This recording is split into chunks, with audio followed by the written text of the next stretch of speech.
campaigned in 19 of the 31 districts in the state. And he has campaigned in Hyderabad, Karnataka region, Mumbai, Karnataka region, Central Karnataka, Coastal Karnataka, also in the Old Mysore region, also in the city of Bengaluru. He held 2 road shows. And if it is a close contest, then that might make a difference. So what are you leaning to? Let me ask you, final question with you before we get into the counting down towards counting getting underway. What are you looking at? Karnataka or clear no Nataka? I think there will be a clear majority. This is my gut feeling. And one of the 2 parties will get a clear majority. This is my gut feeling. Yes. Maybe or may not be right. Clear majority. But he comes with May or may not be right. We'll know. We'll come back to DP at 12 o'clock and ask him. May or may not be right. But just under 3 minutes before counting gets underway, there are celebrations already. Pehla vote count nahi hua, celebrations at the AICC headquarters. Sherin, good morning. Delhi mein dhol baj rahe hain. Good morning, and this in fact has been missing for a long time in Congress party, and after a long time we are seeing the kind of celebration that is in fact happening here. A large number of Congress supporters, even before the counting could begin, they have come here in large number. Dhols and lagade, like you pointed out, has in fact begun already here. Let me speak to some of the Congress supporters here. Sir, आप पहले अभी तो counting गिनती start नहीं हुई, अब celebration start. देखिए, हमने पेपर बहुत अच्छा दिया, हमें पता 100% नंबर आएंगे। राहुल गांधी से घर खोजना, उनकी लोकसभा खोजना और प्रियंका गांधी जी का कर्नाटक में जाके कहना कि प्रधानमंत्री जाते हैं अपने टुकड़े रोते हैं, मुझे गाली बहुत दी है। कहना कि जनता की बात नहीं करते हैं। किसान जो पहलवान, हमारी जो देश का नाम करने वाली पहलवान महिलाएं बैठी हैं, बहनें बैठी हैं, जंतर मंतर पर वहां नहीं गए। कहना कि मैं समझता हूं आज देश समझ रहा है कि मोदी जी देश कहां ले जा रहे हैं। एक बात बताइए, काफी दिनों बाद यहाँ पे हलचल हुई है, वरना कांग्रेस पार्टी में लॉन में तो कुछ हलचल नहीं हुई है। क्या ये सेलिब्रेशन कायम रहेगा? देखिए, ये नारा देते हैं जो राम का नहीं किसी काम का नहीं, तो आज बजरंगबली भी, हनुमान जी की फौज भी इधर आई हुई है और बजरंगबली ऐसा गदा मारेंगे कि 2024 तक बाहर कर देंगे, क्योंकि राम का भी इन्होंने कर्नाटक में अपमान करा, उनका नाम ही नहीं लिया। तो मैं समझता हूँ किसान, महिला, मजदूर, नौजवान, व्यापारी, हर आदमी कांग्रेस के साथ खड़ा है, महंगाई का विरोध कर रहा है, बेरोजगारी का विरोध कर रहा है, इनकी झूठ का विरोध कर रहा है। देश का मुखिया पैदल घूम रहा है, जब एमसीडी का चुनाव हो, विधायक का चुनाव हो, तो सोचना चाहिए प्रधाधानमंत्री हैं। आप कहाँ से आई है, कितनी दूर से आई है? मैं दिल्ली में हूँ। दिल्ली से ही आई है? हाँ जी। यहाँ पे पहले ही सेलिब्रेशन स्टार्ट हो गया है, क्या लगता है जीतेगी कांग्रेस? कांग्रेस जीत चुकी है, इसमें कोई संदेह नहीं है। कांग्रेस जीत चुकी है, कर्नाटक की यही पुकार है। कांग्रेस जीत चुकी है. It's the Delhi lot, but it's quite surprising that the Karnataka elections even before the votes are being counted, the celebration is happening in the AICC headquarters. Quite unusual. Rashid Kitwa, कितने साल बाद ये देख रहे हैं आप? Yes, Anand, you're right, but it's happening after 5 years. The last time Congress won a decisive mandate was in Chhattisgarh, and of course Madhya Pradesh, Rajasthan along with it. Himachal victory was there, but I think... But उस वक्त भी ढोल पहले से नहीं बजे थे. Anand, you must understand, there's so much of desperation. I mean, they have not got a good news. Is it also not jinxing your potential victory? Never prepare your... I think the Congress has taken exit poll very seriously. Some of the exit polls that have given 120 or more. Yeah, there has to be. If there are numbers, numbers, like I said, this time around the numbers are at the bottom of your screen, ladies and gentlemen. The countdown is right at the top, and we are counting down to 10 seconds to counting getting underway. 9, 8, 7. Oh, it's 8, 7, 6, 5, 4, 3, 2, 1, and counting begins! Counting begins for the Karnataka elections. The voters have cast their ballot. The counting begins across 35 centers, and our live result hub will start buzzing, ladies and gentlemen. Very, very soon, what you're going to see is that Zakat Jacob and Griha Atul are going to be panting for breath, and their fingers and their feet are going to be running all over the place because the counting has begun. The first results will be out, counting across 36 centers, and 87 reporters of the News 18 network are present at these counting centers, getting you the results at the live result hub, and that'll... Phone calls already, phones are already buzzing. Yes, Griha. Phones already buzzing. Yes, Griha. Okay, I'm trying. 1 second. Are we getting the leads? Okay, we are getting the leads. The phones have already started ringing. The moment the counting has begun, we have got the first call. It's from Bellary. Number 5. Bellary City, 94.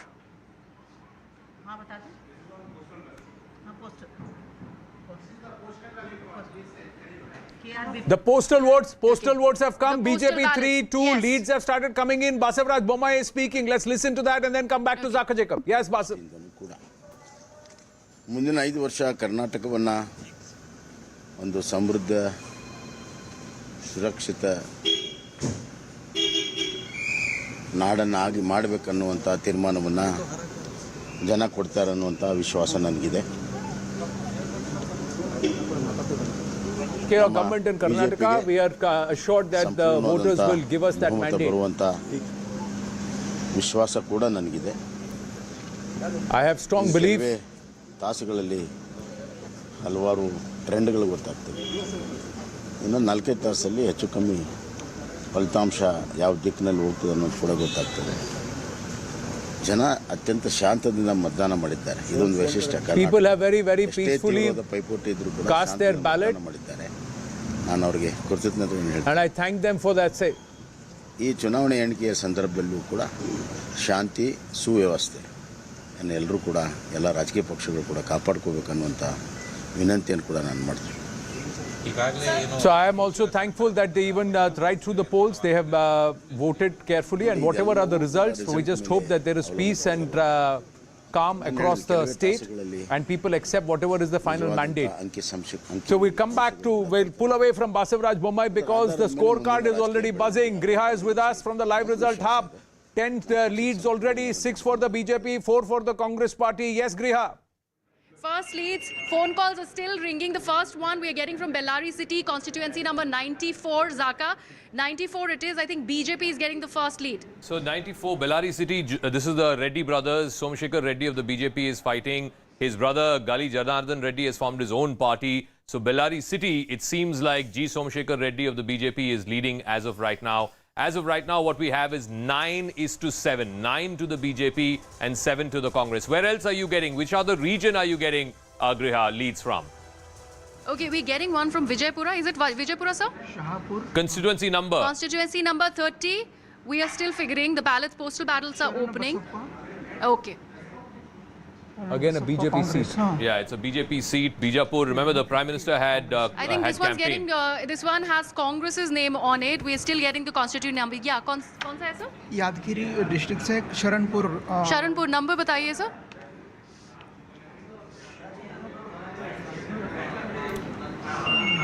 Show नहीं हो रहा है. Okay, some technical issue, but we are getting the second lead. This is going to the Congress party. Sharan Basappa is leading. That's what we are getting. We're still. Do we have the constituency number, sir? Well, we get the constituency number in Yes, just a we'll bit. get So it in a far, while. Yeah. 21 leads flashing on the Four screens. calls. 11 to the Congress, 9 to the BJP, 1 lead to the JDS. That's where the numbers are flowing. So where the BJP started early off the blocks with a lead, So but we're the getting Congress leads now moving from on. Shigaon, which is the Chief Minister's constituency. So that's constituency number 83. The Chief Minister seems to be leading in Shigaon. We're getting one for JDS in Hyderabad, Karnataka. Sharan Gowda Kandakur is leading from Gurmitkal. Kharge is from Gurmitkal. He's contested from Gurmitkal. But like I said, this is postal ballots very early in the day. But in Gurmitkal, the house of the Kharges, as it were, the home district, the home constituency, it seems to be the JDS candidate who is leading right now. We also have a Congress lead. This is Siddaramaia's constituency in Varuna. Last time his son was the candidate. He won by about 90,000 votes. This time, Mr. Siddaramaiah hoping to beat that record. We're getting one more lead for the BJP. This is in Shorapur. Narsimha Nayak of the BJP is leading. This is again in the Hyderabad Karnataka belt. But Griha has more. One more from Chittapur, constituency number 40. We're getting one more lead. Number 40.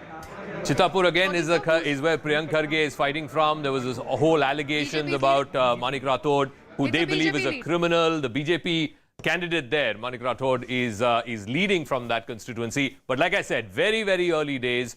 This is right now just postal ballots. So hold your horses till about 11 o'clock, 12 o'clock before we can come with some confirmation. We're getting a lead from Bengaluru City. I'm just trying to see if we can pop up that number. Yeah, Griha, go ahead.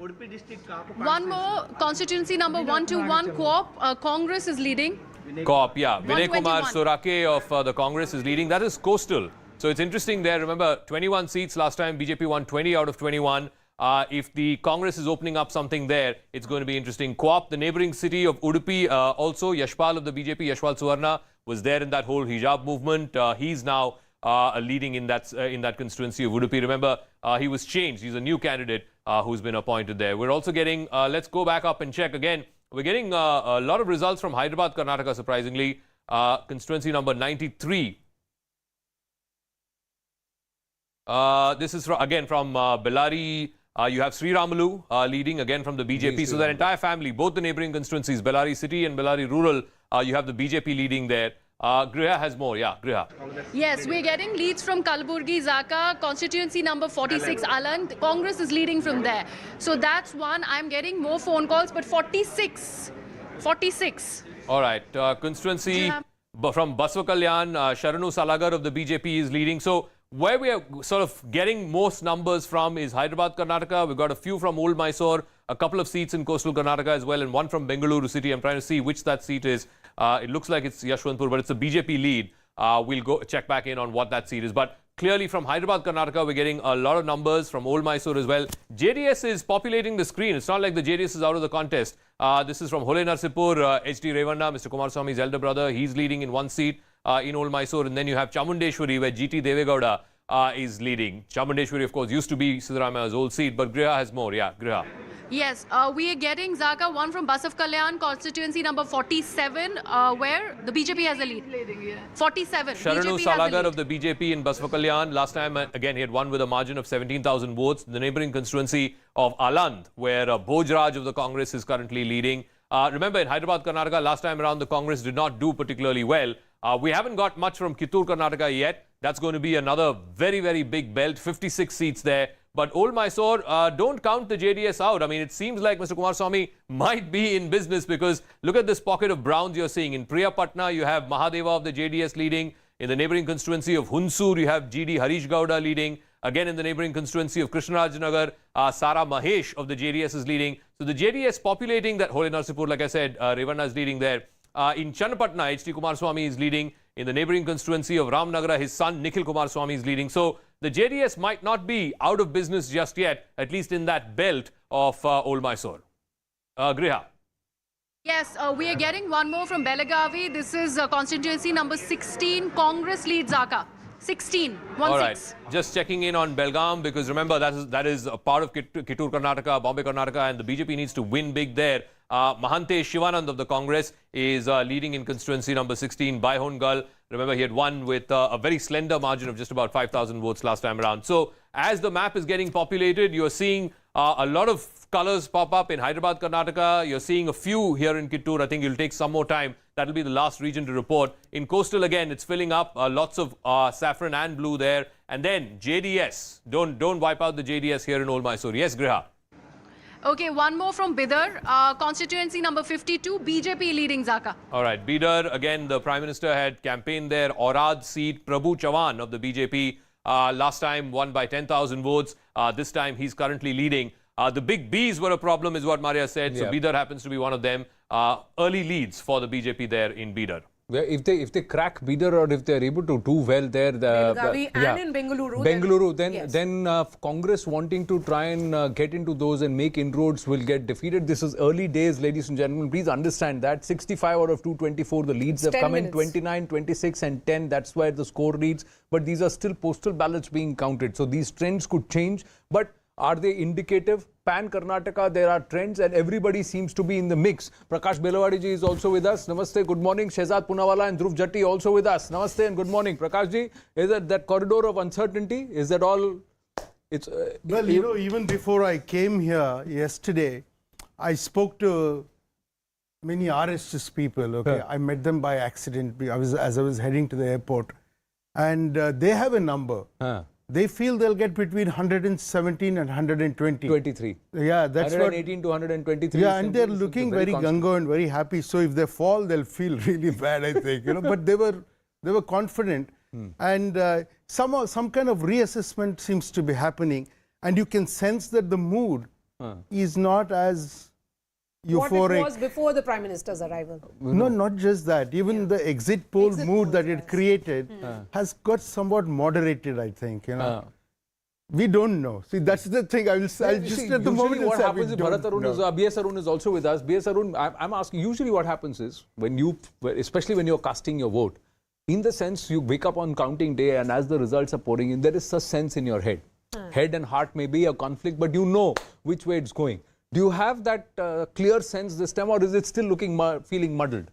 Well, not at all clear. I mean, there are many points of view whether which party is going to get majority, or will there be a hung house like the last 3 previous occasions in the last 20 years. So there is a lot of uncertainty, as Prakash said. This real corridor of uncertainty. Real corridor of uncertainty, Shahzad.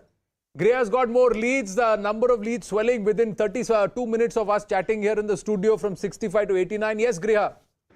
Okay, Kopal district, we're getting another lead. This one's going to the Congress party. 63, Zaka. 63, Yelburga.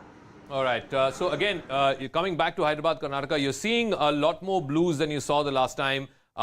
In the constituency of Kanakagiri, you have a Congress candidate leading. The neighboring constituency of Sindanur, again, Hampa Gowda of the Congress is leading. In Manvi, again, Hampa Nayak of the Congress is leading. But just broad trends in coastal, I just want to check. The BJP, like I said, last time won 20 out of 21. Other than 2 seats, I think Baindur, where Gopal Pujari of the Congress is leading. And of course, you have from Kaup, Vinay Kumar Sorake of the Congress is leading. And you have one more seat. I think this is Mudbidri. No, sorry, this is the Puttur seat, where again, the BJP had changed its candidate.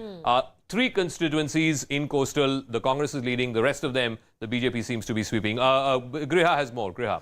Yes, so Bangalore urban we were talking about, Zaka. Now finally we've got 2 leads. One is 156 from Mahalakshmi layout, where you have BJP leading 156. And the second one is from BTM layout 172, where again there is BJP leading. All right, it's very interesting. BTM layout is Ramalinga Reddy's seat. B.S. Arun is here. He knows that. He's an 8-time MLA, Ramalinga Reddy. If the BJP is leading, again, very, very early days. These are just postal votes, folks. Don't jump the guns just yet. Yes. The data that I have on the magic wall, the BJP in Bengaluru city is leading in 1, 2, 3, 4, 5, 6. The Congress leading only in 2. Again, very, very early days. This is not how Bengaluru city has voted so far, at least. But has the Prime Minister's roadshow made a difference? We'll wait and see. As of right now, 6 leads are going to the BJP in Bengaluru city, and only 2 to the BJP, to the Congress, and there is 1 independent as well in Bengaluru city. But again, I keep coming back to this. You are seeing JDS in business in some of its pockets in the Old Mysore region. There are about 1, 2, 3, 4, 5, 6, 7, 8 seats. 8 out of the 12 leads for the JDS currently are in the Old Mysore region. We have more from Bangalore. Griha has more. Yes. Yes, more from Bangalore urban, Zaka, Malleshwaram, constituency number 157. There's a BJP lead, 157. There is another one, 161, where again there is a BJP lead, CV Raman Nagar. 157 and 161. That's where the BJP party headquarters, the state headquarters is. He's, of course, a 3-time MLA from there. I don't think he can get dislodged there. But like I said, from Bengaluru city, there's now a JDS lead. I think this is the outer Bengaluru constituency, the rural Bengaluru constituency in Devanahalli. I think you have 1 JDS lead there. Meanwhile, 6 BJP, 3 to the Congress. So the Congress playing catch up. But like I said, again, I'm adding this caveat, and I will continue till about 9 o'clock or so, that these are postal ballots. Postal ballots, and more leads from Griha. More leads from Griha. 119 more leads from out. Yes, Bangalore Griha. urban. More from Bangalore urban. Which one is this, sir? 176. Constituency number 176, Bangalore South. Again, BJP has a lead. 176, Zaka. All right. Bangalore South. So what we are seeing in the Bengaluru city seats is that the BJP is holding on to the seats that it won last time. Remember, Congress won 15, the BJP won 12. The BJP holding on to that. Now the Congress has 4 leads, I believe, 4 leads out of what we have for Bengaluru, 1 to the JDS. The BJP has 6, and there is 1 independent also who's leading in Bengaluru city. But in the wider state, watch out for what's happening in Old Mysore. Like I said, the Gowdas are not out of business just yet. They seem to be holding on to some of those seats. All right, Griha has details on Old Mysore even as we talk about the JDS. Yes. And we're talking about Ramnagara, Channapatna 185, where we have Mr. H.D. Kumaraswamy. He's leading. JDS is leading there, Zaka. So, 185 from Channapatna. So Channapatna, H.D. Kumaraswamy leading there. Neighboring constituency of Ramnagara, his son Nikhil Kumaraswamy is leading there. So both of those constituencies, I think, will stay with the JDS. What I'm looking at is overall trends. In the coastal belt, where the BJP swept last time, the Congress leading only in 3, the BJP leading in 1, 2, 3, 4, 5, 6, 7, 8, 9, 10. So 10, the BJP is leading, only 3, the Congress is leading. In Hyderabad, Karnataka, slightly more evenly split, and I think the Congress may be making a comeback in Hyderabad, Karnataka. Kittur, Karnataka, we don't have details yet, but in Belgavi, for example, the BJP seems to be leading. Old Mysore is the belt to watch out for, where the JDS seems to be holding on to some seats. Griha has more. Yes, Griha. Okay, from Haveri, we are getting constituency number 85, Congress leading. Bayadgi, 85.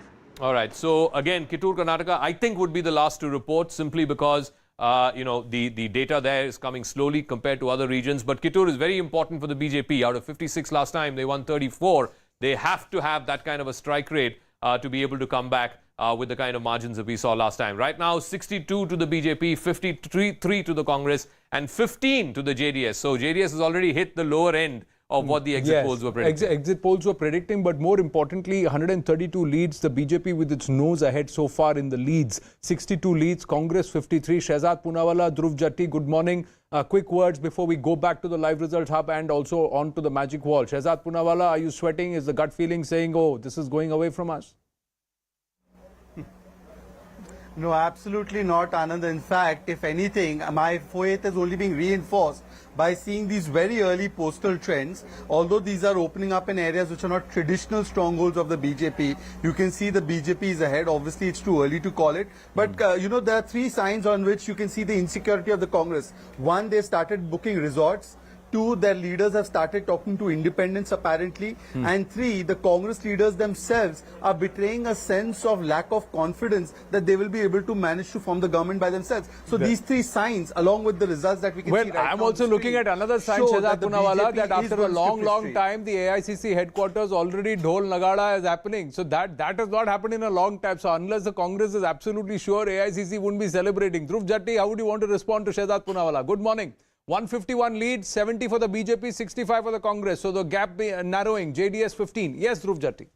Morning, Anand. I think very premature to make any comments on what's happening because it's just the postal ballots. But in response to Shehzad's comment on insecurity, the real insecurity lies with the BJP, because you saw Mr. R. Ashok's statement, and what did he say? That we're not saints, and during elections they want to use Bajrang Dal, but when it comes to the result time, they want to speak about being evil, about poaching MLAs and horse trading. So if you speak about insecurity, it lies in the Bharatiya Janata Party's camp. And maybe an hour and a half or so from now, we'll be able to see who's going to be having the lead. But is there confidence within the Congress party? Or are you a little surprised that the dhols have happened at the AICC headquarters? Even before counting began? We shouldn't be overconfident. What we're looking for is to wait for the entire 224 constituencies to be out. The magic number 113 is playing on our minds, and we're not being complacent at the same time. We're being calm, and we're looking at what's going to happen. The camp more or less is, Dhruv and Shehzad, please bear with us, because we're getting lots of results coming through. So if we come to you intermittently or interrupt you, it's not on purpose. It's just because we've got to go back to the results. Live result hub, Griha and also Zaka on the wall. Over to you. Yes, We are getting more leads from Belagavi, Anand. From constituency number 18, we have a Congress lead from Ramdurg, Zaka, 18. Yeah. 1-8. All right. Ramdurg, the constituent there is Ashok Mahadeva Patan of the Congress. Last time he won by a very slender margin of 2,800 votes. This time around, also I just want to quickly, Lakshmi Hebbalkar is leading from Belgaum Rural. Last time, remember, she won by 50,000 votes. You also have in the neighboring constituency where Satish Jarkiholi is also leading, Lakshmi Hebbalkar from Belgaum Rural, and then you have Satish Jarkiholi leading in the neighboring constituency. So in Belgaum, where the BJP swept last time around, it seems like slowly the Congress might be nibbling back. But further north, it's a sea of saffron. Closer to the Maharashtra border, Shrimant Patil of the BJP from Kagwad. You have from Nippani, Annasaib Jole, again, he's a multi-term MLA, he's leading there. Mahalingappa from Raibag. Griha has more, yes. Yes, we are getting from Vijaypura, Zaka, from Nagathan, 31 constituency. Congress is leading, 31. All right. So in Hyderabad, Karnataka, it seems like Congress is again clawing back better than what it did. This is a Lingayat-dominated seat, constituency number 31. It was won by the BJP last time around. This time, Katankot Vithol of the Congress is leading. Yes, Griha. One more from Vijaypura, from constituency number 28. There's a BJP lead, Zaka. 28. All right. This is Kallappa Sangappa of the BJP. Last time he won by a margin of just 3,000 votes. This time he's leading in that constituency. So if the BJP manages to win those close contests in Kittur, Karnataka, as well as in Hyderabad, Karnataka, then the BJP is very much in the game. But in coastal, I can certainly see a lot more blues than what we saw last time around. Just want to quickly check. From Sringeri, the Congress candidate there is leading. In the neighboring constituency of Mudigere, again, the Congress candidate there is leading. Gopal Pujari is leading in Baindur. Then you have from Kaup, like I said, Vinay Kumar Suraki is leading in the neighboring constituency of Kundapura. Again, Kundapura is where all this hijab stuff started from. In Kundapura, the Congress candidate Kiran Kumar seems to be leading. So some inroads the Congress seems to be making there in the coastal belt. But again, I'm interested in the JDS number. They're already at 17. They're already at 17, but Griha has more. Yes, Griha.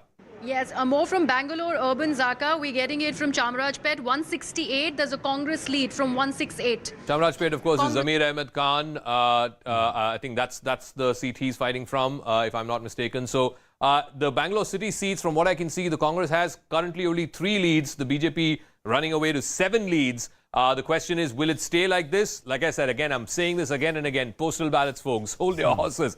This is not the real results yet. But Anand, yeah. Well, it looks fascinating and exciting. And I can see, Prakash Belawadi, B.S. Arun and Rashid Kidwai slowly going up, because the adrenaline, you can feel it too. As the rush is like a big race. It's like a big race. And we're putting the race on top of our screens. I'm just quickly explaining our screen. Once we show you the key race alerts, we'll also explain to you how to understand the CNN News 18 election dashboard, or the screen that's in front of you. We try to create a dashboard for you, ladies and gentlemen. Here are some of the key race alerts. Siddaramaiah is leading in his constituency of Varuna. The next key race alert, Lakshman Savdi, once again, the defector from the BJP in Athani, currently leading. These are early stages, early leads, but right now he's leading. B. Sriramlu, the strongman from Bellary, he is also leading at this point. We also have H.D. Kumaraswamy from Channapatna. He is also leading. So clearly, the big names so far leading, doing well. We also have C.T. Ravi from Chikmagalur. He is also leading. Early stages, early days, postal ballots, plus the first, perhaps the EVMs will start opening around 8:30. But some of the key race alerts, Basavaraj Bomai in Shigao, he is also leading at this point. And so largely no upsets so far, with even Jagdish Shettar, Hubli Dharwad. Many believe that Tenginkai should give him a run. But right now, he seems to be leading with the initial postal ballots being counted. And also Nikhil Kumaraswamy in Ramanagaram, he is also leading. Hubli Dharwad update coming in from Griha Atul. Yes, Griha. Constituency number 73, Shettar is leading. Jagdish Shettar, Anandi was just talking about it. 73, Zaka. All right, just want to quickly run our viewers through a couple of more editions we've got on the Magic Wall. This is the halfway pie as it stands right now. I'm going to go back and refresh this page. But it seems like it is the BJP with 83 and the Congress with 72, if I'm not mistaken. Here you go. This is 83 and 74. This 49 has not been declared. 17 to the JDS. I'm interested in the JDS figure. And then you have, we've taken out a cricketing terminology as well. The worm. The worms between the two teams. At 8:05, the Congress was trailing. 8:10, the Congress trailing. By 8:20, it's far more neck and neck between the Congress and the BJP. Griha has more. Yes, Griha. Okay, I think in Chennapatna, the BJP has got a lead now, 185, Zaka. H.D. Kumaraswamy fighting from that seat. BJP has a lead, 185. All right, very interesting. Channapatna and Ramnagara, the two neighboring constituencies. On the wall, it's still showing H.D. Kumaraswamy as leading from that constituency. But like I said, it's very early days, folks. On postal ballots, elections don't get decided. This is like a photo moment, just save it that in Channapatna for a short period of time there was somebody from the BJP what who was Prakashji was saying, just add to that, I was speaking to one of the BJP leaders and he said that abhi hamara Dhoni bat karne nahi utra hai before Prime Minister's arrival. And now you are seeing the numbers, whether it will hold or not, that remains to be seen. But the confidence that the party has, that he'll be able to carry an election, and he has won multiple states for the BJP. I think critically, more importantly, those parts which were the problem areas for the Congress. Now, has he been, there is an update on DK Shivkumar. Yes, Griha. Yeah, we have an update on DK Shivkumar. Kanakpura, he's leading, 184, Zaka. So, DK Shivkumar is leading. Congress. Last time as well. Last time he won by 80,000 votes, I think 79,000 odd. This time they're saying that he'll win by 1 lakh votes, but we'll see. I don't think that's a problem so much for DK Shiv Kumar. But look at the old Mysore region, and I think I'm very, very curious to see the JDS is not out of the game yet. They're already at 19, which is more than what most opinion polls gave them. And 19 is not a bad number at all. No, I they think could cross. Yeah. Except for 2 opinion Yes. polls that gave them below 20, everybody else gave them above 20. But Prakash, this is out of 180 seats, not out of 224. Out of 180, they've already got 19, so I suspect they might reach 25. But you know the areas that have not opened up are not JDS. Yeah, of course. They're not JDS areas. But point is, if Unless the they JDS get 20, they're not in the game. But if JDS crosses 20, then फंस गया है. Then it is very difficult for a Then that is the one reason party why to get a H.D. clear majority. Kumaraswamy is so miffed. Just quickly, ladies and gentlemen, explaining the screen, the dashboard, how to understand. Right on top of us, right here, is the halfway number. So the race, that's what's happening there. The latest leads, and you see the grey area. That grey area is the one that needs to be covered right now. 87 with the BJP 87 leads. They are closer to covering that halfway number of 113. Right below is the leads and of course the scorecard. 87, 74, 19, and that's the total number. 181 out of 224. The leads, you can read that very well. The corner there, at the bottom corner, are the key candidates. So you can understand the candidates and, of course, the key race alerts which are flashing on the screen. So this is how you should understand the entire election dashboard. That's your screen right now. Let's go across to Greya Atul from the live result hub. Yes. More from Bangalore urban, Anand. We are getting it from the constituency number 159. There's a Congress lead. 159, there's a Congress lead. We are also getting a lowdown on how are people standing. If we look at Nikhil Kumaraswamy from Ramnagara, 183, he's leading. H.D. Kumaraswamy is trailing, like I mentioned. And we also have G. Somashekar Reddy from Bellary City. We still, okay, he still has the lead, right? Yeah. He has the lead. BJP has the lead there. Dharwar again from 73 constituency. Mahesh Tengikai is trailing from the BJP.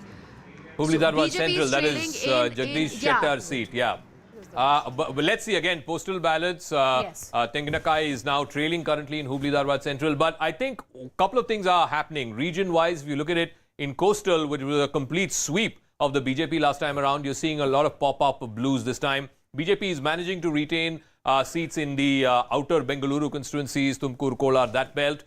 In North Karnataka, in Hyderabad, Karnataka, you're seeing a mix of blue and saffron. And here in Belgaum, where I think that is very, very interesting because Belgaum, the BJP will have to hit big if they have to win the state big.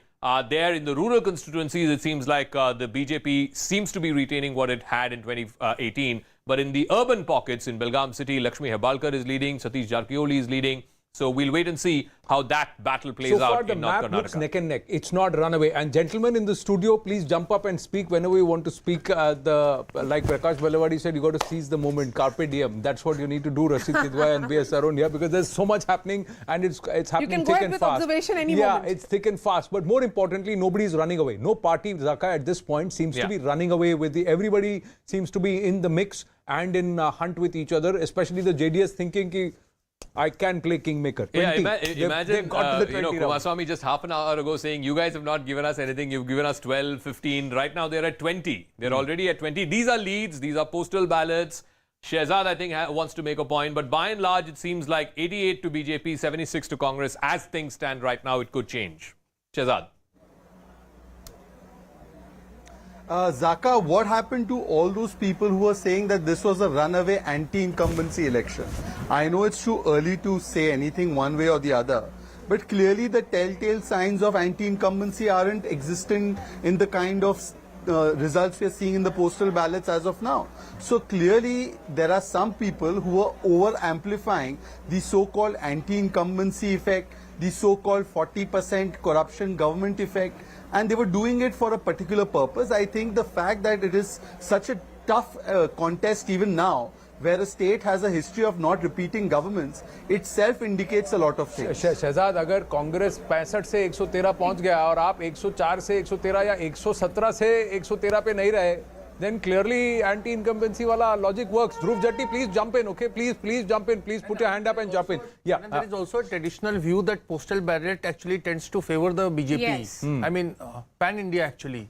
And if it is 76-90, that means the Congress is making some kind of...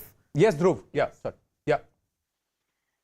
Anand, if you have a close look at what's happening in coastal belt, which the Bharatiya Janata Party tried to woo with communal issues like the Bajrang Dal, what you're seeing with the postal ballots is a lead for the Congress in the coastal belt. So that's a very interesting development. And speaking about governments, if you actually look at it, since 2013, we haven't had a people's mandate. In 2018, what they did was they ended up purchasing MLAs. So this election, on the whole, is a victory for the people of Karnataka when the Congress party touches 113. People's mandate, little rich coming from the Congress party. 2018, Congress didn't have the mandate, but they formed the government with the JDS. In Maharashtra, Congress didn't have the mandate, but then the breakaway happened and the MVA formed the government there. So people's mandate leaned towards the single largest party. That's what you would want to concede, be it Maharashtra, be it Karnataka. B.S. Arun, you want to weigh in? Looking at what's happening? I'm seeing, of course, it's postal ballot, but B. Sriramulu trails.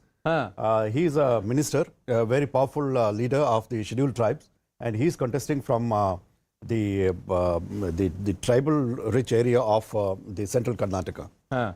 So you're seeing, so you're keeping your eye on the key race alert. Yes, so everybody is one looking at the screen at different points and saying, picking out points. Yeah. One more Ballari brothers. Ballari brothers. It says he trails G.S. Reddy. Somshekar Reddy is from the Ballari rural, I think. So this is one. R. Ashok is trailing. Kanakapura, bottom of the screen. Wow. Let's go across. That's against DK Shiv Kumar. He had no choice. I don't know. There's great politics that R. Ashok was fielded there in the first place. So give us a gossip. See, the idea is that who is the Vakaliga leader is the question. You know? So if you can prove, I feel there's a bit of match fixing has happened there. If you can prove, and I think the candidate against Ashok, is not such a strong candidate. So some adjustment has happened, I feel. I'm not sure, but... some adjustment has happened. Griha, once again, Griha, yes, live result hub. We're getting a lead from Kopal there, 64. We have JDS lead, Zaka. Constituency number 64. Kopal is not a JDS district, or it's not a JDS stronghold. The gentleman C.V. Chandrasekhar of the JDS, remember last time it was a BJP seat. You come back and check in on central Karnataka. A lot of it hasn't opened up yet, but we're getting from Shimoga, Davangere, etc., where the BJP seems to be holding on to what it had last time. K.R. Purnima from Hirayur is leading. Let me just come back down and check. From Turuvekere, Masala Jairam of the BJP is leading. From Gubbi, SD Dilip Kumar is leading. These are of Tumkur Rural. Suresh Gowda is leading. So the BJP managing to hold on to some of those rural belt as you come into central Karnataka, the Lingayat belt as it were. But the JDS, interestingly has one seat in Karwar. This is Vishweshwar Hegde, Kageri. Sorry, this is the BJP seat. Suraj Nayak Soni of the JDS from Kumta. Kumta again is in the coastal belt. Ladies and gentlemen, in the postal ballot, JDS is again the kingmaker or potential king.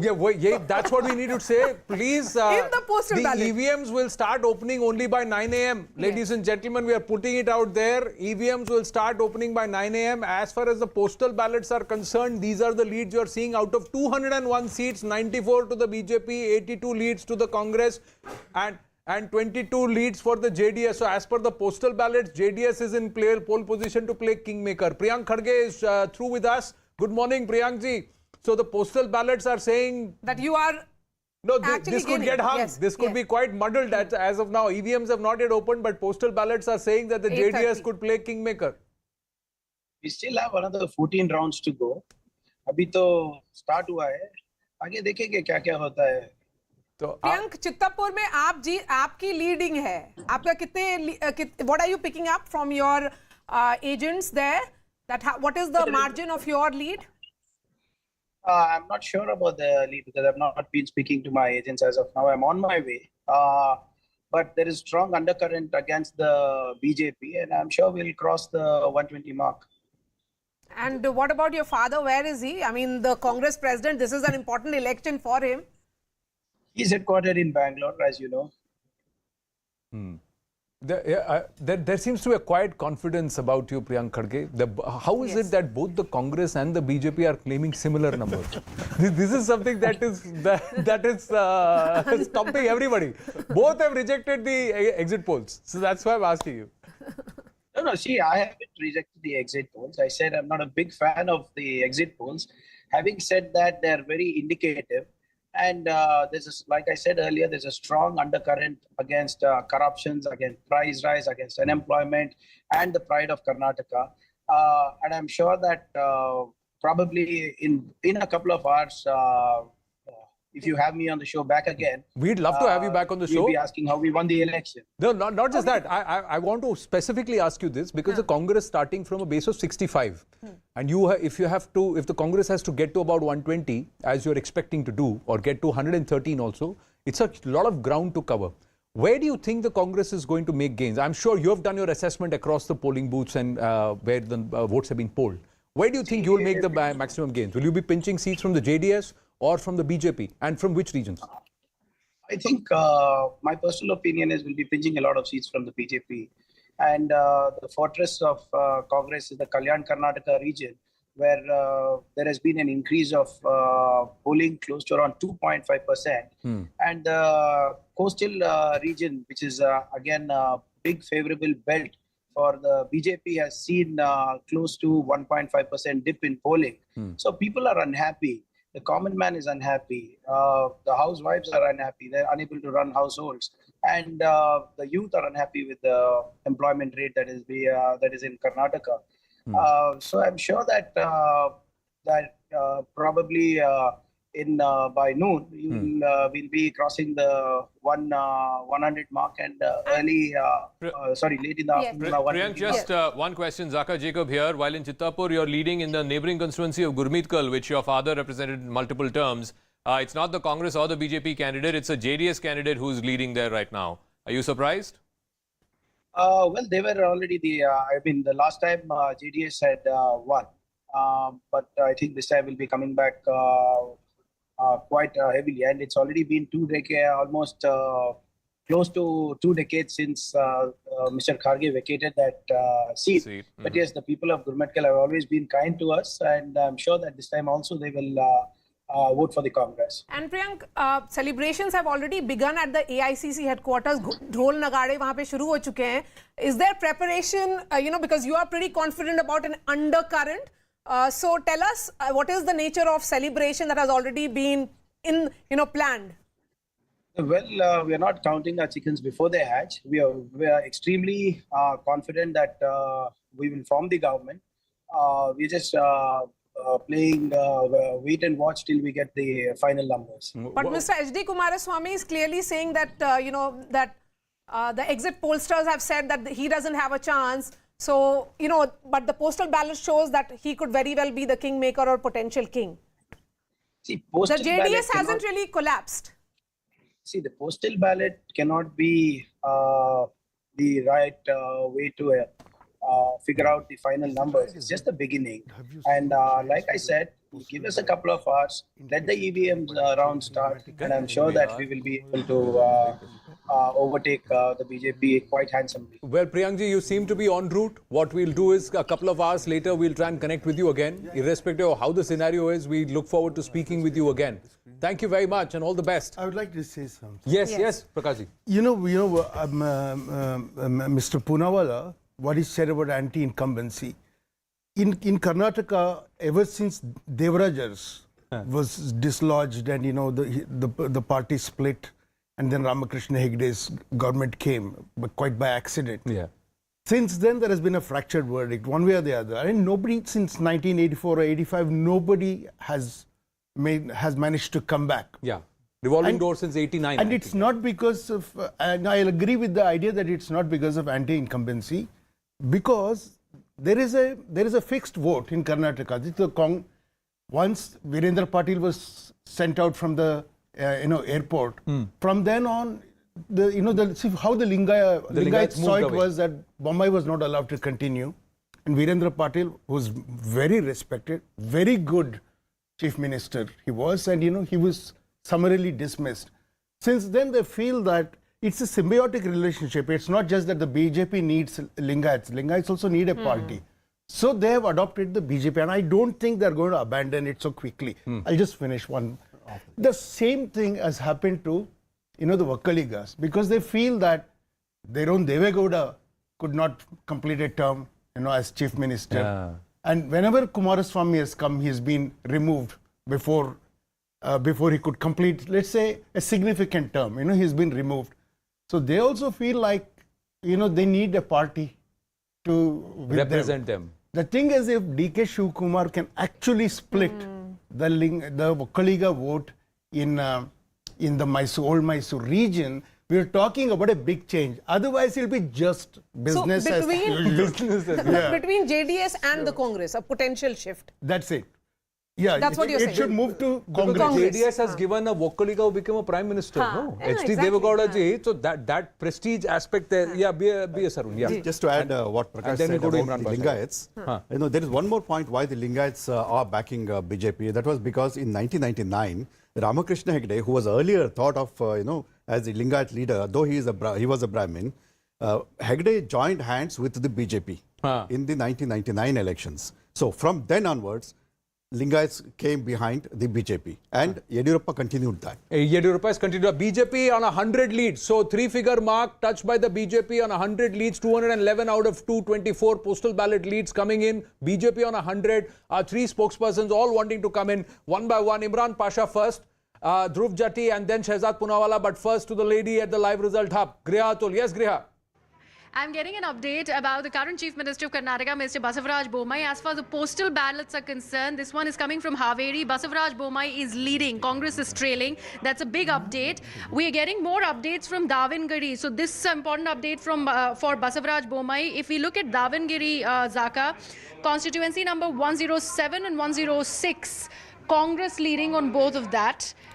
There are 109 and 108, again Congress lead. So Davangere is dominated by the Congress, except from Honali 110, which has a BJP lead. All right, so Davangere is Shamanur Shivshankarappa's seat. So I don't expect much changes there. But what I would like to see is what's happening in Shimoga, what's happening in some of the other central pockets, which of course is the Lingayat belt. One interesting thing that Prakash was also referring to, the Lingayat vote. I don't see any significant breach in the Lingayat vote because Yediyurappa is still with the BJP. He's happy with this arrangement of his son being given the Shikaripura seat. But interestingly, I think the JDS is holding on, at least in its pockets. In Hassan, it's just Swaroop, who was the candidate who was backed by Kumaraswamy. He seems to be leading. Now again, H.D. Kumaraswamy is back in the lead in Channapatna, Nikhil Kumaraswamy leading in Ramnagara. So the JDS has 23 already, but the Congress doing not so badly in the wider Mysore region. In Virajpet, you have the Congress candidate leading. In Hega-Devanakote, again, the Congress candidate is leading. In Gundlupet, Ganesh Prasad of the Congress is leading. In Varna, of course, Mr. Siddaramaiah is leading. In Nanjangud, the Congress candidate is leading. So in the wider Mysore region, I think you are seeing some Congress gains. But like I said, don't count out the JDS just yet. Shivamoga update from Griha. Yes. Yes, we're getting a lot of updates from Shivamoga. Important one, constituency number 115. Yadurappa's son is leading. So BJP has a lead there, Zaka. 115. Yeah, from Shikaripura. Remember last time Yadurappa won via 35,000 vote. This time Vijendra is contesting from that seat. We've got an update also that EVM counting has started. Dharwad Central EVM counting has started. So ladies and gentlemen, from about 8:40 a.m. EVM numbers are also now going to get added into the leads that you're seeing structured. One by one, each constituency, EVMs will be starting to get opened. Imran Pasha, Dhruv Jatti and Shehzad Poonawalla, thank you for your patience. Imran Pasha, अभी JDS क्या कह रहा है? कुर्सी की चाबी मेरे पास ही है दोस्त. या कुर्सी ही मेरे पास है. या कुर्सी ही मेरे पास है. Harka, thank you so much. It was a really very pleasant day for us based upon the survey what the media partners have been given. The Karnataka people mood was actually off, not only the JDS party mood. Okay, now it seems not even a 1 hour completed post ballot paper counting, and we are in a very much good position. 45 minutes. And going forward, we will get more than this. Actually, as we said earlier also that in this Karnataka election, 2023 election, JDS will not be only the kingmaker. We will form the government on majority. Okay. We have a hope for so that. at 23, you're hoping that you could form a government on your own. Yes. Because just let's wait for a few more hours and see what exactly the final result will be. We cannot decide and we cannot come to a conclusion. Imran ji, this is आनंद. दिल बहलाने के लिए ये ख्याल भी अच्छा है But we keep saying this to everybody. I'm just going to go across to Shehzad Poonawalla. Shehzad Poonawalla, the JDS could play kingmaker at this point. Yatindra Siddaramaiah has now said that my father should be chief minister. So there is already the kawayat for who will be chief minister within the Congress party. You see, in Congress, गांव बसने से पहले ही लुटेरे आ जाते हैं. But unfortunately, as the results are, early trends are showing, they're not going to get an opportunity. Oh, that is big. What I only want to say a couple of things, Anand, because Jagdish Shettar is trailing. Yes, Anand, Shehzad, because complete. you, That's the Maria, update. Zaka, yeah, because you, Maria, Zaka, all are on the panel. Can you take an assurance from the Congress before 9 a.m. that they will not start blaming the EVMs by 11 a.m.? Today, will the EVMs be vindicated whichever way the results go? Can you please take that assurance? Because what will happen is that Mr. Khadge has just said to you that we will wait for the EVMs. Let's wait for the EVMs. At 11 a.m. when the EVMs give the result, these people will say EVM ko tamper kar diya, hack kar diya. So please take that assurance. And secondly, on a more serious note, that look, Zaka and Anand and Maria, where is that entire narrative that was being built? Please give credit to the fact that the BJP is fighting this election in a state where there is no trend of repeating governments, and if we are still leading, even in a postal ballots, there is none of that narrative that was being built every day in the morning on English channels from 7 a.m. to 10 a.m., 11 a.m. You remember the narratives that were being built that Karnataka is the most corrupt state, Karnataka people are the most corrupt, there is corruption everywhere. All of that is clearly not Karnataka people nahi bola, netas in Karnataka tha. The allegation was about the netas and of course the administrative bureaucratic corruption which is there. But is that a key factor? Like a 20-year-old narrative. It's a 20-year-old narrative and it's cutting across parties. Just coming back, we got an update from the live result hub. Yes, Griha. We are getting to know, Anand, that Siddaramaiah is leading from Varuna 219. So Siddaramaiah has a lead. Jagdish Shettar is trailing now. Constituency number 73, Dharwad. He's trailing. BJP went all out in that constituency. Yeah, Hubli Dharwad Central has always been a BJP seat, not just with Mr. Shettar, even before Mr. Shettar, it's been a BJP seat. But just a quick update on Varuna. Remember last time Yatindra Siddaramaiah won from there. He had a 90,000 lead. This time they are hoping that Mr. Siddaramaiah will win with like a 1 lakh lead. But having said that, just quick check back in on the North Karnataka seats. I think the BJP is managing to hold on to some of its gains from last time, at least in the rural pockets. In Belgavi, of course, Lakshmi Hebbalkar was leading in Belgavi rural. Last time I checked, Satish Jarkiholi was leading. Yes, Lakshmi Hebbalkar is leading in Belgaum rural. Satish Jarkiholi from Yamkan Mardi.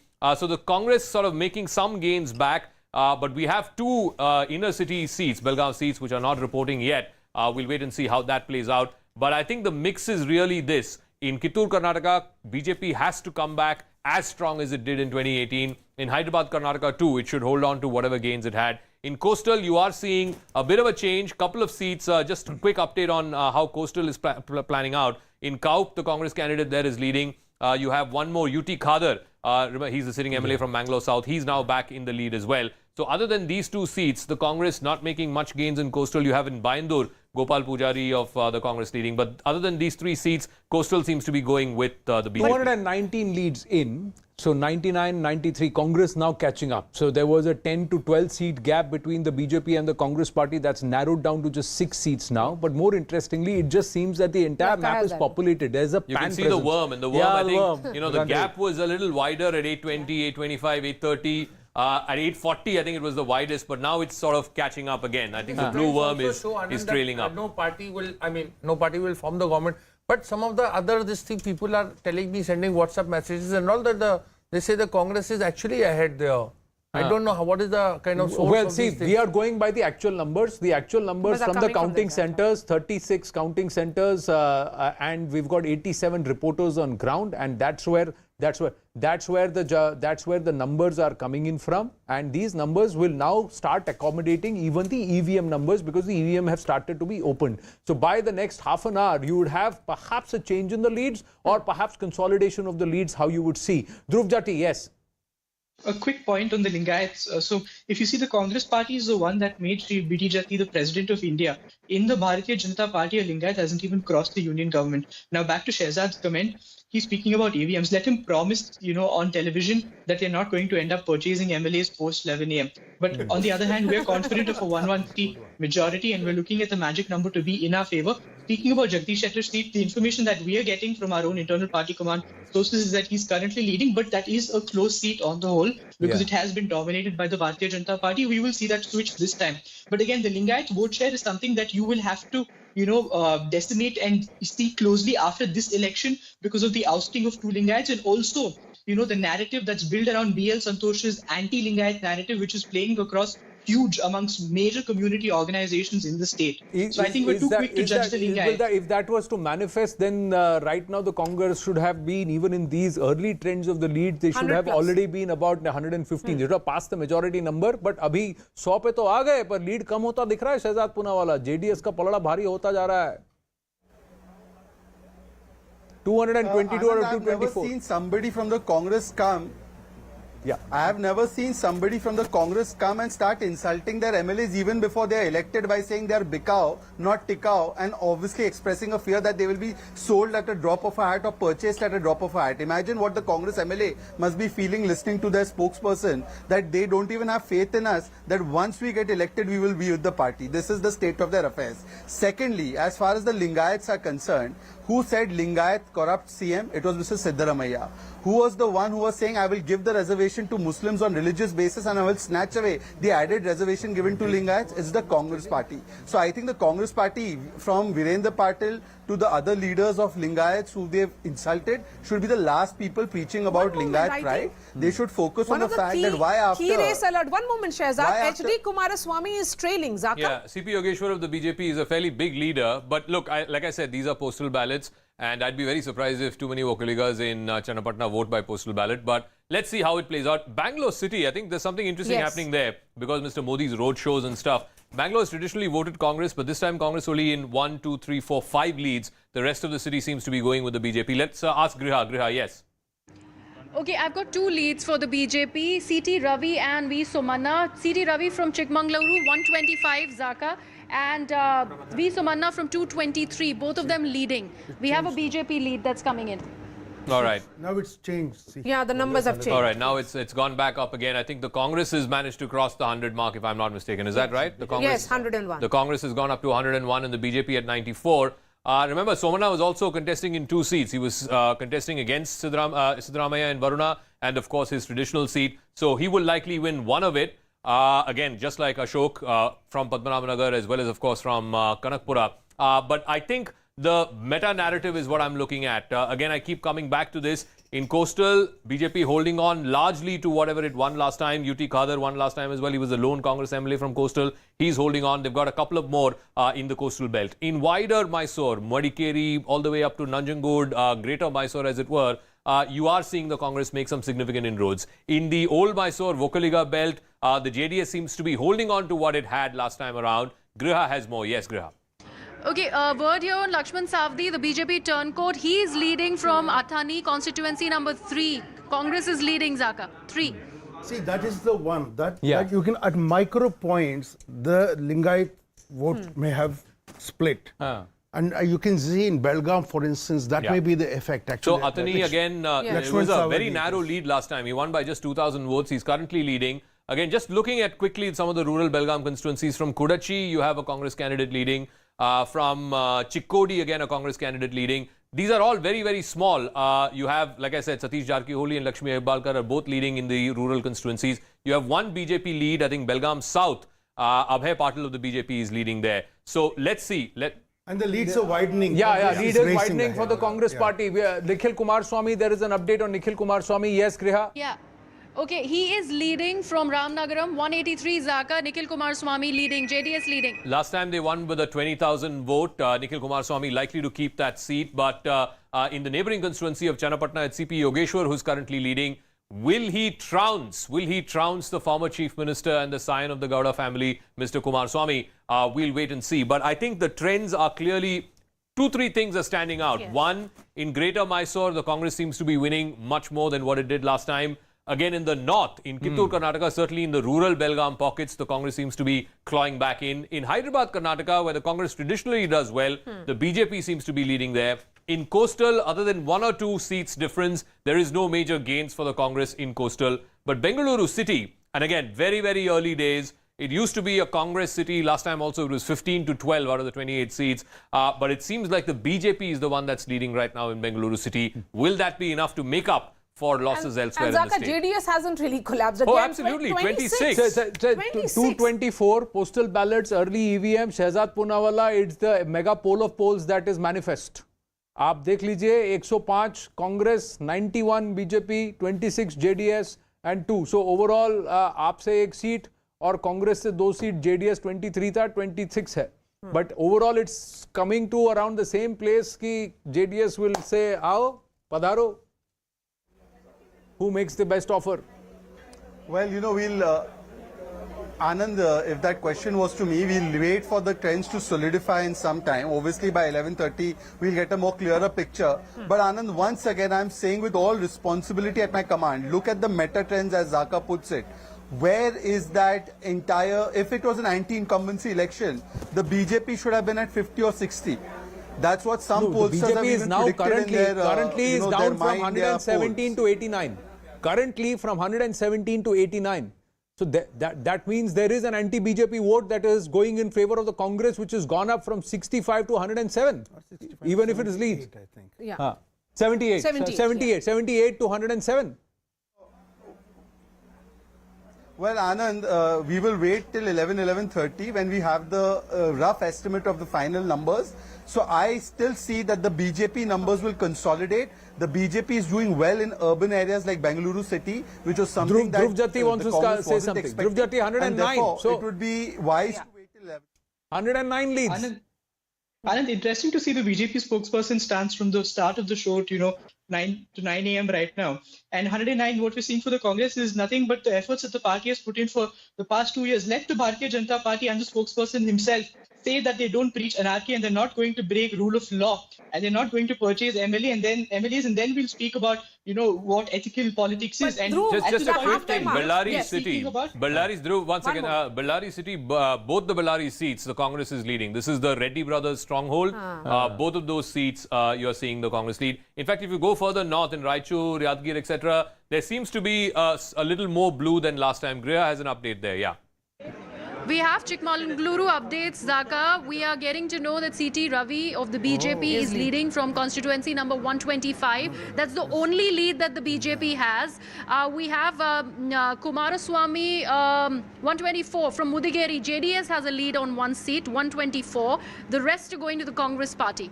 BJP has one more. 127 from Kadur. Belli Prakash of the BJP is leading, 2 to the Congress. So this is what the Chikmagaluru report card right now looks like. We're getting 2 leads to the Congress party, 2 to the BJP and 1 for JDS. And in the number board, if you look at it, Zaka, the numbers are moving between BJP and Congress as far as JDS is concerned. It's more or less stuck. It's more or less stuck. I think the bulk of the seats are contest between Congress and BJP. yes. Just a quick check now. I believe the Chikmagaluru seat, it's Tammaya, who used to be C.T. Ravi's personal secretary, his points man. He was poached. He was poached by the Congress. He's now leading in Chikmagaluru. So there's been a bit of a reverse operation. Kadur, like Griha said. Arun wanted to make a point about it. Zaka, in Chikmagalur, the candidate opposing Ravi, as you said, he was the close aide of Ravi. And then he is a Lingayat. Okay. And Ravi is a Vokaliga. He's a Vokaliga. Yes. All right. So that'll be interesting again. So in central Karnataka, again, you're seeing more pockets of blue than what you saw last time. You're seeing again from Tarikere, Srinivas of the Congress is leading. From Sringeri, Raje Gowda is leading. I just want to check once again on from Hosadurga, a Congress candidate is leading. From Sandur, again, a Congress candidate is leading. What you're seeing, and you can compare this map to what the map was in 2018. All of these portions in central Karnataka were a sea of saffron. Suddenly in 2023, it's not so much saffron. You're seeing a lot more blue here. So whether it's Tumkur, Kolar, that belt, or even further north, Bellary belt, it seems like there are a lot more blues. Here again, you can compare this part. This is the wider Mysore region. You go all the way up to Nanjangud and then further to Coorg, Madikeri. If you go back and check in 2018, it was a lot more JDS here and a few BJP here, not as much blue. But now, if you check that belt, there's a lot more blue here. There's a lot more blue here. This is, of course, like I said, Kolar, Tumkur, and further north to Bellary. Let's see how this plays out. In coastal, like I said, other than 1 or 2 seats, the Congress doesn't seem to have come back in any formidable fashion. In North Karnataka, in Belgaum and in Bagalkot, there seems to be a lot more blue than saffron. Look at this belt. This is 2023 as it stands right now, and look at 2018. But these are still early stages. It's just 9 a.m. on the clock, ladies and gentlemen. First round of the EVM countings should start now. In some of the constituencies, it started around 8:40. So we have multiple rounds of EVM counting to go. Now, this leaderboard could also change this way or there, or it could just consolidate where it is. Griha Atul is with us. Yes, Griha. We're getting leads from Shimoga, Anand. We're getting to know the Shimoga constituency number 113. You have a BJP lead. Channa Basappa of the BJP is leading 113 Zaka. All right. Shimoga Rural, the BJP candidate seems to be leading there. Shimoga City as well, I believe, which was the seat, Ishwarappa's seat. I believe there also a BJP candidate is leading. He was hoping that his son gets the ticket. So in Shimoga City, which is always MP Renukacharya is leading from Honali, again in the outskirts of Shimoga. So you have, and of course in Shikaripura, you have Vijendra leading. So you have about 5 or 6 seats in that district where the BJP seems to be leading. There's one JDS lead from Bhadravati. Appaji Sharda of the JDS seems to be leading there. But the BJP managing to hold on to whatever it had last time around in the Shimoga belt. Will be interesting to see how many rounds of counting we'll see overall. Let's quickly get you the key race alerts. Let's just bring you this fantastic morning view on Air Alexa of Bengaluru, and there we will also bring in a certain level of visual effects that we've tried to work here. Our graphics team has tried to put something which will be a visual delight for you, ladies and gentlemen. Here, that's what we do at Alexa. This is the key race alert. Importantly, if you were to look at it, CT Ravi from Chikmagaluru right now is trailing. We just discussed his secretary, Lingayat, was poached, and he is a Vokaliga in that core belt. Is that going to matter? Are people going to rise above their caste and vote? We'll have to wait. Priyank Kharge, who just spoke to us a short while ago, continues to lead in Chittapur. He's confident of retaining that seat, but we'll have to see. Dinesh Gundu Rao in Gandhinagar leading. He's quietly gone about his job. The former PCC president, as far as Karnataka is concerned, his father was the chief minister at one point in time. Jagdish Shettar, the defector from the BJP, continues to he's trailing at this point. He's trailing at Hubli Dharwad at this point. He's trailing.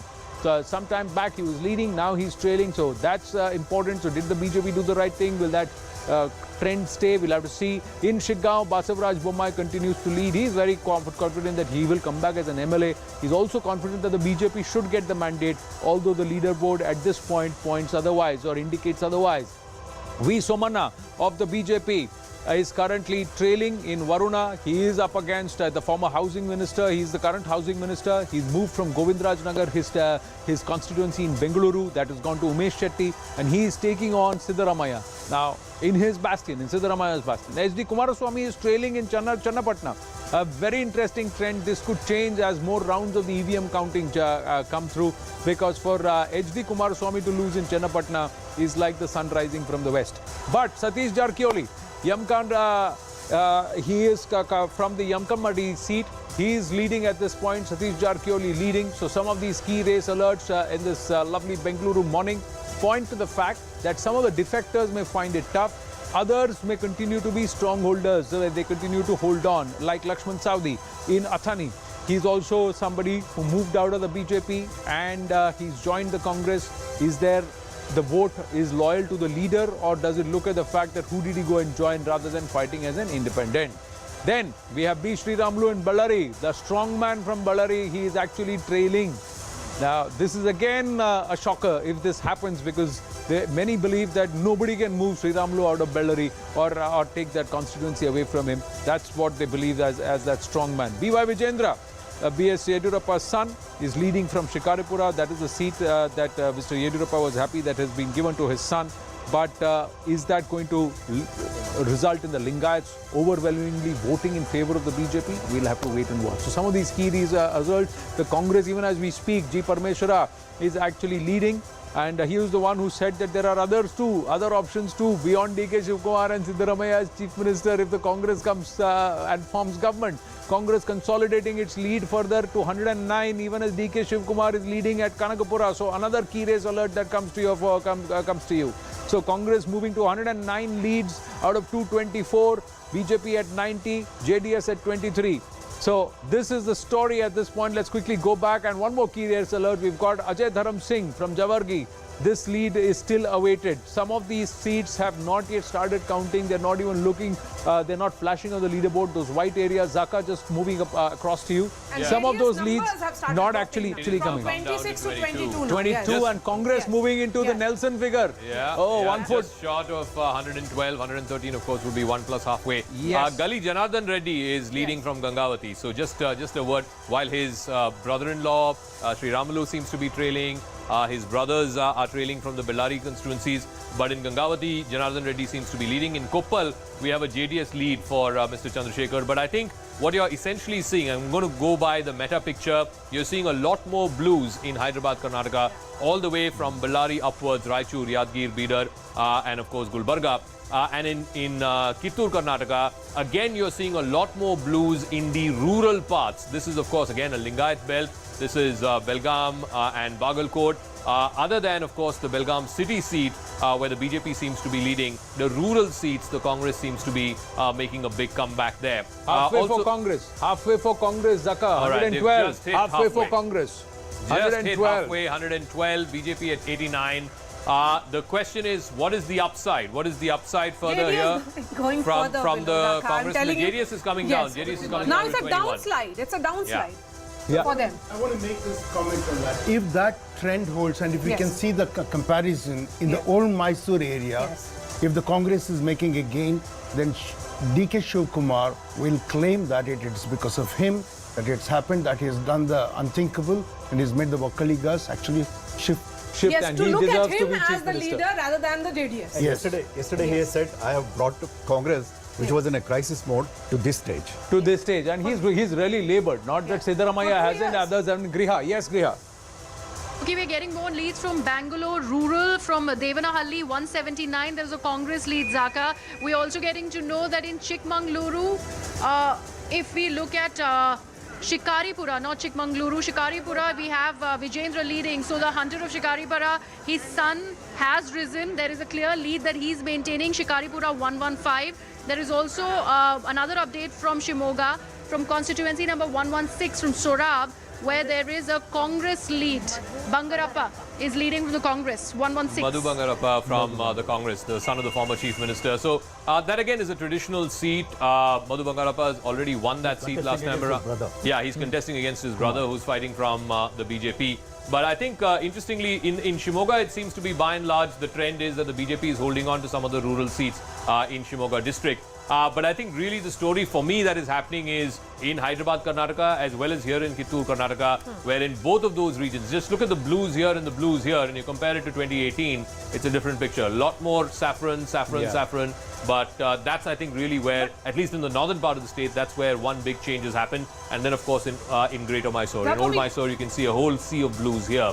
In Coastal, I think BJP is managing to hold on. Couple of gains for the Congress, not much. But really the story is here in Hyderabad, Karnataka and in Kittur, Karnataka. And in Kittur, Karnataka, it's also the consolidation of the Karubas for the Congress. Look, the Karubas are there across the state. There might be 10,000, 15,000, 20,000, in some constituencies even 50,000. But here, the northern Karnataka belt is really about the Lingayats.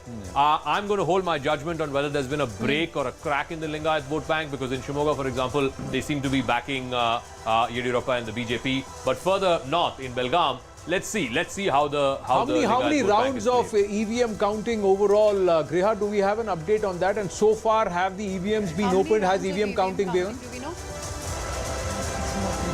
Okay, I think the EVM counting is still underway, so we do not yet know how many rounds are underway. It's just about begun 5 minutes back is what we are getting to know. But we do have a VVIP trail list and who exactly is leading. Like I just mentioned, Shikaripura, Vijendra is leading with the BJP. There is CT Ravi who's now gone on to trail there, Anand, from Chikmagaluru. So CT Ravi is trailing. There is R. Ashok who is also trailing from Ramnagar. So R. Ashok, again BJP trailing in Ramnagar in constituency number 184.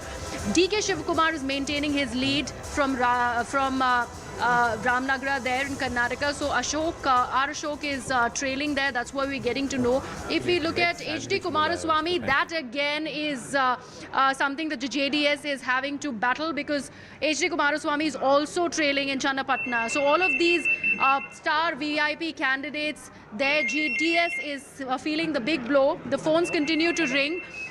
Siddaramaiah also continues with his lead. So DK Shivakumar and Siddaramaiah have their leads through. And Jagdish Shettar continues to trail. Yeah, Jagdish Shettar, I think in the Hubli Dharwad seats, Jagdish Shettar, of course, is trailing. But in the neighboring seat, in the Dharwad South, Hubli Dharwad East seat, a Congress candidate, Abhay Prasad, seems to be leading there. But in the Hubli Dharwad Central seat, of course, the Congress candidate there, Jagdish Shettar, is trailing. I just want to quickly once again check in on the Old Mysore belt. Yes, Nikhil Kumaraswamy is leading, but his father is trailing in the neighboring constituency to CP Yogeshwar of the BJP. Just checking further down, DC Tamanna of the JDS is leading in Madur. All right, Griha has an update on the Chief Minister. Okay.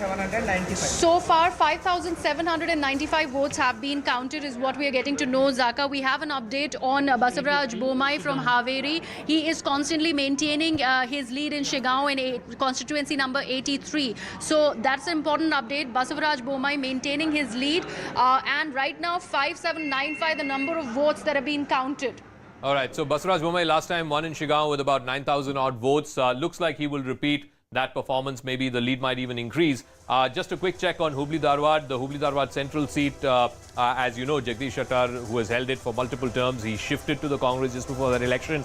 He's now trailing to Mahesh Tangnakai of the BJP. But I think the meta picture, I keep going back to the meta picture, what you're seeing is from Bellary upwards, northwards, that is, towards Yadgir, Bidar, Raichur, Gulbarga, that belt, you're seeing a lot more Congress blues as compared to 2018. In the rural parts of both Belgaum and Bagalkot, here in the north, in Kittur, Karnataka, again you're seeing a lot more blue. Coastal stays by and large with the BJP, 1 or 2 gains for the Congress. In Old Mysore, in the greater Mysore belt, from Nanjangud all the way up to Madikeri, you are seeing the Congress sort of reviving. In the Bangalore city seats, and again, this is very interesting, the Congress had the lead and always continues to have a lead in Bangalore city seats. But this time around, the Congress leading only in 5, whereas the BJP is leading, as per the current trends, leading in about 9. So it's going to be interesting to see how... who are these others? You know, because loss for JDS is also meaning gain in others category. There is one other who is leading in Bengaluru city. We don't know who that candidate is. There's one in Gauri Bidnur, where Puttaswamy Gowda is leading. And there's one in the central part, which is Gali Janardhan Reddy, of course, is leading from Gangavati, which I mentioned earlier. So these are the 3 guys who are aside of the main parties who are leading. But largely, I think the trends are beginning to now crystallize. Congress is thereabouts, very close to the halfway mark, 112. BJP at 89, JDS at 22. By and large, the Congress seems to have been making up for the losses that it suffered in 2018, particularly in Hyderabad, Karnataka, to an extent in Kittur, Karnataka, and of course here in the greater Mysore region. So the Congress is up from 75 that it had? It had 80 last time. It's now up to 108. So you can see how the margin with which it's coming back. And the gains are coming from... Like I said, these are the 3 regions where the Congress seems to be... look at this corridor. All right, we have visuals of Mr. Basavaraj Bomai from Shigaon. Well, he seems to be walking around up and about, speaking to the leaders. We'll see if we can get Swastika, who's been tracking Basavaraj Bomai. But these are pictures of him. Is he going to speak? No. Refusing to say anything right now. These leads will consolidate. Congress once again slipping down from 112 to 108. BJP climbing up from 84 to 90. The JDS also moving up to 23. So these leads are changing, ladies and gentlemen, and they will continue to change. The reason being EVM counting has just begun. There are at least 8 to 9 rounds of the EVM counting which will happen. Griha is with us from the Live Result Hub. Yes, Griha. We're getting Chitradurga leads, Anand, from Holakiri 102. There is a Congress lead, constituency number 102, Zaka. There's a Congress lead from there. There's one more coming in from Udupi, constituency number 120, where there is a BJP lead. So overall, if you look at it, and as Griha was pointing out, roughly around 5,000 votes have been counted as per the EVM machine. That's probably about 1 round, maybe even, maybe perhaps less. Just about 1 round. And on an average, assembly constituency has around 1.5 to 2 lakh voters. Voters, yeah. Which means even if it is a voting percentage of 70 or 65, still it's a substantial number of vote which is yet to be counted. Yeah, you probably have at least 12 to 15 rounds more to go. But I think, you know, in terms of what the picture is, it's clear that, you know, the Congress leads. It was at 112, 113. It's come down to 108. The BJP is in that late 80s, early 90s figure. JDS also in the mid-20s, as it were. Whether this will move further in the direction of the Congress consolidating its leads and being able to go past the halfway mark, we'll have to wait and see. But otherwise, I think the broad meta picture, and I keep coming back to this, North Karnataka seems to be flipping. Both Kittur Karnataka and Hyderabad Karnataka seem to be flipping, and that's where the Congress seems to be gaining a few seats. Well, we've got an update coming through. Let's quickly get this, ladies and gentlemen. What's happening is at this point that there is news coming through. News is that there has been an instruction that's been sent. Priyanka Vadra there, Priyanka Gandhi Vadra there, praying at the temple in Shimla.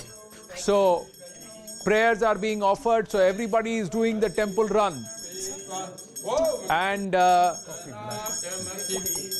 everybody doing the temple run, getting the blessings of the people there. So Priyanka Gandhi Vadra in the thick of campaigning. How much of an effect will her campaigns have for the Congress's fortunes in Karnataka and beyond? We'll have to wait and watch. But slowly, she's getting there on ground and keeping the fight local, talking about the local issues, the real issues, and ready to take on when required, even the Prime Minister. Now, let's quickly get you this. The Congress has sent out news, ladies and gentlemen, an update. The Congress has asked all its candidates to come to Bengaluru. Congress is asking all the MLAs to reach Bengaluru. All those who are going to win, all those who are getting in the Congress, asking all these MLAs to reach Bengaluru at the earliest. Now, are we seeing the grounds being made ready for resort politics, or is it just precautionary that they will flaunt their MLAs and they will move towards whatever is the resolution once the eventual results are in place? The Congress asking all its MLAs to reach Bengaluru. That's the election update right now, the election breaking here on Air Alexa. We're getting you this detail. Now, Mohan Kumar Mangalam, Neeti Jain with us at this point. Congress at 110, BJP at 86, JDS at 25. So Congress in pole position at this point. Mohan Kumar Mangalam, why are the MLAs being asked to come to Bengaluru? They're going to go to Bengaluru because they're a very important part of the decision of who should be the chief minister. So I think this must be related to that. I think as you go ahead, I mean, it's too early right now to actually look at trend lines, frankly, because the EVM rounds itself haven't really started. But if you look at the trends as they are now, and if you take it at face value, then it seems that Congress is going to cross the halfway mark. And if that's the case, then the MLA should come to Bengaluru. So we should not delay the process of selecting our new chief minister. So this is probably related to that. And on the BJP side, Neeti? Quiet optimism, or is it too early again, as you have been saying? No, it is too early because you yourself have said that the EVMs have just started the counting and all. Many rounds are left. So one box opens and the entire picture changes. We all have seen that happening earlier as well. But again, the point is the Congress is... they have not been confident about whatever they are getting into, and that is the reason since yesterday they have been trying to get their flock together. No, that's surprising. Neeti ji, good morning. This is Anand Narasimhan here. Quite surprising for you to say Congress is not confident. Everybody is thinking, are they becoming overconfident because the Dhol Nagada started even before the counting had started today. This is a departure from the norm with the Congress party. But we have T.R. Prasad Gowda of the JDS with us. That desperation to be alive right now. Yeah, you would call that, but they are celebrating. They seem to be very, very confident. Before I go to T.R. Prasad Gowda ji, quick update from the live result hub. Yes, Griha. We are getting two updates right now, Anand. From Bengaluru urban seat, we are getting an update from Mahadevpura, constituency number 174 Zaka. There's a Congress lead. The other one is coming in from Haveri, from constituency number 87, where we have a Congress lead. Okay, so all these constituencies are in... No, so Haveri again is the home district of the Chief Minister. He's from Shigao. Other than the Shigao seat, there seems to be a bunch of Congress leads in that district. Haveri main seat, of course, what Griha was referring to, Rudrappa Lamani of the Congress leading. In Bayadgi, again, a Congress candidate leading. in the neighboring constituency of Hirekerur, again a Congress candidate leading. So the Congress has got about 4 or 5 seats there in Haveri, except of course Shigaon, excuse me, where the Chief Minister is leading. So around 15 more or perhaps more rounds of counting that is left. Yeah. It's early round, perhaps only one EVM machine votes have been counted. One Griha's round, update. yeah. One round perhaps, yes. Griha? Yeah, we've got one more from Bangalore Urban, Maria. This one is coming from constituency number 170, where there's a BJP lead. So, and there's one more from Bomanahalli, 175. So 170 and 175. 175, you have a BJP lead? Okay. So And there is one more, Vijayanagar, 167. There is a Congress lead. So there is a toss-up between BJP and Congress from Bangalore Urban, at least. More of the seats are going to the BJP. Yes. But right now we're getting to know 2 of them. One of them is gone to the Congress party, Vijayanagar 167. So Zaka, is the Bangalore picture changing from what it was in 2018 and what it was, say, an hour back? Yeah, I think so. The Congress leads are about 2, 3, 4, 5, 6, 7, 8. 8 now, and the BJP is leading about 11. Remember, Bangalore has always been a Congress city, and Arun is from Bangalore. Arun, what do you make of this change? Is it the Modi rally effect or no? Yes. Both of you, yeah. See, one interesting factor about Bangalore was in that 2018, 12 of the seats had a margin of just 15,000. Yeah. 6 of them were won by BJP, 5 by the Congress. So I think that's what is I think playing behind itself this. Yes. out. Prakash? Actually, Bangalore reflects what happens overall in Karnataka, in the sense that there is a 35 to 40% vote set for the BJP, 35 to 40 set for the Congress, and about 15 to 20 for the JDS. That's how it's been. And some 6 to 10% of the people swing the election this way or that way. That's it. That is the thing. So when you say Kurubas, there are some 15,000, 10,000, you're right. But even from those days, when I was a journalist, we used to have toured rural places. The Kurubas are confident. They'll say, this time we'll make Congress win. This time we'll make So JDS. they shift. They know clearly that that's all that counts. That's it. The other numbers are set already. So it's essentially that shifting vote that they move depending on who they see is most formidable in that election. Yes, because well-settled people, young people in Bangalore, they may not even vote, okay? So these people who come from rural Karnataka or in Bangalore, they actually reflect in a way what happens in the rest of Karnataka. Interesting that you say that, because they said in these 28 seats of Bengaluru, whoever gets closer to 18-19, if there is a scenario that there is 18-19 seats... 18-19 is sweep. Yeah, so then it's a party with single majority. If it is stuck between not 1 or 2 seats separating the BJP and the Congress, that means eventually the result will also get stuck with one of them marginally in the lead, the other one is there, and the JDS coming into play. So Bengaluru is reflective of what happens in Karnataka. But today, if you look at this map on the wall, Prakash Belawadi, Bengaluru is not reflecting what is happening all across Karnataka.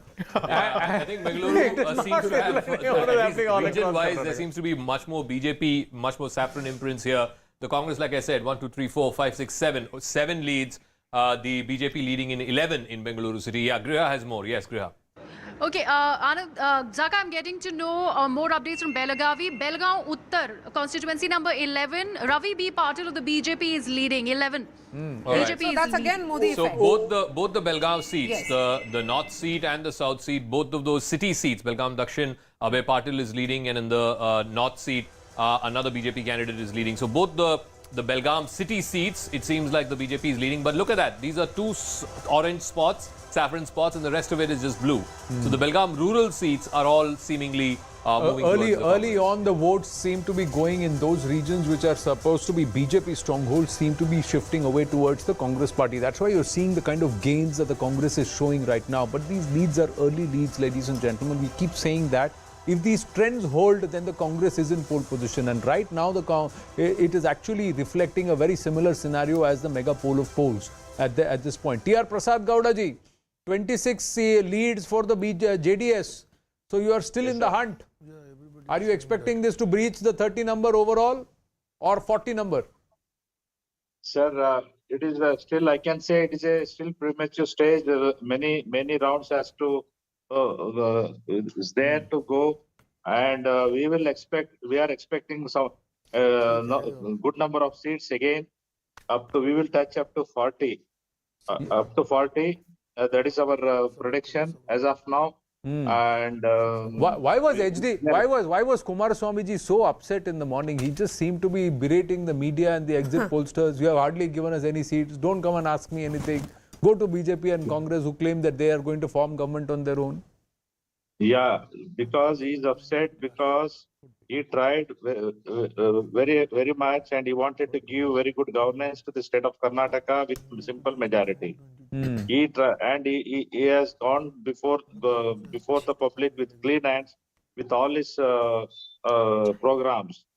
So even after traveling across the state, north and south, 12,000 kilometers, people are still. But you would see, T.R. Prasad, you're a senior man with the JDS. Let me ask you, aren't you guys shrinking as a party, or are you growing?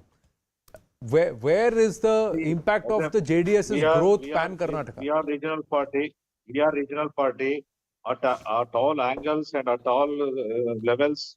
We are the people we are going to, because whenever last 2018 elections, after 2018 elections, all national parties will target our MLAs only, our peoples only. Yes, and but interestingly, yes, what the point that he is making, unlike say UP, where Mayawati shrunk to a level of insignificance, here still JDS is holding on, maybe little less. I have something interesting. We don't get this data usually. This is an addition that we've done to the magic wall. The vote share difference between Congress and BJP. BJP had 36. They've gone up by 2 percentage points to 38. The Congress had 38. They're now up at 44%. So if there's a difference of 6% between the Congress and the BJP, then we're looking at the direction clear majority and a sweep. Maria, only the relevance of JDS is if there is a hung house. If there is not a hung house, then perhaps, in the long run, JDS would split. And somehow, HD Kumaraswamy trailing constantly is also an indicator. No, but if HD Kumaraswamy trails, but the party still manages a 25 number, then somehow the magic figure the Congress hasn't crossed. And the others are the political parties we really do not know which way they'll go. That could be independence of the BJP. So the party that comes from behind it tends to have a momentum and the tally would go up. Yes, there is an EVM update coming from Griya. Yes, Griya. Yeah, so Maria, we're getting to know the 2 rounds of EVM counting now stands complete. So that has happened. We're getting more updates from Bangalore Urban, like you were discussing, more seats to the BJP. Another one, Yelahanka, constituency number 150, Zakat has gone to the BJP.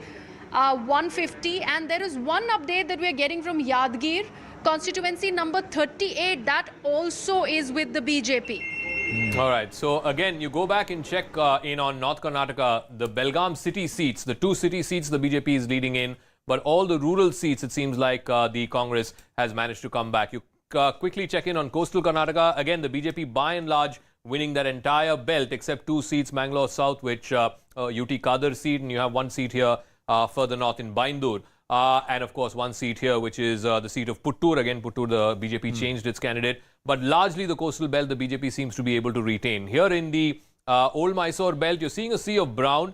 These are again very rural constituencies. Krishnarajpet, the JDS leading. Nagamangla, the JDS leading. Shravana Belagola, again the JDS leading. Hole Narsipur, Mr. Revanna is leading. The problem for the JDS seems to be that CP Yogeshwar right now is holding on to his lead in Channapatna, but Nikhil Kumaraswamy is leading in Ramnagar. But the JDS, if that number holds above 25, then it's going to be difficult for either party to be able to. All right. But Zaka, what you're saying is also the 10%. Yes. Just hold your thoughts, Maria. Update from Griha on Kalaburgi. Yes. Kalaburgi, if you look at constituency number 35, Jewargi, this is Ajay Singh of the Congress party who's leading, and there is an independent candidate. This is constituency number 34, Afzalpur. An independent candidate is leading, Nitin Venkaya Gutedar. All right, again at Jewargi, of course, is Dharam Singh's constituency. His son Ajay Dharam Singh is now contesting. Last time he won with a 16,000 margin. These are very, very impoverished, very rural constituencies. He's, of course, leading Ajay Singh in that constituency of Jewargi. Right now, let's just look at the halfway mark. Let's just understand what's happening where. Because if you look at the numbers and the possibilities, and once we show this out here on air, Alexa, ladies and gentlemen, the halfway mark, the race to 113. Now, in this race to 113, who is where? The Congress is there at 107 and it's still not crossed the halfway mark, has it? No, it's not crossed the halfway mark. It's not there. The BJP seems to be holding back a little. Will it be able to cross this number? That is what is important. This is where the BJP is at 86. Now, interestingly, if you do the arithmetic, ladies and gentlemen, the BJP at 86 plus the JDS will come to about 113. Yes. And the Congress plus the independents will come to 111. So फिर ये मामला यहाँ फिर फंस रहा है. That's what will happen. Now in this scenario, what will the Congress party do? What will the BJP do? And more importantly, what will the JDS and these independents do? Because both parties seem to be doing much, but so near yet so far. Mohan Kumar Mangalam, a similar scenario for the Congress party right now as it was for the BJP the last time around. Mohan, please hold your ears and update going to that. Yes, Griha. Okay, the tables seem to be slightly turning in Bangalore urban. We are getting two updates, one from Hebel, constituency number 158, and the second one from 159, Pulakashi Nagar. Both of them have Congress lead, Zaka. All right. 158 and 159. Pulakashi Nagar, again, now I don't know if Hebal is inner city or outer city now. It used to be outer city 20 years ago, but Arun, you want to weigh in on that? The result in Pulakashi Nagar will be important because it was here that communal riots took place. And Congress this is the DG Halli, KJ Halli yes, riots. and okay. Congress denied ticket to Srikhanda Srinivas Murthy, yeah. and he is contesting. And this constituency where this Murthy won by the highest margin in the state, 81,000. All right. Okay. So does Karnataka have bellwether seats? I'm asking that because bellwether seats, as they are called bellwether, there aren't any? See, when you look at this election, it seems there aren't any. But see, when you look at, you see. But Mohan Kumar Mangalam, this is not a happy situation for anybody. Right now, the way we are seeing it, it's not a happy situation either for the Congress or the BJP. But it's getting better for JDS. The only happy person who will be is Mr. H.D. Kumaraswamy and the JDS. And interesting scenario would be. Let me losing just say, and the party winning, getting the numbers. Yes, Mohanji. Yes, let me just say there is the fact that Mr. Kumaraswamy is trailing, or I think even as significant, Sri Ramalu trailing on his seats says a lot. If you look at Sri Ramalu's significance, his community, which is the ST Naika community, literally consolidated and voted for the BJP last time because they said they're going to make him deputy chief minister. He himself trailing says a lot about that community's vote. And as far as the Lingayat community's vote that was talked about earlier, I think a big reason for their consolidation in the last election was Mr. Yedurappa's leadership, which is missing here. If Mr. Jagdish Shetty left, but these are two rounds. and Mr. Bombay was I'm just saying that the Congress party would not want to be at 108 seats. We come back to you in just a bit. Some updates from Griha. Yes, Griha. H.D. Kumaraswamy update.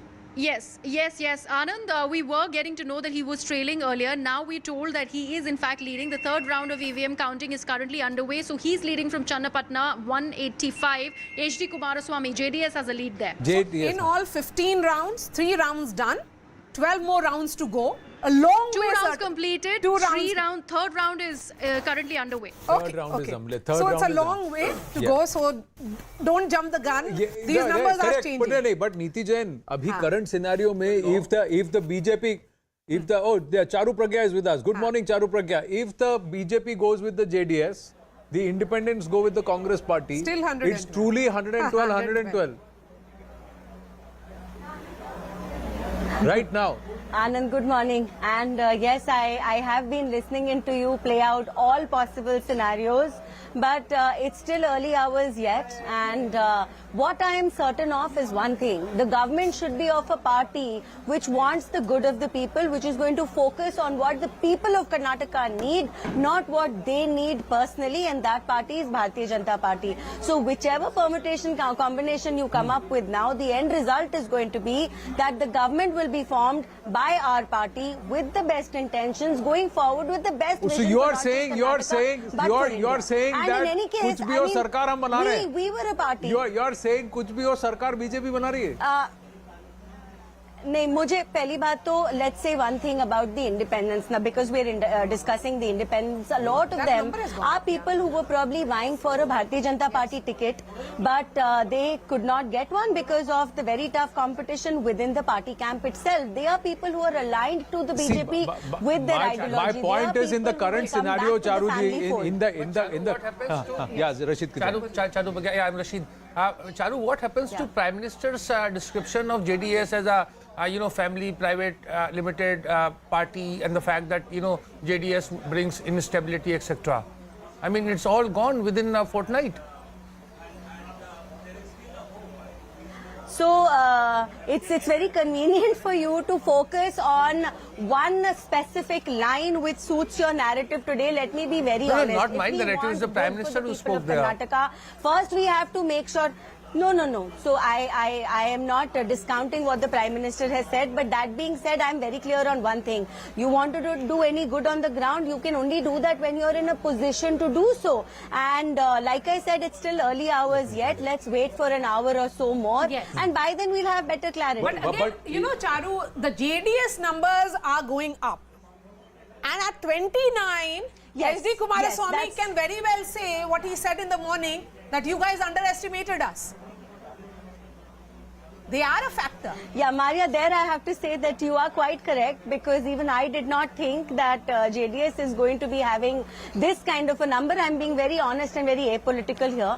But that being said, it leaves a lot for the other political parties and the cephalogists, because seems like all our predictions So were wrong. if you look at it, we have Yes. the worm graphic, as we call it. It's a cricketing analogy that we have borrowed. The switchover, really, the BJP was leading till about 8:50, 8:53 or so. And the switchover, the blue worm overtaking the orange worm, happened around 8:54, When the 8:55. EVMs opened. And then you're seeing the blue worm consistently ahead, the gap only widening between the blue and the orange. But here again, the brown worm, which is the JDS worm, you can see in the last half an hour or so, from 9:05 till 9:35, suddenly there is an uptick. They were plateauing out here in the first hour or so, but from 9:05 to 9:35, there's a sudden uptick in the JDS. It could well change again.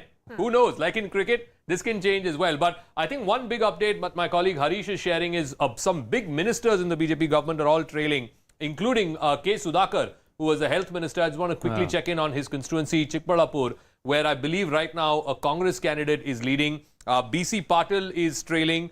He's trailing, of course, from Hirekerur, which is in North Karnataka. Narayan Gowda is trailing from KR Pet and from Ballari Rural. I think somebody mentioned Sri Ramalu. Sri Ramalu is also trailing from Ballari Rural. And Sudhakar.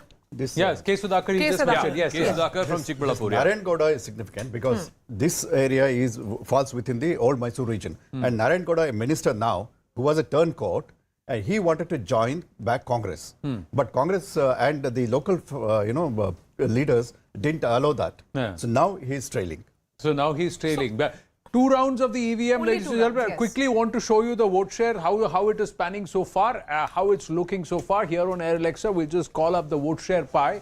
At this point, what it looks like at this point is that the BJP has 38% vote share, so they are up by 2% from the last time around. But look at the gains the Congress has made. The Congress has moved up at least about 6 to 7% in vote share. This gap, this awning gap of 7% means that the Congress should have a decisive mandate. The JDS has 8%. Others are polling about 9% of the vote share.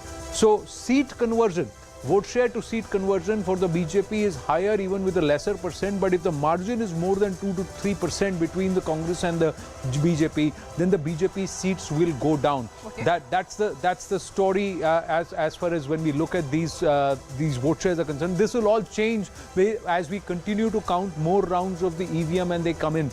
Round 3 is underway. There are at least 12 to 15 rounds of the EVM counting. Will this scenario change? We have to wait and watch. The BJP once again slowly moving up a little. Congress now sliding down from 112 right on the halfway down to 107. The JDS picking up from 23 to 29. So these scenarios could evolve and continue to change. Griha has got an update. Let's go across to her and then bring it back into the studio. Yes, Anand, we are getting all the Harveys right now, and we do know that constituency number 86, Zaka already mentioned that from Hirekerur, there is a gap margin of 2,000 votes from which the Congress candidate is leading, and BJP is trailing by 2,000 votes there. So Basavangauda Patil trailing by 2,000 votes. We also know that other than Basavaraj Bomai from Shigao, no other BJP candidate right now is leading. It's only Mr. Basavaraj Bomai who is leading in the Haveri district. Otherwise, all the other 6, where there is Hangal, there is Haveri, Bayadi, Hirekerur, and the other constituency, all of them have a Congress lead. You know, one interesting thing, and of course, Hirakeru, there's a sitting minister of the BJP there, he's trailing. But one other interesting thing, you know, while we look at the vote share, 45% to the Congress right now, 38, 39 to the BJP. Look at this. The JDS has come down to 8%. They had 18% vote share last time, 20% before that. But at 8%, there is clearly a differential between their vote share and their seat share. You cannot be winning 30 seats or 29 seats with just an 8% vote share. So I suspect that that JDS figure might actually come down unless this vote share increases dramatically in the next couple of hours. See, D.V. Sadananda Gowda is with us. Yes, yes. Yeah. In the earlier discussion, you know, we brought this up once. You know, it is if the Muslims have decided to vote for the Congress, for the Congress entirely, en masse. En masse. And if Shivakumar has managed to split the Vocaligas, then, you know, that is the narrative that could hold. But again, it's just, you don't know, that 9% is just so small. It's like, yes. I don't think to it's win ever 30 happened. seats with 9%. 30 seats is unimaginable. I mean, if it would have happened in a bigger state, then that party would have collapsed completely. I want to tell, it's there was a concentrated meme in one particular region and But in still, one particular 30. area, and Yeah. that's That's a where huge they're number. trying to Yeah. dominate. So I want to tell you, That's there was a meme that has been shared in my alumni group. Yeah. You know, with 3 photographs. You know, where in one Siddaramaiah and Mr. Rahul Gandhi are praying. In another one, you know, Basavaraj Bommai is praying, and in the bottom, Kumaraswamy is praying. They've got photographs 3, and you know, they're saying one is hoping for a BJP majority, one for a Congress, and one praying for a hung verdict. Hung verdict. Griha has a quick update. Griha, what's the update? Yes, on we're Jagdish getting Shettar? an update.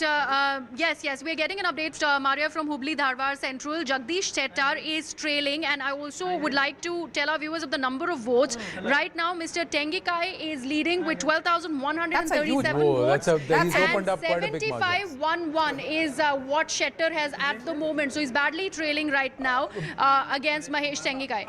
At least 5,000 vote difference. D.V. Sadananda Gowda ji is with us. Good morning, sir. Thank you for your time. The numbers not looking very healthy so far for the BJP. You were very confident that the BJP will have absolute majority. Sir, practically it is too early to say anything about the final result, sir. But still I am hopeful that we will have the absolute majority. We will cross the magical number by the end of the counting, sir. I hope that we will form the government. You are confident? I am so much... please complete. You are confident that the Prime Minister will swing about 2 to 3% votes? Sir, the results from various corners, we see the fluctuations is very narrow, very narrow. You can see, for example, in Shettar's constituency, we are leading by 5,000 votes. Similarly, in other places, the difference is so small between Congress and BJP.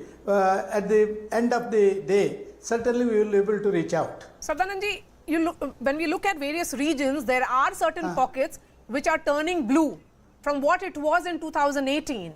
If you look at the gain and the gap between the BJP and the Congress, it's turning out to be over 20 seats now. Yeah, that is what I told. It is too early because the numbers are fluctuating like anything. Earlier, BJP was leading in about 8 to 10 constituencies. Sir, after counting for 1 or 2 rounds, there were fluctuations. I think that by the end of the day, we will be able to reach out. Okay, Sadanand ji, again, when we look at the numbers, what are you picking up? Because you must be getting calls from the constituencies. There must be that war room that has been set up by the BJP. What are you picking up? Of course, these numbers are reflecting, but आपके पास क्या information है? Sir, we are just given the reports are given by our cadre in the booth level.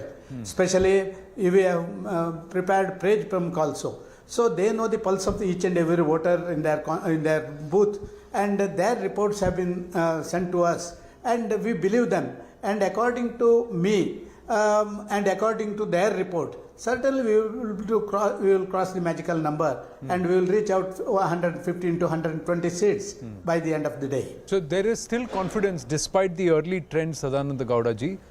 because many are saying that the Congress is making inroads in some of your strongholds and doing away with some of the leaders may come back to hurt you. Did you get that sense, or you still believe your Panna Pramukhs and the booth level update? See, practically in some of the areas, of course, there were some changes, and of course the Congress is playing some good game in and around in a few constituencies. I don't dispute that, but it doesn't mean that BJP won't win that constituency, because certain areas in that constituency which initially it may be favoring, those booths may be favoring Congress, but the subsequent booths which will favor to BJP. So ultimately the result will come out only after 12 o'clock. We will be able to predict the reality, what will be the final results. The picture that is emerging, particularly from Bengaluru, is very interesting. Because in Bengaluru, for 2 days, the Prime Minister carried out those 36-kilometer long road shows. Do you think that could be the deciding factor in other constituencies also, Bidar or Belgavi? These are the constituencies where the BJP really focused and ensured that the Prime Minister canvasses. So practically, Prime Minister had 18 road shows and public meetings across the state, and a huge crowd. Unexpected. For example, I will tell you, in my Bangalore North constituency, we had a rally of about 4.5 kilometers. Yes. We expected that about 1 lakh people will gather. But according to the media, according to the police report, it was more than 3 lakhs. So automatically, at least 1 to 2% vote shift will be there because of Modi's rally. And the image of our Prime Minister is accepted by the public. The roadshow itself is an example for that. You know, I just want to point out on the Bangalore city seats, including outer Bangalore, some of the rural seats, out of 32 seats, BJP is leading in 18. Yes. Congress is leading only in 11. I think definitely the Modi Their rally has number was made 19 seats, Zaka. Yes. The BJP was planning, I think Tejasvi Surya to multiple leaders of the BJP said Bengaluru they're targeting 19 seats, and right now you're saying they're leading in 18 seats. That is significant. BL Santosh had actually talked about it in that Twitter spaces as well. He spoke about specifically and not just that, for BL Santoshji to mention 39,000 booths where they've done and 4 ACs on his tweet and put it out there also means a lot. But Sadananda Gowdaji, one more question, but I'll just get an update from the live result hub and come back to you. Yes, Griha. Anand, we are getting live updates right now about Nikhil Kumaraswamy from Ramnagar. He is leading by 3,196 votes. That's the kind of lead that Nikhil Kumaraswamy has from 183 Ramnagar constituency. And right now the third round of EVM counting is underway. There's one more update that we are getting from Mandya, where constituency number 190, we have a JDS lead. Mandya, again, it's a stronghold of the JDS itself. So JDS should be doing well there. But Sadananda Gowdaji, is the BJP open to forming government at any cost? Is there a point there, no matter what, we have to form the government? Is there a decision that's been made there? No, practically the final decision will be taken by our central leaders, and according to their directions we will go ahead while forming the government. But according to me, I also toured nearly more than 12 or 13 districts. There was a very good response for BJP because of the Prime Minister's assistance to the state of Karnataka and the implementation by the Chief Ministers Yediyurappa and Basavaraj Bommai. And as far as the assurances, we have nearly 90% of the assurances given by us has been complied in the last 3.5 years rule here in Karnataka by our Chief Ministers. And those visuals that are coming in are of B.S. people will bless Yediyurappa, in fact, watching the trend, the early trends that are coming, and perhaps he's watching CNN News 18. Anand, he could be watching you, Mr. Gowda. The larger question is, Sadananda Gowdaji, did the BJP voters come out early on to vote or towards the latter half of the day? Are you counting on the later rounds for the BJP votes to come through? Why do we get a sense that that's what you're hoping for?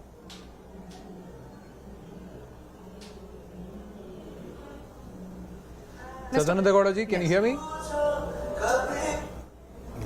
Yeah, I can hear you, sir. So did the BJP voters come out to vote after 3 p.m.? Is there a reason why you're believing the later half of the EVM rounds will favor the BJP? No, counting will go according to the booth numbers. So certain booths in certain areas, the booth numbers, the initial booths, it may favor Congress. But the subsequent booths where the counting need to take place, it may favor BJP. That is our expectation, sir. Okay. Since you're a member of parliament from North Bengaluru, as you pointed out, sir, I want to understand what are the factors that could be going, because the map in Bengaluru in particular seemed to have shifted from what it was in 2018. The colors are saffron. You are true, ma'am. You are true. Practically in my constituency, out of 8 constituencies, at present we are leading in 5 constituencies and 2 constituencies very narrowly we are, but we are hopeful that we will win in those 2 constituencies. So I was really, a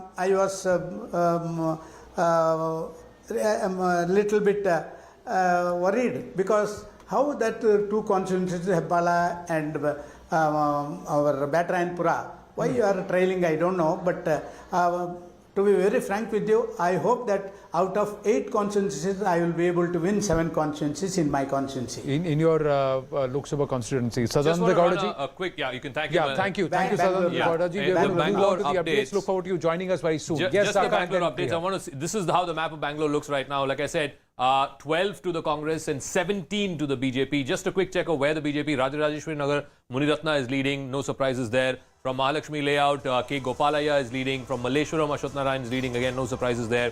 Rajaji Nagar, Suresh Kumar of the BJP is leading there. In Gandhi Nagar, which is Mr. Dinesh Gundurao's seat, the BJP candidate seems to be leading there in Gandhi Nagar. That would be a giant killer. In Shanti Nagar, Shiv Kumar is leading of the BJP. From Shivaji... That's Harris. Yeah, from Shanti Nagar, if N.A. Harris is trailing to K. Shiv Kumar of the BJP, that's a big one.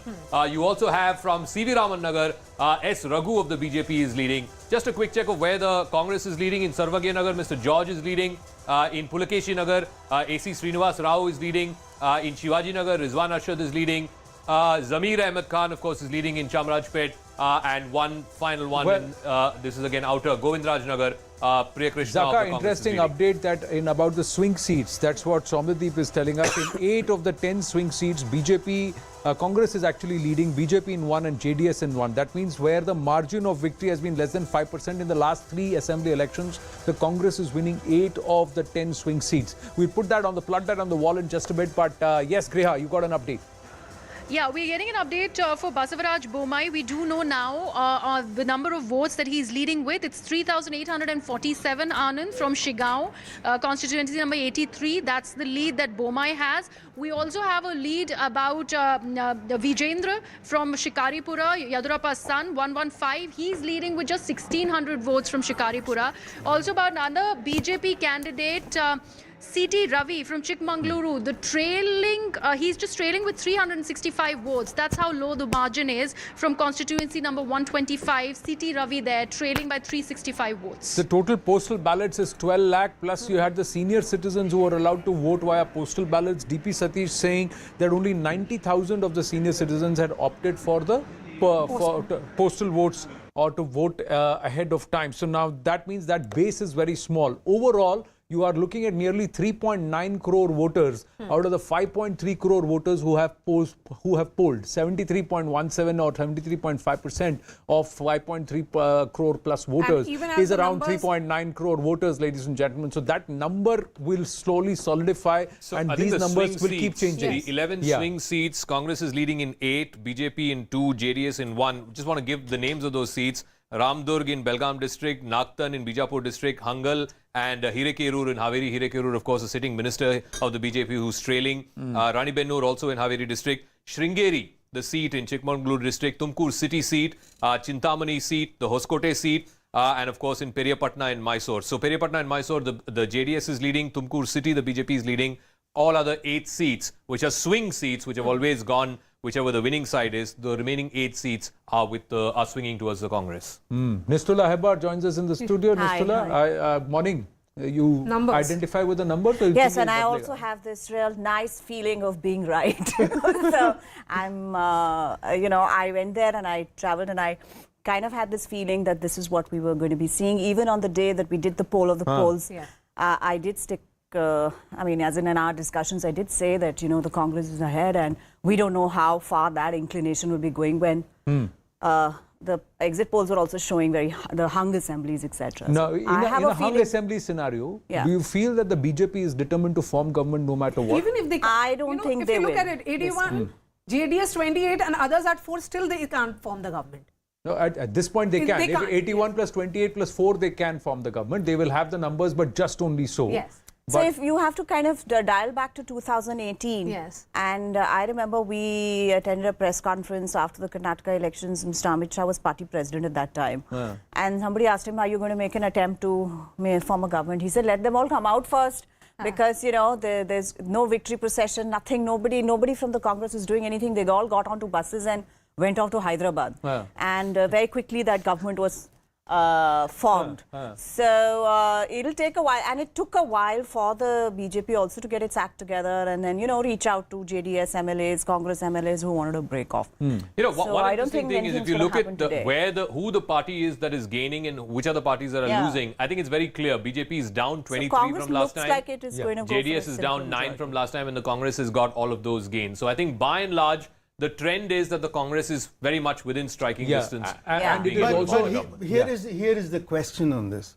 If the BJP has, if those numbers hold in the vote share, BJP has increased its vote share by 2%, then where are the votes coming to the Congress? You know, there is no anti-incumbents against the BJP. There is some other nature of consolidation, and I go back to that story I'm holding on to, that it's coming from the Wakaligas and from the Muslims voting en masse. You're right. I mean, all right, Siddaramaiah is speaking. Let's listen in.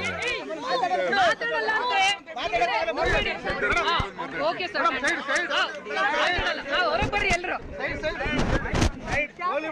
He will go to voting center, come back and then talk. He won't speak. Guys, he won't speak. Go aram se. Siddaramaiah No, but place, and they're interestingly- saying he will not speak now. He will go to the voting center, then though his come son back and has then said, speak. the son has staked claim to form the to be the next chief minister. He says it was because of my father. He should be the next chief minister. That is a fight of kaun banega Mukhyamantri, but overall, in terms of whether they are sure of the Congress given 3-4 rounds of counting, or are they going to wait? Will these numbers settle? At this point, Congress looks in a place where it could not just emerge as a single largest party, but also have absolute majority if these trends continue out of the 224 seats. The aspect of JDS coming into play, Kingmaker, doesn't happen. Yeah, I think 111, 112 is the halfway mark. They're about 1 or 2 short. I think they will cross over. As you see, Siddaramaiah, you know, I was there with him in Varuna on a day, you know, checking out his campaign. You can tell that he is a mass leader, perhaps one of the last few. Yediyurappa, Siddaramaiah, probably the only 2 remaining mass leaders in Karnataka.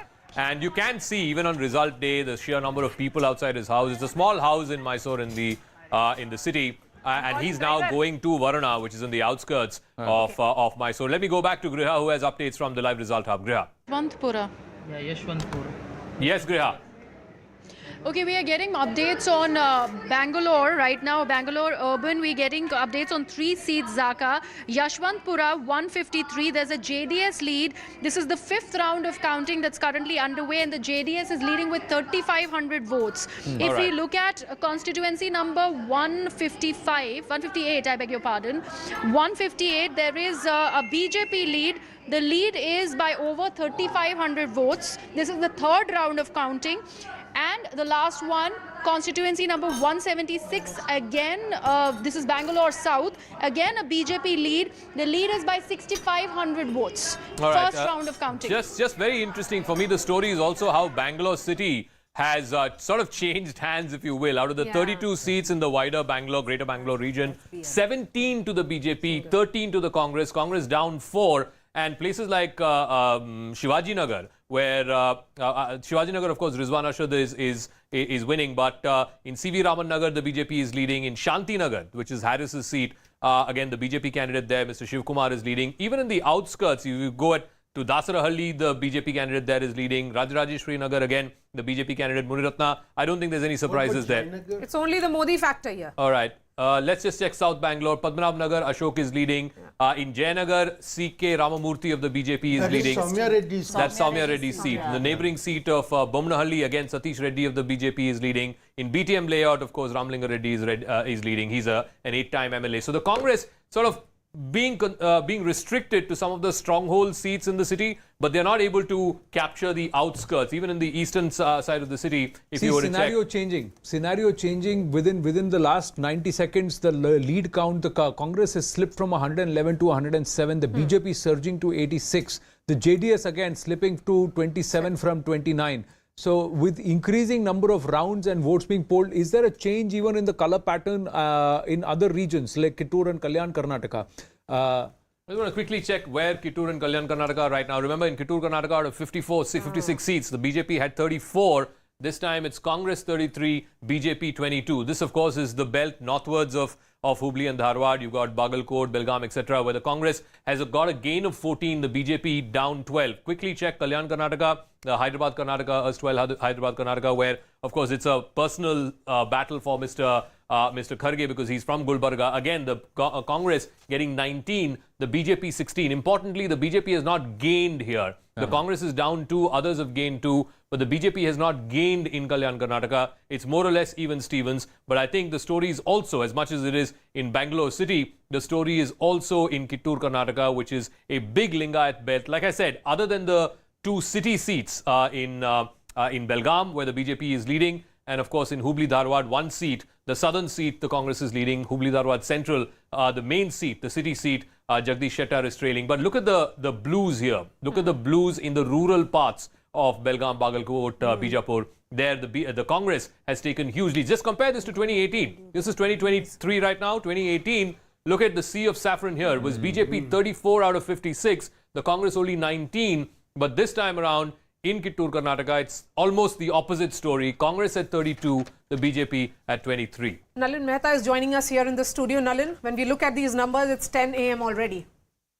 So, look, we still have to wait for these numbers to settle down, but I think there are 2 or 3 key stories here. One, in the old Mysuru region, there is a Vokalika consolidation, but that's going towards the Congress's way. The JDS is going down. And that's what is making a huge difference there. Because the JDS vote is basically the anti-BJP vote. And it's which gets split between the Congress and the JDS. And because the JDS always got a higher number, it was to the detriment of the Congress. Now the Congress is gaining there. And then you are seeing the story in Bangalore. You're also seeing in Hyderabad, Karnataka, which is also the area of Mallikarjun Kharge. You're seeing the Congress consolidating there. And Mumbai, Karnataka as well. The SC is there. Absolutely. Absolutely. No, just a word on Old Mysore. This is how Old Mysore is playing out. 57 seats. We've kept out some of the urban seats. But in the 57 seats, the Congress is 24, up 7 from last time. The JDS is 18, down 9. So a large part of these losses for the JDS have gone to the Congress. 2 have gone to the BJP. BJP at 13. So the gap between BJP and JDS in that Vokaliga belt is narrowing. Maybe not in this election cycle, but maybe in an election cycle or 2 from now. BJP will be hoping to be the number 2 party in that belt. May I also add that something else is happening with Lingayat votes. In the Lingayat dominated seats, which are spread across north and central Karnataka, you are seeing a shift. The BJP is holding on, but the Congress is doing much better than it ever did before. Last time, BJP had about 38 Lingayat dominated seats, Congress had about 21. Currently, as of right now, the tally is around 38-24 in favor of the Congress there. The Congress 36-26 is what we have. Again, what is happening here is there seems to be, whatever the losses of the BJP is going to the Congress. The JDS, of course, not much of a player in central and north Karnataka, but Congress leading in 36 out of the 67 Lingayat-dominated seats. BJP leading only in 26. Quick check back on how it was in 2018. The BJP swept those seats. They got 40 out of 67. The Congress had only 20. So there seems to have been a bit of a flip in the Lingayat-dominated seats. I wouldn't go so far as to say that there's been a complete crack in that vote bank, but certainly in those seats, it seems like, again, when you say Lingayat-dominated, Vokaliga-dominated, they are the dominant community. Doesn't mean that the others are not voting for the winning party. So even in the Lingayat-dominated seats, the SCs, the OBCs, the other backward classes, how are they voting will also be very critical to The watch. number of But- seats where they 87 hold then. sway, the Yes. Lingayats actually is quite high in terms of intense. But the total number of vote share base, if you were to see, then the SCs and the Dalits actually have a huge vote base. Now we just quickly get and then Maria can take it forward. We've just got the vote share numbers, and this is the update, ladies. There's a 7% vote share difference now. Earlier it was about 8%. Now it's 7% between the Congress and the BJP, 37% and 44%. Look at the JDS, from 9% they are up to 12% after about 5 or 6 rounds of the EVM counting. 7% of the vote share has gone to the others. It was at 9% a short while ago. It's at 7% now. But overall, if you see, this is the awning gap. The 7% gap that the Congress has opened up with the BJP, that's where the seat numbers are going up for the Congress. Seat to vote share to seat conversion has always been higher for the BJP, with lesser vote share, 2 to 2.5%. They would still get in higher number of seats in terms of conversion. But this is a huge gap. Will this, in the subsequent rounds, another 10 rounds, if not more to go, will the BJP close the margin? We'll have to wait and watch. Right now, it's the Congress in pole position with 107 leads, the BJP at 85. The others have gone up to 5. The JDS crawling back up to 27, Maria. Yeah. Yes, and Rajiv Gowda of this joining us. Mr. Gowda, how are you looking at these numbers? Of course, it's 10 a.m. and it's consolidating for the Congress. But you're still not very close to the halfway mark. It's 113. I think these are trending in the right direction, and I would have loved to have seen another 20-25 seats, favoring us. But I think these trends are going to hold, they're going to strengthen, and the Congress is going to be in a comfortable majority in a few hours from now. You're hopeful for the Congress. GVL Narasimha Rao, also of the BJP, will be joining me in just a bit. Prakash ji, here in the studio, when we look at, because it's 10 a.m., we always make an assessment at 10. You know, there is one thing that seems to be returning in these election results, that, we always held that the BJP did well in urban clusters. Yeah. That seems to be coming back from the graphs you're showing, so they're always talking about the next delimitation, when because of urban concentration, more seats will be given to places like Bangalore. So I think that if that trend holds, I cannot see, like, Nistul has just said, I cannot see that, BJP will be very upset with all this. They may, they may be looking at next year rather than Lok Sabha 2024, but they were very keen to retain government in Going to Karnataka. Bengaluru was also part of that. Basically, it was the cadre were very unenthused before he made his campaign stops. At least he got the cadre out. There was some enthusiasm after that. And spending 2 days in Bengaluru, I think, seems to have paid off, and it was also, I think, aimed at 2024. See, look at the Bangalore city seats. I mean, out of 32, BJP is leading in 18. It has never happened that BJP gets more seats than the Congress in Bengaluru. Now, will these stay? We'll have to wait and watch. Rajiv Gowda ji, good morning. This is Anand here. May I ask you, if this current scenario stays, is this a problem or an opportunity for the Congress, sir? At 106, plus if you were to even rope in the others, you would still be short. So how are you going to form government? Are you going to reach out to the JDS then? Is there a thought process there? As I said, we do need to hold our horses and be a little patient and wait for a few more hours. Only then will we know whether this question arises at all. We are quite confident, and you yourself are talking about a 7% margin between the Congress and the BJP. That's going to translate into a lot more seats.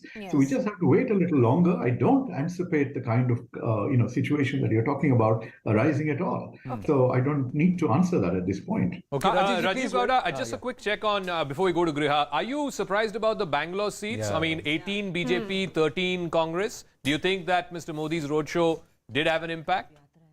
No. See, we had 12 MLAs out of 28 in the last round. And when we went to the polls, we are confident of winning another 3, 4, 5 seats. There are a lot of strong BJP MLAs in Bangalore, so them getting double figures is not a surprise. But 18, they once actually did very well, I think in 2008, but they've never been able to, repeat that. And I don't anticipate that will happen. See, we had launched a very interesting initiative focused on apartments and RWAs and voters who had historically not been tapped by the Congress. The response has been tremendous. So these numbers are very surprising to me. So let's see. It's still early. Let's get a word from Griha. Griha, at the live result hub. How many rounds over? Okay, so different constituencies, different counting rounds that are currently on. We have a word about DK Shivakumar. The lead that he has is massive, Maria. 25,406. That is the number of votes he is leading with. Right now, their fourth round of counting is currently underway. And if we look at Shikaripura, Vijendra has only managed to make a steady lead. Earlier it was 1,600. Now the vote percentage of number of votes that he's leading with has gone up to 2,000. So that's the lead that he's maintaining. If we look at HD Kumaraswamy, his lead has also increased massively. In Channapatna, 14,400 votes. That's the number of votes he's leading with. Okay, so DK Shivkumar and HD Kumaraswamy will retain they will win there. It's comforted. Like I said, sun will have to rise from the west for HD Kumaraswamy to lose Channapatna. So that is proven there. Yes. But yes, overall, you know, when we look at it, in fact, DK Shivkumar's strategist has been claiming that the margin of victory in Kanakpura for DKS would be highest among all the 224 constituencies. What is giving them that confidence? And Zaka, if the Vokaliga split is happening in Old Mysuru, then DK Shivkumar will stake claim for the Chief Minister's chair. Yesterday, I think Arun was saying this yesterday, that if the victory, margins are like 107, 110, then DK will become Chief Minister. If it's 120 plus, then Siddaramaiah will become Chief Minister. But just a quick word on DK Shivkumar. Kanakpura, last time he won by 79,000 votes. I think it was the second or third highest in the state. This time they're saying he'll win by 1 lakh plus votes. Whether that happens or not, we'll see. Just a quick word, if any of them need these 5, who are these 5 independents who are leading? Gali Janardhan Reddy is leading, of course. In Gauri Bidnoor, we have Puttaswamy Gowda, who's leading.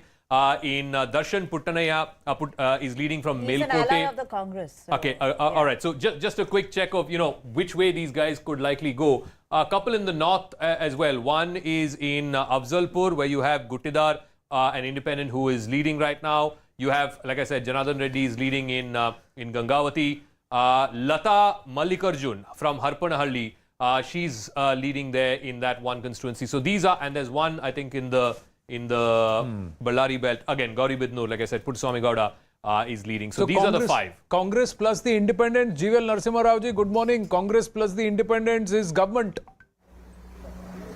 Right now, this scenario stays. Good morning, Anand. Good morning, Anand. It only shows, today's trend so far prove that the so-called big majority for the Congress party and the rout for the BJP that was estimated only a few weeks ago has certainly not proved to be right. We have done far more creditably than what anybody else expected us to do. In terms of even vote share, our vote share on the Election Commission side shows that we have improved our vote share compared to last election. Yes. Certainly it appears to be a hung house. Nothing conclusive can be said as of today, as of now, but it's heading towards a hung assembly. Yes. And those who predicted a big win for the Congress party certainly need to relook at their What about numbers. those who predicted a big win for the BJP? No one predicted a big win for the BJP for that matter. The BJP was confident of emerging ahead of the Congress party because we could see that our vote share our support in the electorate was improving, which is also borne out by the vote numbers.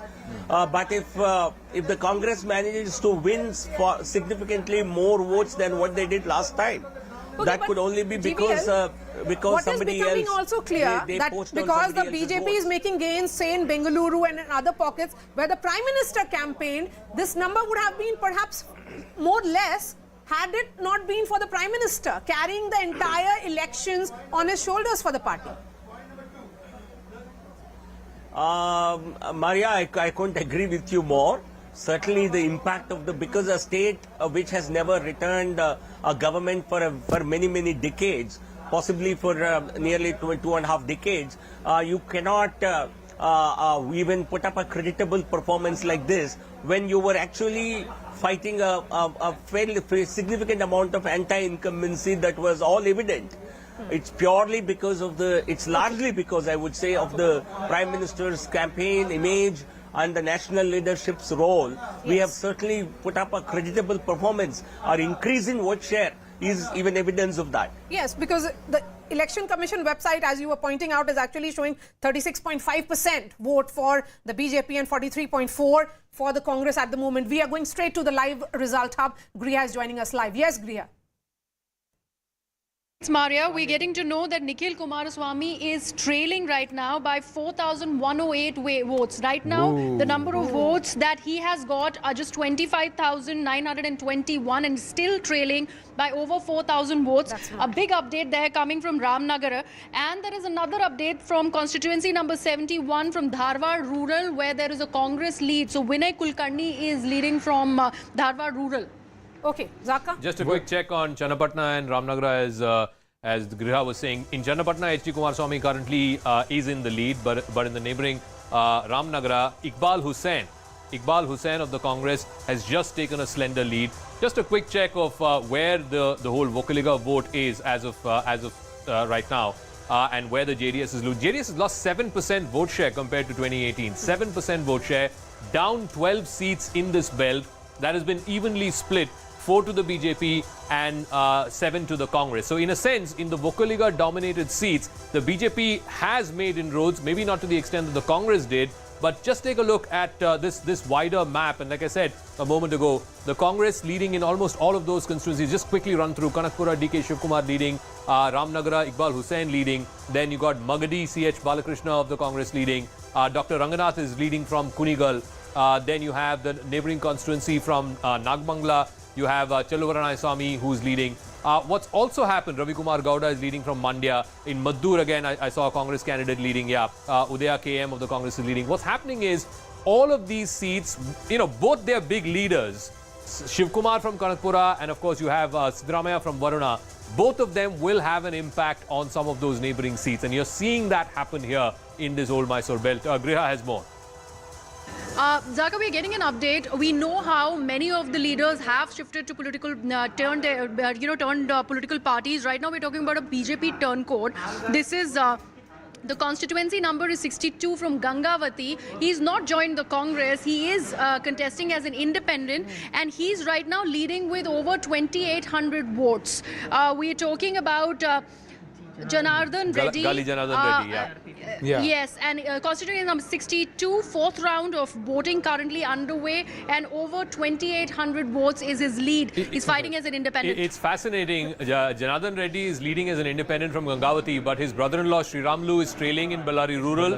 His brother Somshekhar Reddy is also trailing in Bellary City. So both, some big names are getting trounced. Here all again, it is third, fourth round of EVM counting. Yes. So all of this, they believe, a lot of them are believing that this should change eventually when we come to 8-9 rounds. We'll have to wait and watch. As we don't know the margin of the difference of votes. If it's less than 3,000 votes, then it's not going to. An update on Basavaraj Bommai and then I'll come back. Yes, Basavaraj Bommai. Yes, Priya. Okay, Basavaraj Bommai is leading by over 20,000 votes right now. So he's winning that seat. A lot of votes, yeah, 20,000 votes, over 20,000 votes. That's the lead. Last time he won only by 9,000 votes, so obviously he's earlier it was around 8,000. It went from 3,000 votes. In 2 minutes, it went to 8,000, and now the lead has gone up to 20,000. See, as the boxes, as the EVMs are opening, a lot of scenarios could change, is what some people are expecting. Some believe that it's only going to going to consolidate. Yes. Just an update, Rajiv Gowdaji, so far, there's a tech update that has come from our team where they're saying Congress is leading in 41 of the 75 seats, which reported a voter turnout of more than 80%. Jeevan Narasimha Rao, please weigh in after Rajiv Gowdaji. BJP is leading in 35 of the 60 seats, which reported a voter turnout of less than 70%. How would you infer this, Rajiv ji? Well, the straightforward inference, Anand, is to say that people came out with a lot of anger, and that's why you have such a large turnout, and that's why you have such a positive set of numbers for the Congress party. That seems to be what a straightforward interpretation would be. Yeah, Jeevan Narasimha Rao, so that means there are voters who have come out to vote against you, clearly. No, Anand, that would not be the right way to analyze any voting trends. Always you should look at the differences over time. There are some districts, some constituencies which traditionally report higher turnouts, and there are some which report lower turnouts. So what is more important is for you to look at what change constituencies where vote share, where turnout has increased by say more than 5% or 10%, have they flipped from the compared to last time? Have they flipped more than the other constituencies? So looking at turnout in this election in isolation would not give you any meaningful interpretation of data. But what clearly the trend so far suggests. Yeah, go ahead. Yes, but GVL, you know the point that you're making, less than 70% in the sense that in constituencies where there has been more or less average voter turnout, they are staying with the BJP. But even in that, your performance is not 100%. No, Maria, what I am saying is, looking at turnout in absolute terms in this election alone will not give you the trend. You should always see the change over time. You see, the overall turnout in Karnataka remained almost at the same level as last time. Last time it was 73 and the last reported I saw in Election Commission was 72 plus something, so which is more or less the same. No, so I don't think turnout played a very big factor in this election. GVL, I just want to add two things. I think there's a story here as well. The SC reserve seats and the ST reserve seats. Last time the BJP had won quite substantially in the Dalit reserve seats. This time around, just to run that once again, this time around, this is 2018. Yeah, this is 2018 where the SC reserve seats, the BJP had won, I think, 18 and the Congress, the BJP had 16, the Congress had 12. This was in 2018. In 2023, that story seems to have flipped a bit. Congress is leading in 17, the BJP leading only in 11. So it's a gain of 5 for the Congress, a loss of 5 for the BJP. Similarly, in the ST seats, the STs are, of course, a substantial chunk in North Karnataka, particularly in the Bidar, Raichur, that belt. Again, the Congress leading 12, BJP leading only in 2.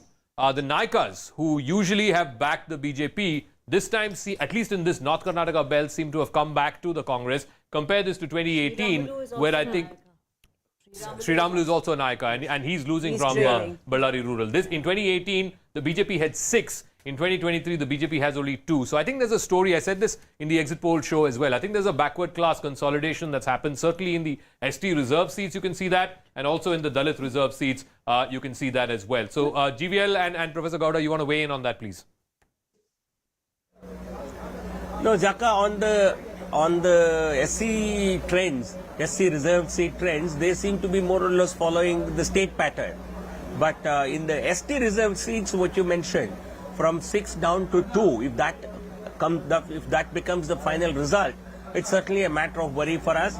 It's something that we will have to look into as to how we did not perform well in those seats, because we have actually increased the reservations for STs from 3 to 7%. Something that the previous governments had promised and did not deliver.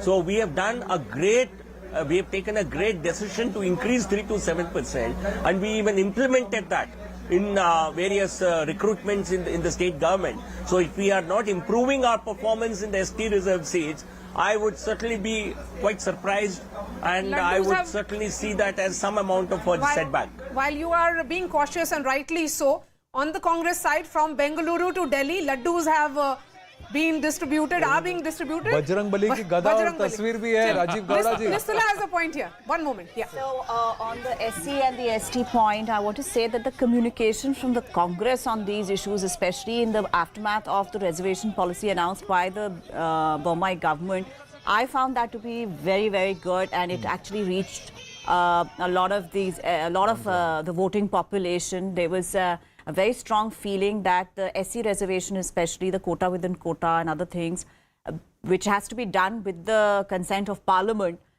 This was done in October and it had not been pushed in Parliament before that. So they said that if they were sincere about it, they would have done it. So there was a very strong feeling that there was a less of a sincerity in terms of the BJP. This was an election issue. And the Congress was very successful, I felt, in communicating that.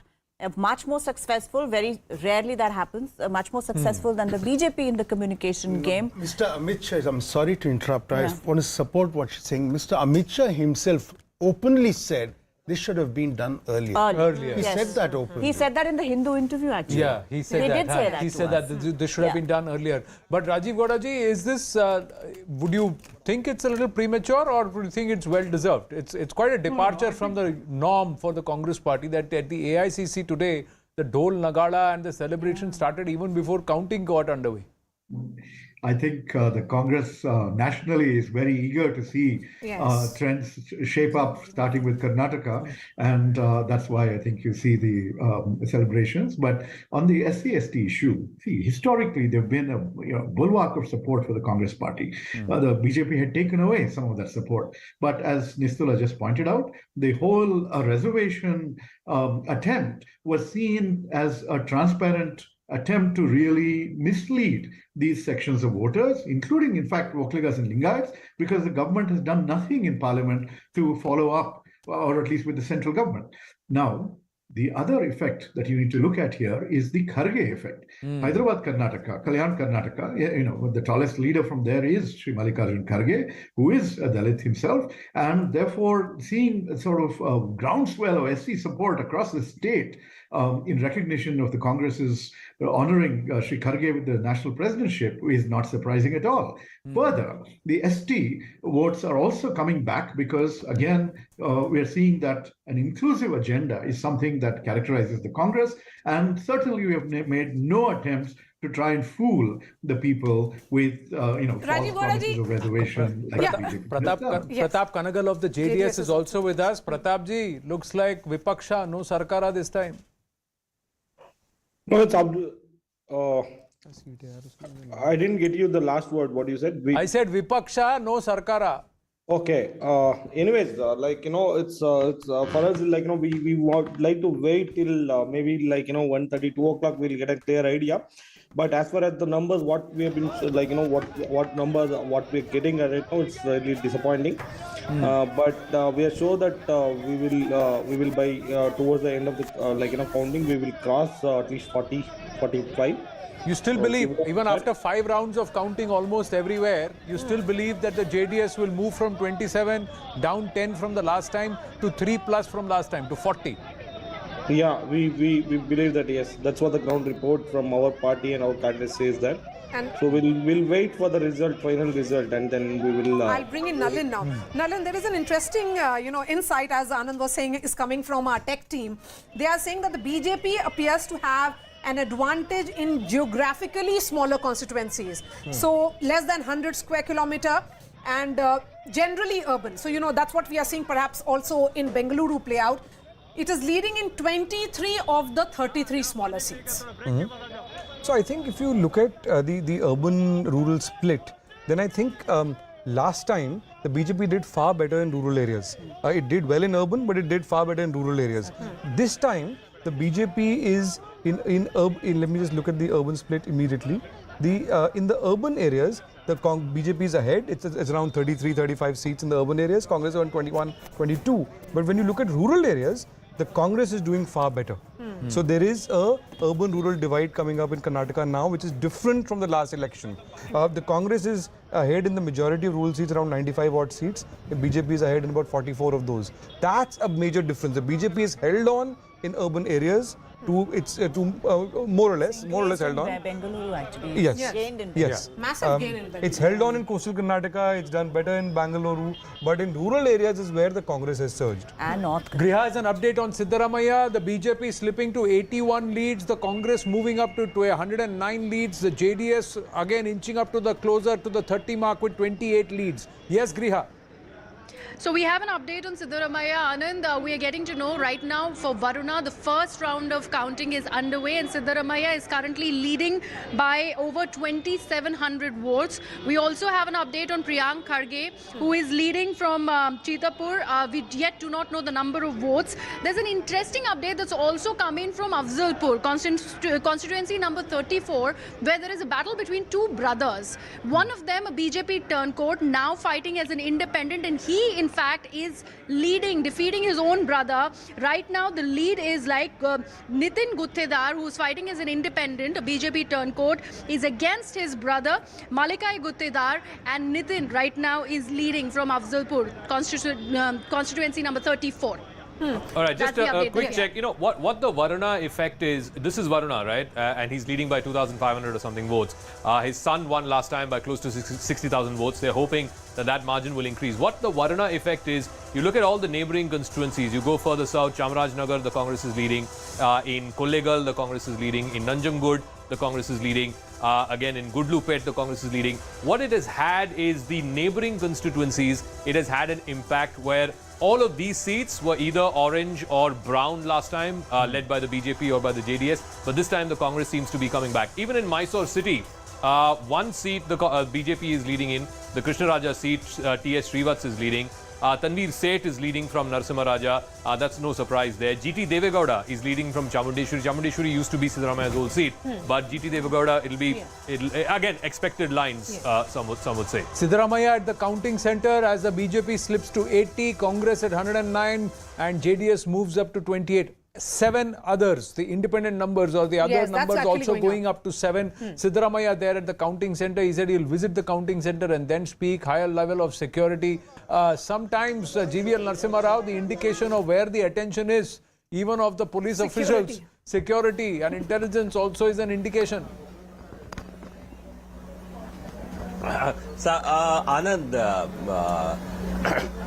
the trends so far clearly show the Congress in the lead, but it's still, I would say, a couple of hours. We'll need to wait to know where the final numbers are going to be.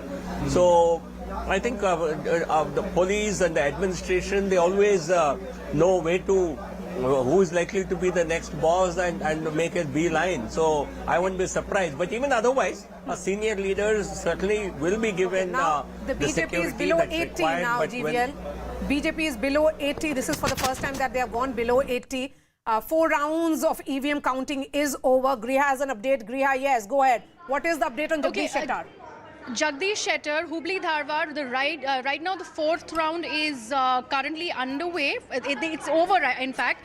And the number of votes that he's trailing with Maria is over 7,400. That's the number of votes that Jagdish Shettar is trailing with. We were earlier talking about Shikaripura, Yadurappa's son Vijendra. That was the 2nd round of counting where he was leading with just 2,000 votes. Right now the 4th round is complete and he is gone up to a lead by over 19,936 votes. Interestingly, the BJP went all out to send that message that Jagdish Shettar Oh, absolutely. Amit Shah said this in an interview that he will lose and he must lose. I think Yadurappa also made it very personal that Shettar must lose. Interestingly, in Hubli Dharwad East, the neighbouring constituency, the Congress candidate Abhay Patil is leading there.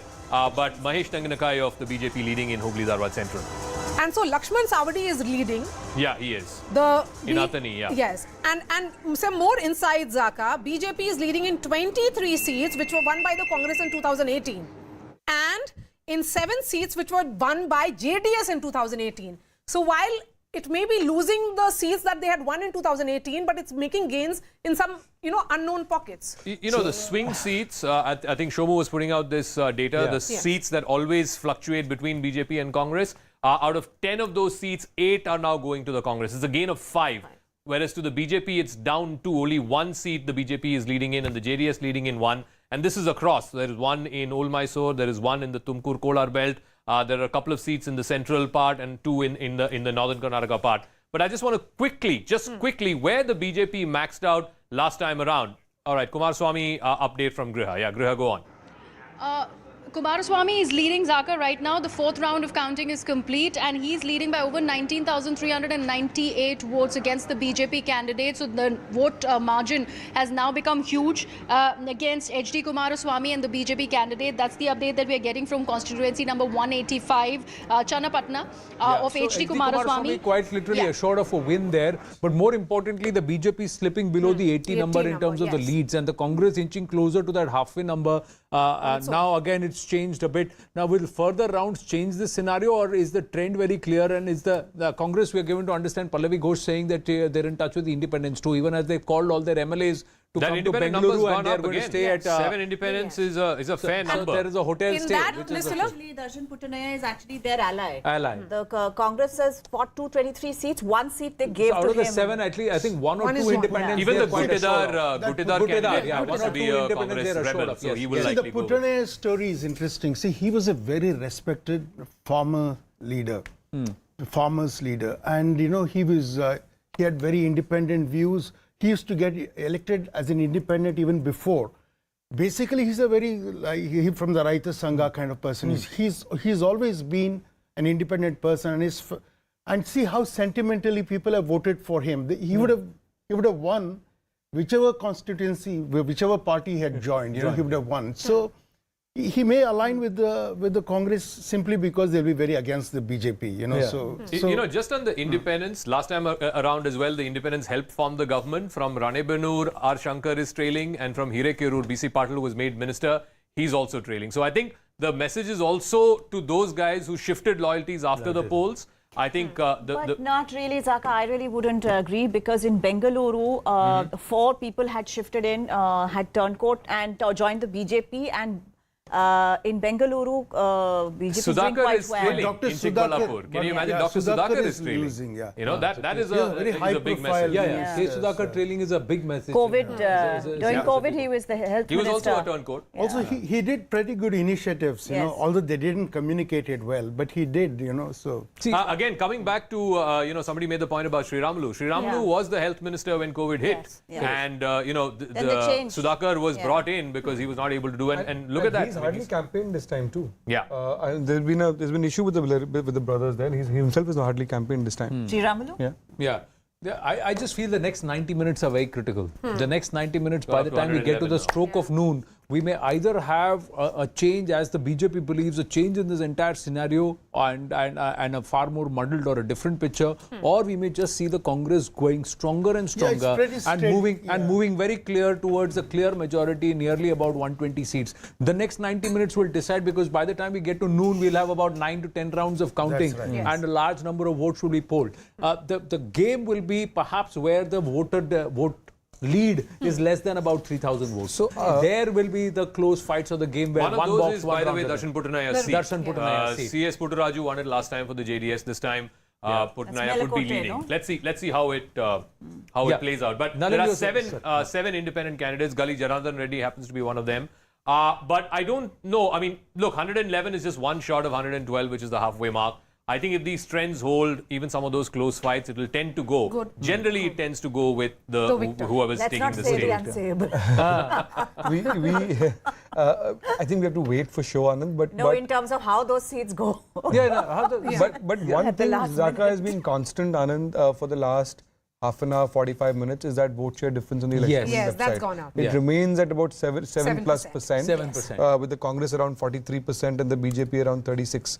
And that's remained constant for almost 45 minutes to an hour now. Correct. Zaka has it I was waiting. Yeah, so it's 43-36. Yeah. BJP is more or less where it was last time. This has gone up by 3 plus 2, 5%. But look at this. From 18%, it's fallen down to 13%. This is the JDS's vote share. And consistently, there used to be a 20% plus party. It's a bit like the BSP used to be in Uttar Pradesh, right? The 20% plus party, a 1 in 5 votes for that party. That's consistently come down. It's now from 1 in 5 in the last decade or so. It's gone from 1 in 5 to 1 in 10.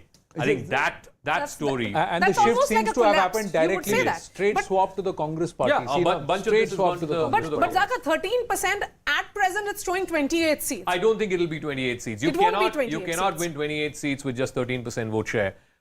It's again. I have to say, Zaka, that the JDS vote share, which you were showing, has gone down, has fundamentally been concentrated in 3 districts historically. Yes. Right, in the old Mysuru region. Now, what we are, if you juxtapose this with the old Mysuru region results, you will see that there's been a complete flip there, that the JDS number going down corresponds with the Congress number going up. So the Congress number has gone up by 8, the JDS number is down by 7, the BJP at 9. So the trade-off has happened there between straight swap, almost a straight swap between Congress and JDS. Quick update, Election Commission of India website is now showing a 43.2% vote share for the Congress, 112 halfway mark, that's where it shows, but that scene could be changed a little. And also Soumyadeep coming back with some more insights, saying constituencies with high literacy appear to be favouring the BJP leading in 35 of 56 constituencies with literacy rates above 80%. That's the 2011 census data. Congress leading in 18 and JDS in 3. And out of the 7 constituencies in Mandya, the Congress has actually gained 3. So more inputs coming through from our team. Didn't win a single seat in Mandya last time, if I remember. They didn't win a single seat in Mandya district so this time they've got, and Hassan, out of 7, JDS is actually trailing leading in 4 and trailing in 2. 2 from the last election rally. Both districts considered to be the party's political capitals. So interesting. Congress clearly in position right now, ladies and gentlemen, by noon to touch that 120 mark if this vote share lead continues to remain, this gap between the BJP and the Congress. Yes, Griha, you have an update. Yes, Anand. Sorry, I was just taking that juice break. We do need our energy drinks because we are running around since morning. And then tell us. Okay. So we are getting an update from Bangalore Urban, and this is from Chamrajpet, constituency number 168, Zaka Zamir Ahmed, Congress candidate leading by 30,000 votes. Do we know the round, sir? Right. Quick update from sir. Before we come back to Karnataka, big update coming in from Uttar Pradesh. BJP is set to sweep the UP civic polls. Yogi Adityanath, BJP say he's leading. BJP civic polls sweep is what we are given to understand. The latest numbers that are coming through at this point show very clearly that the BJP is set to sweep the Uttar Pradesh civic polls. The Nikai Chunav that happened, Yogi is leading the BJP civic poll sweep. That's what we are given to understand. Big update. We will tell you the final set of settlement, how the numbers settle eventually. But right now, it is going the BJP way. The civic polls being swept by the BJP in Uttar Pradesh, led by Chief Minister Yogi Adityanath. Now, let's swing back to Karnataka. Okay, Prakash, you had a point. See, in Chamrajpet, which is one of the smallest among the small constituencies in Karnataka, certainly in Bangalore, Zamir there is very popular. He's always been there, but they fielded an IPS officer there. Was a former commissioner of Bangalore, police commissioner, Bangalore City, Bhaskar Rao, who first went to AAP. Yeah. And then he left. After he retired, he went to AAP and then he quit AAP and joined BJP. And he's been given that constituency. I don't think he had any time to work there. And generally people in Bangalore City are not very forgiving for people who change their minds so quickly politically. He will have to stay with the party and work there maybe for a few years. Quick thing, the BJP had tried about 70 odd faces, 75 new faces is what they said. And look at this, 41 of those seats the Congress is leading, the BJP leading only in 16, down 6 from last time. I'm not sure that experiment necessarily worked. No, but like you yourself said, many of those seats they were not going to win in any case. So, of course. Yeah. But Zaka, talking specifically about that Mandya region, out of 7 constituencies in Mandya, the Congress gained 3. Earlier it was 7 out of 7 for JDS. No, absolutely. They didn't win a single seat from Mandya. This is SM Krishna's home district, and this is where the Vocaliga dominance of the Congress party. But look at how it is now in southern Karnataka. The Congress has gained 8 from last time, and the JDS is down 7. The BJP is also down 2. There's one independent who's leading, which I think is Darshan Putnaya's seat. But again, I keep coming back. More than the Hassan Mandya belt, it is the greater Mysore belt where the Congress seems to be resting back seats. South Karnataka, DK Shivkumar said we will win 25 seats. That number is looking at 25 right now, Zaka. So DK Shivkumar will turn around and say, I deserve to be Chief Minister. Griha, yes. That's true. More updates on Jagdish Shettar. So that entire bid of him leaving the BJP, joining the Congress doesn't seem to be working, Anand, because he is trailing by more than 16,000 votes, is what we're getting to know from Hubli Dharwar. Right now, the kind of votes that he has on the 5th round of counting, Shettar, right now the votes that are being counted, 10,655. Mahesh Tengikai, on the other hand, is on 27,459. Griha, quick update. Can you please check and say how many average number of rounds, how many rounds have been counted? So this is average, how many more to go? 5th round. Average is 5th round. 4th and 5th round counting going on. Overall, how many rounds? So I think it'll go up to 6 or 7. Overall, kitne rounds honge, sir? How many rounds in all? 10 more to go. More than 10. More than 10. More than 10. So this is on 5th or 6th, 4th or 5th right now. 4th or 5th. So at least another 5 to 6 rounds of counting more to go. So more than 1 lakh vote yet to be counted in most of these constituencies. Yeah. That's a fair assessment to make, and that's the reason why when we say Jagdish Shettar, if the margin has gone up to 19-20, by 11, it's almost that he would be losing that constituency. Yeah, anybody opening up a 20,000 plus or nearly 20,000 in plus an assembly election, it's highly unlikely. That's a high margin. A quick check on the Belgaum seats. Yes, I was just checking. Ramesh Jarkiholi is leading from Kittur. No surprises there. Neighbouring constituency, his brother Satish Jarkiholi of the Congress is also leading. Lakshmi Hagbalkar seat, which is the Belgaum rural seat, which has become a bit of a battle of egos and pride. She's currently leading in that seat.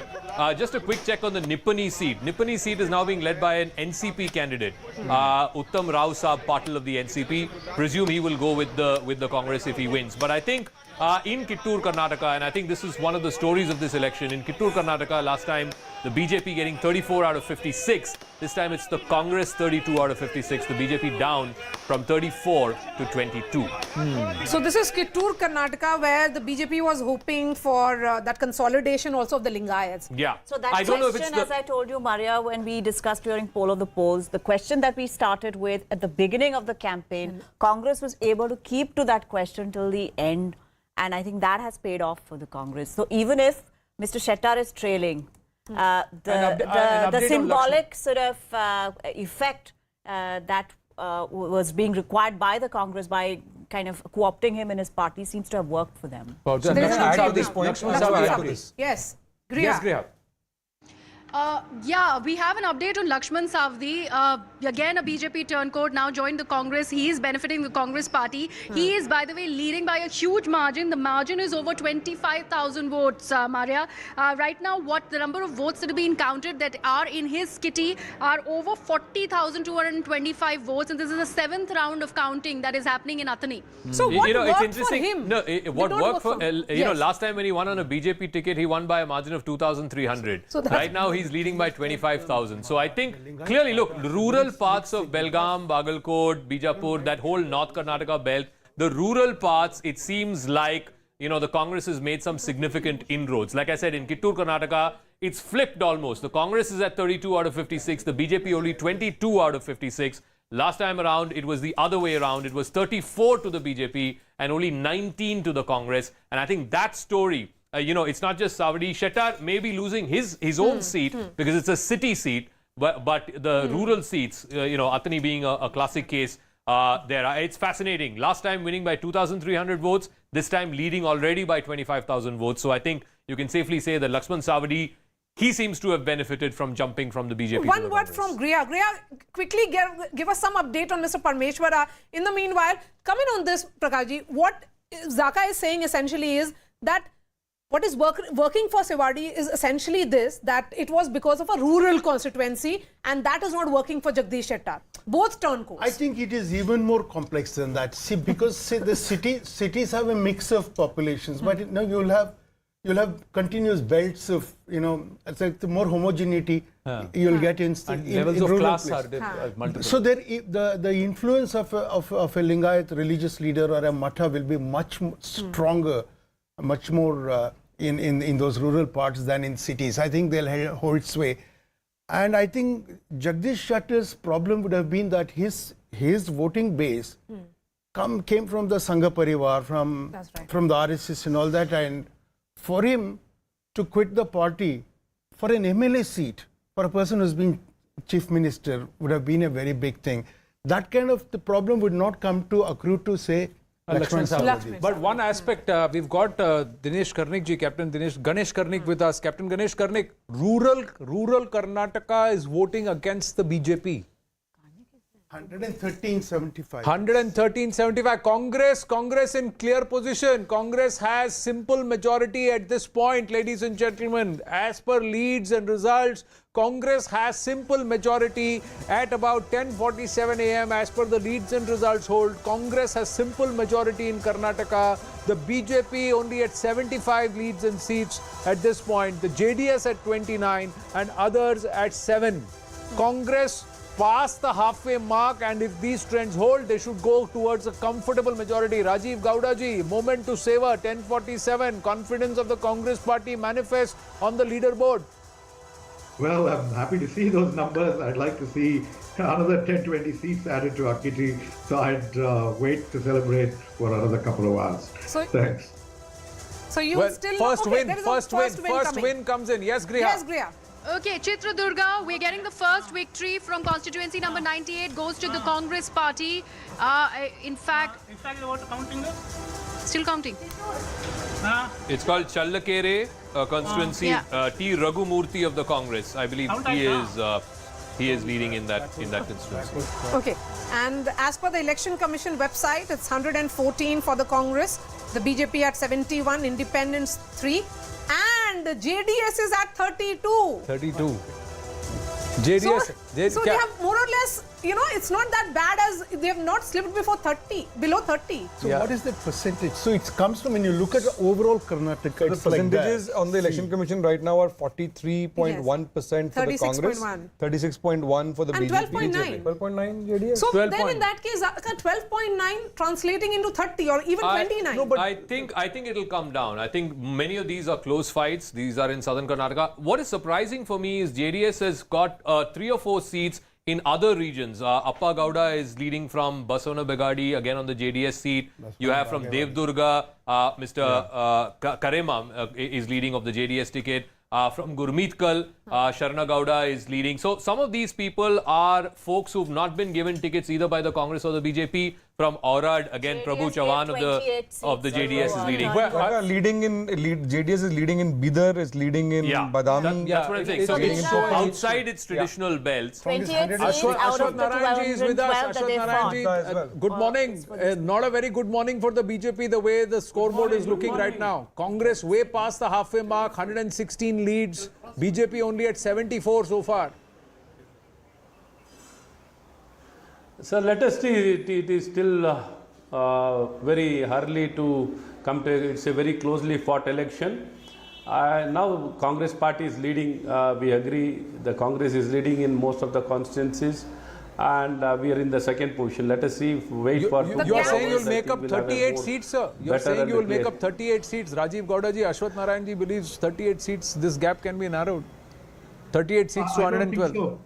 You can't say even last time, see, in the 2018 election, in 2018 we were leading in 125 constituency.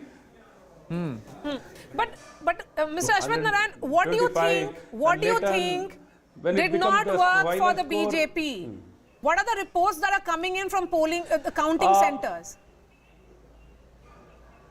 We, in the state, we were not, the good work what was done by our government, we were not able to showcase it very strongly. Probably we could have done it much more strongly because Bharatiya Janata Party, we have done extremely well as in a government, we have done extremely well. It is disheartening to see Congress party leading. Anyway, we need to accept the verdict of the people. Let us see, wait and watch. The rural-urban divide is also very visible. That the BJP seem to be doing well in urban centers, and the Congress is taking away those rural pockets from you. We are doing, actually, the acceptance of Bharatiya Janata Party is extremely good, to be very frank with you. This election, we need to analyze much seriously and deeply how things went wrong. And I am of the fullest confidence. Bharatiya Janata Party has done extremely well. We can debate, discuss in all aspects. Congress party per se, I don't see, though the verdict has come in their favor, we need to accept, but it's a party, it will be a disaster for the state of Karnataka. Dr. Ashwath Narayan, just a quick question on the Bangalore city seats. Yes. It seems like the BJP is doing better than last time. 16 seats where BJP is leading, 15 seats where Congress is leading. In Malleshwaram, last time I think you had a 50,000 margin. This time, what are you expecting? Definitely, we are looking for the same margin in this election also. We're looking for the same, achieving the same margin. Let us see, we are still, the 8th round is completed. We are having more than 20,000 lead is there. But Bangalore city, out of 28, what is your expectation? Out of 28, right now you're leading in 16. Yeah, we are expecting 16 to 17 constituency in the city of Bangalore. We are planning to win not less than 16 to 17 out of 28 constituencies in the city of Bangalore. Rajiv Gowda ji, would you see that as a setback in Bengaluru, or would you look at the overall numbers and say that we will take this? I think that we would be happy with winning the state, but we've put in a tremendous amount of effort to win the city as well. We've reached out to apartment voters, RWAs, and of course, we've always had this wonderful connect with the poorer sections of the city who have really benefited from Congress governments and our welfare schemes over the years. So it would be a big disappointment if 16 goes to the BJP. I am actually expecting the numbers to be reversed and Congress to get 16 plus in Bengaluru city. I don't think that when Mr. Ashwath Narayan talks about BJP's good work, their good work in terms of raising commission rates to 40%, that is what the people of Karnataka have really paid attention to, and that's Corruption really Commission is Congress party. Thank you, Ashwath. You'll be It's seeing not this the case. ATM. Don't worry, Mr. Rajiv.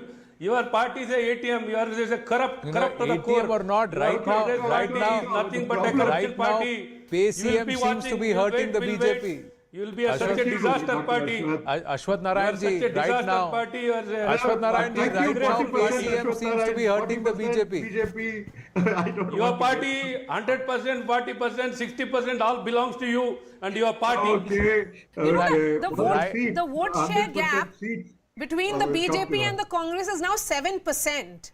Ashwath Narayan, something must have gone horribly wrong in your campaign. Or you failed to convince the people of Karnataka for double engine. That was the calling card. No. See, basically, Bharatiya Janata Party is more strong or having more presence other than South Karnataka. South Karnataka, we were trying to expand in South Karnataka. That's how you can see even in the previous government, if you look at the voting percentage, the share of votes will be the same numbers. But when it comes to the numbers, always we used to have a better numbers.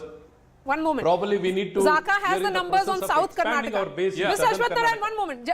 On the magic know, belt. BJP has been trying quite a bit to expand into the Vokaliga belt, into the Old Mysore belt. But unfortunately, right now, BJP is only at 8 seats out of 57. The JDS at 18, but the Congress is at 28 seats. Part of it is the caste factor, no doubt about it. And Dr. Ashwath Narayan knows this. The BJP has been trying to project Vokaliga leaders in this belt. But I think what has also happened is, since both Siddaramaiah and DK Shiv Kumar come from this belt, and a lot of losses have happened to the JDS as well. JDS is down 9.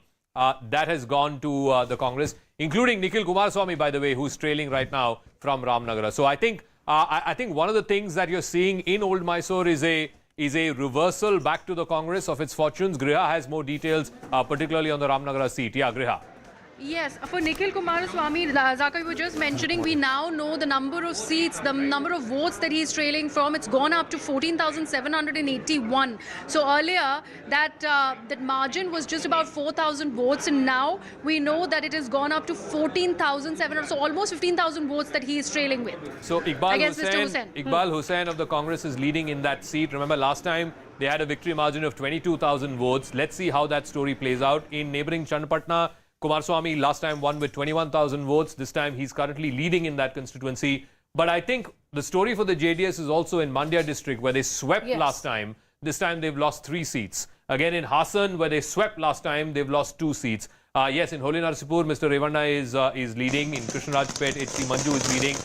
From Hunsur, Harish Gowda is leading. From Chamundeshwari, G.T. Devegowda is leading. But really, I think the story is the gains that the JDS had last time in Old Mysore, a lot of it is going back to the Congress. The BJP still has some work to do before they can make serious inroads in that belt. Mr. Ashwath Narayan, you certainly would have wanted a triangular contest, but what is increasingly visible is that it turned out to be a bipolar contest towards the end, and those are rare visuals now coming in from the Congress headquarters, where their celebrations, which started perhaps at 8 a.m., is still continuing. Go ahead, Mr. Ashwath Narayan. It is too early for the Congress party to celebrate. Probably the reversal can start. I am very sure it will be the worst situation is a fractured mandate. I don't see a clear mandate, a clear, comfortable, simple majority. No party is going to get at present situation. What about JDS? And I think Congress, if we were to look at the numbers, Ashwath Narayan ji, if we were to look at the numbers right now, even if it is BJP plus JDS, still you are very far away from the magic number of 113. It is too early. It is too early. I am of all the confidence. It is too early for anything to be, the final. the final numbers. Probably we need to wait for 2 more 3 hours, then we'll come to the numbers, and full of confidence, Congress will no way come to the power in the state of Karnataka. What about JDS? You would have wanted them to fight little better, Let us perhaps, see. and ensure that they remain consolidated in their bastions. That was not to be. If you look at the numbers, our strategy was very clear. We wanted a strong presence to come on our own with a comfortable majority. That was our strategy. The JDS, whatever we have, we have taken much of the JDS vote in southern Karnataka. That's how you can see some numbers of Congress increasing. It is not because people wanted Congress in southern Karnataka. No. Congress is completely unacceptable. So because of the triangle fight in southern Karnataka, we are seeing some kind of numbers increasing for... Okay. Thank you so much, Ashwath Narayanji. We'll have a perhaps elaborate chat in the evening. It's already a vote share gap of 7%, Zaka. Yeah, gap between the BJP and the Congress. It'll take a minute or so for it to load up. But I think one thing is very clear. The JDS's vote share is going down over the years. From 20 plus, they were 18% last time. This time they're 13%. The Congress is 43. The BJP is 36. BJP might have increased just a little bit. It was 36 point something last time around. It could be closer to 36, 37 this time. But 43, from 38 to 43, that's a 5% increase. JDS from 18 down to 13, that's a 5% decrease. Again, I keep going back to this. At 13% vote share, I don't see the JDS winning 27 or 28 seats. It might come down. Many of these are close fights. Many of them are under 5,000 votes margin. But the Congress's gain has largely come from the loss of the JDS.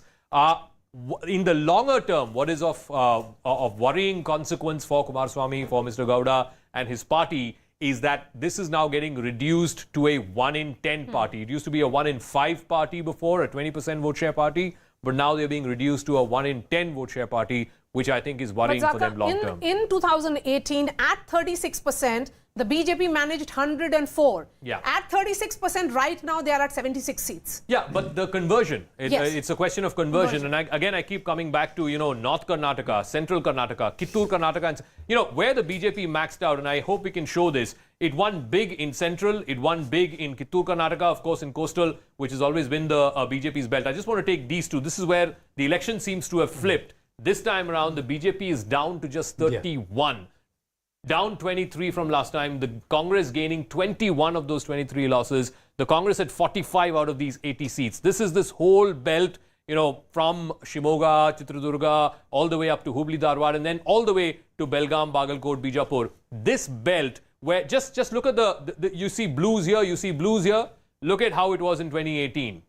It was saffron all the way here. It was saffron here. It was saffron here. Far less blues in 2018. This time, far more. I think it's seemingly turned in these two regions. Coastal, I don't think there is that much of a difference because the BJP continues to hold on to its sway. It, of course, swept last time around 10 and 3. I don't think there's any great change really there. See, they're minus 28 right now, Zaka, and the bulk of it has come from that Kittur. A bulk of it has come from Kittur, Karnataka. Kittur, Karnataka, and that's where they've lost a lot of place. Let's quickly look at the halfway number. Right now, the Congress way past the halfway mark, ladies and gentlemen, and that's what we will try and focus on at this point.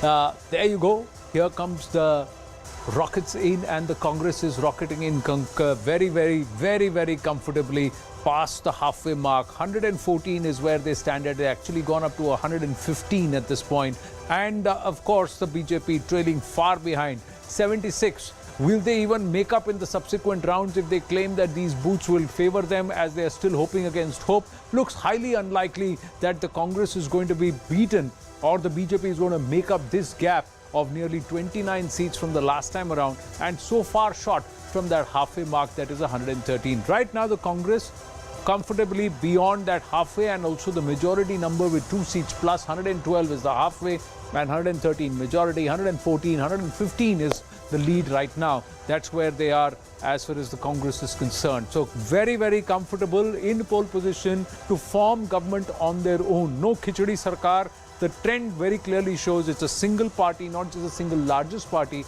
but the party that will also have absolute majority to form government. At present, it is the Congress party. As the rockets zoom out, let's straight away zoom across to the live result hub in Hyderabad. Yes, results. First results, Anand. Congress is winning from Chitradurga constituency number 98 from Challakere. It is Mr. Ragumurthy of the Congress party winning. So that has been announced. That's the first win that's been announced. Interestingly, 98. Yeah, Raghu Murthy of the Congress. In fact, in Chitradurga, other than Shimoga, most of the central districts seem to be going with the Congress this time around. From Kudligi, a Congress candidate is leading. From Sandur, again, a Congress candidate is leading. That whole belt from Vijayanagara, Congress candidate is leading. And then I talked about Ballari. All seats, Ballari city seat, Ballari rural seat, all of those seats, it's the Congress that seems to be leading. So I think there is a shift that's happened certainly in this belt as far as Congress is concerned. If you go back and check in on this belt last time around in 2018, the BJP would have got a large number. Here you go. All of these seats in the Chitradurga constituency were won by the BJP last time around. This time, the Congress seemingly doing better. If we were to look at it from the caste point of view, which is the caste which is staying with the BJP? All right, just give me 1 second as we wait for the filter to go back up. Umbrella. All right. I think the Lingayats, there is definitely a story there. I'm just going to put in the Lingayat filter. There were 67 seats that the BJP dominated last time. I think there is a story there. I think the Lingayat seats have split. The BJP has lost in some of those Lingayat seats. They're down 17 from last time. They're down to 23, the Congress 37. And those Lingayat seats are concentrated in central and in North Karnataka. I think that's really a story. You just compare the blues to the saffron that happened last time around. Look at this. The whole thing, other than a few pockets of blue, the whole thing was saffron. This time it's almost the inverse of it. Zaka, if I may add to the Lingayat point, what we are seeing, because we saw the defections of some, Jagdish Chettar and others, you're not seeing a collapse of the Lingayat vote for BJP, but you're seeing a major erosion of it. Yeah. So it's got split. So the numbers are very clear. Vote as well. Exactly. So in coastal Karnataka, for example, Jagdish Chettar is losing, but Lakshman Sewadi is winning in the other seat, right? So overall, there is a major, there is a decline in the Lingayat seats for the BJP. It's not a wipeout, but there's a major that decline. Is it only because of the leaders, or is it also because a lot of the Mathadishis, the Mathas among the Lingayats, are not very happy with the way some of these Mathadishis were even asked for commission or bribes? The other aspect is the entire game of Panchamshali Lingayats, quotas for them. Did they actually vote? I think with removing Mr. Yediyurappa, all he quit, and suddenly we had a news break saying he had come to meet the PM. Yeah. And he said, no, I just came to meet whatever. Then he goes back, and then the news comes out that he has quit as chief minister. And then all these Math people come to him, and there are all these visuals of him sitting with the Math.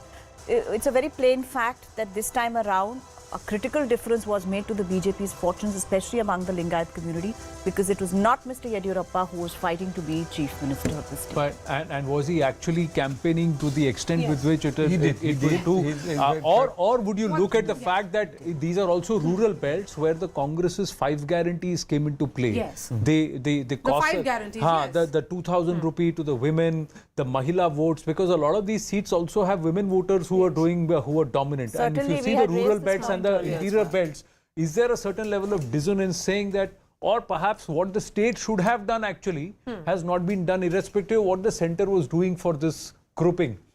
And the result may be different in 2024 Lok Sabha, but right now there is a certain punishment that had to be meted out. I'm just asking. There are two things. One is that when you look at many of these central government schemes, they matter in relative terms much more in North India than south of the winters, simply because there are different levels of living. No, saying no. But may make another point. Here's an addition. So center and state, it will be different elections. So they are anyways benefiting from the central schemes. So this is an addition.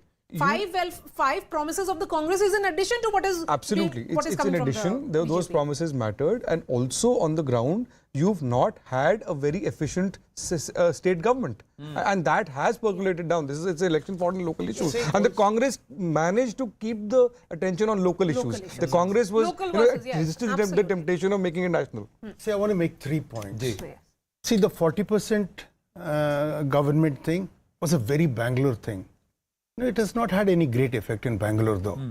But there's a corruption thing that was very simmering in rural Karnataka, especially in the parts that he's showing of recruitment. That there was a recruitment scam but it never made big news in our papers. But you know, there was a great deal of disgruntlement about that. And two, it's not just Lingayat votes, it's the ST votes that seem to have gone there. That's why I'm saying you should look at those numbers. I don't know whether we'll ever get it correctly, but I think that also is something you need to look at. It's not just the Lingayat votes. You know, I think. I'm just looking at central Karnataka again. This is Chitradurga, Davangere, Haveri, Shimoga. Chitradurga also, we tend to forget that whole scandal in that matha was in this belt. So, there were a lot of Lingayats who were unhappy because of that. Griha has an update, but look at this. Out of 26 seats in these central districts, 17 have gone to the Congress, a gain of 12. BJP down 13 in single digits. I think that, again, is a story. But Griha, yes, go ahead. Zaka, an update from Bangalore Urban. Chamrajpet is a constituency where Zamir Ahmed Khan has won. So this is the second victory that's been announced. And the margin of votes is over 40,000, 160. Last time he won Looking at Chamrajpet. 33,000 votes. This time the margin is increased despite Bhaskar Rao. I think he's a former police commissioner. He switched over to the BJP. Zamir, I think, had famously said he's not going to campaign. And I guess he had reason enough to say that. But again, the Bangalore city, now the Congress has gone slightly up 16 to the BJP's 15. But BJP has gained 4. The Congress is down 1. So let's see. I think some of the older Congress stalwarts, Harris is back in the lead in Shantinagar. I think Mr. George is in the lead. So some of the older Congress guys are still leading. In the outer sort of constituencies, the BJP seems to have made what about those 72 new faces that the BJP had fielded? Yeah, let's just take a quick check. I think a lot of them were in, let's say, the old Mysore belt. All right, Siddaramaiah speaking. Let's go ahead. Yeah.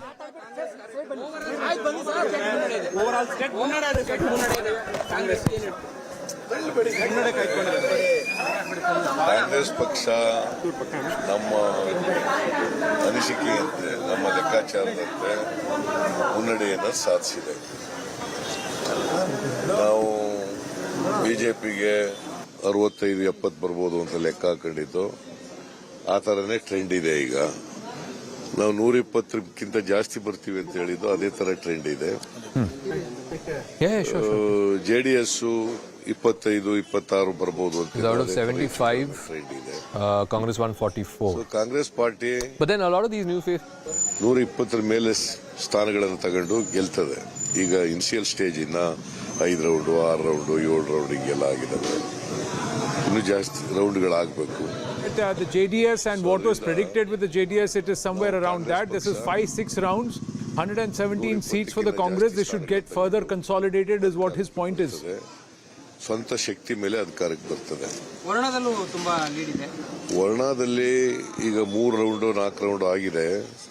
8,000 lead ಇದೆ. Now he's talking about his own constituency. About 4 rounds of counting has happened in Varuna, and he says he'll win much more comfortably. The lead will get consolidated. ಸೋಮಣ್ಣವರು 2 ಕ್ಷೇತ್ರಗಳಲ್ಲಿ ಸೋಲ್ತಾರೆ. ವರ್ಣದಲ್ಲೂ ಸೋಲ್ತಾರೆ, ಚಾಮರಾಜನಗರದಲ್ಲೂ ಸೋಲ್ತಾರೆ. Sir, totally ಒಂದ್ ಕಡೆ ಕೇಂದ್ರ ನಾಯಕರು BJP ಪರವಾಗಿ ಬಂದಿದ್ರು, ಅವ್ರು ಅಲ್ಲೇ workout ಆಗಿಲ್ಲ ಅನ್ನೋದು ಇಲ್ಲಿ ಸ್ಪಷ್ಟವಾಗಿ ಕಾಣ್ತಾ ಇದೆಯಾ?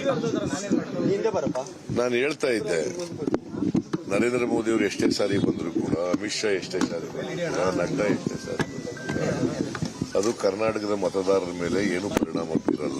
So no matter how many times PM Narendra Modi or Home Minister Amit Shah come and conduct rallies in whatever, it is not going to have a big impact in Karnataka.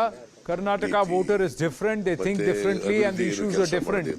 ಇವರಿಂದ ಜನ ಬೇಸತ್ತಿದ್ದಾರೆ, ಜನ ಬದಲಾವಣೆ ಬಯಸ್ತಾ ಇದ್ದಾರೆ ಅಂತೇಳಿ ನಾನು ಹೇಳ್ತಾ ಇದ್ದೆ. ಬಹುಶಃ ಅದು ಅದೇ ರೀತಿ ಜನ ತೀರ್ಪು ಕೊಟ್ಟಿದ್ದಾರೆ ಅಂತ ಹೇಳಿ ನನಗನ್ಸುತ್ತೆ. Thank you, sir. Thank you, sir. So Siddaramaiah saying as more rounds are counted, he is confident that Congress will consolidate the lead. Let's just set down Air Alexa and quickly look at how the chart looks. How does the Vidhana Saudha look at this point, ladies and gentlemen? What is the story as far as the Vidhana Saudha is concerned? Let's just set Air Alexa down right next to the Vidhana Saudha as we come to that beautiful building. Right now, the Congress party is sitting in government comfortably all alone. The rest of the contenders will be sitting in the opposition. The treasury benches belong to the Congress party. This is how the entire pie, the arc looks like halfway past, 117 leads and wins already in for the Congress party, comfortably past the halfway mark of 112, 5 seats plus. So not very unsettling. Will the Congress want it to be further consolidated? 120 plus, yes, they would. And this would be also bucking a trend. It's after a long time that Karnataka is voting in clear majority. And that's what's is important. The BJP slipping down to 73 now. No way they're going to come back in contention irrespective of how many more rounds are left and whatever chances they talk. They have huge amount of introspection to do. What are the issues that did not work in their favor? But more importantly, the Congress proving that by keeping the issues local, they can challenge the BJP directly. They can fight this election, and if they can win Karnataka 224 seats and come back and fight like this, does that set a template for the other states that will go into the polls ahead of Lok Sabha 2024? And how does this place the Congress party overall? Of course, the local story right now in Karnataka is who is going to be Mukhyamantri. And there it's not just DK Shivkumar and Siddaramaiah. There is another person who's thrown in the hat. G. Parmeshwara has come out and said a Dalit should be the chief minister now. Nistula. Please find out how he's doing, from your colleague there, how he's doing in terms of his lead and etc. Because he has always maintained that Karnataka deserves a Dalit chief minister at this point. And there has been a huge Dalit consolidation and ST consolidation for the Congress in these elections, and therefore he feels that it's the right time to stake. You know, the buzz in Bangalore was that Mr. Parmeshwara is doing this at the behest of someone else. He's being sort of propped up by somebody else for this whole narrative of, the first Dalit chief minister of Karnataka.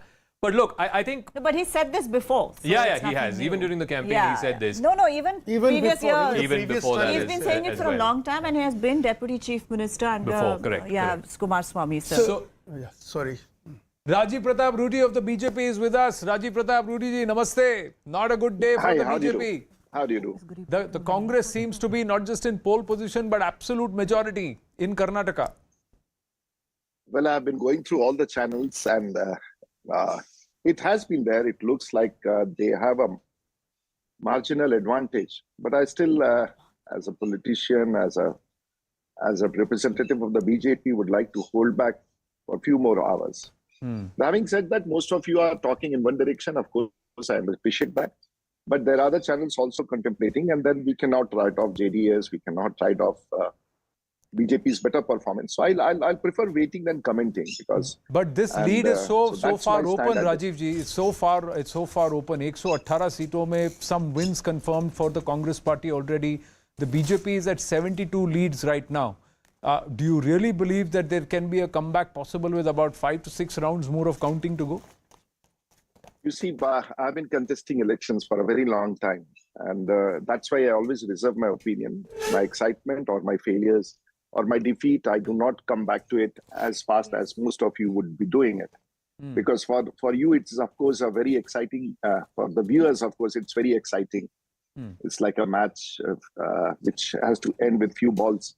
But for me, it is always wait and watch, and then we conclude. And then we have things to say after that. So please excuse me as far as claiming a victory or claiming a defeat. But looking at the trends, Rajiv Rudy ji, see rural Karnataka, core belt of Lingayats, and even the tribal dominated seats, all these are swinging towards the Congress party. So I'm not talking... कुछ तो अध्ययन करना होगा sir. मैं अध्ययन करने के लिए यहाँ नहीं बैठा हूँ, और ये मैं बिल्कुल स्पष्ट रूप से आपको कह रहा हूँ कि मैं अध्ययन करने के लिए यहाँ नहीं बैठा हूँ. चुनाव हो चुके हैं, परिणाम आ जाएंगे 2 घंटे के बाद. आप प्रत्यक्ष रूप से मुझसे पूछ लीजिएगा कि परिणाम क्या हुआ, नहीं हुआ, और क्यों नहीं हुआ, और क्या होना चाहिए था, और क्या करना चाहिए. जो रुझान है, इस पर सभी विश्लेषण पर हम आ जाएंगे. But the point which you are saying is that you are asking me to admit defeat. Is what which no, I'm not asking you to admit defeat. I'm looking at it and saying, is this not below par for the BJP? You have the entire freedom. You have the entire freedom to discuss and tell me that, look, watch out. It's dangerous ahead. I'm watching out. I'm listening to all of you. I've been listening to all the channels, and there has been ups and downs. Of course, I see on the figures which is rolling out on your screen. Yeah, you are 118, BJP is 72. Others are 7. There is something with the JDS as well. So why can't we wait? And please carry on with your analysis of all the places which we have lost our victory. But we will wait and confine myself to the outcome, which will happen in about 2 hours from now. Rajiv Pratap Rudy ji, I wanted to know, when we look at these numbers, even if it is not as per your expectations, 72, is there a sense that perhaps that gamble that the BJP went for, which worked in multiple states, including Gujarat, did not work here because you went in and changed 72 of your faces and went for newer faces? That could have, been played differently because several veterans actually quit and went, jumped the ship. Well, that is a thing which I would love to discuss, and I would still say the elections were very localized. The state issues, the division of the voters, the rhetoric which was built up, we have to look into it. But I did see that it was a lot of polarization of a different kind, and there weren't any national issues involved as far as Karnataka was concerned. So it does happen in the states, and we have seen this happening in the states. When we talked about Gujarat, it was 100%, we would say, a nationalistic elections. And when we look at Karnataka, it was an election voiced at that point of time and that state. So there is a difference. And we are not seeing a national mandate for these elections. So that is one thing which actually has been obvious in this election. But you would also admit, this is my take on what you have you would said. also admit, Rajiv ji, that the fact is that when parties are able to keep the issues local, yes, the BJP finds it difficult, and the Congress now has a handle to show that by keeping the issue local, they can get the better of the BJP. This could be a kind of analysis on your part, but we always want to make it a national campaign, and which of course is a larger and a more profiled campaign. But unfortunately, or the states do go for poised and pinpointed situations in the state, which we are seeing it. So every political party does have a strategy. I think Congress may have had a strategy, but at times it also doesn't work. And when local elections or the local politics aligns with the national politics, it becomes very different. And that is what I have been observing for a while. Another lesson perhaps for the BJP, as Rohan Gupta of the Congress party joins us, is that when you claim a double-engine sarkar, then both engines have to fire on full cylinders. So it can't just be the Prime Minister and the centre, the front engine. The rear engine also has to do well. Rajiv ji? Would you agree? Rajiv Rudy ji, would you agree that when you claim a double-engine sarkar, then both engines have to fire on full cylinders? You're asking me? Yes, yes. You're asking me, Rudy here? Yes, Rajiv Rudy ji, yes. Yes, of course. And I think you have got you got it very correct. And then if there is a disconnect, because we have a huge momentum, as I can see, even I come from the state of Bihar. Despite all the changes which has happened politically in that state, we see a huge momentum when it comes to the Prime Minister. And I think the Prime Minister did extremely well in Karnataka. But maybe the rhetoric which was built up locally was far too strong for the national campaign, which could have been, because Karnataka we have seen has been a lot of BJP for a while now.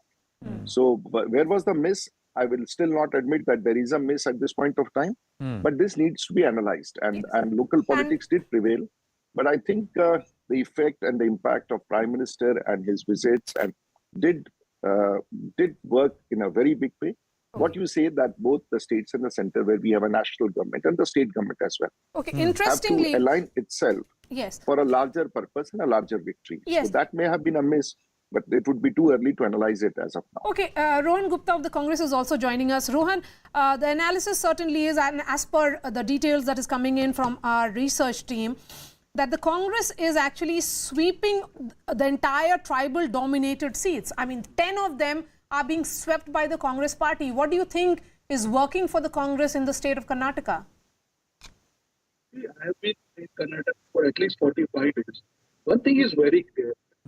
If we need to understand that they cannot fight all the state elections like in Lok Sabha style.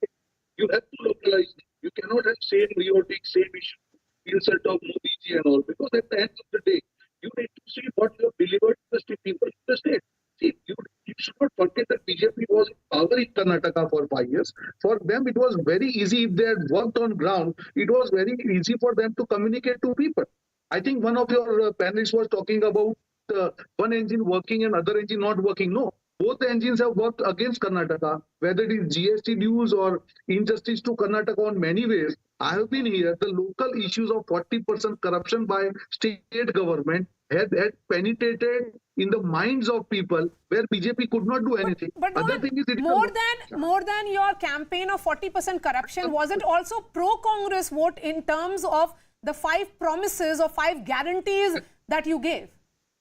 I was about to tell you that. At the same time, when people knew that it's a 40% corruption government, we ensured before 1 year that all our 5 guarantees, they penetrate well with the people. Okay, people are not happy with BJP, but what is the alternate? You cannot fight and win elections always on negative narrative. You have to give strong alternate to people of Karnataka. That's what we gave. We did press conferences of all our CMs there of the delivered scheme in their state. Suppose Gehlotji came, he spoke about what we delivered in Rajasthan. Chhattisgarh CM came, he spoke about Chhattisgarh. Himachal CM came, he told that he finished. Is that what worked? We'll have to wait and watch. But clearly, the Congress seems to has the edge. Not just edge; it's touching that 120 number at this point. It's 119, so comfortably above the halfway mark and majority. Just one aspect, big news coming through. Rohan Gupta, one second. There's just an update that the BJP has lost the Hassan seat. JDS's Swaroop has won. That means this was a gateway into the Gowda bastion. Between Revanna's wife and Kumaraswamy's candidate. Kumaraswamy's candidate, by the way, HP Swaroop, he's the guy who's won.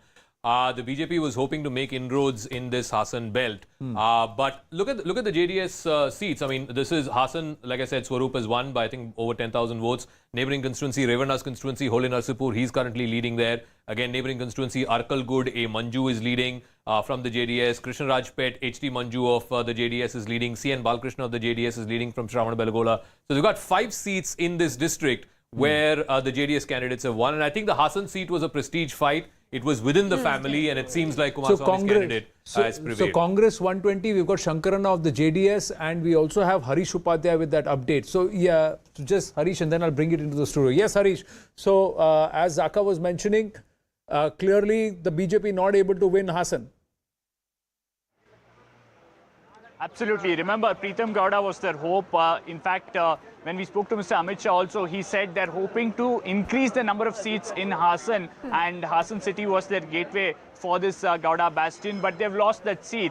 There was a fight within the family itself. Remember, Kumaraswamy was backing Swaroop, Revanna was backing his wife, saying that it should go to Bhavani Revanna there. Finally, Deve Gowda deciding that it will go to the local candidate Swaroop. Swaroop then getting the support of Kumaraswamy, and now he is likely to win this by around 8,000 votes, and that's a huge defeat for Pritam Gowda. Even Mr. Amit Shah had campaigned there. The BJP had excessively focused on Old Mysuru. Mandya and Hassan were 2 crucial regions, and both these places they haven't made any gains. In fact, they've lost the seat in 40 seats plus from 2018 for the Congress. In fact, more than 40 seats, because if they were down, they were defections, they lost ground, but they've made such phenomenal ground. Now it's 119, 120. That's where the leads are. Just bringing it back, Shankarana of the JDS also with us. So JDS also losing 11 seats, Shankarana ji. So 37 to now 26, and you will be sitting in opposition if these leads hold, if this status prevails. Good morning, sir. Good morning. We are still hopeful and will wait till 2 o'clock. We are still hopeful and will wait till 2 o'clock. But one thing I would like to say, if Congress again gets a simple majority and forms the government, the people of Karnataka have lost a golden opportunity to have a regional party of its own.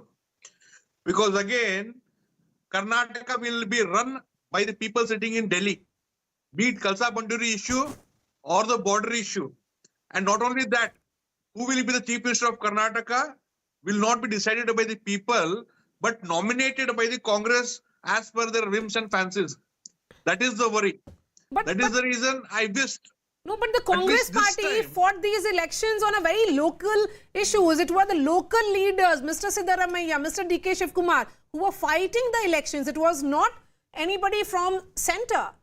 Even Rahul Gandhi, when he went for that Bharat Jodo Yatra, it was ensuring that the 2 leaders come together. The push and pull was not so visible. So how can you say that this is some kind of imposition of outsiders on Karnataka? If that was the case, why at the last moment Congress which said they will ban PFI when already PFI was banned.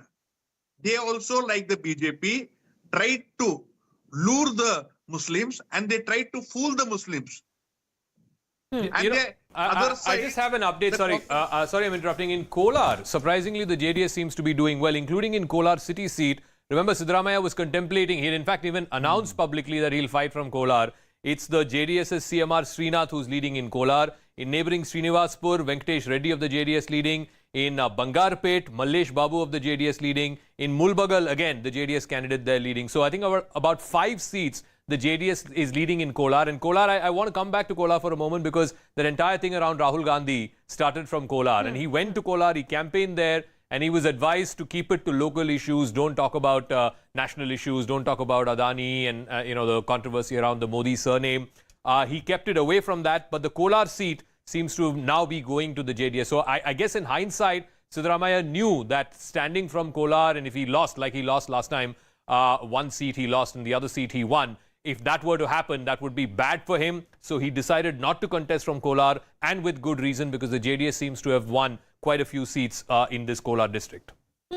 And so, Nisula, you wanted to come in and make a point. No, I basically wanted to agree with the point that you made, which was that the Congress actually fought this election more like a regional party. Regional party. And they raised a lot of regional issues, including the milk cooperatives and, things like that. I think that at some point, the JDS will have to acknowledge that they did it better than them. Because the JDS started talking about regional parties and being a regional party, but the issues on which the Congress was able to create a lot of noise, JDS was not able to. And this is something which is not going to be advantage BJP going into Madhya Pradesh, Rajasthan, Chhattisgarh. Even as I want to throw and say who should be the next Chief Minister of Karnataka, the Congress would now figure, those are straight fights. We have Madhya Pradesh, Rajasthan, Chhattisgarh, straight fights between BJP and Congress. 3 big states. The Congress has now figured this out, that as long as they keep the issue local and they don't allow it to be nationalized at all, they have an advantage along with the promises, the guarantees or the freebies which they would say, welfare promises which they come. So Nalin and Prakash Belwadi. So those are the visuals coming in of DK Shiv Kumar actually watching the election results. Prakash ji? Like Obama in the situation room. Yeah. What exactly is the situation here? Now, would you want to see a Dalit CM or a Vokalika CM or a... No, if it becomes 120 seats for the Congress and plus, he was saying, Shiv Kumar has been saying it will be 141 seats, remember, Correct. okay? So it may go up a lot more now, okay? So, but if it becomes that, it'll become more and more difficult for him to become the chief minister. Then what will the story be? See, the tribal seats winning I'm telling you, that's an issue I don't understand, because something happened with that reservation idea, the internal reservation and all that, and it has put off the ST votes. I can't make out what has happened. It's a massive 15 seats. Full sweep.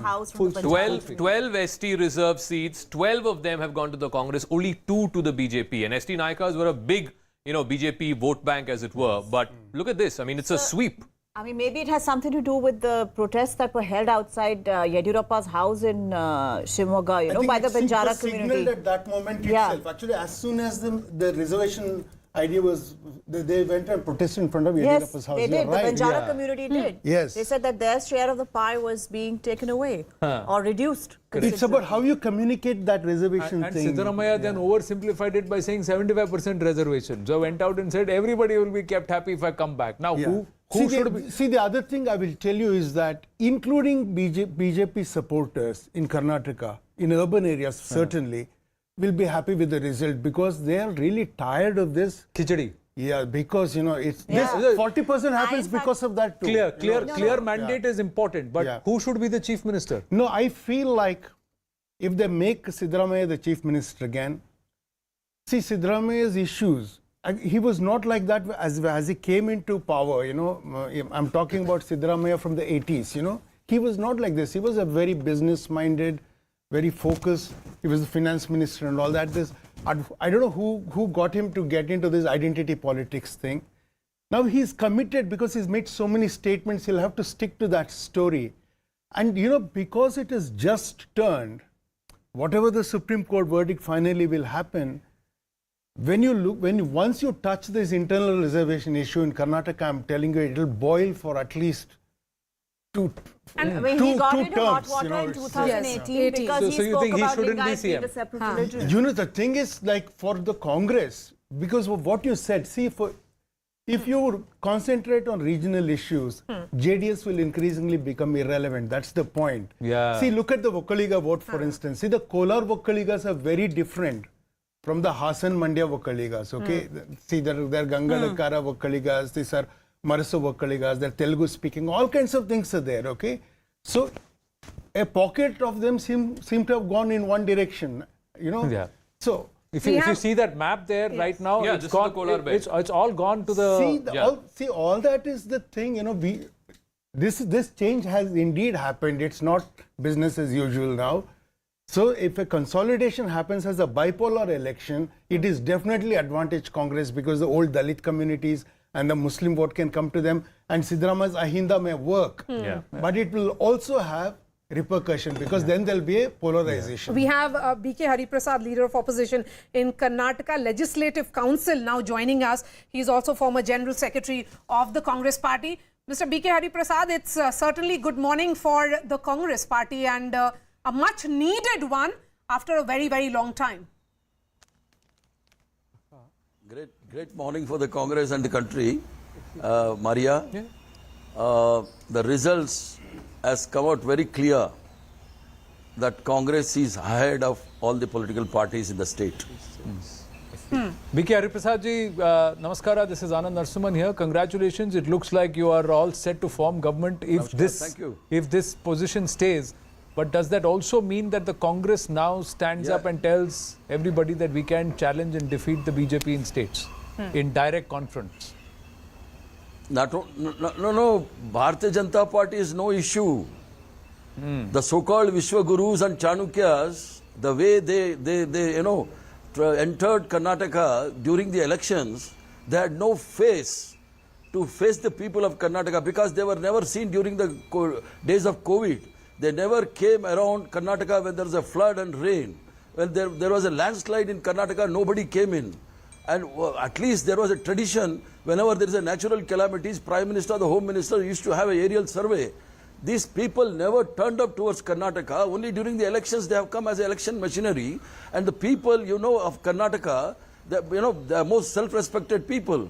When their self-respect is harmed, definitely they will give a befitting reply. Okay. This is not the first time. What worked for you? What worked for the Congress party? What do you think worked for the Congress party on ground? Well, it was totally against the leadership of the Bharatiya Janata Party at the center. The way they came into Karnataka, and definitely, and there was in the mind of the people, for no reason, Rahul Gandhi was disqualified for the speech he made in Karnataka. And for no reason, they tried to blame him for the OBC issues. One second, OBC issues. Okay. And the OBCs have given a befitting reply that we are the pioneers in the reservation. Right from the days of Nalvadi Krishnaraj Odear, the reservations is on in Karnataka, and we need not learn from the people who are anti-reservationist. So the reservation aspect is important, but you believe was the mandate more towards towards the leaders at the center, or was it the leaders of the state in BJP? Yes. Or was it more because of the 5 guarantees that the Congress party made, including that 2,000 rupees for the women? Mandate. Yes, sir. Mandate was very clearly against Mr. Modi and Mr. Amit Shah and Mr. Nadda, because they were behaving like a state president and the state home minister and the state chief ministers. None of the state Bharatiya Janata Party state leaders were projected during the elections as if the elections were for the Delhi. But Mr. And the people have given a befitting reply to these people. Are you not discounting the positive campaign of your party? You were coming with an alternative. You were talking about 5 guarantees. You were not just looking at negativity. So tell us about that, sir. What do you think worked? Was it just about anti-BJP vote or some aspects for you? No, it is not that. I am telling you, it was anti-Mr. Modi, anti-Mr. Amit Shah, anti-Mr. Nadda.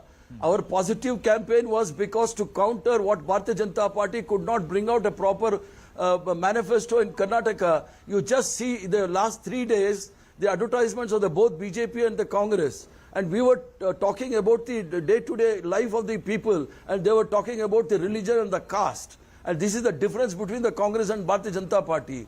We were responding to the people's woes. So, Mr. Hari Prasad, just an update that Lakshman Saudi, who defected from the BJP and joined you, he's won from Athani. So that's one big win that has happened. Let me ask you, the question now is who will be the next Chief Minister of Karnataka? So do you have a preference or do you have a name in mind?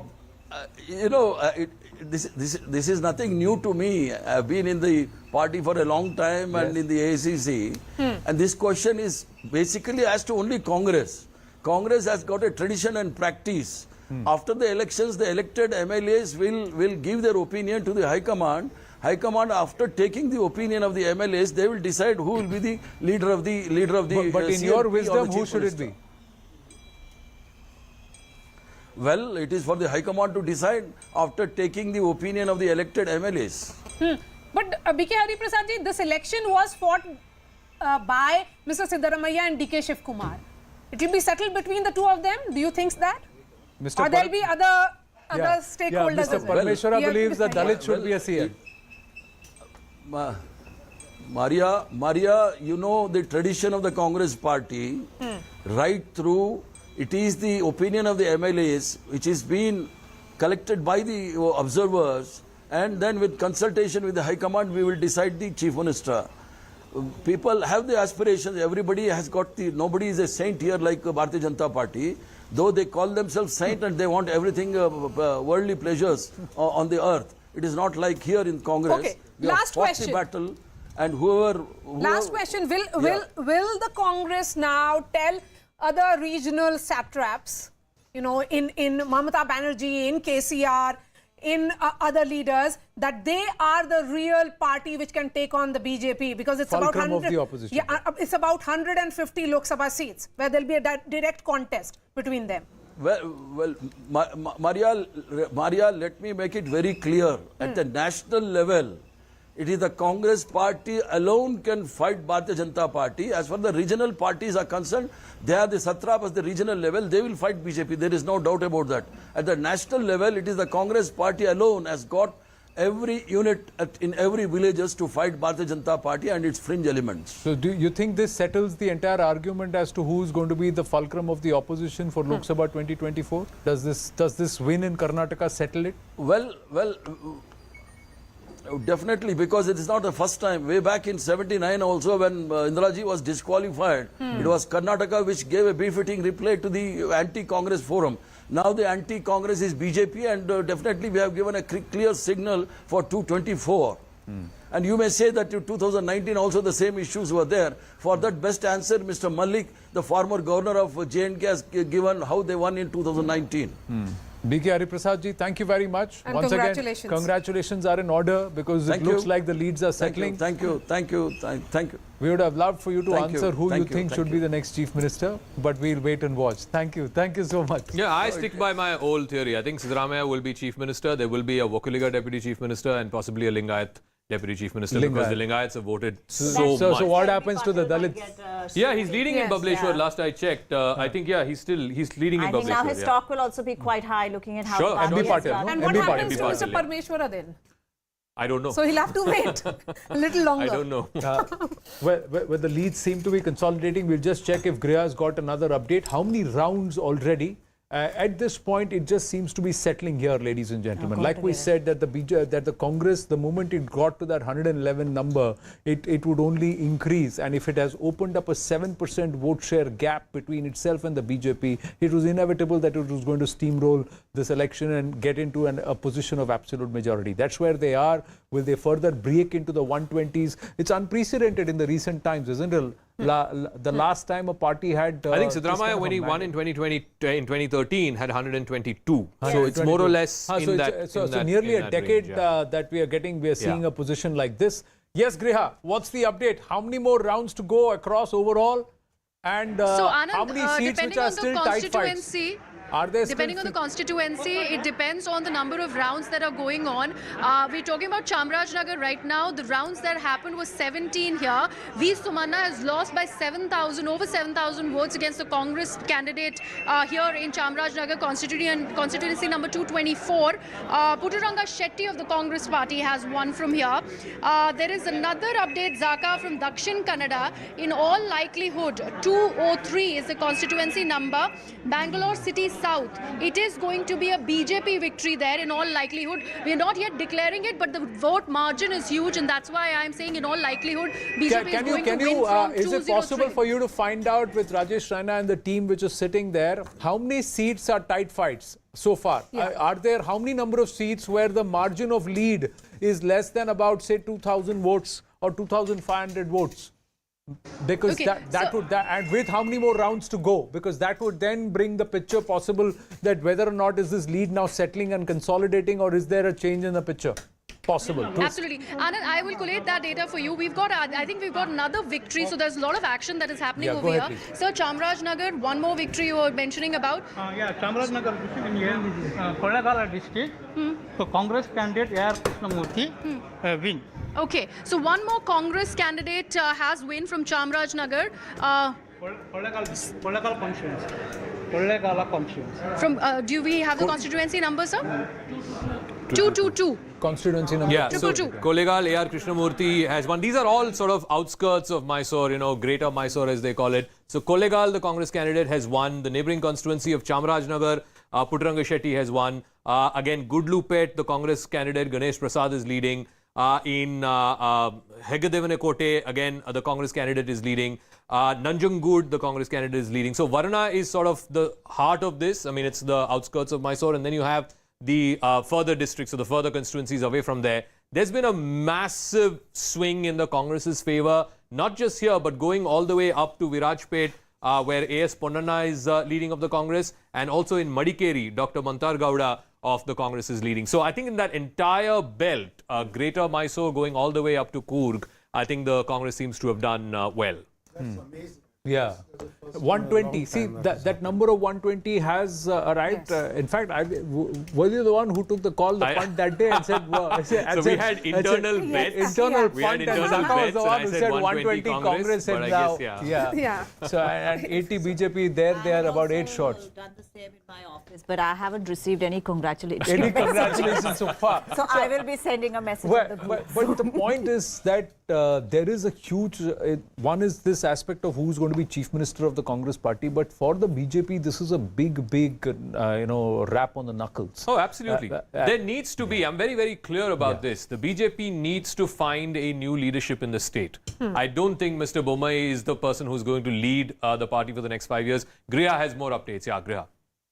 So one thing that we are getting to know, Zaka, it's an interesting update that's coming from the live result hub, is on the Bharat Jodo Yatra and its impact, especially in rural Karnataka. What we are learning, and we have it through the data, that Congress is doing very well in rural Karnataka, and it's all because of the 22 days that Rahul Gandhi spent in Karnataka, and that is getting the numbers in its favor. And that's why we are seeing that swing and the margin of votes that are also huge between the Congress and the rival party, whether it is the JDS or the BJP, especially in rural Karnataka. And what about those JDS seats, 26 that we are looking at, Griha? Can you, give us a sense of which pockets they are coming from, and what is the difference between JDS candidate and the nearest rival? Candidate, yeah. So what we do know is that they have managed to retain strongholds like Hassan, one victory of the JDS, the sole one right now that's been declared. So can we look at the JDS numbers if we get an idea on where exactly? So right now we only know about Hassan. Okay. And anywhere else we know about the leads where the JDS is leading majorly? Okay. Not yet. So right now there is no clear margin for the JDS except for that win in Hassan that's been announced. So right now it's still tricky to actually call out any of the numbers of JDS except for that victory. At least as far as these leads are concerned, they've got it in pockets. In Hassan, they've got 4 seats, including the Hassan city seat, which Swaroop won. In Outer Mysore, in Hunsur, Harish Gowda of the JDS is leading. In Chamundeshwari, again, GT Devegowda is leading. Again, in the Greater Mysore region, in Hanur, Manjunath of the JDS is leading. And in T. Narsipur, again, you have a JDS candidate, Ashwin Kumar, leading. In Kolar district, which, like I said, 5 seats, the JDS is currently leading. So they've got a bunch of patches in Hassan, in Kolar, and in Greater Mysore. Also a couple in the north, which old Mysore party. yeah, I mean, the northern seats seem to be interesting for me because, again, in Belgaum, Bagalkot, they're leading in 2 seats. These are rural seats, Devar Hipargi. In Raichur, in Gurmeetkal, I think it was a sitting seat. I think they had defeated Mr. Kharge's candidate last time in Gurmeetkal. That gentleman seems to be leading there. And also in Devdurga, Karema of the JDS is leading. So JDS seems to be getting, pockets here and there, which is beyond just this Hassan, Mandya, Ramnagara belt. I think in Mysore a few seats, in Kolar a few seats, and a couple of seats. 28 seats that they gave to outsiders. Candidates who were rejected by the chance of BJP. winning. Whether that's work. Aparajita Sarangi is with us. Aparajita ji, namaste. Not a good Saturday for the BJP, especially with the Karnataka numbers the way they are right now. That's right. Congress is doing very well and BJP is not doing so very well, but I can only say that we had put in our best efforts as far as the election campaign was concerned, and all our leaders who had gone campaigning received massive positive response from the people. We would continue to work for the people of Karnataka, but I can only say that BJP's vote share is more or less intact, and which makes us happy. The counting is on. And in many of the seats, in fact, the difference is less than 500 votes. So I think we need to slightly more, have patience. You still have your hopes up. About my party, Bharati. Despite a nearly... we never lose our hope. We never lose our hope, but I can only say that here is a party with a difference. Bharatiya Janata Party either wins or learns. It never loses. So we are going to learn in case we are not able to have the numbers. But this is a tough lesson. But a tough lesson, Aparajita ji, tough lesson this one. Because Karnataka mein sabne bahut kuch effort lagaya, but there are some strong lessons. Bharat Jodo being dismissed. Now the data is coming through saying that wherever Bharat Jodo went and wherever Rahul Gandhi went, the Congress has reaped benefits. See, I would not look at the Congress. I would look at my chessboard, the way we have played.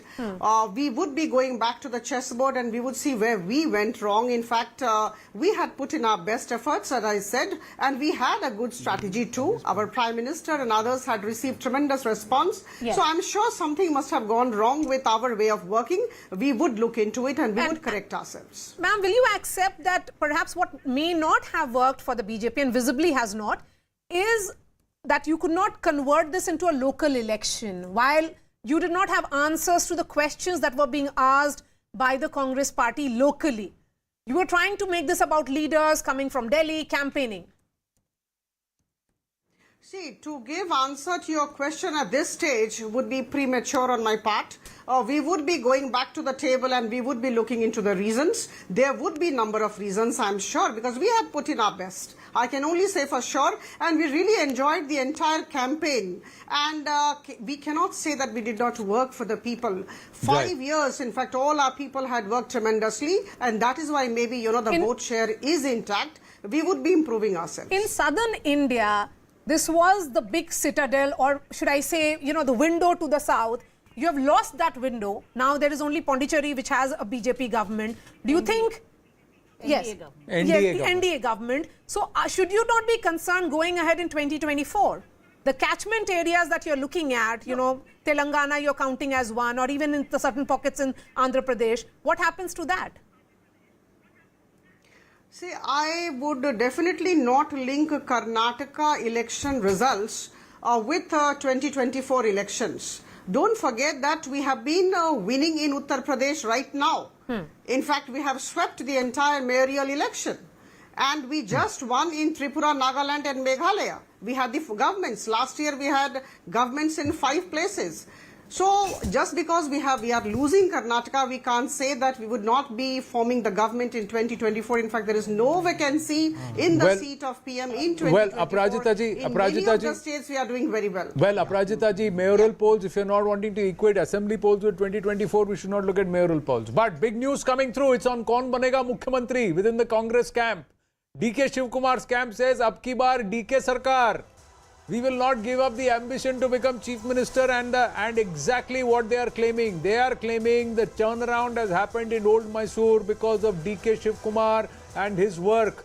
What the Congress is seeing as gains in Old Mysore, southern Karnataka, is all because of DK Shiv Kumar's hard work, and the DK Shiv Kumar camp will not give up, won't give up the CM ambition. Chose to go to jail rather than join the BJP, fought and guarded the party during the many elections and attempted political coups, is what the DK camp is saying. Harish Upadhyay joining us. Harish, DK Shiv Kumar had said that loyalty should get loyalty. Absolutely, and they are making a huge argument. Primarily, one, they are saying that the gains that the party is making in Old Mysuru is because of DK Shiv Kumar. They are saying although the exact vote share is yet to be calculated, they are saying a significant number of Vokaligas have backed the Congress party in various places, and that's because of DK Shiv Kumar, because the community believes that DK Shiv Kumar has the possibility of becoming next chief minister under the Congress regime. Second, they're also banking on the goodwill that they enjoy with the Congress High Command, with the Gandhi family. They also point out that he went to jail when it came to Ahmed Patel's election. He had the option of going to the BJP. He didn't take it up. He's stuck with the party. He's gone to the jail. Still, he's been loyal. And they're also making a larger point. They're saying after humiliating defeat of the Congress in 2018 and 2019 parliamentary elections, he was the only one who was willing to take up that charge and challenge and work on ground. And they are saying for relentlessly since 2019 and 2020, even during COVID, he's worked, and his contribution to the party, to the increase in vote share, should be recognized. They are saying that we will not give up so easily, and they're hoping that the goodwill that he enjoys with the Gandhi family really works for him. What about him? So he also believes in goodwill that is coming from the Dalits, and now Mr. DK Shiv Kumar is talking about the Vokaligas. Well, if you look at the argument that G. Parmeshwar made, I spoke to him day before. Yes. He said in 2013, under my leadership, the party won. You denied me a chief minister's seat because I did not win Kortegere. But if this time I win, it's not that the doors have been closed on me. The party has been backed by the Dalits, something that's very clearly visible in the elections today, the results today. Most of the ST seats going to the Congress. So he would be making an argument that the Dalits have backed the Congress for a number of decades. Even in this election, despite the BJP, remember, increasing the reservation for the SCs and STs, they've backed the Congress in most of these seats. So he will say it's time that the Congress has a Dalit chief minister, and he's won. He's got the party majority in 2013, and his work should be recognized. So clearly all these senior leaders saying that what we've done to the party should be recognized. More crucially, Parmeshwar also said it's not just DK Shiv Kumar and Siddaramaiah. There are several other senior leaders, including me. They and should we all be are accommodated, but there has to be one clear leader. How many chief ministers then? No, I think the Zakir has actually given that formula. I have always maintained that Siddaramaiah will be chief minister. I don't also think there agree will with be that. a change. If this kind of numbers, Siddaramaiah will. And he has also said that this is his last election. So No, that last election or otherwise, sympathy is आप ground पर जाके देखोगे ना, the only Congress leader, one of the Congress who has a pan Karnataka appeal. Yes. He's a leader who has a pan Karnataka appeal across Okay. sections of society and large parts. Wherever he But goes, Siddaramaiah draws DK crowds. really believes in his gambit for the chief ministership. Yes. I don't see him backing down very fast. Wasn't there a time when BJP had like 4 deputy chief ministers or Yes. 5 deputy chief Yes, they ministers? did. They So I guess the Congress will also do the same thing. No, but Vocaliga they're going to deputy chief dilute minister. DK's Here is further. that it's a race for the top job. Yes. Yeah. You have to have somebody who will be satisfied with waiting. Being deputy chief All minister. right. That's not worked out well for the Congress in Rajasthan. Forget about Karnataka, where DK Shiv Kumar is a much Bigger leader. more rooted sort of a leader than Sachin Pilot. See, I want to say this. I'm slightly of different vintage, so I may be wrong also. But I'll say this: when this happened in 1982-83, the first time it looked like the Congress will no longer be the only party in Karnataka in power. Ramakrishna Hegde, when he was brought in as a compromise chief minister, the Vakaligas and the Lingaites were brought together into the party. And the Muslims were there substantially with the Janata party that time, and also a significant number of Dalits were with it. Now, if you push for the Ahinda thing, there will be a reaction of this consolidation of Lingayats and Vokkaligas. It's really possible, I'm telling you. That is the danger of this. That's the danger of identity politics. It has up to a point, it's fine. Yeah, there'll be a pull and there will also be a push, a repulsion. Yeah, because you see, BJP, they gave that thing to the Dalits because their internal survey showed that they were not doing well at all. That is the problem. Right, because in fact the entire Lingayat moved to the BJP, or initially away from the Congress and then later to the BJP from the late 80s, early 90s onwards, was a reaction to the Hinda push of the... No, the Congress has to show something or do something for the Lingayats in this election, because the Lingayats have transferred quite a bit in central and in North Karnataka. Mr. Patil then.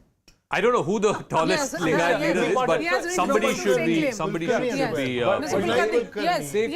They clearly can't put MB Patil as a chief minister. He will come as, like he said, DK Shiv Kumar as a one deputy CM and with a plum portfolio. Let me continue as KPCC and wait out. Nobody wants to be KPCC president, especially when the party is in power. Right, we've got the. Let's bring the halfway mark and let's bring the rockets to get them to zoom in once again, and there they come from Dhaka side as they make the entry, and the rockets zoom into the halfway mark, 113, and it's the Congress that's zooming in, not well past the halfway mark. It's like comfortable at 120. Ab thoda money bags, Operation Kamala, none of that is going to work at this point at all. That's what the Congress would say. 122 is the lead. Very comfortable, sir.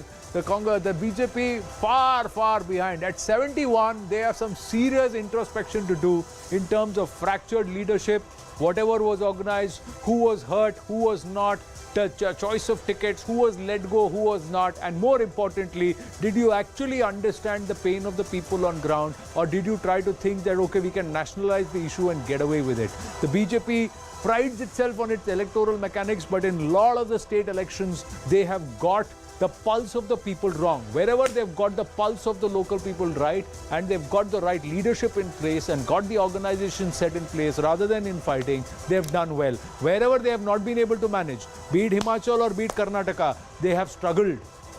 Exactly as it has played out in Himachal, it's played out in Karnataka.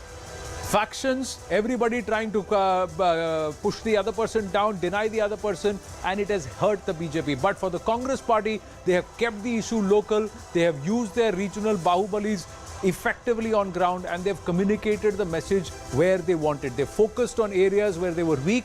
They have also continued to consolidate on their strengths, and there has been a mood which said we want a clear government, and that clear government this time with absolute majority is the Congress party. What they do with this mandate, we have to wait and watch. Is there yet another dance of democracy or not? We have to wait and watch. But right now, it's the Congress that looks to form with the government in Karnataka. Does this set the tone going forward, sir, for Rajasthan, Madhya Pradesh and Chhattisgarh? Formula ready ho gaya hai. Sab jagah it's the same thing, bisat, local issues, and figure it out. Yeah, not really. See, I have a theory about Karnataka elections. Just as it's a standalone election, there are no other states clubbed with it. It is a discrete category in itself. Happens in Madhya Pradesh, Rajasthan and Chhattisgarh, Telangana. That is up to those states and how those party units fight those elections, where they have, what leadership they have. Also, in terms of Madhya Pradesh, etc., the appeal of Prime Minister Modi, even in what do you call it, state elections, could translate into a better conversion than it has done in Karnataka. And let me remind you, in 2013, Karnataka had gone to the Congress, but 2014, immediately they posted the worst ever Lok Sabha election. Gujarat, they sorted their leadership out. Okay, in Himachal, the leadership was diffused, there was fractured minded for the BJP. I'm being very, let's just break it down clearly.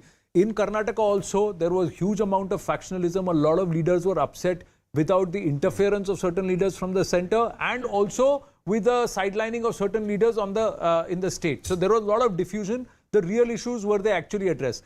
Look at Madhya Pradesh. There is a leadership fatigue which is clear and evident. Yes. Look at Rajasthan, there is a diffused leadership. There is no clear leadership as far as the BJP is concerned. Look at Chhattisgarh. They don't have a counter to Bhupesh Baghel right now.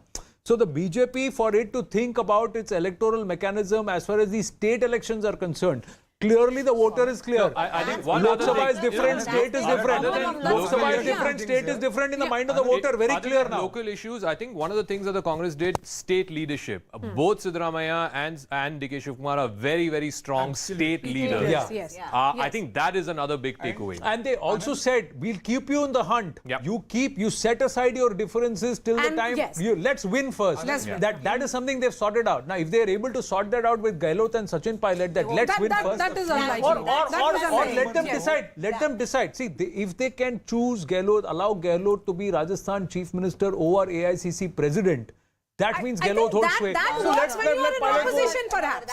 That's When you for are in Congress. opposition, you send a But different BJP message to में कौन है मुझे that. बताइए ना BJP में 10 leader है who think they can become Rajasthan Chief Minister and they don't have a counter to Rani Sahiba. They don't have a counter to Rani Sahiba. Sorry, Nalin. Yeah. I was saying that a few months ago, I spoke to one of the senior most leaders in the Congress who actually said from Karnataka, who said, अगर हम ये चुनाव हार गए तो हमारी party टूट जाएगी कर्नाटका में. So the Congress Karnataka is one state where the Congress is a very strong machinery still on the ground. Yeah. They all came together, they fought a united battle, and they kept it focused on local issues. Now the thing is, there's no question. Four things. First, no question. This is a huge morale booster for the Congress. It will strengthen its hands with in terms of opposition unity. All of that, the Congress will believe it. If it had lost, it would be a very different story. But this kind of a victory with this margin, 43%. Okay, the Chief Minister has one. won. The Chief Minister has won. Quickly.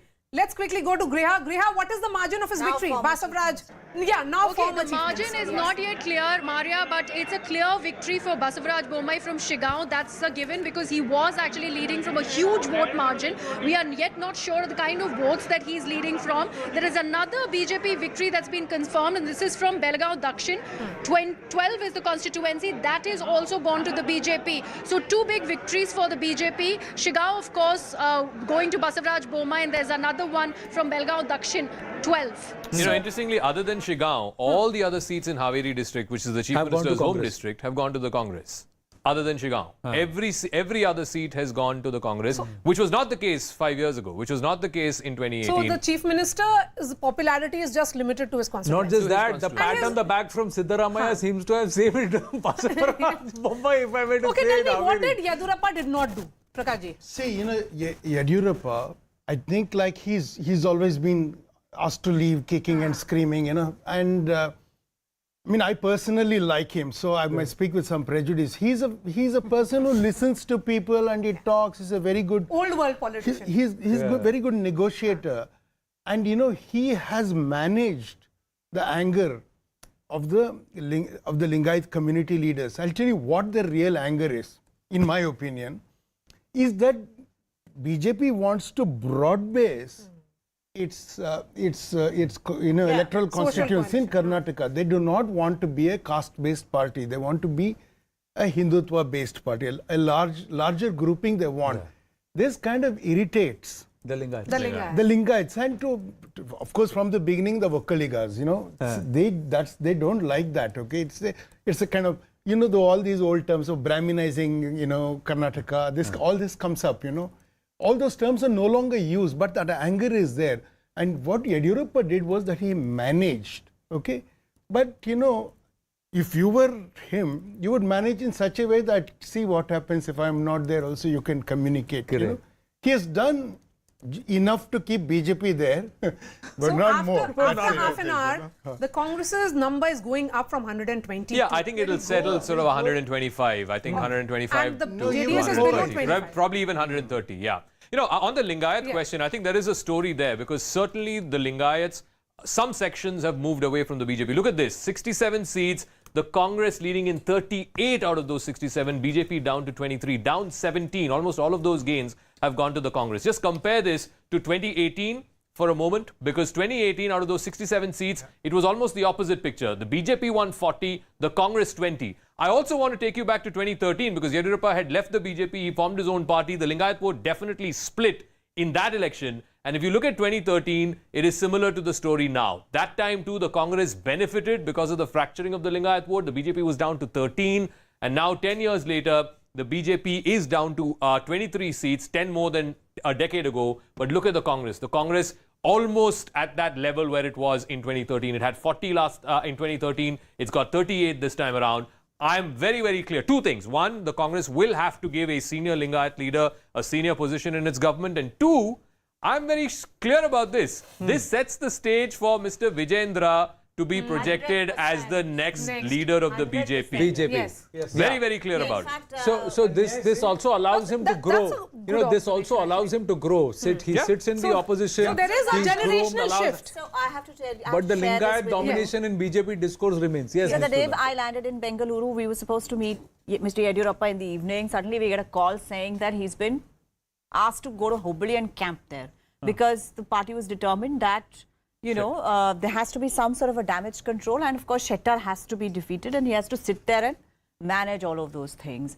And so I was a little, in fact, when I got the appointment in Bengaluru itself, I was a little, I thought it a little strange because it was in the middle of the campaign. I would have thought he was traveling and he gave me a middle of the day time where most of these people are not available. And that's when I realized that Mr. Yediyurappa, of course, wants the party to do well, but I don't think his heart was in campaigning anymore. No, I mean, I think he was very clear that since he was not going to be chief minister, there was only so much he was prepared to do. And he didn't share this with anybody, but it is my idea that it is better for his son that the party had lost. In Shimoga district, because if he had been made MLA, if he had been elected MLA and not been made minister or not been given a huge responsibility or something, that would have been just look at that. In Shimoga district, other than Shikaripura and one other seat, I think Tirthahalli is the other seat. These are the two seats that the BJP has won. The JDS has won two. Can you believe it? In Shimoga city, the JDS has two seats. They're another kind of Vokkaligas. They're Namdari Vokkaligas there. Okay. The Vokkaliga groupings have split. The same may have happened with the Lingayat. DK Shivkumar. Waves and goes back. If I may add to what Nitula was saying, in the last few days of the campaign, they asked Vijayendra to campaign in several neighbouring areas. Many of the BJP's other Lingayat leaders, apart from Yediyurappa, the ones who defected, they are different. But the ones who stayed back, they've also lost. They've also lost. In some of the things. So if you have to have a Lingayat face now. No, not just the Lingayat face. This seeding and 5 years of building your profile and becoming a big road, that's another. So Griha's got another win, and we also have Charan Singh Sapra and Sanju Verma with us. We'll go to them in just a bit. Yes, Griha. Anand, another win from Shimoga, from Sorab, 116, where there is a Congress candidate, Madhu Bangarappa, who has won. Right now, the number of votes that have been counted, 30,000 still left to be counted, but he's already leading by over 31,000, and that's why he's been declared a winner. So, Sorab, 116, it's a Congress victory. There are also a lot of margin of votes that we were looking at, the earlier question that you were asking. And we do know how from Kanakapura, DK Shivakumar is already leading by over 42,000 votes. And right now, this round 8 of the counting that is completed. So no doubt about his winning. So that is, so that's there. There is a little bit of tricky situation for Varuna, but right now the round of counting is only on 4. That's how slow the counting is when it comes to this fight between Siddaramaiah and V. Somanna. So that we will get to know a little later, but Siddaramaiah has a clear lead of over 10,000 votes there also. An interesting imagery. DK Shivkumar comes out and does pranam on his own. He is by himself. There's nobody accompanying him. Siddaramaiah did the same. They are, of course, in different cities, but when it is about the first imagery that you want to project, you would have wanted to send a message. Who has got the police around him? Who's got the cops camped right outside him? The intelligence message. The intelligence message. Congress MLAs have been called to Bangalore. Who issued that? Who issued that call? Whether it was KPCC, Who issued that? KPCC DK Shivkumar or KPCC would have done it, but I'm just saying early morning, the first thing you see the police bandobast is around Siddaramaiah. So clearly the indications are there, and he is amongst all these leaders the tallest leader in the state. Also, if MLAs are electing, it will be Siddaramaiah. I think he'll have majority. Sanju Verma and Charan Singh Sapra, namaste, good morning, or should I say good afternoon now. Charan Singh Sapra, congratulations are in order. The Congress clearly above 120 at this point in time. But Sanju Verma, this is not a very happy position for the BJP. Anand, I hate to say this, but whether we are winning or losing, we never try and jump the gun. As you have been saying, I've been listening to your analysis. In every seat in Karnataka, there are about 20 to 22 rounds. And at this point, as we speak, maybe 4, 5, 6, at least 8 rounds of counting has been done. I have been told by my karyakartas in Karnataka and our people who are watching the situation there from close quarters that we are seriously in contention and in the race in at least 106 seats where the margin of victory or loss is barely 400 or 500 odd seats. So I would say that this will be a closely contested election which will in the next couple of hours go down to the wire. Point number 1. Point number 2, I will concede one thing though, that at this point in time, the only major disappointment seems to be from the old Mysuru region, where we anticipated to do a lot better. But Bengaluru, the BJP is, marginally leading. In central Karnataka, it's again a closely contested fight with the Congress leading. But coastal Karnataka is a sweep by the BJP. So yes, the good thing is we've held on to a vote share of 36.3% despite Jagdish Shettar's defection, which was supposedly meant to cut into our Lingayat vote bank.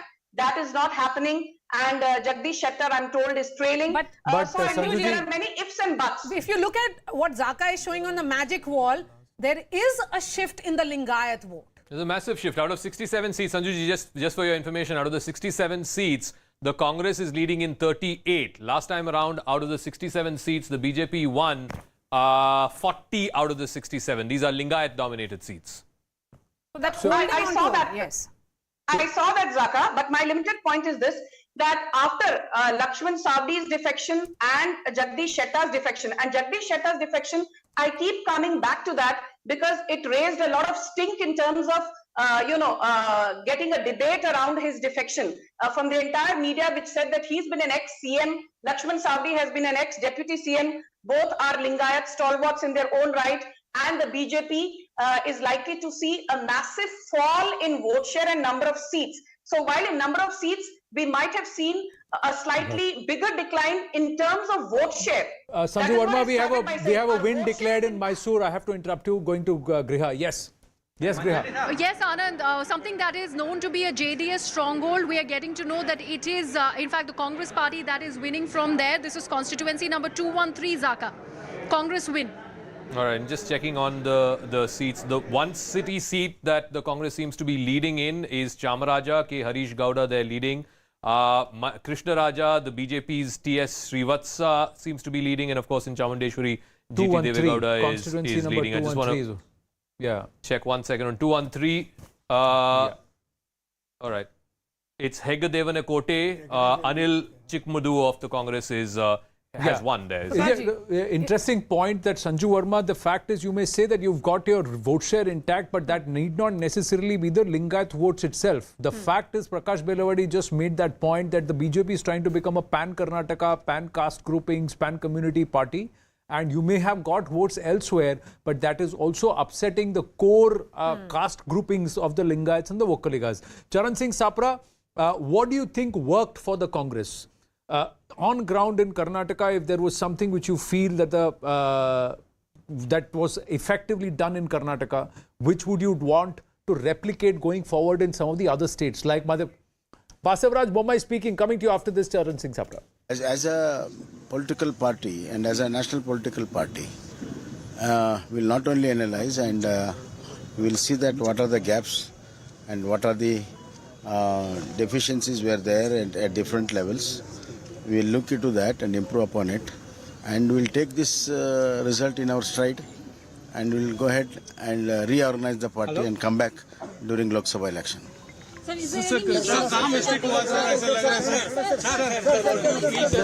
It seems like he's conceded the election to the Congress party. So further congratulations in order, Charan Singh Sapra. Back to that question. What do you think you'd want to implement going forward?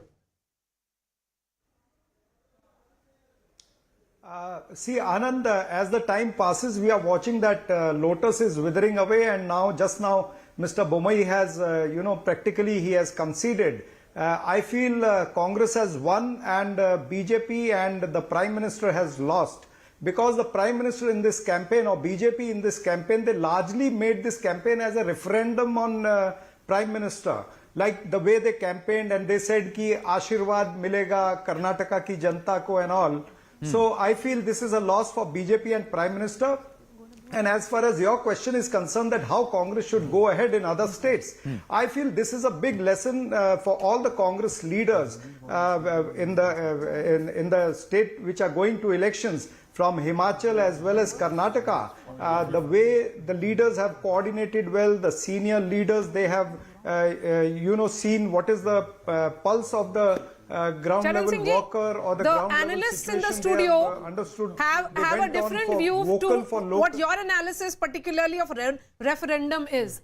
So I don't think this is a referendum on the Prime Minister at all. I feel that the Prime Minister stepped in when he realized that this was really going to go down. The numbers for the BJP were actually quite bad, which is the point at which he stepped in. And there were two reasons for if you look at his campaign. One was to actually energize a very, very dispirited sort of party cadre, because a cadre-based party like the BJP fights on the strength of the party workers' enthusiasm. Unless the party worker is enthusiastic, party doesn't win.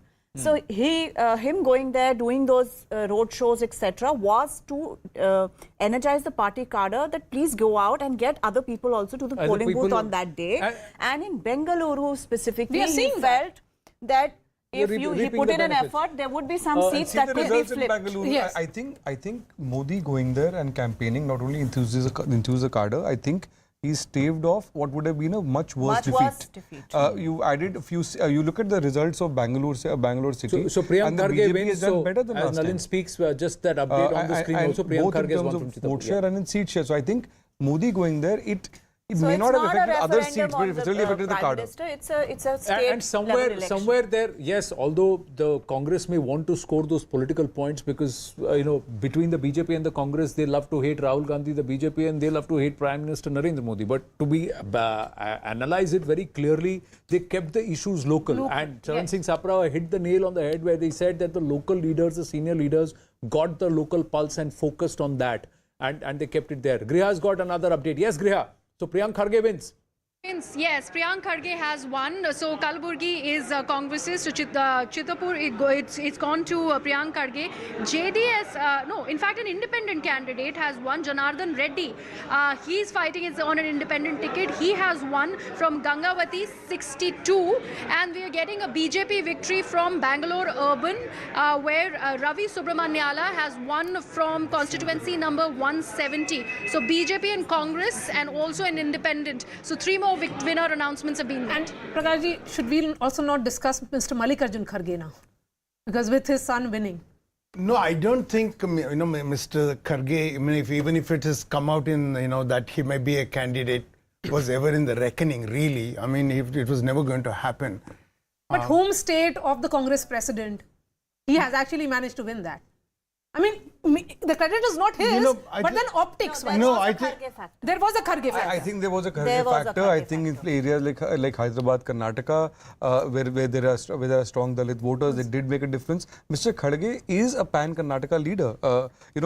He does matter in Karnataka, and you should give him credit for this, I think. Priyank Kharge himself is, is quite liked by many people. It's not just Mr. Kharge, he's been around for some time. He's really put in the hard yards. Priyank Kharge has really put in the hard yards. It's not that he's not, and he's really wanting to take on the mantle from Mallikarjun Kharge, who has said that he's not going to contest going forward. Not assembly, but even in Varuna and in Mysore areas, etc., where I went to SC-dominated areas, there was a very strong feeling for Mr. Kharge, saying that since he has been made AICC president, a Dalit from Karnataka, if he doesn't win in his own state, what is he? It will be a negative for him, and therefore, for that reason, look at the Dalit-dominated seats. Out of the 39 seats, the Congress is leading in 22, a gain of 4, and it's the JDS which is the number 2 party in the SC reserve seats. The BJP is down to just 5. It had 12 seats out of the Dalit-dominated seats. So I think there is something that has certainly happened there. Tribal, ST reserved, in a lot of these pockets where the BJP thought that these are places where they have made gains in the past,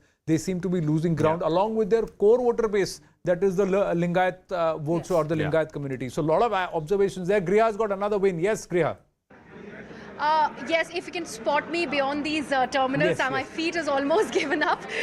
We are getting another win there. Anand from Udupi, constituency number 120. It's Yashpal of the BJP who has won by about 5,000 votes margin. Yashpal Suvarna was again changed. I think Raghupati Bhatt was the candidate before, after this whole hijab stuff. He was a new candidate, Yashpal Suvarna. Again, OBC candidate. If you look at Coastal, other than 2 or 3 seats, the Congress leading in Bhatkal, Mankal Vaidya of the Congress is leading. You have the Baindur seat where Gopal Pujari, I think this used to be Janardhan Pujari's seat if I'm not mistaken. Baindur, the Congress is leading. Kumta, we have an update in Kumta where the JDS candidate is leading. Actually, Suraj that Naik. JDS candidate wanted the BJP ticket. He's a BJP guy. He was denied. not given. He was denied. And JDS gave him the ticket. And the JDS fellows told me that our guy is going to win because, you know, Nivedita Alva is the Congress candidate there. A campaign was going on. But they said, look, this is one seat where we know that we are going to win. So in terms of trying to see that we'll get new guys, new faces and try some people, have you really actually given tickets to people or denied tickets to people who could have assured you seats? And is that coming back to hurt the BJP? We'll see. Right now, the Congress going on from strength to strength. Clearly, 12 seats above the halfway mark at 124 leads and wins as they continue to consolidate in favor of the Congress party in Karnataka. The BJP at 70. Far, far lower. They've really slipped about 34 seats from the last time around at 104 in 2018. So that's a big message. The JDS slipping about 12 seats, others at 5. These leads look like they are consolidating and all in favor of the Congress party. The story and the battle for Karnataka is that the Congress has won it hands down with an absolute majority. The story going forward is Kaun banega Mukhyamantri, because that's why many people are staking claim. We're going to take our first break in a long while. We'll be back in a short while. Stay with us.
Namaskara everyone. Thanks a lot for staying with our rolling coverage of verdict day in Karnataka.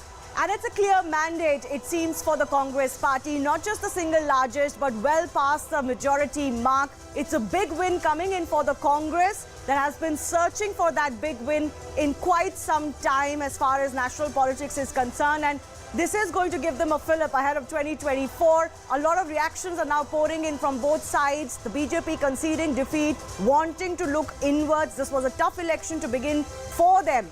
And whether the Prime Minister was able to at least make it a face-saving defeat for them is something we'll discuss. I'm Shivani Gupta. Joining me in the studio are not just our guests, Rashid Kidwai and B.S. Arun, senior journalists, but my colleague Anusha Soni is also joining us. And we'll get you more of the numbers, Anusha, and break them down. And before Shivani gets you on the magic wall, this was a battle of prestige, both for the BJP, Congress and the JDS. And it looks absolutely clear that the Congress has been able to secure its prestige. This was a victory that was very important for them, for their survival at the national level. What worked for them, and can similar factors work for them in the run-up to the 2024, that big fight that everybody is looking forward to?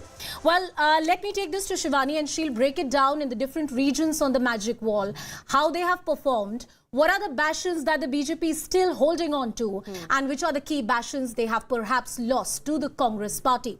Shivani, what does the magic wall tell us, especially in terms of, say, coastal Karnataka or the city of Bengaluru? Yes, so a lot of interesting results coming in, especially for the incumbent and the winner, in this case, the Congress party. Because remember, the Karnataka elections in many ways were 5 to 6 mini elections taking place. Each region to region is throwing up a fascinating story. But I want to give you an overall picture first up. So this is the seat number that we have on our home screen, 125 for the Congress party right now. That's as massive as it gets. They may have talked about 140, but they will be more than happy with this 125 if it stays like this. 69 for the BJP, 25 for the JDS. And here's the vote share I want to talk about, because this is becoming very interesting, the story of the Karnataka elections this time.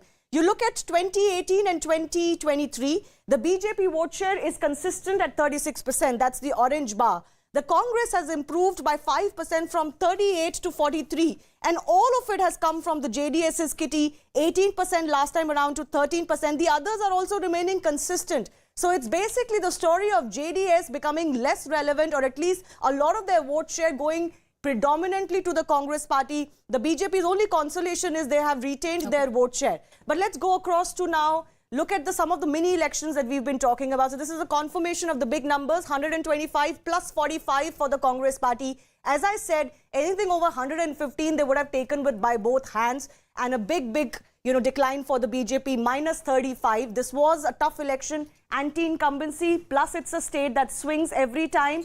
So this was going to be a tough one for them from the very, very beginning. But let's go region by region now. So let's talk about Bengaluru. Bengaluru is a region that is obviously a region of great prestige. So this is the 2023 result. The BJP has actually won, or is leading, at 16. The Congress at 15, which is a plus of 4 for them. So the Congress has gained from last time around. The BJP has just about lost 1 seat. So they've held on, but they've not done very well. Let's go. All right, the numbers actually have switched. Let me just take that one more time. Right. Yeah, 32 seats, the Congress 16, the BJP 15. Last time around, it was the BJP, the Congress a little bit ahead, but that's the vote share from last time around. So this is the seat, and they will not be too upset with this performance, because the Bengaluru has always been a little bit difficult for them. Let's go across to the other regions. Let's go across to coastal Karnataka, because this was a region that I traveled to as well, and this was a region that they had done very well. People, you often confuse it as a stronghold of the BJP. Not really, because in 2013, the Congress had actually swept this region. So it's not really something that stays with the BJP. But here too, so the 13 seats in Udupi and Dakshin Kannada, they had swept 12 out of these seats. Right. 13 seats. This time they're down to 10. But more or less have retained. So this is the only really good news for them. But I think after that, if we go to all of these regions, let's go to Kittur, Karnataka first up, because this is where there's going to be a little bit of a change for them. Look at the number. The BJP has lost 14 here. The Congress has gained a straight 14. Kalyan, Karnataka, another region that was going to be tough for them. And these are big regions that have a lot of states, so they can be swing regions for the state. So again, 27 seats here in Kalyan, Karnataka, plus 6 from last time. The BJP's come down by 7 and others have gained 2 because there have been some rebels in this area as well. Very quickly, southern Karnataka, this is also extremely crucial, and let's see if we can figure this out, because here is where the JDS's big losses have happened. The Congress has gained most of it, minus 11 for the JDS and plus 13 for the Congress party. They've gained a little bit from the BJP as well. So you can figure out what the story is. The story is that basically the JDS has become a little less relevant. I won't say they've been wiped out completely, but they have, of course, gained. Now, Central Karnataka is the only good story for the BJP, where they've gained plus 11. Mallikarjun Kharge is speaking. Let's listen in. ಪ್ರಧಾನ ಮಂತ್ರಿಗಳು, home ಮಿನಿಸ್ಟರ್ಗಳು, dozen ಗಂಟಲೆ central ministers, ಅಕ್ಕಪಕ್ಕದ chief ministers, ಇವರೆಲ್ಲರೂ ಕೂಡ ಬಂದು ಇಲ್ಲಿ camp ಹಾಕಿ men power, ಆಮೇಲೆ material, muscle power ಎಲ್ಲ ಅವರು ತಮಗೇನು ಬೇಕು ಅದು ಯೂಸ್ ಮಾಡಿದ್ರು. ಆದರೂ ಕೂಡ ಜನ ಯಾವುದಕ್ಕೂ ಮೋಸ ಹೋಗಲಿಲ್ಲ. ಅವರು ಒಂದಾಗಿ ಕಾಂಗ್ರೆಸ್ ಪಾರ್ಟಿಗೆ ಮತ ಹಾಕಿದ್ದಾರೆ. ಅದಕ್ಕೆ ನಾ ಎಲ್ಲ ಅಭ್ಯರ್ಥಿಗಳಿಗೆ, ಗೆದ್ದಂಥ ಅಭ್ಯರ್ಥಿಗಳಿಗೂ ಕೂಡ ನಾನು ಈ ಸಂದರ್ಭದಲ್ಲಿ ಅವರಿಗೆ ಅಭಿನಂದಿಸ್ತೇನೆ. ಮತ್ತು ಯಾರು ಸೋತಿದ್ದಾರೆ, ಡೆಮಾಕ್ರಸಿಯಲ್ಲಿ ಸೋಲು ಗೆಲುವು ಇರ್ತದೆ, ಅವರಿಗೂ ಕೂಡ ನಾನು ಮುಂದೆ ಅವರ ಪ್ರಯತ್ನಗಳಿರಬೇಕು, ಒಳ್ಳೆ ಕೆಲಸ ಮಾಡಬೇಕು ಮತ್ತು ಜನರ ಸಮಸ್ಯೆಗೆ ಸ್ಪಂದನೆ ಮಾಡ್ತಕ್ಕಂಥ ಕೆಲಸ ಮಾಡಿದ್ರೆ ಅವ್ರಿಗೆ ಗೆಲುವು ಆಗ್ತದೆ ಅಂತಕ್ಕಂಥದ್ದು. ನಿಮ್ಮ ಒಂದು ಕಾಲದಲ್ಲಿ ಇದೊಂದು ಕಾಂಗ್ರೆಸ್ ಪಕ್ಷಕ್ಕೆ ಅಮೃತಗಳಿಗೇನ, ಇಲ್ಲಿಂದ 2024 ಎಲೆಕ್ಷನ್ ಚೇಂಜಸ್ ಆಗುತ್ತಾ? 3 ರಾಜ್ಯದ ಎಲೆಕ್ಷನ್ ಬರ್ತಾ ಇದೆ, ಮಧ್ಯಪ್ರದೇಶ, ಛತ್ತೀಸ್ಗಢ, ರಾಜಸ್ಥಾನ. ಇಲ್ಲಿಂದ ಕಾಂಗ್ರೆಸ್ ಫ್ಲಿಪ್ ಆಗಿ ಚೇಂಜ್ ಆಗುತ್ತೆ, ಒಳ್ಳೇದಾಗುತ್ತೆ. ನೋಡಿ, ನಾನು ಅಮೃತಗಳಿಗೆ ಆಗಳಿಗೆ ಅಂತ ಹೇಳೋದಿಲ್ಲ. ಜನ ನಿಮಗೆ ಒಳ್ಳೆ ಕೆಲಸ ಮಾಡಿದ್ರೆ ಎಲ್ಲ ಬೆಂಬಲಿಸ್ತಾರೆ.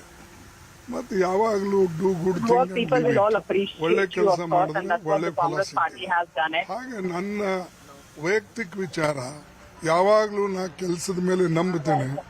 ಒಂದೊಂದು ಸಾರಿ ತೊಂದರೆ ಆಗ್ತದೆ. ಈಗ ನಾನೇ 12 ಚುನಾವಣೆಯಲ್ಲಿ ನಿಂತೆ, ಎಲ್ಲಾನು ಗೆದ್ಕೋತ ಬಂದೆ. ಒಂದು ಚುನಾವಣೆ ಏನೋ ವ್ಯತ್ಯಾಸ ಆಯ್ತು. ಆದ್ರೆ ನಂದೇನದ ಅಂದ್ರೆ, ನೀವು ಸೋಲ್ರಿ ಗೆಲ್ಲಿ ಜನರ ಮಧ್ಯೆ ಇರಬೇಕು.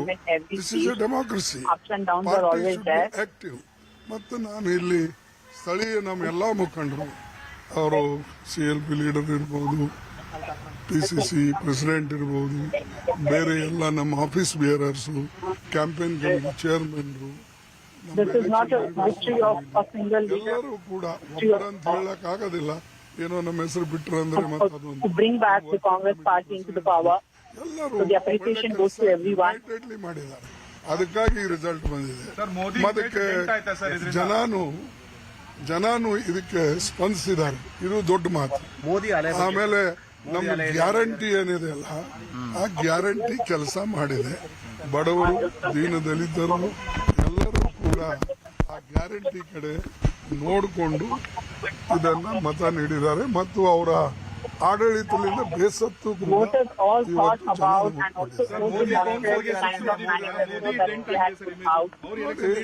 ನಾನು ಯಾವುದೇ ವ್ಯಕ್ತಿಗತ ಬಟ್ ಅವರಾಗೆ ಇದನ್ನ ಮಾಡ್ಕೊಂಡಿದ್ದೆ. ಯಾಕಂದ್ರೆ ಪದೇ ಪದೇ ಬಂದು ನನ್ನ ಮುಖ ನೋಡಿ ಓಟ್ ಕೊಡಿ ಇಂಥವೆಲ್ಲ ಹೇಳಿದ್ರಲ್ಲ, ಅದು ಒಂದು ಪ್ರಧಾನ ಅವರಿಗೆ ಶೋಭೆ ತರ್ತಕ್ಕಂಥದ್ದಲ್ಲ. ಏನೋ ಅನೇಕ ಜನ, ನಾನು ಪ್ರಧಾನಮಂತ್ರಿಗಳಿಗೆ ನೋಡೀನಿ, ಬರಬೇಕು ತಮ್ಮದು 4 ಕಡೆ 8 ಕಡೆ ತಮ್ಮ ಸಂದೇಶ ಏನಿದೆ, ತಮ್ಮ ಫಿಲಾಸಫಿ ಏನಿದೆ, ತಮ್ಮ ಐಡಿಯಾಲಜಿ ಏನಿದೆ ಹೋಗ್ತಾರೆ. ಬಟ್ ಇದು ಉಣಿ ನನಗಷ್ಟು ಸರಿ ಅನಿಸಲಿಲ್ಲ. ಬಟ್ ಎನಿವೆ ಅವರು ಕ್ಯಾಂಪೇನ್ ಮಾಡೋ ಸ್ಟೈಲ್ ಅದು ಇದೆ. ಅದಕ್ಕೆ ನಾನು ಇಂಥ ಒಂದು ಒಳ್ಳೆ ಸಂದರ್ಭದಲ್ಲಿ ಅವ್ರಿಗೆ ಟೀಕೆ ಮಾಡಕ್ ಹೋಗೋದು.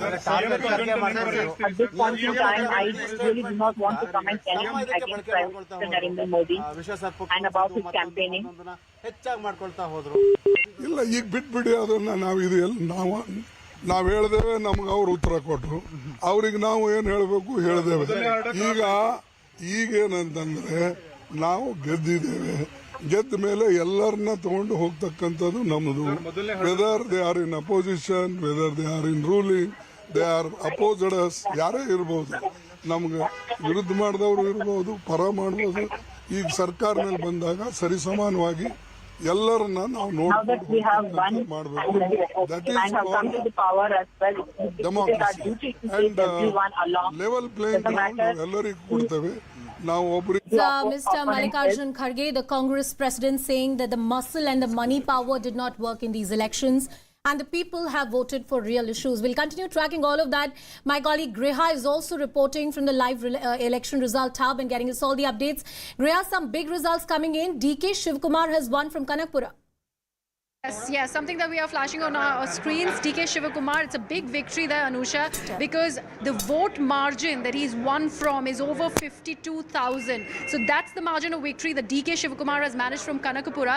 There are other interesting updates, especially for HD Kumaraswamy. Now we're being told that from Channapatna, he's only leading by just over 500 votes.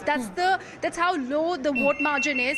Another interesting update is about Mr. Jagdish Shettar, the BJP turncoat that's now joined the Congress party. He in fact is massively trailing, and right now we know about the 11th round of counting that's underway, and he is, by the way, trailing by over 37,570 votes. So that entire gamble of leaving the BJP, joining the Congress, doesn't seem to have paid off for Mr. Shettar. It's very interesting actually. If you look at some of these rebels, Anusha, you know, some of them are winning. For example, Lakshman Sawadi has won. And Jagdish Shettar was a former chief minister, 6 times sitting MLA from Hubli Dharwar Central, and I visited him. He's not winning, and he's not winning by a long shot. So all those big names that went to the BJP, from the BJP to the Congress, not all the gamble worked. Yes, and a lot of them became independents, and I believe some of them are causing damage to the BJP. Some of them are causing. Before we take it to our guests as well, who are in the studio, Mr. Syed Zafar Islam from the BJP is also joining us on the broadcast. Good afternoon, sir. Thank you so much for joining us on the show today. It's not a good day for the BJP, perhaps one full of lessons, sir. Well, party always in prospect, even after winning the election or after losing any election where we have lost. We in prospect, we evaluate every single booth, whether we have got the votes or whether we haven't got the votes. We do analysis of each and every booth where the poll has been done. So we will do introspection here as well. It looks like that Congress is definitely going to win this election because it's already going to be 12:45 and we were waiting till 12:30 to 1 o'clock. Perhaps we will have much more clarity than what we have just now, but still there are many seats where they are leading by, we are trailing by 500 votes or 600 votes or 800 votes or 1,000 votes, but less than 2,000 votes. Still we are hopeful, but Congress clearly looks ahead of us at this point in time. All right. And if they Zafar Islam, just stay with me. Charan Sapra of the Congress is also with us. But I want to go across to the next big election update we're getting. Kumaraswamy's son has lost.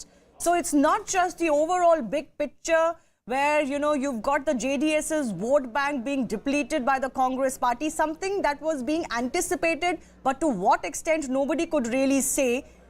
But now they've got another ignominy of sorts coming in. Nikhil Kumaraswamy has been defeated, Kumaraswamy's son losing. So is the family hold or, you know, this kingmaker tradition ending in Karnataka? Charan Sapra, how do you look at it? Is it becoming more bipolar now in Karnataka, you think?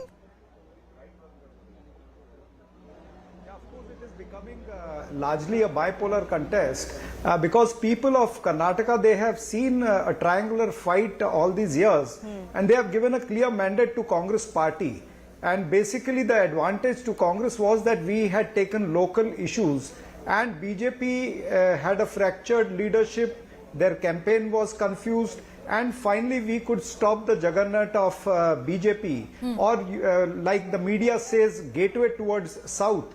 We have stopped BJP from entering the gateway towards south. Largely Congress had targeted the issues of people, whereas the BJP was only talking about the national issues or they were trying to polarize. And also if you see the caste combination, nearly all the castes, whether it was Lingayat, whether it was Vokalinga, Dalit in a major way have supported Congress party, or the Muslim vote, they have largely supported Congress party. So I feel across the religious section also, if you see, all the people have voted for Congress party majorly because they feel that Congress can lead this state towards prosperity all and I towards can progress. say is that they never clearly, believed in double engine. Clearly, the hyper-local approach that you've taken in these elections seems to have worked for the Congress party, and it has worked across in different regions. I want to cut across to our reporter as well, Rohini, who is with us on the broadcast. She's joining us from the ground, getting us a sense of where the laddus and the dhols are and how the Congress party plans to go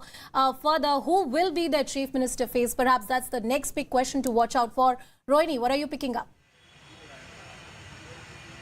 Well, I'm right outside Mr. Mallikarjun Kharge's house, and this is the place where the AICC chief is. He just came and briefed the media very clearly, very happy with the results, because when I spoke to him also off camera, he did tell me that they were looking at 120 to 125. Clearly, they seem to have had their ears on the ground and they knew where the numbers were coming from. He also said that this is Janta Janardhan ka decision hai, and this is how people have voted in favor of the Congress. He also thanked the voters and especially the people who have won. But more importantly, when it came to the question of who is going to be the chief minister's face, he said that that decision will be taken unanimously after a meeting of the AICC High Command. And when we said that he himself is part of the High Command, he said it will be done in a democratic process. But clearly we have people like, we have senior leaders like Siddaramaiah, DK Shivkumar, Dr. G. Parmeshwara, MB Patil also throwing their hat in the ring and saying that they would like to be chief minister of Karnataka once the whole election process is complete and the numbers also come out. But at the same time here, they will also be looking at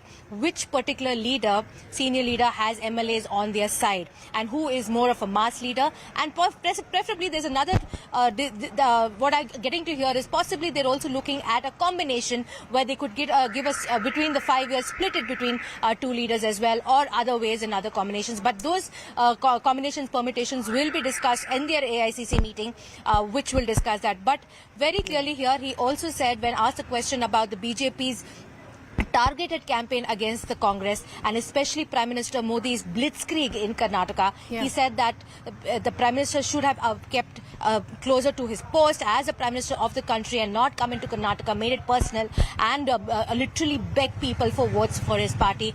People here have seen through that, have seen through the complete through the BJP, and they thought that the BJP's entire campaign has been a farce, and that is why they have helped and they have supported the Congress this time. So clearly, those laddus were distributed just a minute ago to celebrate this victory, but the bigger celebration will be in the Congress office and where all the leaders will come with their certificates, because they have been told to catch flights in helicopters and land in Bangalore and to ensure they remain as a flock. Because remember, in Karnataka, it's always about drama. It's always better to keep the flock together and ensure that these numbers that they have, there are no Rohini, more... they shouldn't be worried about keeping their flock together. If at 130, which they are at right now, they can't do so, then it's a problem.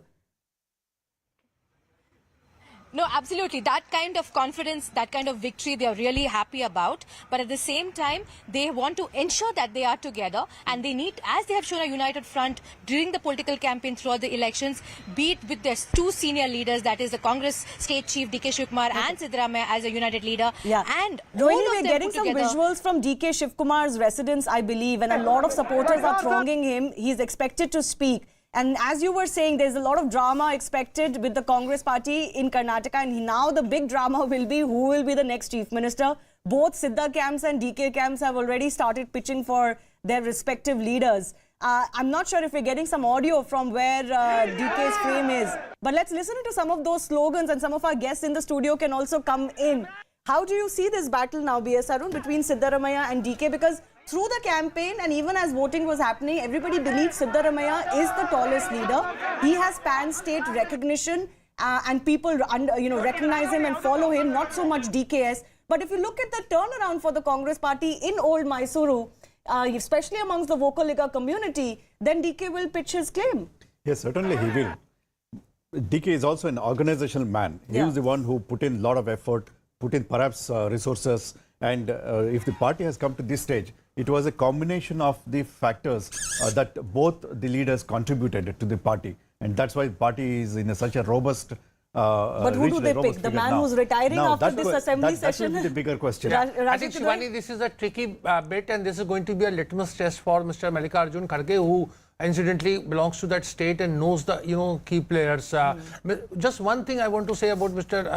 Shiv Kumar that we must remember, and he had said it in the interview to CNN News 18, that he was given a choice to become a deputy chief minister or go to jail, and he chose to go to jail. Yeah. So this is a kind of mental makeup of Mr. D.K. Shivkumar. So I don't see any kind of rebellion or disquiet. And when the Congress party makes that choice, not just the Vocaliga factor, even the Lingayat factor, which seems to be with the Congress party in this election, is something that they'd have to take into account, and that's where the likes of Mr. Siddaramaiah really come in. Mr. Kidbhai? See, Anusha, I think, the Congress having burned its fingers in Rajasthan and elsewhere, and even Madhya Pradesh political crisis, I think they'll go strictly by the MLA's choice and be it in a very transparent manner, the selection of Chief Minister. I think Mr. D.K. Shivkumar is about to speak. Let's try and listen.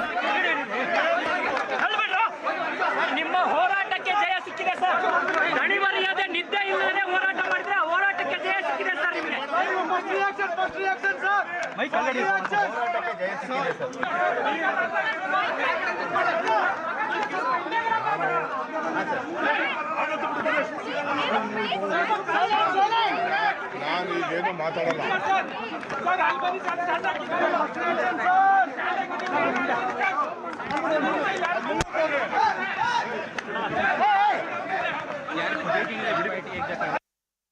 The troubleshooter for the Congress party, Mr. D.K. Shivkumar, refraining from making any kind of statement.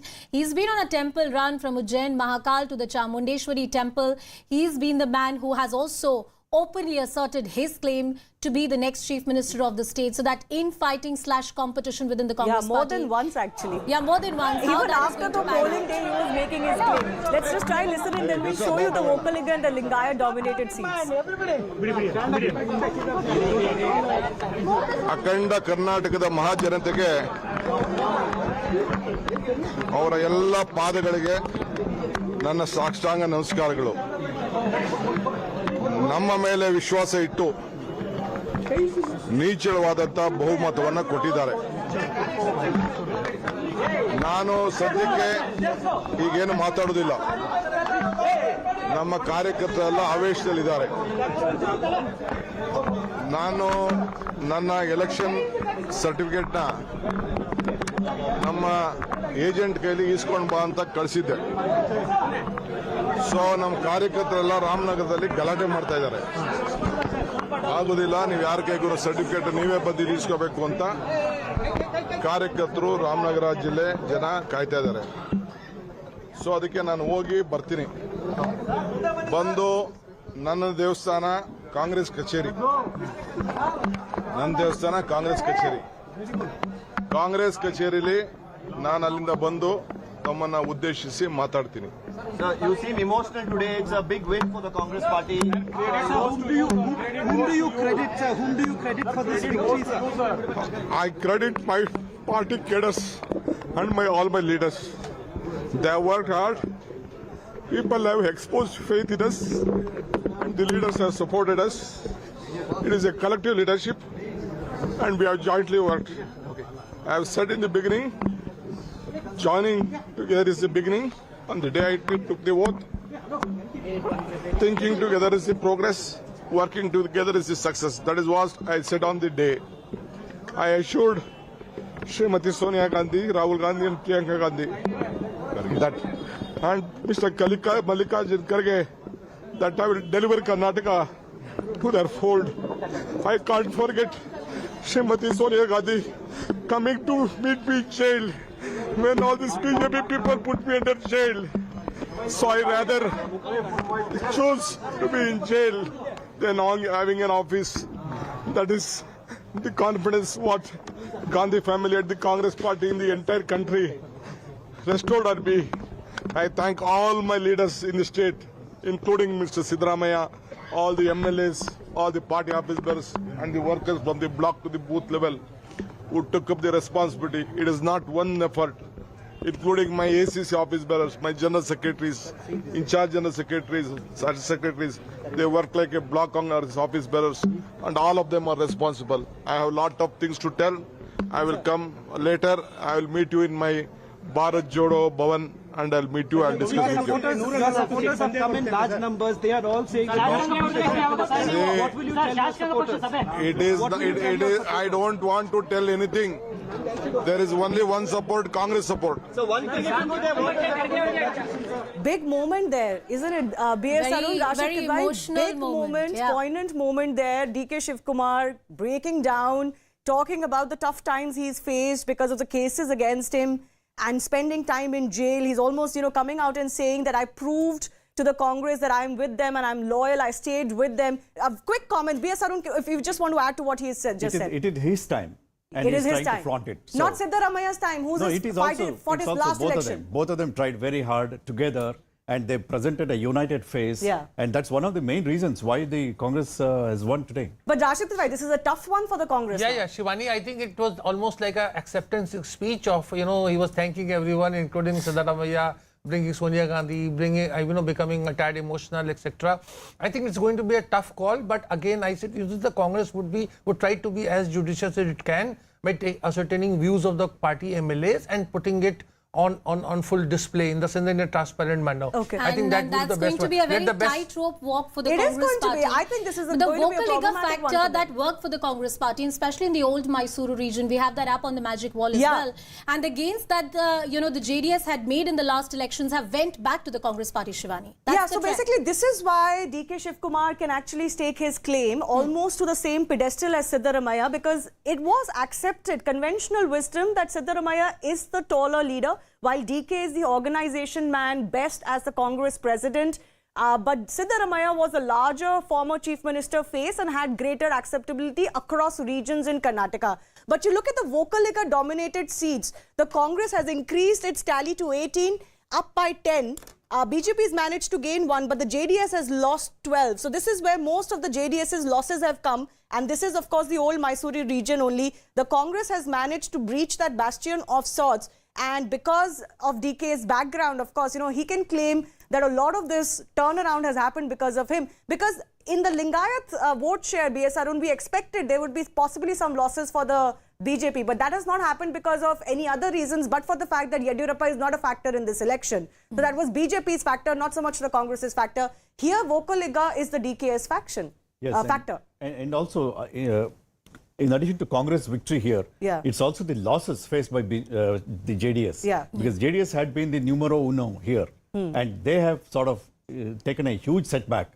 And that has propelled the Congress to gain power in Bangalore. Let me just quickly show you the Lingayat dominated seats as well, just to get an idea of the big talking points before the election. Now, of course, Yediyurappa is not a factor in this election. It was bound to hurt the BJP and their new leadership. A lot of them, Shettar, Lakshman Sawadi, others left them. So they've obviously had some losses here, lost 17 of those seats from last time. Still 23 seats out of the 67 Lingayat dominated seats, but the Congress has gained 19 of them. And most of them are these seats. The northern regions of Karnataka, the Kalyan, Kittur, Karnataka, central Karnataka as well. So a lot of that, sea of blue that you see, Anusha, is predominantly because of these two caste factors. And on both of those parameters, the Congress has gained. One at the cost of the BJP and one at the cost of the JDS. I also want to talk to you, Mr. B.S. Arun, about the factor called Mr. B.S. Yediyurappa. And, there are some expert opinions doing the rounds that perhaps he did not put his entire heart and soul into these elections in getting the Lingayat votes to his side. Would you agree with that assessment at all? See, it's difficult to say, but one factor is, maybe BJP has not used it or he himself was a bit reluctant. We didn't see Yediyurappa as he was in the earlier elections, going around the state, addressing people, doing the organizational work. All those things were missing. Of course, he perhaps was very happy that his son got a ticket and he's in any case. There was full confidence and faith that was put on Mr. Yediyurappa by none other than the Prime Minister. He was the go-to man. That is true. Party leadership showed that much of confidence, and But beyond that, I think Yediyurappa didn't move into the masses, into the people, and addressed the gatherings. And But Mr. Kidwai, how tightrope of a walk this is? The Vokaliga and the Lingayat factor, the reservation politics has been hotting up in this state.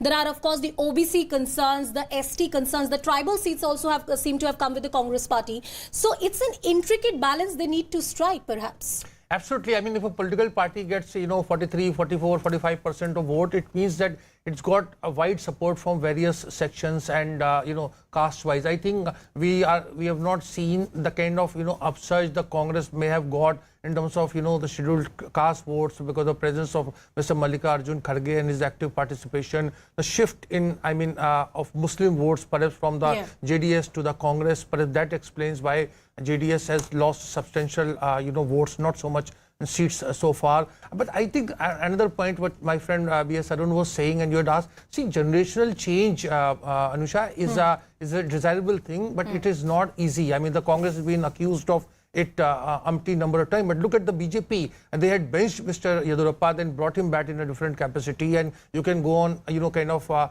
labeling whether how much, hard work he did. I think if he was in good health, perhaps the BJP should have gone ahead with him rather than looking at this 75 par kind of deadline. After what we heard from DKS, and he's almost made his case, I think, a very emotional appeal, we're expected to hear from Siddaramaiah as well. Interesting to see what he says, because DKS did thank Siddaramaiah as well, all his party workers, but thanked, of course, the Gandhi Parivar, and talked about how much he has suffered in the state. And before, as we wait for Siddaramaiah's press conference, I do want to ask B.S. Arun, what happens to Kumaraswamy and family now? Well, it's a big setback because their numbers now, it's showing 21. It may the days of being kingmaker are gone. And not just that, the party, is in such a shock that it perhaps never expected its tally to come down from 37 to 21 or even below that.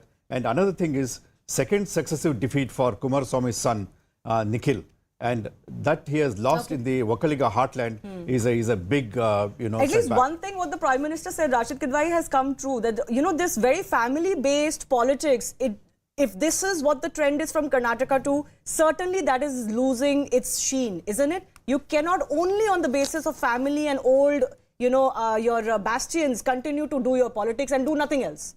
Yes, Shivani, I think in case of JDS, they had overplayed their cards and there was a lot of division and disquiet within the, H.D. Kumaraswamy's family in the sense with his relations with Ramanna and that thing with this, over ticket distribution, etc. There were a lot of problems for that. I think, this kind of family business has a law of diminishing returns and it becomes a problematic. But Mr. Modi has also, while Shivani, he criticizes dynasty politics, he's tried to make some amends. He says that at entry level, it is fine, but it is that party should not be owned by the family. But I think that's a problematic But that's what the BJP has always maintained, that you cannot have one family who's always the president, who's always the decision maker. That's the problem that the BJP maintains, that they have with dynastic policies, and where they are different. They obviously have people who have come from families who get tickets as well. And this election was a showcase of that as well. And as we take the conversation forward, I'm told that Griha has an update from Hyderabad. Yes, Griha, what's the latest update?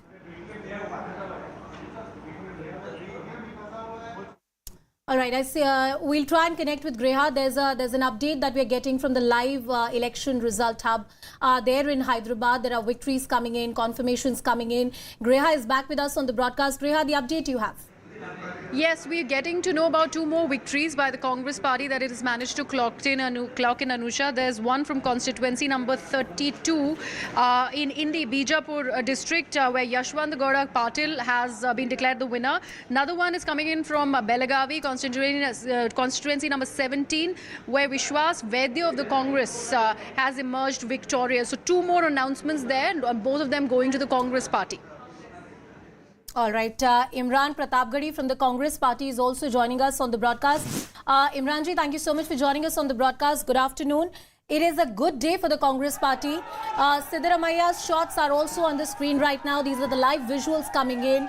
He is indeed a very, very happy man today. You heard DKS Shivkumar some time ago choking while he was giving that address to the media. Almost sounded like a acceptance speech, but let's see. DK Shivkumar versus Mr. Siddaramaiah, that contest between the Congress party, at least in the elections, they were able to put that aside and work together as a team. Will this continue as they decide on the Chief Minister face is also a wait and watch. I want to cut across to Imran Pratapgarhi as well, who's with us on the show. Imran ji, congratulations are in order. Who will be the Chief Minister of the state is $1 million question for the Congress party. सबसे पहले तो बहुत शुक्रिया। दूसरी बात है कि कांग्रेस ने बहुत बड़ी जीत हासिल की है। अब आपका सवाल बहुत जल्दी है ये कि कौन चीफ मिनिस्टर होगा। मेरा ख्याल है कि कांग्रेस पार्टी में एक डेमोक्रेसी है और उसमें विधायक दल की बैठक में नेता चुना जाता है। जिसे विधायक चुनेंगे वो चीफ मिनिस्टर होगा। डीके शिव कुमार जी हों, सिद्धरमैया जी हों, वो कांग्रेस के चीफ मिनिस्टर होंगे। इमरान जी आपकी पार्टी की पद्धति में पूरी तरह से समझती हूँ और यही बात अभी थोड़ी देर पहले मिस्टर शिव कुमार ने भी बोली and I am sure mister Siddaramaiah भी वैसा ही स्टेटमेंट देंगे। लेकिन पार्टी में जो अंतर्द्वंद है या जिस तरह की प्रतिस्पर्धा रही है डीके शिव कुमार और मिस्टर सिद्धरमैया के बीच में, that is a very well known fact. Vokkaliga, Lingayat, different caste equations around which the Congress party healthy competition होना अच्छी बात है, उसमें कोई बुरा नहीं है। हेल्दी कंपटीशन होना और पार्टी को मजबूत करने के लिए अपने इंडिविजुअल लेवल पे कोशिश करना, इसमें बुरा क्या है। एक अंतर्द्वंद, मैं इसे अंतर्द्वंद नहीं मानता, इसे मैं बहुत एक स्वस्थ प्रतिस्पर्धा मानता हूं, हेल्दी कंपटीशन मानता हूं। तो अब विधायक जिसे चुन लेंगे वो चुना जाएगा। दरअसल ये लड़ाई भाजपा के यहाँ है। उन्होंने येदुरप्पा जी को हटा करके बोम्मई को सीएम बनाया था ना, असल लड़ाई तो उनके यहाँ थी। हमारे यहाँ इस तरह की कोई लड़ाई नहीं है। हमारे यहाँ जो भी सीएम बनेगा वो इमरान जी, Siddaramaiah is speaking right now. Let's cut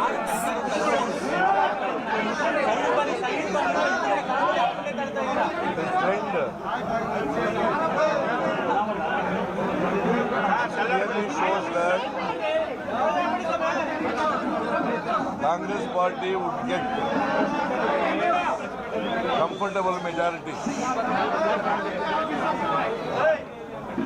I have been consistently telling during my campaign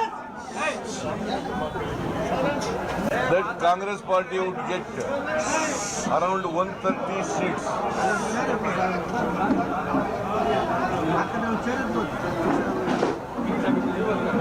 That was my assessment of the situation in the state.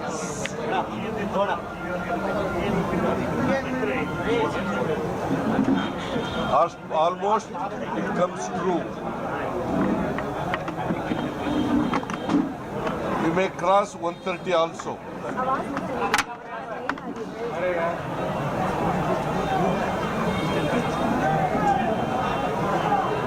It's a big victory to Congress party. The people of Karnataka wanted a change.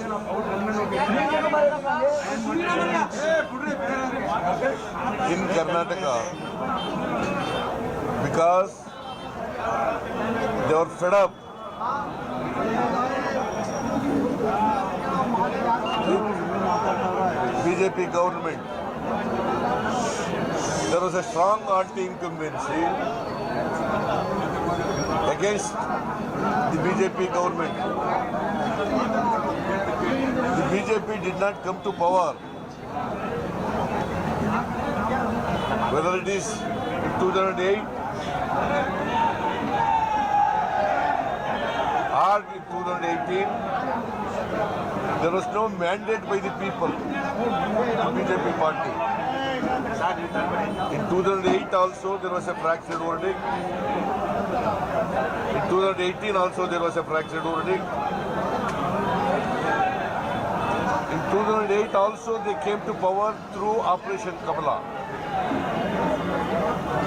In 2018 also Operation Kamala.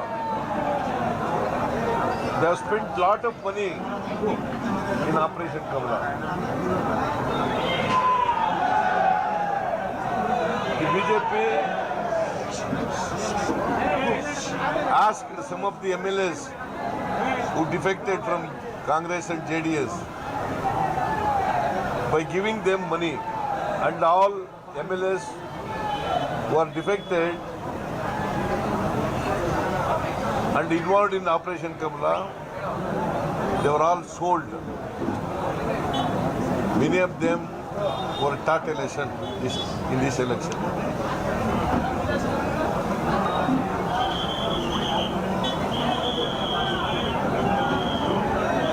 people of Karnataka are politically very matured people.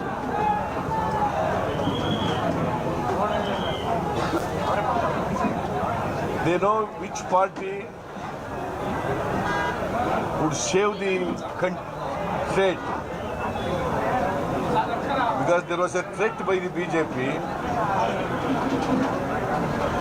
to the secular fabric of the state.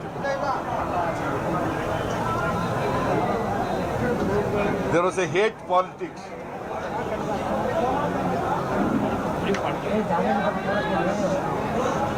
The people of Karnataka are not tolerating hate politics or communal politics. They tried to win this election by money power. They could not succeed with money power. And Rahul Gandhi ji, Priyanka Gandhi ji, Mallikarjun Kharge ji, they also campaigned Congress party aggressively.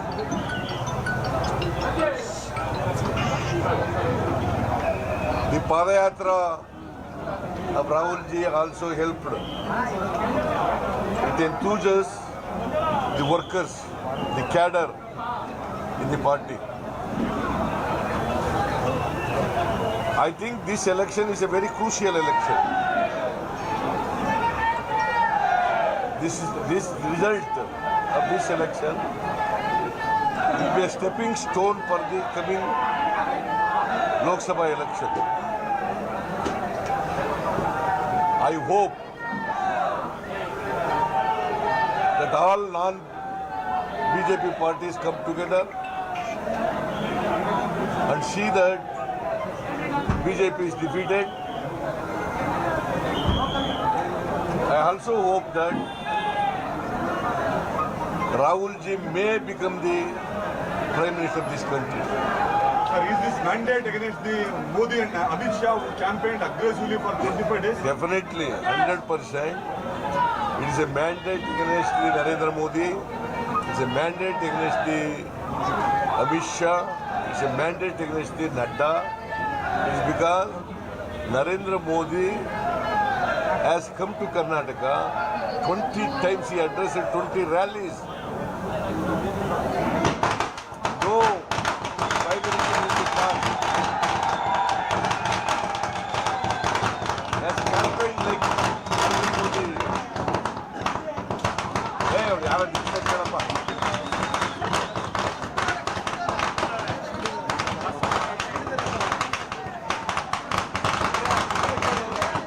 Villarla hachmutirtaralla.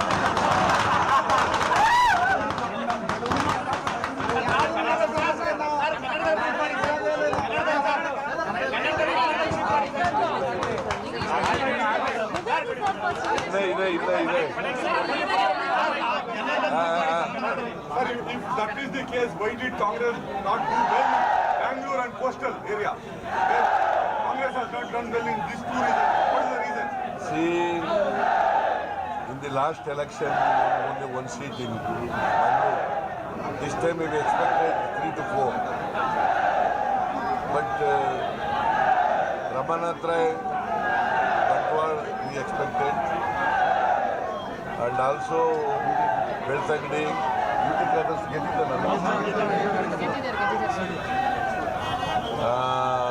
ಒಂದು 3-4 Puttur expected ಆಯ್ತಾ ಆಯ್ತು 4 ಗೆಲ್ತೀವಿ ಅಂತ ಇತ್ತು ಉಡುಪಿನಲ್ಲಿ 2 ಗೆಲ್ತೀವಿ ಅಂತ ಇತ್ತು ಬೈಂದೂರು ಏನಾಯ್ತು ಬೈಂದೂರು ಎಲ್ಲ ಹೋಗುವ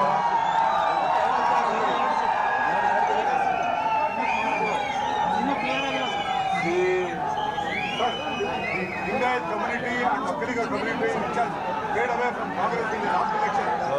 They voted considerably to this Congress this time. What's the reason? considerable number of Lingayats also voted Congress party. Considerable number of Okligas also voted Congress party, including Brahmins. See, Congress party is a party.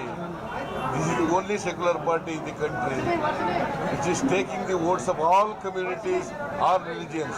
It is the only party. See, as far as BJP is concerned, not a single Muslim was given a ticket out of 224. Not a Christian was given a ticket. Narendra Modi ji was telling, "Sabka saath, sabka vikas." How far? Hey!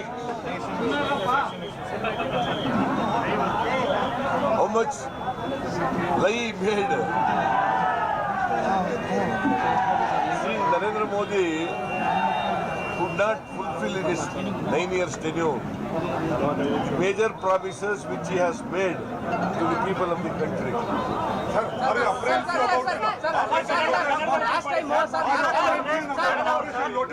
No, I was not apprehensive. I had no apprehension that Operation Kamala will do it. But because BJP is known for it.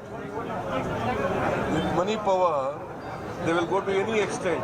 But I was not under the apprehension of that BJP is going to make this Operation Kamala, because Congress party would win in this election and more than 130 seats. That is what I expected.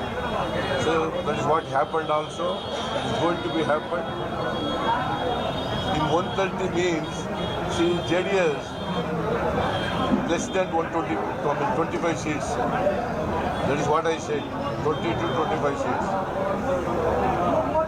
BJP 60 to 70, 65. That is what my calculation. You are more powerful than us.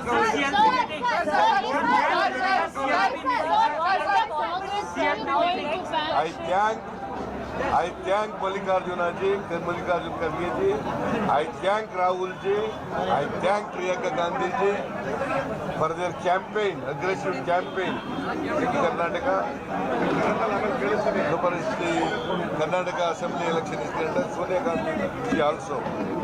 And all the general secretaries, particularly Venugopal, Surjewala, and other secretaries who are in charge of Karnataka, I thank all of them.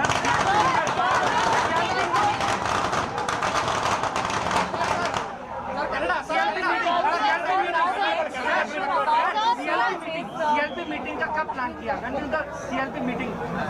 नाಳೆ ಮಾಡೋಣ ಅಂತ ಅಂತಿದ್ದೀವಿ.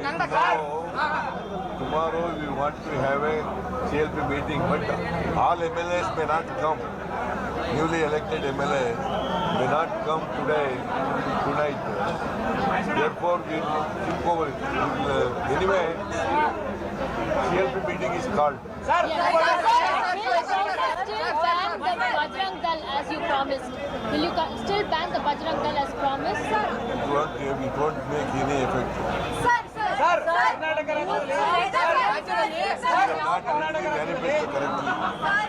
You're not read the manifesto. What we said was the organization belonging to Hindus like Bajrang Dal and PFI, if they do hate politics, such organizations should be banned. That's what we said. Sir,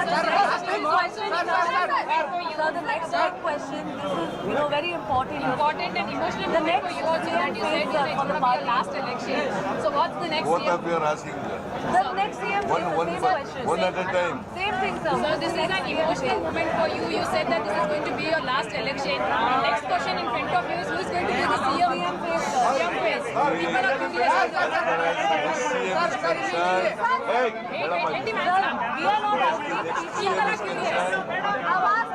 newly elected MLAs, they will give their opinion. On the basis of the opinion given by the newly elected MLAs, the High Command will take a decision. That is number one.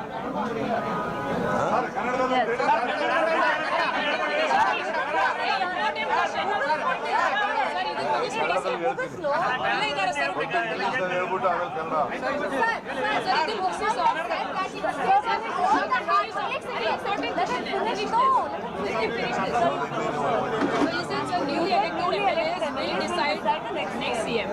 The High Command will take a decision on the opinion given by the newly elected MLAs. Sir.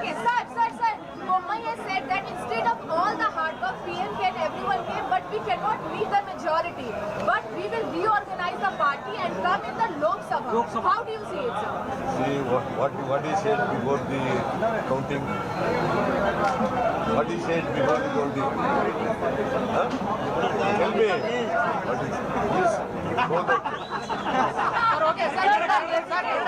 One question, sir. One question. ಕನ್ನಡದಲ್ಲಿ ಹೇಳ್ತೀನಿ.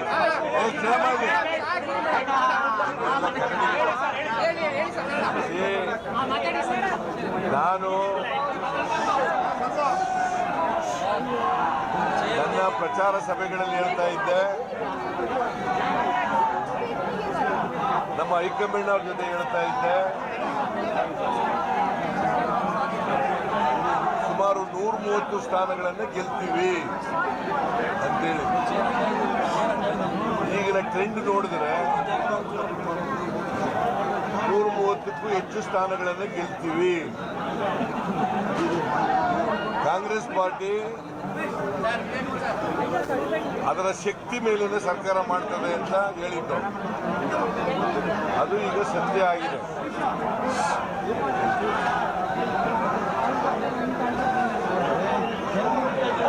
ಜನರು ಈ ಸಾರಿ ಬದಲಾವಣೆ ಬಯಸಿದ್ರು. ಯಾಕೆ ಬದಲಾವಣೆ ಬಯಸಿದ್ರು ಅಂತಂದ್ರೆ, BJP ಸರ್ಕಾರದ ಭ್ರಷ್ಟಾಚಾರ, 40% ಕಮಿಷನ್ ಯಾವಾಗಲೂ ಕೂಡ ಕರ್ನಾಟಕ ಇತಿಹಾಸದಲ್ಲಿ ಕಾಂಟ್ರಾಕ್ಟರ್ಸ್ ಅಸೋಸಿಯೇಷನ್ 40% ಕಮಿಷನ್ ತಗೋತಾ ಇದೆ ಬಿಜೆಪಿ ಸರ್ಕಾರ ಅಂತೇಳಿ ಮಿಸ್ಟರ್ ಕೆಂಪಣ್ಣ, ಕಾಂಟ್ರಾಕ್ಟರ್ಸ್ ಅಸೋಸಿಯೇಷನ್ ಅಧ್ಯಕ್ಷ, ಅವರು ಪ್ರಧಾನಮಂತ್ರಿಗೆ ಪತ್ರ ಬರೆದಿದ್ರು. ವೃಕ್ಷಾ ಅಂತ ಇನ್ನೊಂದು ಸಂಸ್ಥೆ, ಅವ್ರು ಪತ್ರ ಬರೆದಿದ್ರು ಪ್ರಧಾನಮಂತ್ರಿಗೆ. Narendra Modi contractor association chairman Kempanna has written to Prime Minister regarding the corruption here. ಏನು ಕ್ರಮ ತಗೊಳ್ಳಿಲ್ಲ ಅದ್ರ ಮೇಲೆ. But no action was taken against that. Hence, ಈ ರಾಜ್ಯದ ಜನ ಬೇಸತ್ತಿದ್ರು. ಬಿಜೆಪಿ ಎಷ್ಟು ಬೇಗ ತೊಲಗಿದ್ರೆ ಅಷ್ಟು ಒಳ್ಳೆಯದು ಅನ್ಕೊಂಡಿದ್ರು. ಹಾಗಾಗಿ ಬಿಜೆಪಿಗೆ ತಕ್ಕ ಪಾಠ ಕಲಿಸಿದ್ದಾರೆ. ನರೇಂದ್ರ ಮೋದಿ, ಅಮಿತ್ ಶಾ, ನಡ್ಡಾ, ಯಡಿಯೂರಪ್ಪ, ಚೀಫ್ ಮಿನಿಸ್ಟರ್ ಏನು 150 ಸೀಟ್ ಅವರು ಗೊತ್ತಿದ್ದು ಕೂಡ ಸುಳ್ಳು ಹೇಳ್ತಾ ಇದ್ರು. ಯಾಕಂದ್ರೆ ಅಮಿತ್ ಶಾ ಹತ್ರ ಹೋಮ್ ಡಿಪಾರ್ಟ್ಮೆಂಟ್ ಇದೆ. Amit Shah, Nadda, Yadurappa and Bhattacharya Bommai knew everything, but still they lied. ಗೊತ್ತಿರ್ಬೇಕು ಅವ್ರಿಗೆ, ಸೋಲ್ತೀವಿ ಅಂತ ಗೊತ್ತಿತ್ತು. ಆದರೂ ಹೇಗಾದ್ರೂ ಮಾಡಿ ದುಡ್ಡಿನ ಹಣದ ಬಲದಿಂದ ಗೆಲ್ಲಬೇಕು ಅಂತೇಳಿ ಪ್ರಯತ್ನ ಮಾಡಿದ್ರು. They knew about the corruption in the state. ಡೆಟರ್ಮಿನ್ ಮಾಡಿದ್ರು ಬಿಜೆಪಿನ ಸೋಲಿಸಲೇಬೇಕು ಅಂತೇಳಿ. People had decided to defeat BJP in state of Karnataka.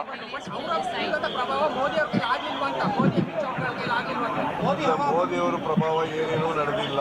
ನಾನು ಐ ಹ್ಯಾವ್ ಬೀನ್ ಟೆಲಿಂಗ್ 100 ಸಾರಿ ಮೋದಿ ಬಂದ್ರು. There has been no influence of Modi in Karnataka.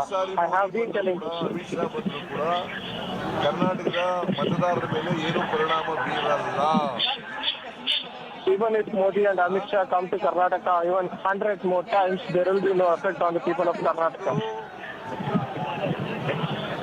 ಅವರಿಗೆ ಎಚ್ಚರಿಕೆಯ ಗಂಟೆ. ಮುಂದಿನ This Lok Sabha is a warning sign for the BJP. ಇಡೀ ದೇಶದಲ್ಲಿ For the Lok Sabha polls. Narendra Modi ಅವರಿಗೆ BJP ಅವರ ವಿರುದ್ಧವಾಗಿ ವೋಟ್ ಕೊಡ್ತಾರೆ. ಬಿಜೆಪಿಯೇತರ ಸರ್ಕಾರ ಅಧಿಕಾರಕ್ಕೆ ಬಂದೇ ಬರ್ತದೆ. This is a warning sign for Narendra Modi. People of India will vote against the BJP in Lok Sabha polls. It is not going to be repeated. It will be more than.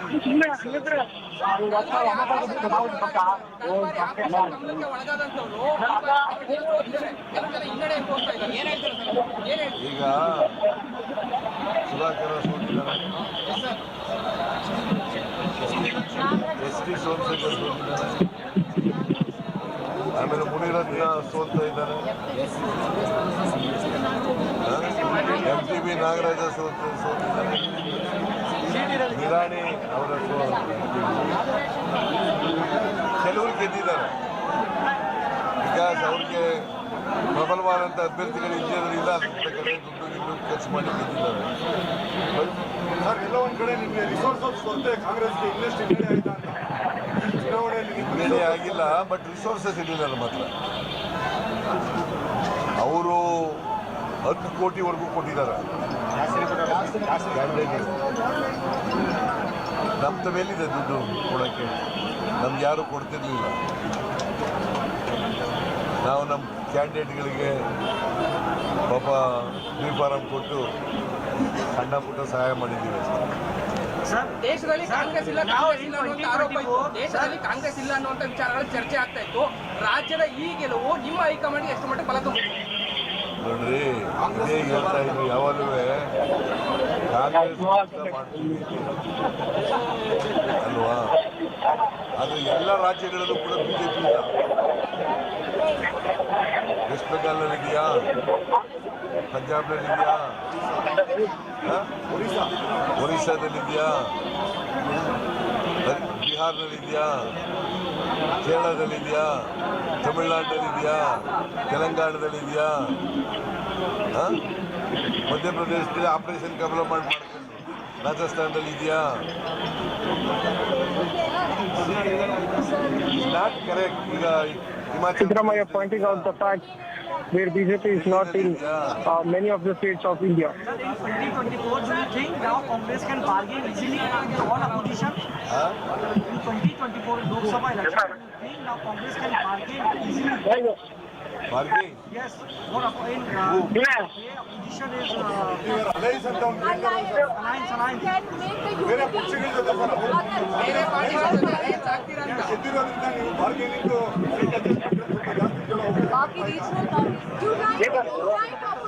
ಕೇಳ್ರಪ್ಪ, bargaining. It is not a bargaining. The hopes of Congress party is your answer. See, this result, this enthusiasm in the workers, in the cadre. That is why I said, ಈ result ಇದೆಯಲ್ಲ, ಇದು ಮುಂದಿನ ಲೋಕಸಭಾ ಚುನಾವಣೆಗೆ ದಿಕ್ಸೂಚಿ ಆಗ್ತದೆ.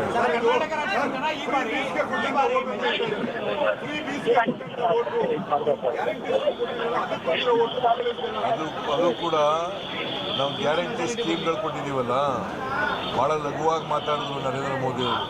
Implement ಮಾಡೋಕ್ಕಾಗಲ್ಲ, ಅವನ್ನ ರಾಜ್ಯ ಆರ್ಥಿಕವಾಗಿ ದಿವಾಳಿ ಆಗ್ಬಿಡ್ತದೆ ಅಂತೇಳಿ. ನಾನು 13 budget ಮಂಡಿಸಿರೋ.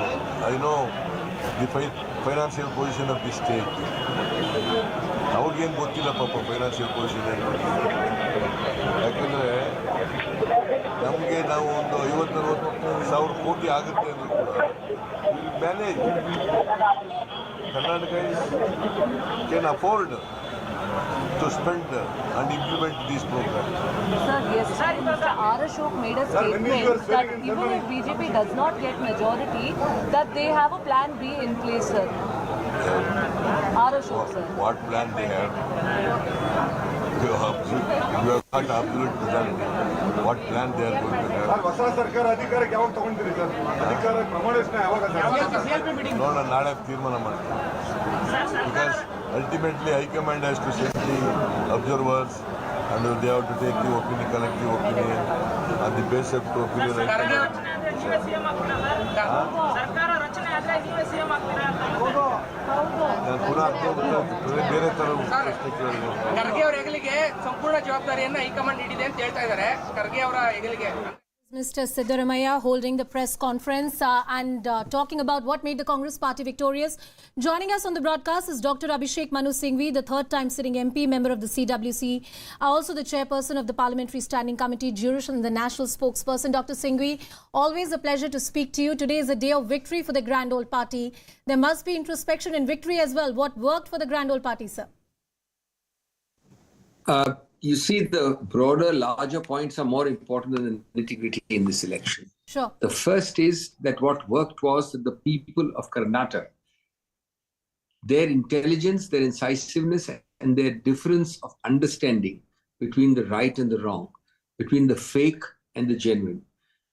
Let me tell you my first point. There has been no election where I have seen speeches begun by the top leadership of the BJP, by the middle leadership of the BJP, with directly, openly, crudely, communal, symbolic, religious, symbolic, divisive speeches. I'm not talking only Bajrang Bali. I'm talking of every speech starting with Sampradayic symbols, with divisive symbols. That the people of Karnataka stood firm shows their intelligence and incisiveness. Secondly, I am reminding through you the Honorable Home Minister who said to the whole nation, please take it in writing from me. It's going to be 150 seats minimum and remind me after the elections. Well, I'm only following his orders and reminding. Right. Thirdly, do you know the amount of money spent on these elections by the BJP? If all the parties are put together other than the BJP and multiplied by 100, even then it would not match. Somebody was telling me some fantastic, unbelievable figures for the cost of merely the petals and the flowers showered upon the Prime Minister. So here is a party with resources 100 to 1,000 times more than all the others put together, getting roughly half the seats. And I think it's important to note that there is now a clear understanding that the ambience is changing, the Vatavaran is changing. From Himachal to Karnataka, in Chhattisgarh, they have absolutely, the BJP has no setup. If you were to ask the name of a leader, Mr. Raman Singh's political history, there is no leader. In Madhya Pradesh, a good weather vane is the direction in which several BJP leaders are moving. There's a clamor at the doors of the Congress to join the Congress. That's usually a good weather vane because these people understand which way the wind is blowing. So are you suggesting, Abhishek Manu Singhvi, that this is some sort of a statement ahead of 2024? Because many people would argue that Karnataka one swings from one party to another and people vote differently in state and general elections is a trend that we've seen. What do you think it signifies for the Congress nationally? No, I just told you nationally that the ambience, the atmospherics is changing. This projection, false projection, fake projection, but effectively managed projection because of money power by the BJP of arrogance and infallibility is being slowly demolished. They can be beaten, they are vulnerable, is being now absorbed by the people. I don't believe, of course, that a state election result can be replicated or duplicated at the center. That's not what I'm saying. But on the one hand, we have some years of good governance left to show before 24, at least a year and a half or a year before we are able to show good governance and be the contrast which the people of Karnataka have from the 40% Sarkar, from the open, candid, camera captured moments of corruption, etc., etc. Then I think that makes a difference. Sir, can I ask you a follow-up question on this issue only? The thing is the Congress fought rightly so and successfully so a very local election. But when you get into the national issues arena, that's where the Congress seems to be lacking behind the BJP.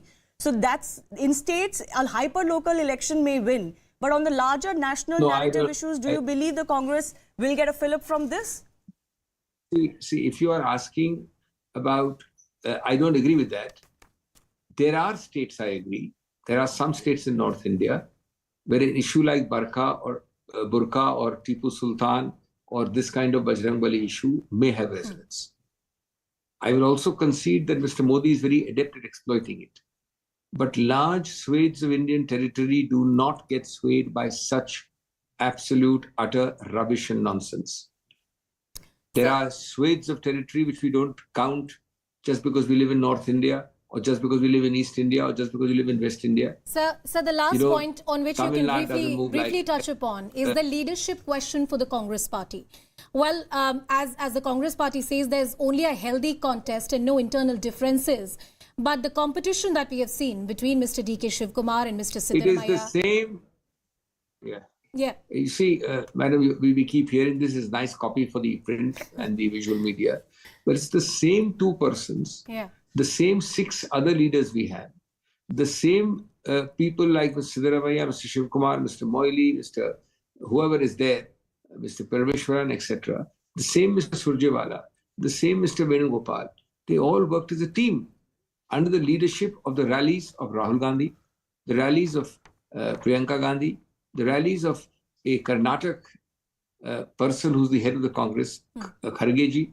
I think all of it is the synergy and the collectivity. And let me tell you, for an old party with a legacy, I would be very sad if there was no spardha, no ambition, no competition like this. Okay. Very positive to have multiple talents and leadership, but ultimately, just like smoothly we went through on a collective synergy with this figures and result, I think we will have the same smooth transition to a chief minister elected after the representatives of the centre talk to each and every MLA, get a sense of the consensus, and then you will have this news within 2-3 days. Well, sir, all eyes on that synergy and that transition that is to happen at the state and within the Congress party. Thank you, Dr. Singhvi, for joining us on the broadcast. Here on CNN News 18, we'll continue our non-stop coverage about the big Karnataka election. The Congress party clearly has the mandate. What lies ahead? Who would be the key face? The different voices coming in, slipping into a very short break.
आपके सामने रखना चाहूँगा, पिछली बार 92 seats जीत के हमने सरकार बनाई थी, आज से लगभग 1.25 साल पहले। वो एक वेव थी आम आदमी पार्टी की। उस वेव में भी जालंधर की लोकसभा सीट में 9 विधानसभाएं आती हैं, उन 9 में से हम केवल 4 जीत पाए थे, बाकी 5 कांग्रेस के पास चली गई थी। तो ये इतना ज़बरदस्त कांग्रेस का गढ़ माना जाता है कि 9 में से 4 ही हम जीत पाए। उस वेव के अंदर भी 5 सीट कांग्रेस जीत गई।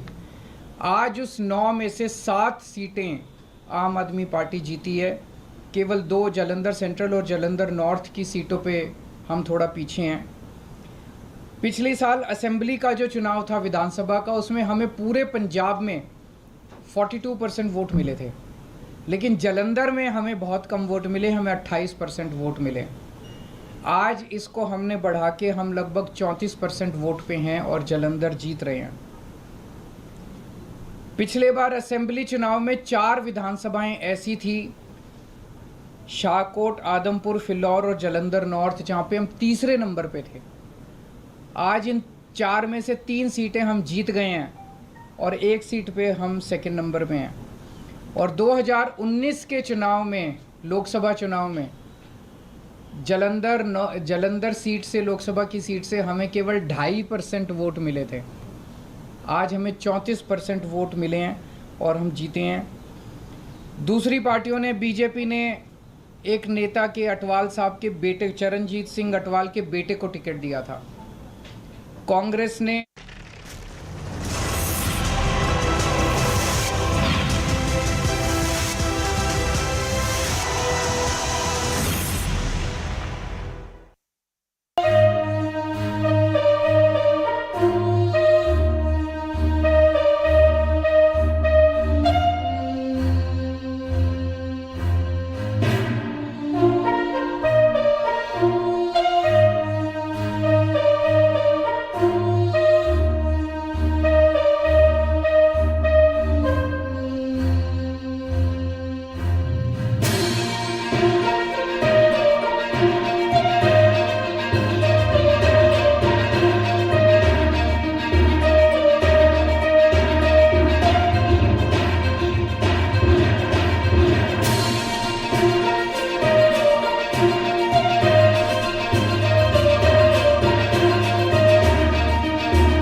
Welcome back. Thanks a lot for staying with us. It's jubilation in the Congress camp. We've heard from DK Shivkumar and Siddaramaiah already, both in celebratory mood. And now we're getting some more pictures coming in. DK Shivkumar with his brother, DK Suresh. We're also getting pictures of Randeep Surjewala with the KC Venugopal.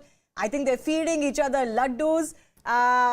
Let's go across to Prakash as well, our guest. This is going to be a big moment for the Congress party, even though this is a state which swings every term and you expected the incumbent to be battered a little bit. But the way the Congress has won with 134 in their tally right now is a big win for them. It's a big victory because, you know, even when they won in 122 seats in 2013, it was, post the Yediyurappa government, Yediyurappa going to prison, and then there were two other chief ministers that followed him. Yeah. So it seemed like an easier election to win, but till the very end, most of us kept saying, we can't tell, it's a difficult election to call. For the people, it wasn't difficult at all. They were very clear, about this. Yeah, interestingly, as we were discussing, the BJP vote share is magically retained at 36%, but their conversion of seats has come down quite a bit. All of the JDS's chunk has gone to the Congress party. It seems like the consolidation of the anti-BJP vote has helped the Congress party and helped in a manner where, then you just run away with it. It helped because, had the 5% been concentrated, the loss of those 5% been concentrated in just a few districts of South Karnataka, it would have been different. But it has been spread over everywhere in Karnataka. You see, JDS is no longer concentrated. If you look on that map, they're all over Karnataka now. That spread has definitely eroded, the possibility of this conversion of voting percentage to seats that BJP used to have as an advantage. Let me throw a tough one at you. We're all wondering what happens in the Congress camp now. You've seen both DKS, who was very emotional, cried, shed a few tears. You've heard from Siddaramaiah also. What did you make of both of their body languages and tone and tenor? And what do you think is going to happen? Who's going to be the chief minister? I think the relaxed manner in which, Mr. Siddaramaiah was talking to, people who were throwing questions at him suggests that he's confident that he will become the chief minister, and possibly he will become, I think, too. Yeah. But, Shiv Kumar's outburst, that emotional nature also suggests that he will eventually come to terms with it, and he'll see that there's a great opportunity with such a mandate to be there for 5 years and bide his time maybe. I think they will form a stable government that will last 5 years, and I think many people, even BJP supporters, after the initial shock of defeat, will come around to think, and this is a good idea, and they'll welcome a stable government, Yeah, that's the most important thing, because Karnataka hasn't seen that in some time. The political stability and the political drama has been very characteristic of the politics of Karnataka, at least for the last 5 years, Shivani. That's exactly what we have seen. And in that sense, this is a good verdict in that sense, isn't it? Yeah, I mean, is there this should really be this stability and absolutely none of what we saw last time. The manner in which the JDS votes has gone to the Congress party, including the BJP votes that have been transferred, all that is a fascinating story for a state like Karnataka. We'll continue tracking all of this and the breakdown of the victory for the Congress party and all the voices here. For now, slipping into a very short break.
mandate and the result is well known.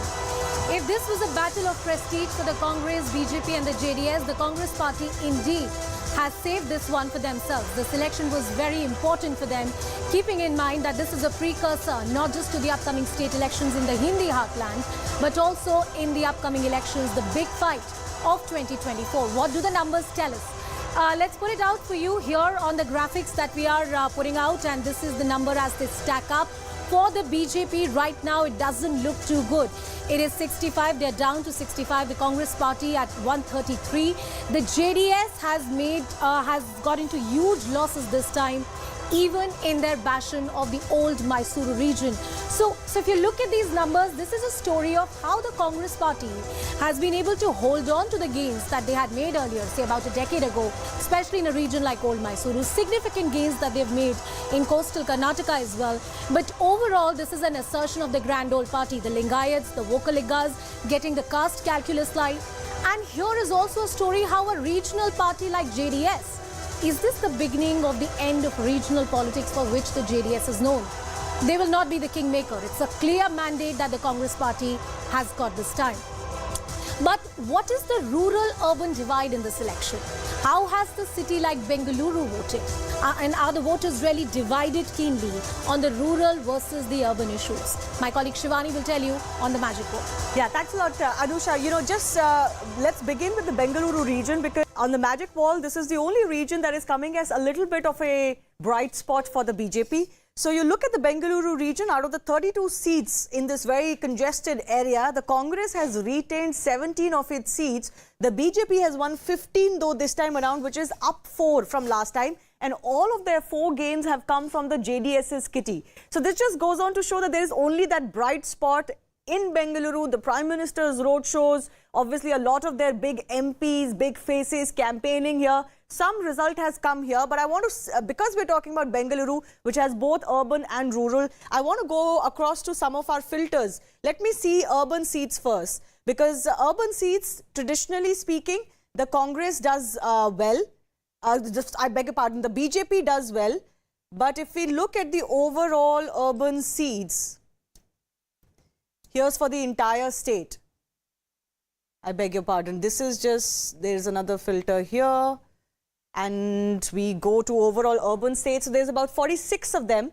And 26 have been won by the BJP, which is up 5 for them. So, which is countering the trend. Which is countering the trend. This is the only bright spot for them, actually, because otherwise, region after region, barring Bengaluru and possibly coastal Karnataka to a certain extent, and section after section, they've continued to lose seats. But this is the only positive trend for them. And I want to quickly show you how much they have lost as far as the... They've said it's switched now, Congress It's switched now. and BJP. Let me just redo this. But let me do rural. Yeah, so rural is where the Congress has made such a massive dent. And you look at all spread all across Karnataka. Plus 40 seats for them. And I think ahead of the 2024 elections, given the conventional wisdom that the poor votes for Narendra Modi and for the BJP because of the beneficiary, model, and because they've gained so much from the central government, they might be a little bit concerned by this. But I'll only add a caveat, Prakash, that the people do vote differently in state and general Yadurappa, I believe, elections. is speaking right now. Let's just cut across. ಕೇವಲ 2 ಸ್ಥಾನದಿಂದ ಆರಂಭಿಸಿ ರಾಜ್ಯದಲ್ಲಿ ಸ್ವಂತ ಬಲದ ಮೇಲೆ ಸರ್ಕಾರ ರಚನೆ ಮಾಡಿದ್ದು ಈ ಫಲಿತಾಂಶದಿಂದ ಪಕ್ಷದ ಕಾರ್ಯಕರ್ತರು ಧೃತಿಗೆಡುವಂತ ಅಗತ್ಯ ಇಲ್ಲ. ಜನಪ್ರಿಯ ಪ್ರಧಾನಮಂತ್ರಿ ನರೇಂದ್ರ ಮೋದಿಜಿಯವರ ನೇತೃತ್ವದಲ್ಲಿ ರಾಜ್ಯದಲ್ಲಿ ಬಿಜೆಪಿ ಸರ್ಕಾರ ಅಭಿವೃದ್ಧಿ ಪರ ಆಡಳಿತ ನೀಡಿದಾಗ್ಯೂ ಸಹ ಪಕ್ಷಕ್ಕೆ ಹಿನ್ನಡೆ ಆಗಿರೋ ಬಗ್ಗೆ ಆತ್ಮವಿಮರ್ಶೆ ಮಾಡಿಕೊಳ್ಳಲಾಗುವುದು. ರಾಜ್ಯದ ಅಭಿವೃದ್ಧಿಗೆ ನಮ್ಮ ಪಕ್ಷದ ಸಹಕಾರ ಸದಾ ಇರುತ್ತೆ. ರಾಜ್ಯದ ಜನತೆ ಈ ತೀರ್ಪನ್ನು ಗೌರವದಿಂದ ಸ್ವೀಕರಿಸುತ್ತೇವೆ. ರಾಜ್ಯದ ಮತದಾರರಿಗೆ ನಾನು ಧನ್ಯವಾದಗಳನ್ನು ಹೇಳ ಬಯಸುತ್ತೇನೆ. Victory and defeat are not new to Bharatiya Janata party. Started with only 2 seats. BJP has grown to form the government in the state on its own strength. Party workers need not to be panicked by these results. Although the BJP government, under the leadership of the popular Prime Minister Shri Narendra Modi ji, has given a pro-development administration in the state, we have lost the election. We will introspect about the party's setback. We will give all cooperation for the development of the state. I respectfully accept this verdict of the people of the state. I want to thank the voters of the Karnataka state. Thank you. Sir, Congress. Sir, what do you think has gone wrong this time for the BJP in Karnataka? Sir Congress ನಿರೀಕ್ಷೆ ಮೀರಿ ಗೆಲುವು ಸಾಧಿಸಿರುವಂತದ್ದು. So Congress ಈಗ ಒಂದಷ್ಟು ಗ್ಯಾರಂಟಿಗಳು ಕೊಟ್ಟಿತ್ತು. ಈ ಕಾಂಗ್ರೆಸ್ ನೀವು ಏನು ಹೇಳಕ್ ಬಯಸ್ತೀರಿ ಈಗ? ನೋಡಿಯಪ್ಪ, ನಾನು ಇಷ್ಟೇ ಅವ್ರಿಗೆ ಹೇಳಕ್ಕೆ ಇಚ್ಛೆ ಪಡುವಂಥದ್ದು. ನೀವೇನು ಮನೆಗೆ ಹೋಗಿ ಗ್ಯಾರಂಟಿಯನ್ನು ಕಾರ್ಡನ್ನು ಕೊಟ್ಟು ಇದನ್ನು ಮಾಡ್ತೇವೆ ಅಧಿಕಾರಕ್ಕೆ ಬಂದ ತಕ್ಷಣ ಅಂತ ಹೇಳಿದ್ರಿ. ನಿಮ್ಮ ಭರವಸೆಯನ್ನು ಈಡೇರಿಸಬೇಕಾಗಿರೋದು ನಿಮ್ಮ ಕರ್ತವ್ಯ. ನೀವು ಹೇಳಿದಂಥ ಭರವಸೆಯನ್ನು ಈಡೇರಿಸಬೇಕು ಅಂತ ಈ ಸಂದರ್ಭದಲ್ಲಿ ನಾನು ಒತ್ತಾಯವನ್ನು ಮಾಡ್ತೇನೆ. ಚುನಾವಣೆ ಮೇಲೆ ಏನಾದರೂ ಎಫೆಕ್ಟ್ ಆಗುತ್ತೆ sir? We did go to every places with our report card to tell people the kind of work that we have done it. Tried approaching them all that way. ಪ್ರಧಾನಿ ಮಾಡೋಕ್ಕೆ ನಮ್ಮ ಶಕ್ತಿ ಮೀರಿ ಎಲ್ಲ ಪ್ರಾಮಾಣಿಕ ಪ್ರಯತ್ನ ಮಾಡ್ತೇವೆ. ಈ ಒಂದು ರಿಸಲ್ಟ್ ಲೋಕಸಭಾ ಚುನಾವಣೆ ಮೇಲೆ ಯಾವುದೇ ಪರಿಣಾಮ It will have no effect on the Lok Sabha election. Sir, what do you think? Sir, एक second. What do you think has gone wrong with the BJP this time as far as the strategy is concerned? And also, sir, you were not at that actively campaigning as well. No, madam, that is not correct. From last 3-4 months, I toured and entered the state, and you know very well, I have not even one day I have not taken rest. Even then we lost the election. Natural. Sir, but what do you think has gone wrong as far as the strategy of the BJP is Too early concerned? to say anything. We will introspect about all these things and we will come back to you. Sir, they also say local anti-incumbency. Sir, where do you think the BJP went wrong? Yeah, that was B.S. Yadurappa not really answering questions that were being raised by journalists. But right now, yes, the focus is on the Congress party, and we have Congress strategist Naresh Arora joining us live. Mr. Arora, congratulations. You have been working very closely with D.K. Shivkumar for over 2 years. What do you think worked for the party, and particularly when it looks like, you know, anti-incumbency vote, or is it also pro-Congress vote? Thank you, Maria. Thank you for your wishes and greetings. Yes, I think that it is a combination of both. But the biggest factor, according to me, has been the consistency and the sustenance of the Congress party in last 2 years. Because generally, if you see in different elections, the Congress party just comes to get the things going in the last 2 months, 3 months, 4 months, max 6 months. But here it has been a consistent effort of 2 years. And Mr. Shivkumar has been on the ball from day one. Since the day he came out of the jail and he was made the PCC president, and since the time we joined in, he has not seen him resting for a day. And of course, when he's not resting, he's not allowed anyone else to rest also. So he has not let anybody rest. But then again, you know, is it that the Congress this time around had an answer to the questions that you were raising against the BJP? That in the sense that it was a positive campaign, and the push and pull that has been there of D.K. Shivkumar and Siddaramaiah, that you know visibly was ironed out during the campaign, and perhaps now that we are seeing post the results, it will be settled later. Was that an understanding between the two leaders? Of course, both of them are seasoned politicians and have seen many elections, and they were of the clear view that they have to see that the party doesn't suffer because of any internal competition or whatever we can say, that they have to bring to the fore a united face, united leadership, and the message has to be clear to their own workers and cadres, and of course the public. And for that, they made some conscious decisions. You would have seen them on camera, you could have seen them on social media, and in ticket selection, which is always a contentious thing in Congress party. And both were of the view that the winners need to be given tickets. And from there it started off, and you can see the results today. And how much of that promise that was made by the Congress, the 5 promises that made to various, you know, each and every home, I would say, in which people would come and flash that ye Congress ne promise kiya, how much of that worked? First of all, the word was guarantee. And the word guarantee was chosen very consciously. People and Mr. Shiv Kumar was of the clear view that the people need to believe in us also, that whatever we are saying, we are going to be delivering it to them. And if you would have seen one video of Mr. Shiv Kumar and Mr. Siddaramaiah, in which both of them in one voice said that in the first cabinet meeting, they are going to get those guarantees implemented. They have calculated, we sat for hours, and it was not that these guarantees came up just out of thin air in last 2 or 3 months. They have been worked on since last 1.5 years.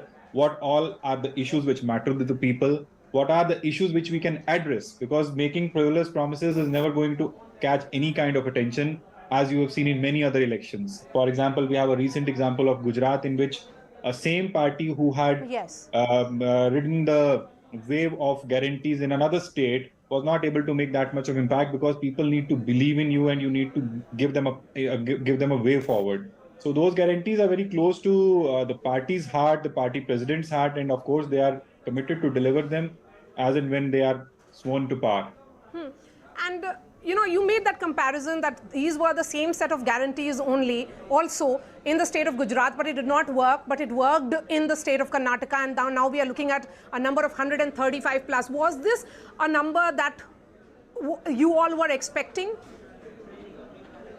Our internal number was 141, Maria, and Mr. Shiv Kumar has many times said it on camera as well. So I think that there are some misses which close seats we are trailing or we have lost. But still, it is a satisfying victory, because it is not an easy battle. You know that to contest against BJP's election machinery and with the other things which come along with it. And then, of course, you have to mobilize the Congress party cadres. The Congress party leaders need to be kept together. There are many challenges. And guarantees which I was talking about were not about the Congress party's guarantees in Gujarat. Another party, Aam Aadmi Party, which gave the guarantees in Punjab, gave similar kind of guarantees in Gujarat, which didn't work. So my point in case here is that guarantees also need to have credibility. It needs to be coming from the people who people can believe in, that this could be delivered, this can be worked on. And then you lay out the path also, the roadmap also. So I think Mr. Shiv Kumar was conscious of that effort, and in our internal meetings, in the meetings which were held with the stakeholders, it was worked upon, and then these guarantees were arrived at. And I'm pretty sure that they are committed to it, and they will be wanting to get them delivered as soon as they can. Was there an effort to say that DK Shiv Kumar and Siddaramaiah do not have issues, and it is about ensuring that the party wins, and only post-election will the chief ministers, who will be the chief minister, that question will be answered? In any case, this is not a chief ministerial election direct. It is an election which elects MLAs, and then MLAs elect or select or nominate or whatever the process the party goes through for the chief minister. But as I said earlier, both of them were very conscious of this fact that they need to get the candidates winning. If the candidates don't win, then there is no position of chief minister to discuss about also. So now the candidates have won. Congress has the majority. Now I'm sure both of them will sit together with the senior leadership, whosoever are the decision makers, and they will make a decision which is in the good interest of the state. So you are, what made Mr. DK Shiv Kumar get emotional after the results? Maria, we all are very emotional because it has not been an easy battle. Mr. Shiv Kumar was in jail. Mr. Shiv Kumar was facing cases, and those cases, if you remember, in one of your own shows, when you were speaking to him, that was the first time in publicly he admitted or I would say acknowledged that he was offered deputy chief ministership, and he chose not to become deputy chief ministership. And then, of course, the consequence was that he was raided and the cases were put against him. So it is an emotional moment for him. I myself was raided. I mean, a political consultancy being raided is the first. There's not a single political consultancy in the country who has been raided. I was raided for 3 days. So it was a turbulent ride, and we all are emotional today. He is more emotional than most of us that it has reached a logical conclusion, and we hope that it continues to stay that way. And the Vocaliga constituency, which seemed to have shifted from the JDS, the traditional JDS, to now to the Congress, do you think that credit goes to Mr. DK Shiv Kumar? It is a pretty obvious thing that the Congress party was projecting 2 leaders along with some other leaders. The by protocol CLP and the PCC come from their respective caste, and Mr. Shiv Kumar represents the caste which you are talking about. And if the vote is being shifted, he has worked very hard in those areas, and the results are there. And definitely, I think that because if you there was a tweet I made on the day of his nomination in Kanakpura that Mr. D.K. Shivkumar is going to be winning by the highest margin in the state. I'm just being told that the margin of victory is 1,22,000. Naresh, just hold on to your thoughts. We have to go straight to the press conference that is being addressed by the Congress chief. You describe this win, sir. Silence. ಈಗಾಗಲೇ ಕರ್ನಾಟಕ ಜನತೆ ನಮಗೆ ಭಾರಿ ಬಹುಮತವನ್ನು ಕೊಟ್ಟಿದೆ. ಅದಕ್ಕಾಗಿ ನಾನು ಕರ್ನಾಟಕ ಜನತೆಗೆ ಬಹಳ ಹೃತ್ಪೂರ್ವಕವಾದಂಥ ಅಭಿನಂದನೆಗಳ ಸಲ್ಲಿಸ್ತೇನೆ. ಅವರಿಗೆ ನನ್ನ ಕೈ ಜೋಡಿಸಿ ನಮಸ್ಕಾರಗಳನ್ನು ಮಾಡ್ತೀನಿ. ಏನು ಜನ ನಮ್ಮ ಮೇಲೆ ವಿಶ್ವಾಸ ಇಟ್ಟಿದ್ದಾರೋ ಆ ವಿಶ್ವಾಸಕ್ಕೆ ಪಾತ್ರರಾಗ್ತಕ್ಕಂಥ ರೀತಿಯಲ್ಲಿ ನಮ್ಮ ಸರ್ಕಾರ ನಡ್ಕೊಳ್ತಿದೆ ಅನ್ನತಕ್ಕಂಥ ಒಂದು ಆತ್ಮವಿಶ್ವಾಸ ನನಗಿದೆ. ಮತ್ತು ಜನರಿಗೂ ಕೂಡ ನಾವು ನಿರಾಶೆಗೊಳ್ಳದೆ ಎಲ್ಲನೂ ಕೂಡ ಏನು ನಾವು 5 ಗ್ಯಾರಂಟಿ ಕೊಟ್ಟಿದ್ದೇವೆ, ಆ 5 ಗ್ಯಾರಂಟಿ ನಾವು ಅನುಷ್ಠಾನದಲ್ಲಿ ತರ್ತಕ್ಕಂಥ ಎಲ್ಲ ಪ್ರಯತ್ನವನ್ನ ಮಾಡ್ತೇವೆ ಮತ್ತು ಪೂರೈಸತಕ್ಕಂಥದ್ದು ಸರ್ವ ಪ್ರಯತ್ನವನ್ನ ಮಾಡ್ತೇವೆ. ಆಮೇಲೆ ಜನ ಈ ಹಿಂದಿನ ಸರ್ಕಾರಕ್ಕೆ ಬೇಸತ್ತು ನಮಗೆ ಅಧಿಕಾರ ಕೊಟ್ಟಿದ್ದಾರೆ. ಅದಕ್ಕೆ ಇದನ್ನ ಸದ್ಬಳಕೆ ಮಾಡಿಕೊಳ್ಬೇಕು ಮತ್ತು ಜನರಿಗೆ ಅದರಿಂದ ಸಹಾಯ ಆಗಬೇಕು. ಸಾಮಾಜಿಕ ಮತ್ತು ನಮ್ಮ ವೆಲ್ಫೇರ್ ಸ್ಕೀಮ್ಸ್ ಏನಿವೆ, ಕಲ್ಯಾಣಕಾರಿ ನಮ್ಮ ಕಾರ್ಯಕ್ರಮಗಳು ಅವು ಜಾರಿಯಲ್ಲಿ ನಾವು ತರ್ತೇವೆ. ಮತ್ತು ವಿಶೇಷವಾಗಿ ರಾಹುಲ್ ಗಾಂಧಿ ಅವರು ಕೂಡ ಪ್ರೆಸ್ ಕಾನ್ಫರೆನ್ಸ್ ಇದರ ನಂತರ ಮಾಡೋರಿದ್ದಾರೆ. ನಾನು ಅವರಿಗೂ ಕೂಡ ಹಾರ್ದಿಕ ಅಭಿನಂದನೆಗಳನ್ನು ಸಲ್ಲಿಸ್ತೇನೆ. ಪ್ರಿಯಾಂಕಾ ಗಾಂಧಿ ಅವರಿಗೆ ಮತ್ತು ಸೋನಿಯಾ ಗಾಂಧಿ ಅವರಿಗೆ ಹುಷಾರಿರಲಿಲ್ಲ ಅಂದ್ರೂ ಕೂಡ ಅವರು ಹುಬ್ಬಳ್ಳಿಗೆ ಬಂದು ತಮ್ಮ ಅನಿಸಿಕೆಗಳನ್ನು ಹೇಳಿದರು.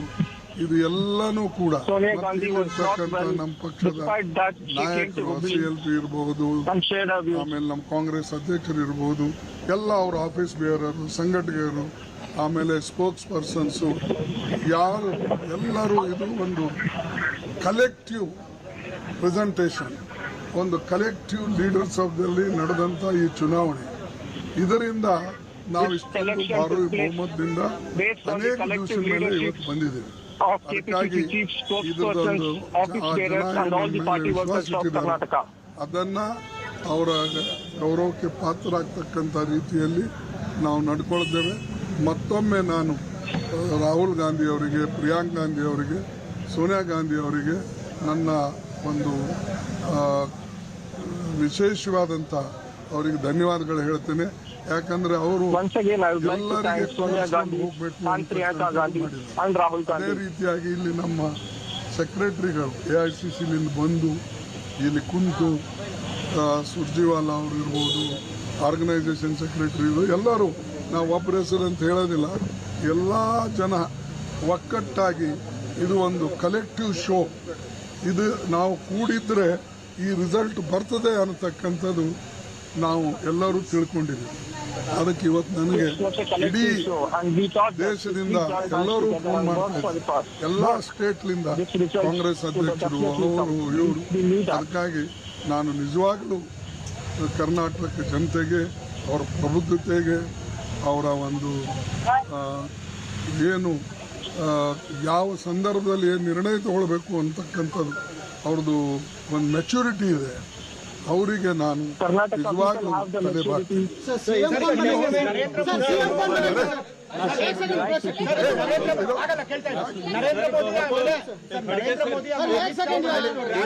एक एक पूछे तो बोलते रहे।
right, welcome back on this special broadcast here with CNN News 18 as we continue to track all that's happening in Karnataka right now. Look at those numbers, 138, 65, 18 and 13. The Congress party clearly with the huge leads.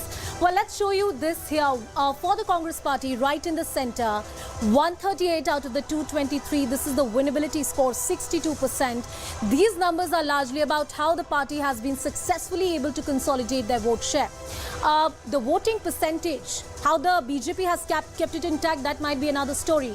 But this is how the conversion has really happened seat by seat for the individual political parties. And this time, Congress party clearly has an edge, which is a differentiator from the last time. The BJP with just about 29% and the JDS down to 9%.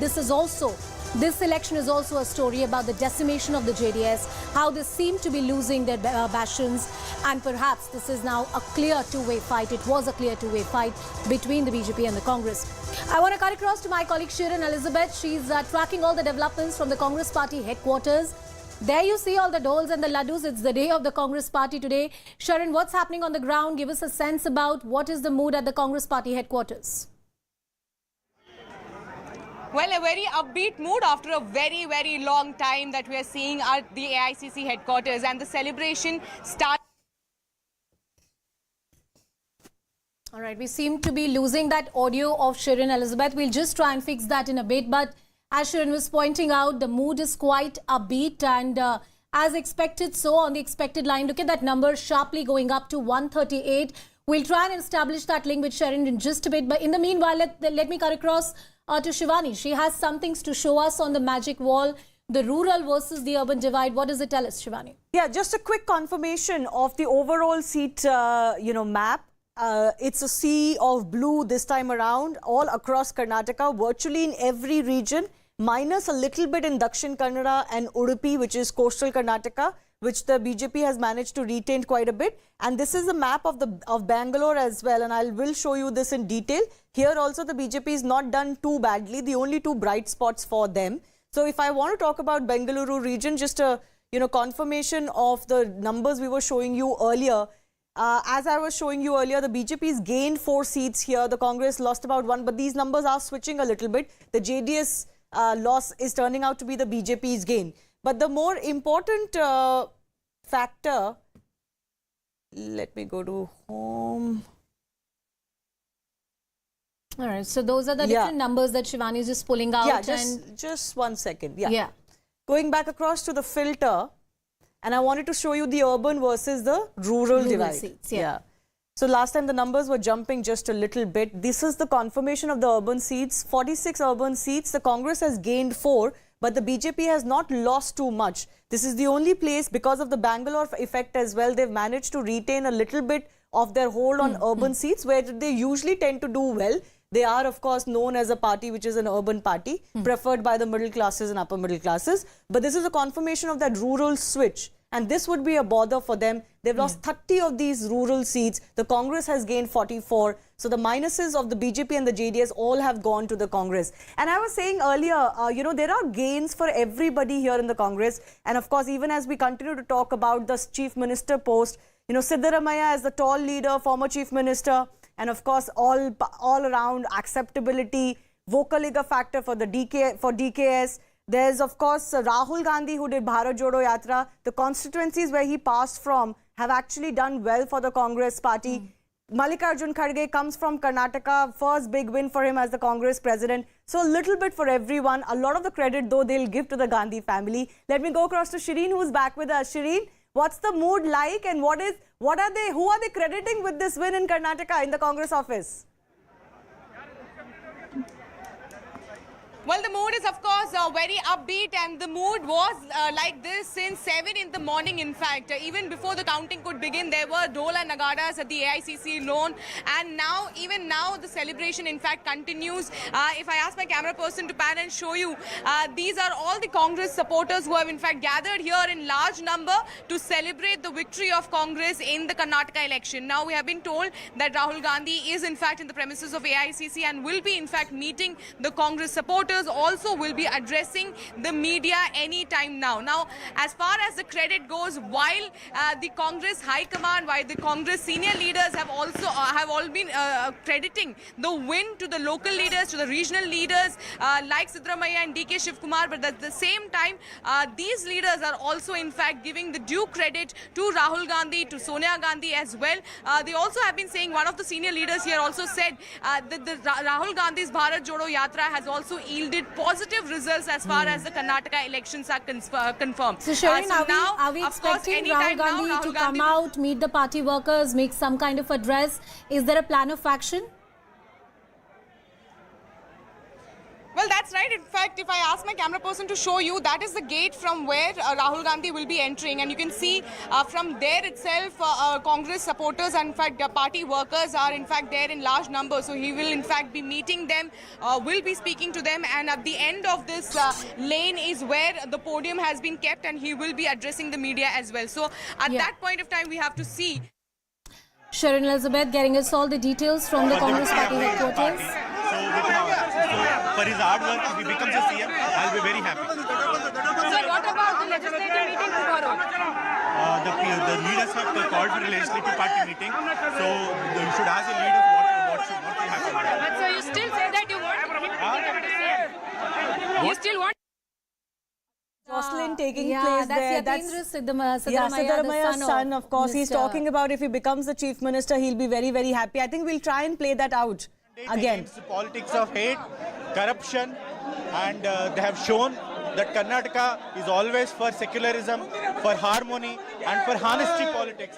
So we have the people have reposed faith in our party, and now we will deliver it. Father as a CM, father as a CM. Congratulations. I've already told you as a son, I want him to become the CM, and as a citizen of Karnataka and a congressman, also I would like him to become CM because of his efforts, because he toured and campaigned extensively throughout Karnataka. The Congress has won. His contribution is very large in this election result. So if he becomes, I'll be happy. Any message to Modi ji, Amit Shah, the aggressive campaign? I've already told him the politics of hate and the politics of corruption doesn't work in.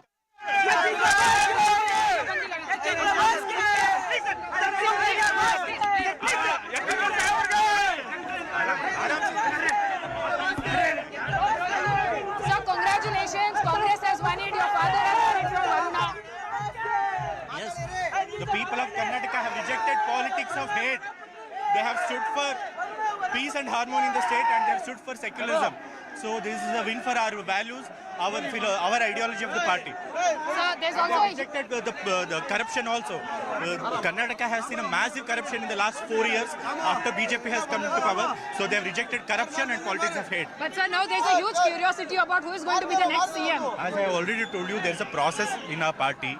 So the first elected MLAs, they have to elect a leader of the opposition, the leader of the assembly first, and with the approval of the High Command, that person will become the Chief Minister of Karnataka.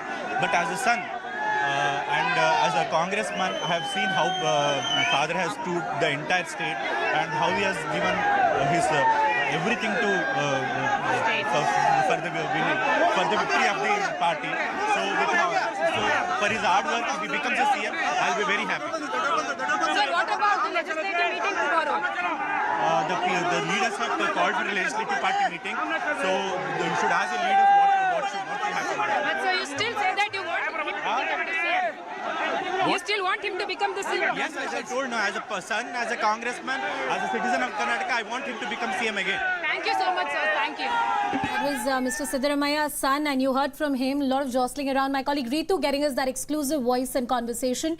Shivani, let's also talk a little bit about the factor of the Gandhi family that you were earlier talking about. Yeah, and how I the have a campaigning list is happening, very quickly. He's on air right now. Yeah, very quickly. I have a list of the constituencies or the districts he went through in his Bharat Jodo Yatra. 7 of them, the Congress has a good strike rate, meaning 50 or over 50% in all 7 of those districts. Chamarajanagar, Mysore, Mandya, Tumkur, Chitradurga, Bellary, Raichur. Out of 51 constituencies that his Bharat Jodo Yatra crossed, They won 36. So that's not a bad strike rate for the Bharat Jodo Yatra, and that's why he will be given credit in Karnataka.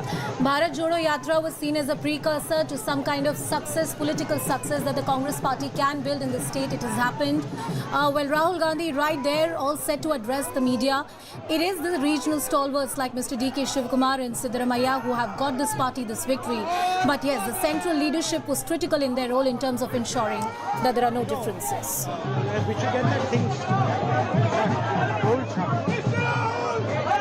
Hey, hello, how are you? वो ढोल बंद करा दो। राहुल जी जिंदाबाद। राहुल जी जिंदाबाद। Are you ready? What is this camera?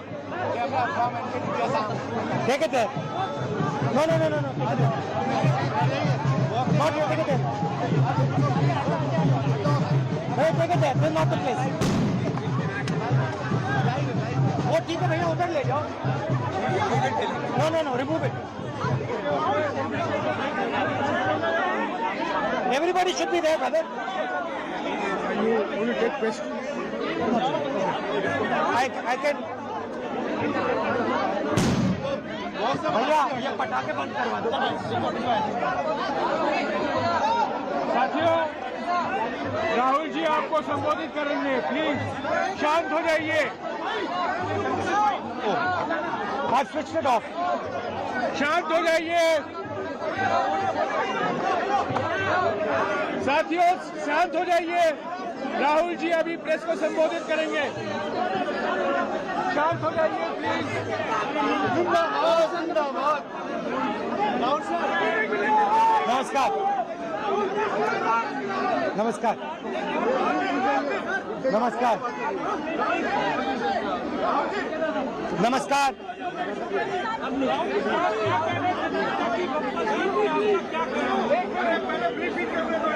एक minute पहले राहुल जी बोलेंगे।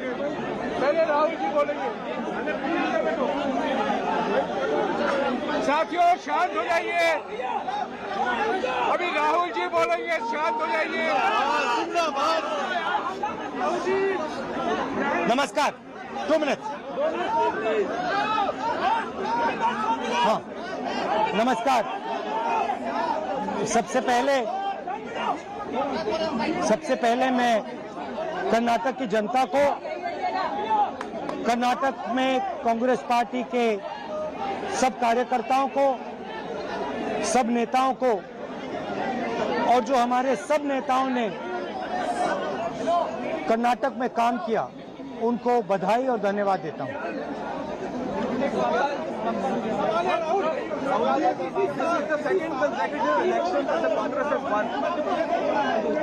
देखिए कर्नाटक के चुनाव में एक तरफ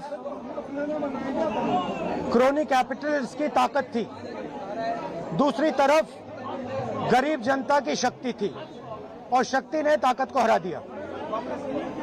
और यही हर स्टेट में होगा।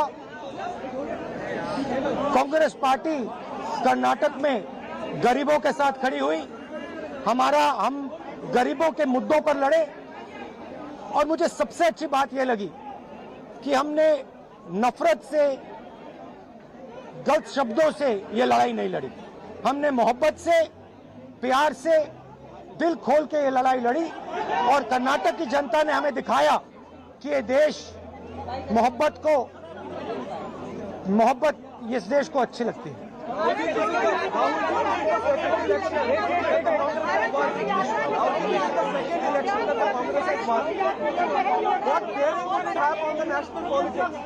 कर्नाटक में नफरत की बाजार बंद हुई है, मोहब्बत की दुकानें खुली हैं। ये सबकी जीत है। सबसे पहले ये कर्नाटक की जनता की जीत है। हमने चुनाव में कर्नाटक की जनता से, गरीब जनता से 5 वायदे किए थे। मैंने अपने भाषण में कहा, खारगे जी ने भाषण में कहा, सब नेताओं ने भाषण में कहा था कि हमारे 5 वायदे हैं। हम इन वायदों को पहले दिन पहली कैबिनेट मीटिंग में पूरा करेंगे। मैं फिर से कर्नाटक की जनता को दिल से बधाई देना चाहता हूं, धन्यवाद देना चाहता हूं। नमस्कार, जय Hind. Thank you. Thank you. Address of Congress leader Rahul Gandhi once again making this entire victory about the hate politics versus the narrative of the Congress party. Let's see how much of that really is successful at the central level when the elections happened for Lok Sabha. This was a state election and clearly completely different factors at play, but that's the narrative that the Congress party is asserting right now. A victory coming for the grand old party and a much needed one. They needed this precursor, and especially if they want to remain in the opposition space as the largest party leading the state or setting the narrative ahead of 2024. Rahul Gandhi making that statement. I want to cut across to Prakash ji as well, who's with us in the studios. Rahul ji, Shivani mentioned those, interesting factors and the statistics that exist about the areas from where Rahul Gandhi's Bharat Jodo Yatra crossed and how there has been a good success rate of roughly above 15%. But the manner in which the campaign happened for the Congress party was hyper-local. It was not, about a grand narrative that the party had projected. In fact, many would argue that the national leadership or the big faces like Rahul Gandhi or Priyanka Gandhi were not really the front runners when it came to the campaign of the party or, leading the baton for the party. In a way, for the non-Congress parties, this has been the perfect storm. For the JDS, it's physically the weakening of Deve Gowda ji, who could not campaign everywhere like he could before. He came in a wheelchair, in fact, to campaign in Hassan, I think. And for the BJP, one that Mr. Yediyurappa,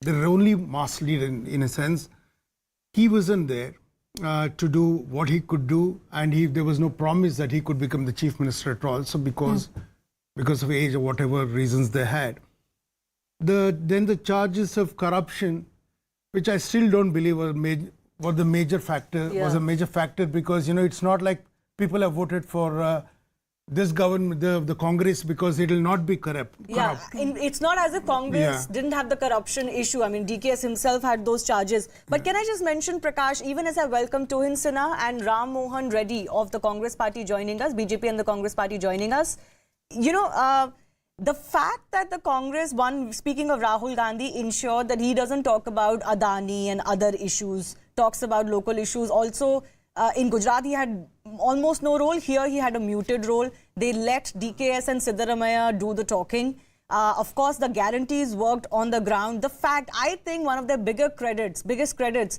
and Ram can come in here, is that despite differing ambitions at the very top of DKS and Siddaramaiah, at least throughout the entire campaigning, they kept it together. And I think this is to their credit. Yes, Mr. Reddy? I would like to start my line by reciting the slogan, Jai Bajrang Bali. Because Lord Hanuman stands by the side of Dharma, truth, courage, and love. But he showered his blessing upon Congress party because this is the party which emulates his ideology. But not with the party which uses his name for the sake of politics. And Karnataka people has acknowledged once again that the line taken up by the Congress party here is we want to maintain that harmony and we want to safeguard the unity and diversity, and our promises are going to be fulfilled and their fate is going to be changed by the by putting up their trust in a reliable government. Okay. See, we have made so many promises as assured by Rahul Gandhi ji as well. We are going to implement them in a proper way. That's your big challenge, Mr. Reddy, because in Himachal Pradesh, the criticism has been you did offer a lot of these quote-unquote goals. You didn't quite manage to fulfill them. Even in a government that was formed long ago in Rajasthan, there was criticism. The loan waivers didn't happen. But let me bring in Tuhin Sinha as well. Tuhin, how do you reconcile the fact that the BJP hasn't lost its vote share, but it still is a massive victory for the Congress party and you've been left behind? Traditionally, you had a good conversion rate from your vote share to seats in Karnataka, but this time around that didn't work for you. Well, first of all, let me congratulate the Congress party for a well-fought victory. Let me also offer my gratitude to all the BJP karyakartas who worked relentlessly and put up a great fight.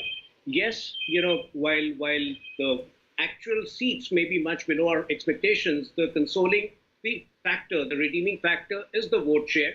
I think we still have 35.8% vote share, which is merely 0.4% less than what was last time, and which gives us the confidence that, a quick introspection, stock taking, which we are very capable of, unlike the Congress party, which goes off on a holiday after a defeat. We never do that. So I think by evening, in the next couple of hours, serious stock taking will begin. There's this also factor of, ministers losing, and these are some key faces.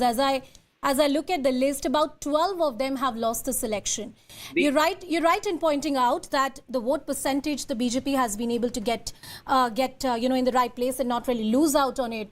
But BJP is also a party that it's known to get the calculation correct, to understand this first past the post system very, very well and have the consolidation in the right place. With these big names losing in, how do you reconcile with that factor, Toheen? Well, the incumbency factor surely was a much bigger factor than we had anticipated.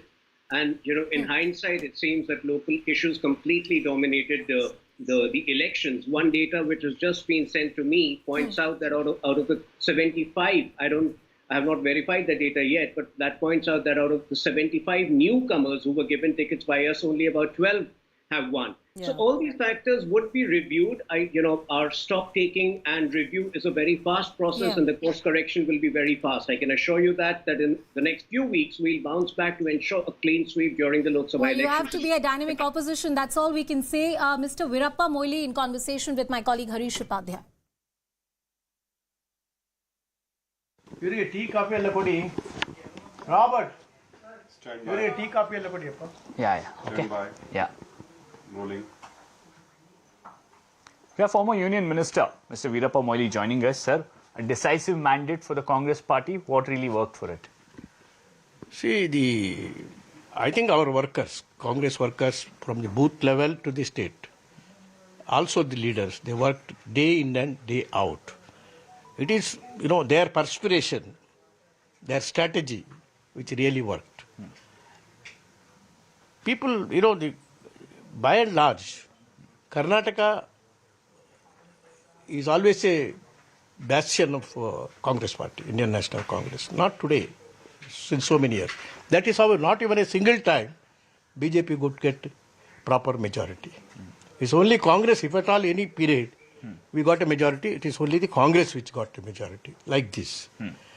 And, our performance also, particularly on the question of inclusiveness, taking all people together, unlike the slogans which is given by Narendra Modi, saying that, I take care of everybody. No, they don't take care of anybody. For example, they have not given even a single seat to a Muslim or a Christian.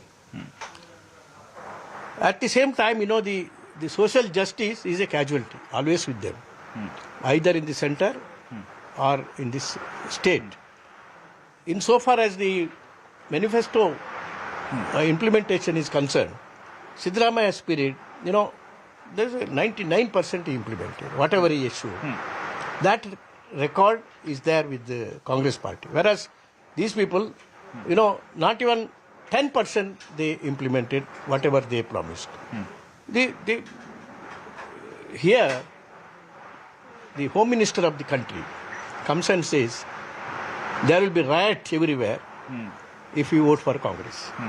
Is it not a threat to democracy? Threat to the Constitution of India? Threat to the peace of India, peace of the people? And this answer is properly given by the people. Sir, you spoke about social justice. There has been a call for the last few years and months that it's time that the Congress should think of having a Dalit chief minister. The Dalits have stood with the Congress party for a very long time. How do you see this appeal, sir? What is your opinion? I don't think, that is an issue before the people. The chief minister of that time is always elected on the basis of the consensus obtained from the MLAs. If the consensus comes in favor of a Dalit chief minister, we do not hesitate to implement. Even during my time, the SP Chaman, who was then the chief minister, and Prime Minister was P.V. Narasimha Rao. Even though P.V. Narasimha Rao had committed to somebody else to make chief minister, they talked to each and every MLA, recorded it. One of the copy was with me. And 90% of the MLAs supported that I should be the chief minister. You cannot take a contrary decision Despite the fact that the Prime Minister of that or the President of the ACC willed something else. S.B. Chavan said that, this is the assessment and we have to go by the assessment of the MLA's opinion. But that is already how I was selected as a Chief Minister. I am telling you. Well, these are the shots of Mr. D.K.S. Shivkumar. He earlier was very emotional, almost choked while he was speaking to the media. He's, amongst the party workers, waving and clearly one of the key contenders for the position of Chief Minister in the state of Karnataka. Let's see, will he be successful in this bet that he has placed with the Congress party? A loyalist. He mentioned how he was thrown inside the jail, how this has been a struggle for him. There's been also internal fighting, which is a precursor within the Congress party in the run-up to the elections, but that was quietened down after the intervention of the Congress High Command. And it's true that Mr. Siddaramaiah and Mr. D.K. Shivkumar worked as a team, but would that continue when the party decides on the Chief Minister's face? Let's also get a sense on the numbers about there were new faces that were thrown in by the BJP. There's also the new leadership that is coming in, or a generation change which is being talked about within the Saffron Party. What kind of results it actually yielded? My colleague Shivani Gupta on the Magic Wall. Yeah, so take a look at the 28 seats where the sitting BJP MLA was dropped. Out of that, the BJP's managed to retain only 13. They've lost 14. And all of those 14 have gone to the Congress's kitty. So from one of those seats, so BJP had 28 out of those seats. Out of those, the Congress has now managed to gain 14 seats where their sitting MLA was dropped. There was a rebel situation here also. That is why there's a difference of 1 seat. But you would see here, this is Udupi. This is where they changed 4 out of their 5 sitting MLAs. They've managed to retain that. This is also in Dakshin Kannada. This is also in central Kannada part. So, these are the areas where they were anyway strong. So here, changing the candidate for them has not really hurt them. That was the wisdom for coastal Karnataka in any case. But in rest of Karnataka, changing their sitting MLAs has not worked. I have one more filter which is also very telling. As I think our BJP representative was talking about, there were about 70 plus new faces, 75 new faces. You look at those new faces, again their strike rate is good here in coastal Karnataka and Dakshin Karnataka, which is more communal as it is called. The communal issues work here a little bit better. But rest of Karnataka on this map, both JDS and Congress have done okay. But the Congress has gained 18 seats here where the BJP fielded new faces. 8 from the BJP, 11 from the JDS. So that anti-incumbency factor that the BJP was wanting to cut hasn't quite happened. Usually they change a lot more. For example, from Gujarat earlier to Karnataka, they didn't make a wholesale change, and maybe that held them back a little bit. But 75 out of the 224 new candidates didn't quite cut it for them. It's clear that the anti-BJP vote has consolidated. So even though their vote share has not gone down, because the JDS's vote share has not collapsed but come down by quite a bit and gone directly to the Congress, it has meant that all across Karnataka, barring coastal Karnataka and maybe Bengaluru, the BJP has lost quite a bit. So those are just some of the analysis we'll continue to do. We have to slip into a very short break. As it stands right now, it's a massive win for the Congress party, but the biggest issue for them is, will they be able to cordially set the next chief ministerial phase, or could there be trouble there? You see D.K. Shivkumar almost on a victory lap. We'll get you more visuals from Karnataka in just a bit.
not only analyze and we will see that what are the gaps, and we will go ahead and reorganize the party and come back during Lok Sabha election.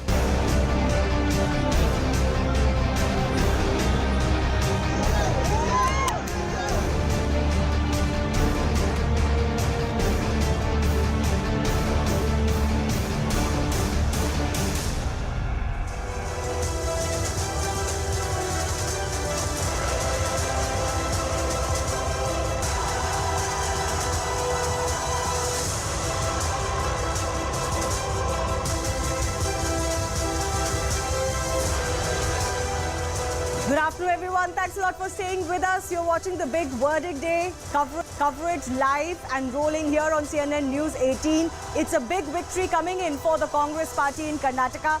Very much on their expectations and the claims that they had made. So they're hovering about the 135 to 137 number, which by far is one of the biggest wins that the Congress has had in the state of Karnataka. It seems like everything worked in their favor. So they've managed to, of course, make sure that their leaders work together and bring all of the castes and the sub-castes together. They've managed to ensure they keep the election local, barring a few hiccups. They've also managed to ensure that their guarantees reached everybody on the ground, and therefore the results are pouring in. The other big story of this election, of course, is the fact that the JDS's vote share is going to the Congress's kitty completely. The BJP not losing much of its vote share, but actually losing a lot of the seats that it had. And it has lost seats from across Karnataka. It's not really just one region alone. That's the confirmation of the numbers of the vote share. 36% stays virtually the same for the BJP, but 43%, and all of it has come from the JDS. From 18, it has gone down to 13% for the JDS. The big update is that we've heard from both Siddaramaiah and DKS. Both of them are going to make their claim. There is a legislative party meet that's going to happen tomorrow for the Congress party. But while DKS was emotional, Siddaramaiah was supremely confident. Exactly who will become the next chief minister is possibly the only hiccup for the Congress party. And Anusha, here the issue is that Siddaramaiah is the mass leader. He will continue to be that mass leader. He has been obviously told that some indications are coming in from our correspondents in Karnataka that he is someone who was seen as the head. And DK Shivkumar possibly as his deputy will possibly have to wait for a little bit of time.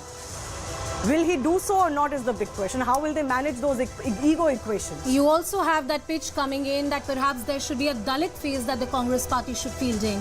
There are a lot of tribal seats and perhaps Dalit belt where the Congress party has been able to get some kind of seats and numbers.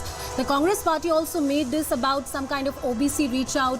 You remember there was this entire controversy how Congress party is not respectful towards the community when Rahul Gandhi got embroiled in that controversy after his comments, after a speech that he had Karnataka, for which he also faced and suffered disqualification in a court of law. But the leadership question is the million-dollar question for the grand old party. DK Shivkumar versus Mr. Siddaramaiah, well, that has dominated the headlines in the mainstream discourse. Now, will the party be able to quieten down this competition? Will this remain a healthy one?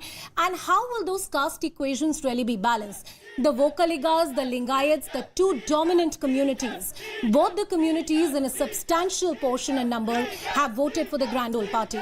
Well, one thing that seemed to have worked clearly in the favor of the Congress party was the Vokaliga factor. They have a face like Mr. DK Shivkumar, clearly something which the BJP does not have, a Vokaliga face, and that is one key reason why the grand old party was able to make inroads and was able to get the vote share in the old Mysuru region, which has been dominated by the JDS, at least in the last election.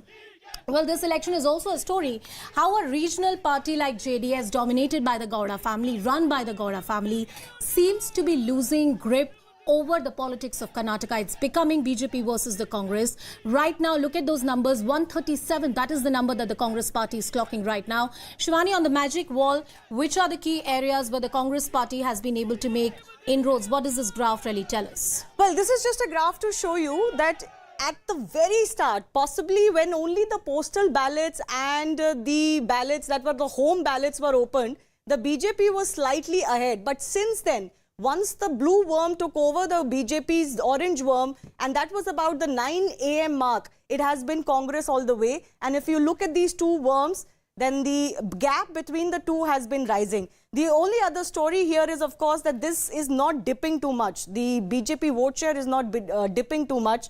This is the BJP seats not rising too much, but their vote share hasn't dipped. The Congress's seats have continued to go up steadily.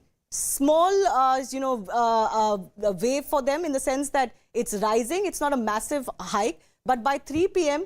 they've obviously crossed actually more than this. So if we go back across, you were asking about the regions. The regions, we'll go and take it in the map. The regions all across Karnataka, the BJP has suffered and the Congress has gained. Let me go to southern Karnataka first because that's where the story has played out.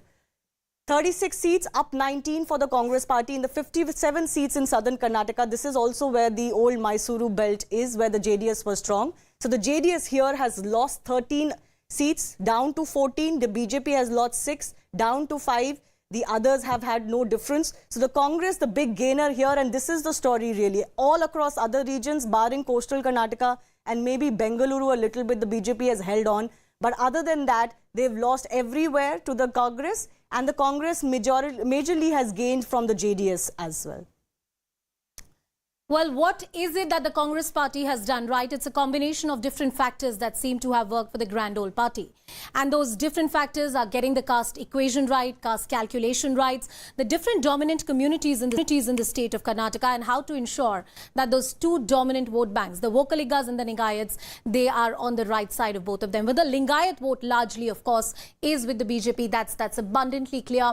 The halfway mark is 113, and the Congress party is clearly well past that halfway mark. You look at those numbers, 136, that's exactly what the Congress party has at this point in time.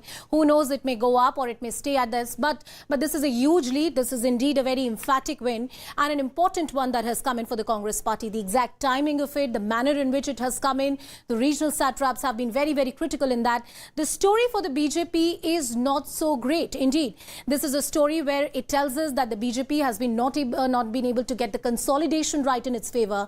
If the vote share is intact, like it happened for the Congress party last time, and if you're not able to get the numbers right in terms of seat conversion, there is clearly something wrong. Let's talk about the JDS, and this is the party that has always seen itself in the role of a kingmaker, and clearly the kingmaker factor is not something that is working for the JDS this time at least. Cutting across, Akshara and Ritu, both of whom are joining us on the broadcast. They've been getting us all the voices. Ritu, first to you. You spoke to Mr. Siddaramaya's son. We saw the kind of sloganeering and celebrations which are happening all across. Tell us what the mood really is. Is there any meeting which is likely to happen anytime soon? Last we heard that all the MLAs were asked to be in Bengaluru.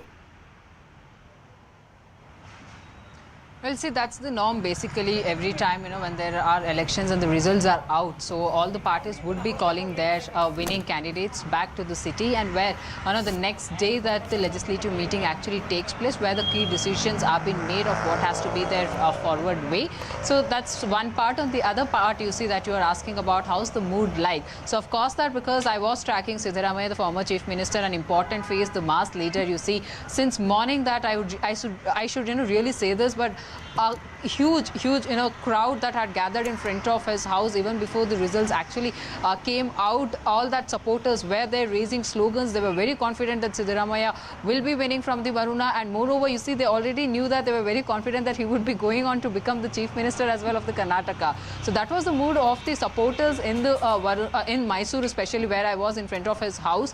Now what we are given to understand is that he's just moved to the counting center here in the Mysuru to collect his certificate, and after that is likely that he might be visiting Varuna as well, where he might go to visit one of his family member, and then he would be moving to Bengaluru, where what we are given to understand again from our Congress sources is that there will be a meeting that is likely to take place today in the evening. So that's the reason he's been asked to rush immediately that way.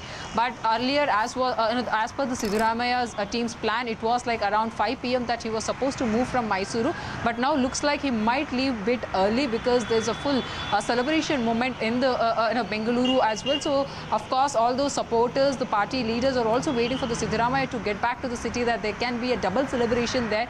But what is really interesting over here is that even as now the results are very clear about who's who has gone on to win. But on the other side, what remains to be the hot topic is that who is going to be the Karnataka's next chief minister? Absolutely. Because there are two faces that we know right now, that DK Shivkumar and Siddaramaiah being in the race.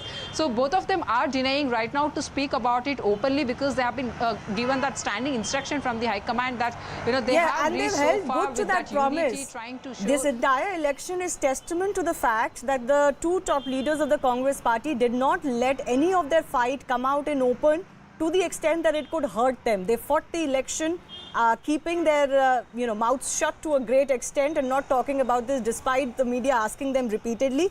My colleagues, apart from Ritu, Akshara is also in Bengaluru, and Rohini is also in Bengaluru. Rohini, who do you think has the edge now? Well, if you say, it's the answer that we're getting from the Congress is that they will take a decision and they'll do it democratically. They will sit down with all the elected MLAs and then they will take a call on it. But yes, if you see, you'll have to break it down and see. Let me say it's very simple. Among the elected MLAs, who has more support? Is it Siddaramaiah or is it DK Shivkumar? But also there are interesting questions that were put to the AICC National President, Mr. Mallikarjun Kharge, whether he's also in the running. Because initially, when we saw during the campaign of the Congress, there were nearly 10 contenders who wanted to become Chief Minister from the Congress itself. But now it's down to the people who have made it work. We did see how DK Shivkumar came up with this emotional appeal and spoke to people, thanked not just the leaders and the senior leaders from Delhi as well as in the state. But remember, he also thanked Siddaramaiah because they put this united front. And what we just heard Ritu also saying, they have put a united front, both Siddaramaiah and DK Shivkumar, to show that the Congress is together, and they would like to do that till the end. But finally the CLP meeting is the one that they will finally make the decision with the other senior leaders as well.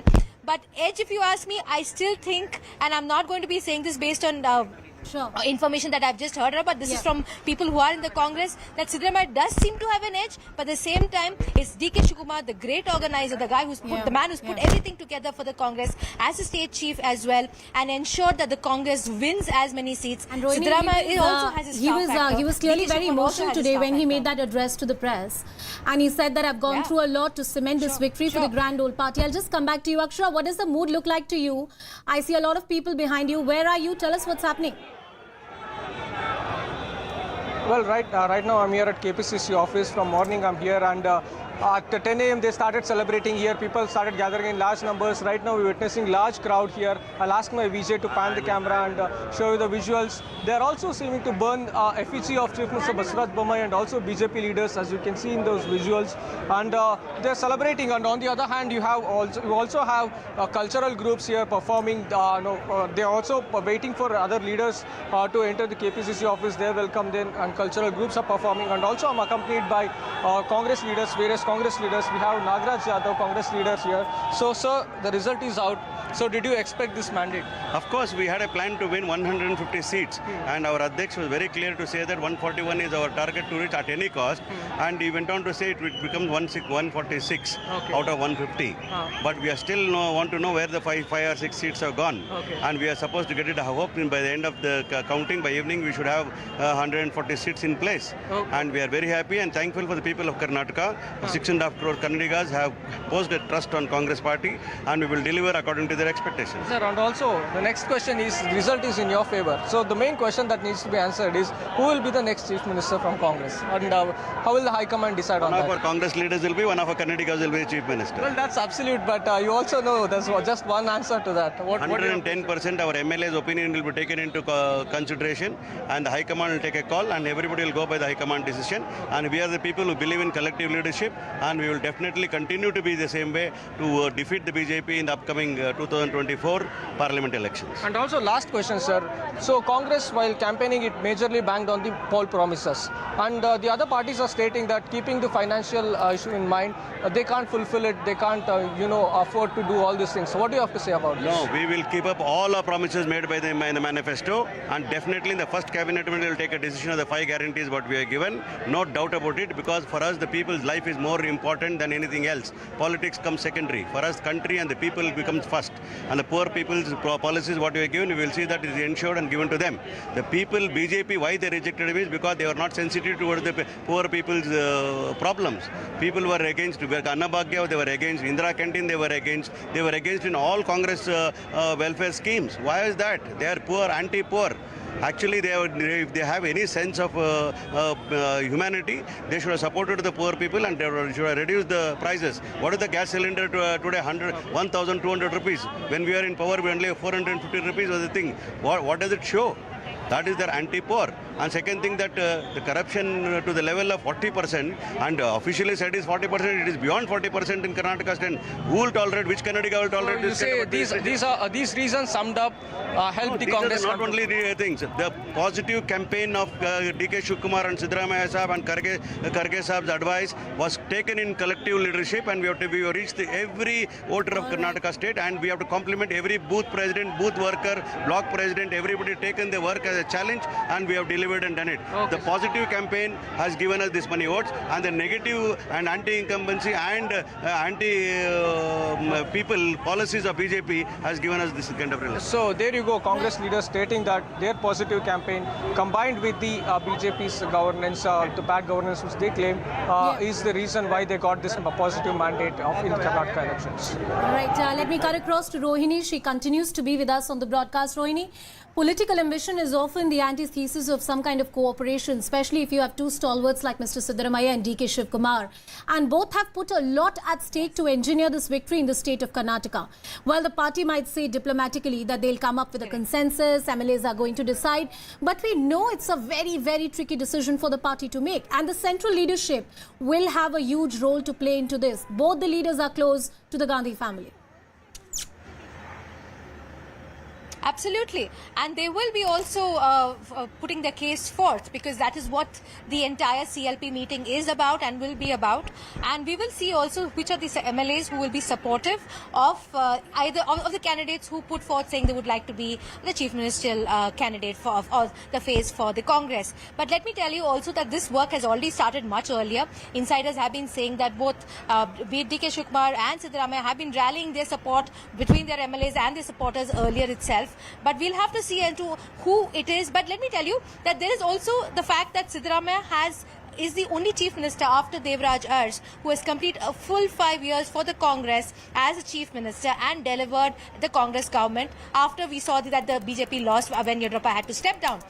After that, that is one reason why he is a front runner for the CM post. But at the same time, one can also have to talk about DK Shivkumar, the way he organized. And listen, today his speech was so clear. He said that I went to jail for this. And if you remember that there was one time when DK Shivkumar spoke in the CNN News18 town hall, and he said that he was offered a position by the BJP, and the choice was between deputy chief minister under a BJP government or going to jail, and he chose jail. So these are the kind of emotive stance that he has taken. Apart from the fact that he has really worked hard, both of them, Siddaramaiah and DK Shivkumar, have fired up the party workers, and this is one reason. And both of them have told me that they were very well organized right from the ground level all the way to the top. And let me add that one more point that has added to both of the Congress and DK Shivkumar and Siddaramaiah coming together and helping this win was also the Bharat Jodo Yatra of Rahul Gandhi, which has helped them tremendously in putting the party cadre together. Right. Again, the question is who is going to be the chief ministerial face is still something that we need to toss the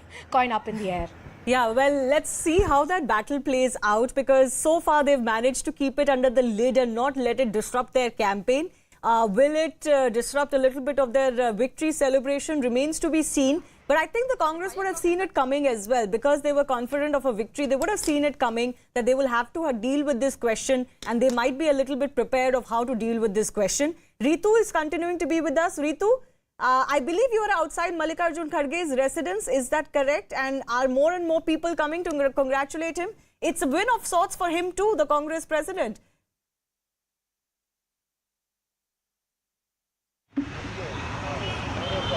Ritu, can you hear me?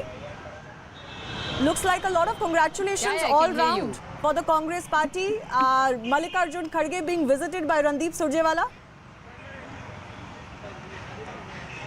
Very true. You see, what we are now understanding is that the Sujaiwala Kesu Venugopal has now reached Mallikarjun Kharge's residence in the Bengaluru. So, of course, one is that the celebration, but also remember that they really have to sit and now chalk out what has to be their next step.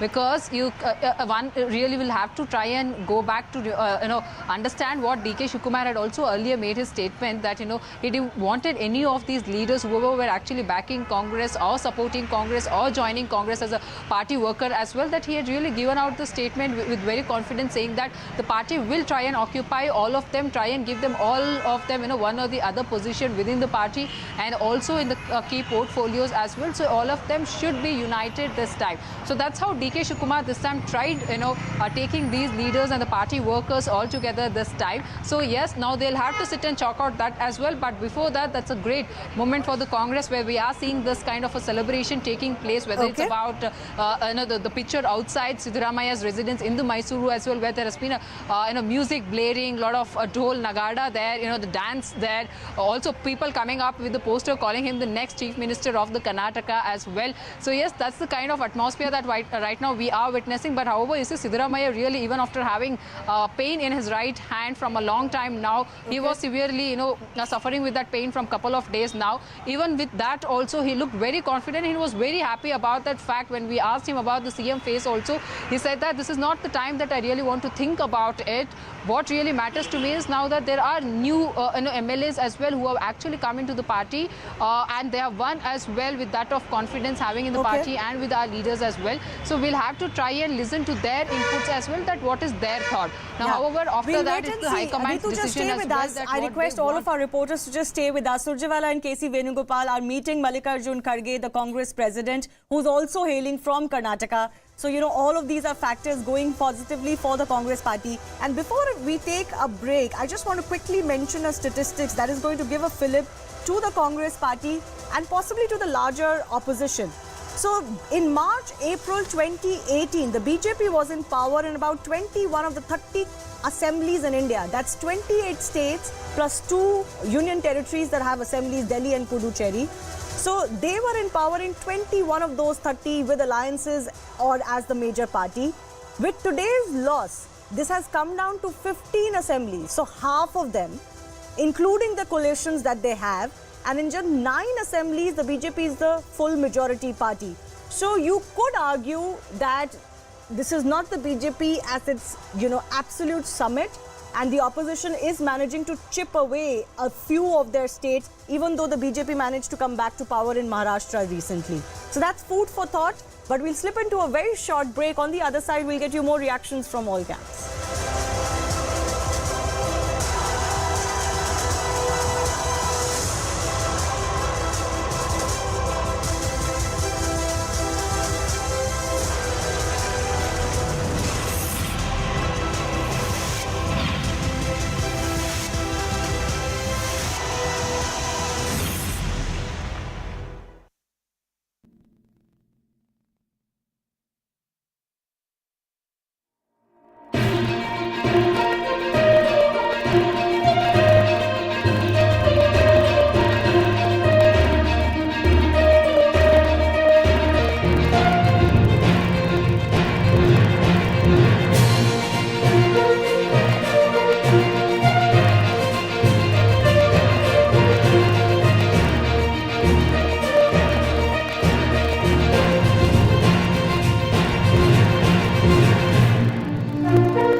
के साथ।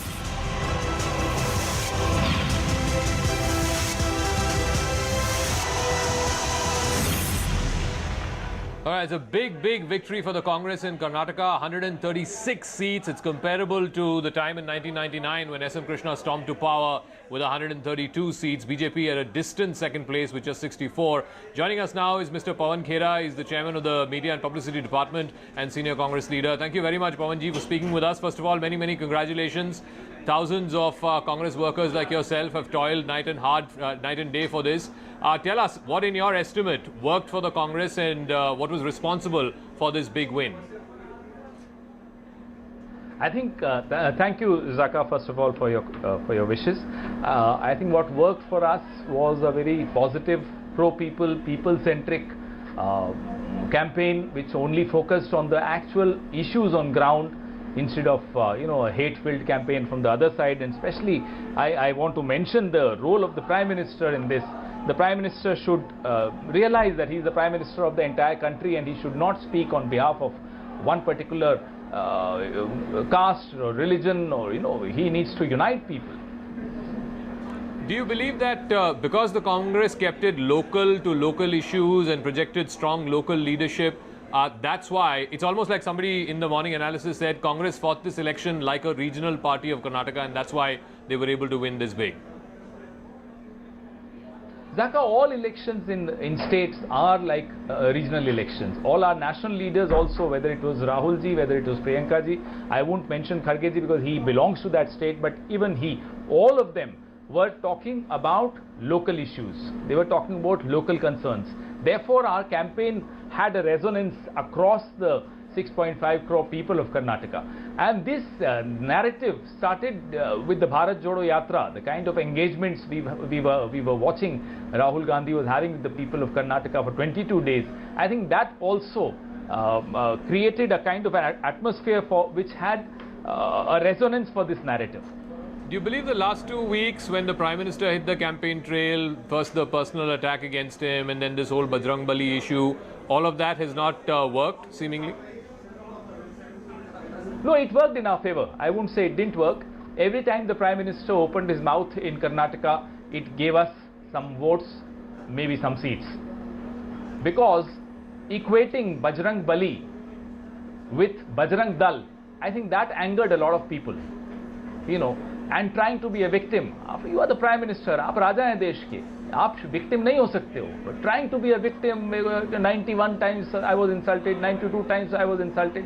And the kinds of insults he's heaped upon our leadership, people who are no more, Nehruji is no more, but the kind of insults he heaps upon Nehruji, I think people gave him a decisive, a very strong, a very loud response. One of the things that we've seen has consolidated, or at least in a big way contributed to the Congress doing well, is the Lingayat vote. Out of 67 seats, the Congress was leading, last I checked, in 38 out of 67. The last time this happened was in 1999. Do you think that was a big factor? No, I haven't. I don't understand that state well enough to comment on the nuts and bolts of the mandate.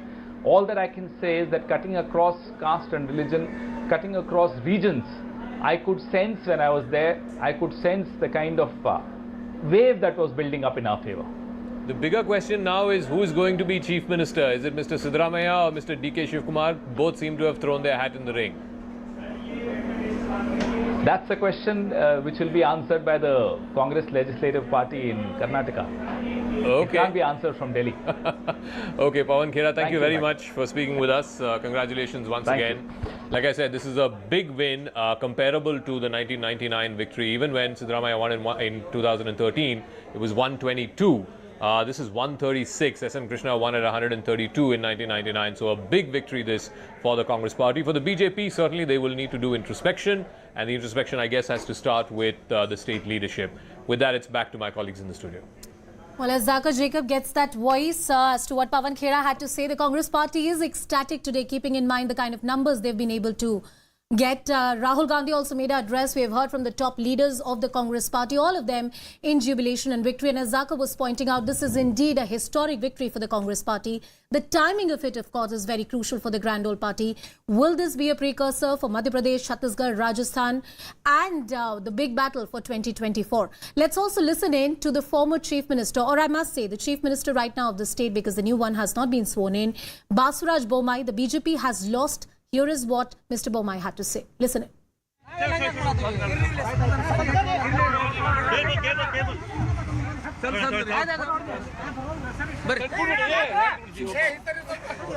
Joining us now is incumbent Chief Minister Basuraj Bommai. Sir, many congratulations on your victory. Thank you. What is your reaction, sir? You have won, but the party hasn't been able to meet the mark. Yeah, I accept the verdict of the people of Karnataka with all humility. And I also take the responsibility of the debacle in this thing. We'll have to do the lot of analysis because there are multi-factor for this effect as I see now. So within a few days we'll have the analysis and we'll correct all the fault lines. And we are the national party, nationalist party. We work for the nation and work for the state. And we will come back with the love and affection of the people, and we'll reorganize ourselves, and during parliament election we'll come back. So whatever your takeaways have been, I know it's too early, you need a detailed analysis, but what have your key takeaways been from this? No, the key takeaways probably the communication which has been not done properly, and I feel that Congress had started early and they had planned well. And sir, my last question before I let you go, when are you going to Bangalore and what's the next step? I'm going to Bangalore tonight, and my party president and all leaders are there. We'll take a call. Thank you so much, sir. All right, the outgoing Chief Minister of the BJP, Basuraj Bommai, conceding defeat. He did so a couple of hours ago itself. It's time for introspection. But I think there is a lot that the BJP knows was not going its way, and they were just not able to arrest that damage for them. But speaking of the Congress's win, here are numbers from the 2013 Karnataka Assembly elections, which is when was the last time the that Congress was in power. Of course, briefly they came in power with the Kumaraswamy's JDS. But in 2013, this is what the map looked like. And the Congress had 122 seats with a vote share of just 36.69. This time around, their vote share has gone up beyond the 40s by last count, and their seat is 136. So what is also very interesting to see is that it's been 25 years since a party won a mandate like this, what the Congress has today. So let me put the 2023 numbers now. A mandate of 136 for the Congress party. The last time a party won this kind of a mandate was the Congress party, but that was 25 years ago when they won 132 seats. So it's been a while since Karnataka has voted so clearly and decisively for any party. We've seen both the Congress and the BJP be single largest parties but fall short of that majority mark. Most famously, of course, in 2018 it happened, in 2008 it happened. And we've seen these sarkars being made with the JDS and the Kumaraswamys and the Gowdas. This time around, no need for the JDS, no need for the kingmaker. The Congress is the outright king. And it is, in some senses, a return to that stable and very clear verdicts from the Karnataka public in this time around, Anusha. Well, as Shivani pointed out, how this has been a turnaround in terms of the vote for the Congress party and how there's a consolidation that has happened in their favor. There's some latest news coming in from the state of Karnataka. Let's cut across to that. Karnataka Chief Minister Basuraj Bommai, his convoy has got stuck.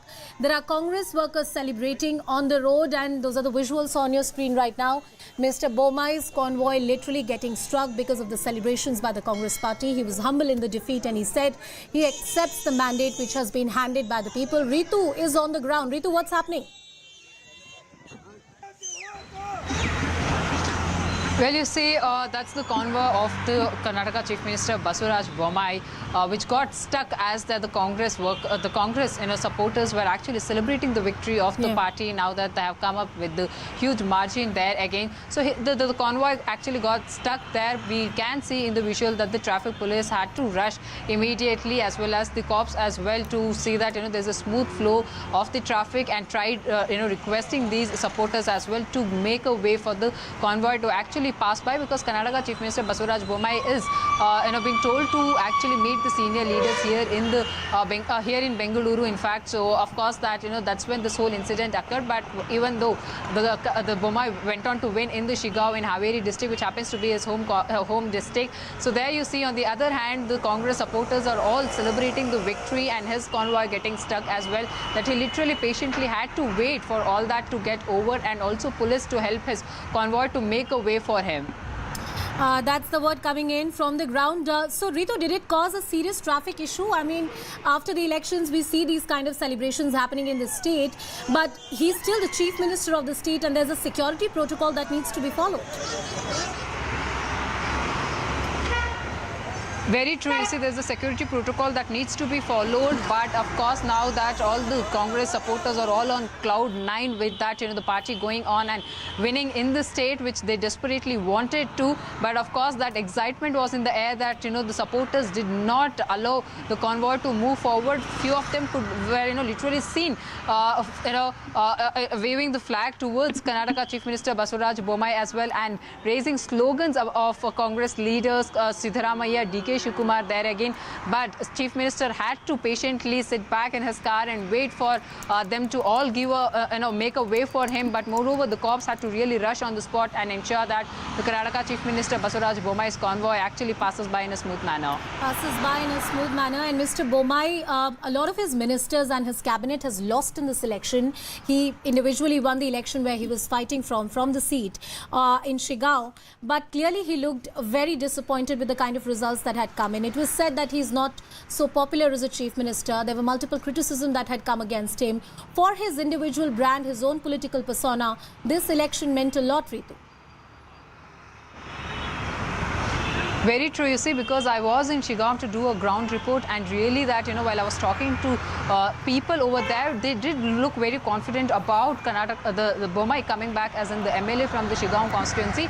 But, the party coming to the power in the state was something which was, dicey. Actually, that was already there on the minds of the people in the Shigao, in the home district, in the Haveri district, in fact. So we did try and speak to them on all, where they were actually raising few serious concerns as well, that yes, Karnataka Ritu, I'm sorry, I'm interrupting you there. Mr. DK Shivakumar is speaking, cutting across.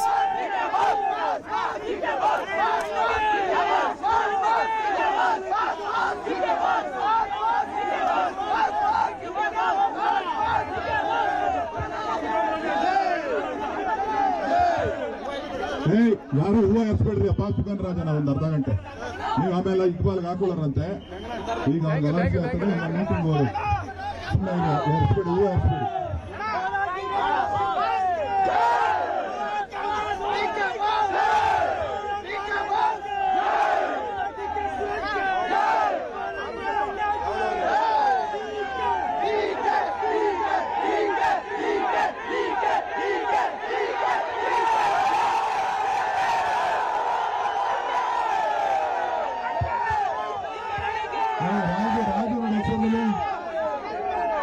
शिशी Raju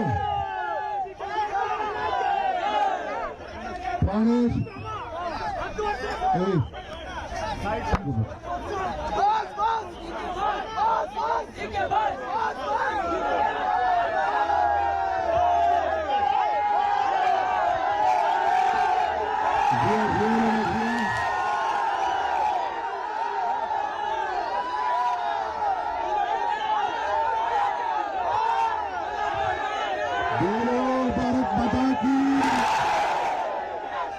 Congress party की,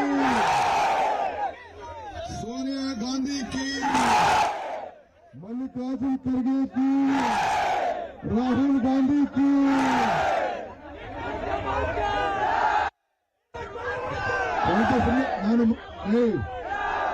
ನಿಮ್ಮ ಹತ್ರ ಮಾತಾಡಕ್ಕೆ ನಾನು ಬಂದಿದ್ದೀನಿ. ಸುಮ್ಮನೆ ಇರಿ, ಆಯ್ತು. ಯಾವ ಶಿವಕುಮಾರ್ ಇಲ್ಲ, ಸುಮ್ಮನೆ ಬಂಧುಗಳೇ, ಇವತ್ತು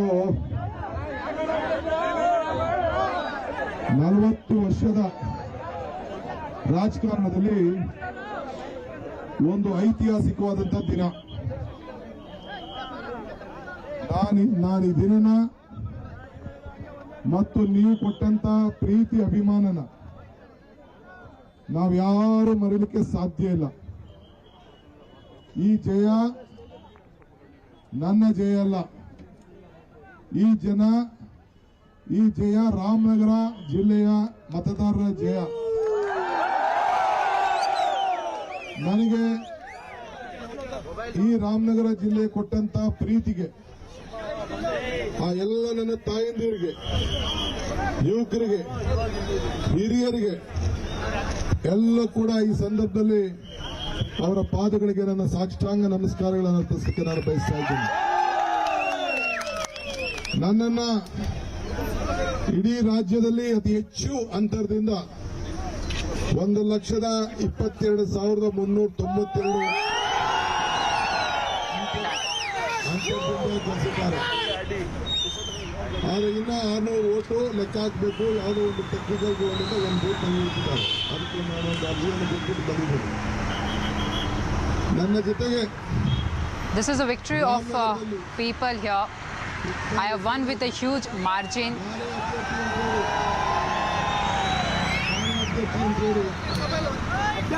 ನಾನು ನಿಮ್ಮ ಮುಂದೆ ಇದ್ದೆ. 15 ಹಂತದಿಂದ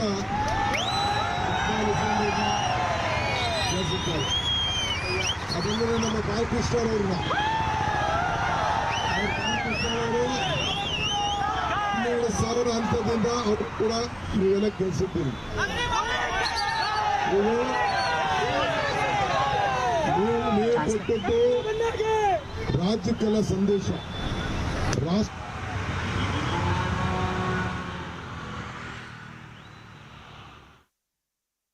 Well, that was Mr. D.K. Shivakumar making an address to the party workers. He's one man who has come out after this massive victory of the Congress party. He was very emotional earlier when he spoke to the press, and he said that the party and him has been through a lot for constructing this entire victory in the state of Karnataka. Let me cut across to Ritu, who is with us on the broadcast. Ritu, Mr. D.K. Shivakumar came out. He was in a van. He was, waving to his supporters. He was trying to connect to them. Right now, he's addressing the party workers. What is the next plan of action?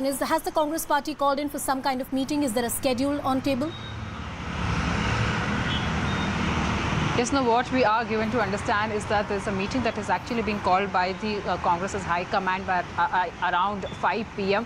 But, it's doubtful that, actually that all these leaders will be able to reach on time. It's slightly going to get delayed as well. But, however, that's going to be a very crucial meeting where Siddharamaiah has also been told to rush from Mysuru and reach Bengaluru as soon as possible.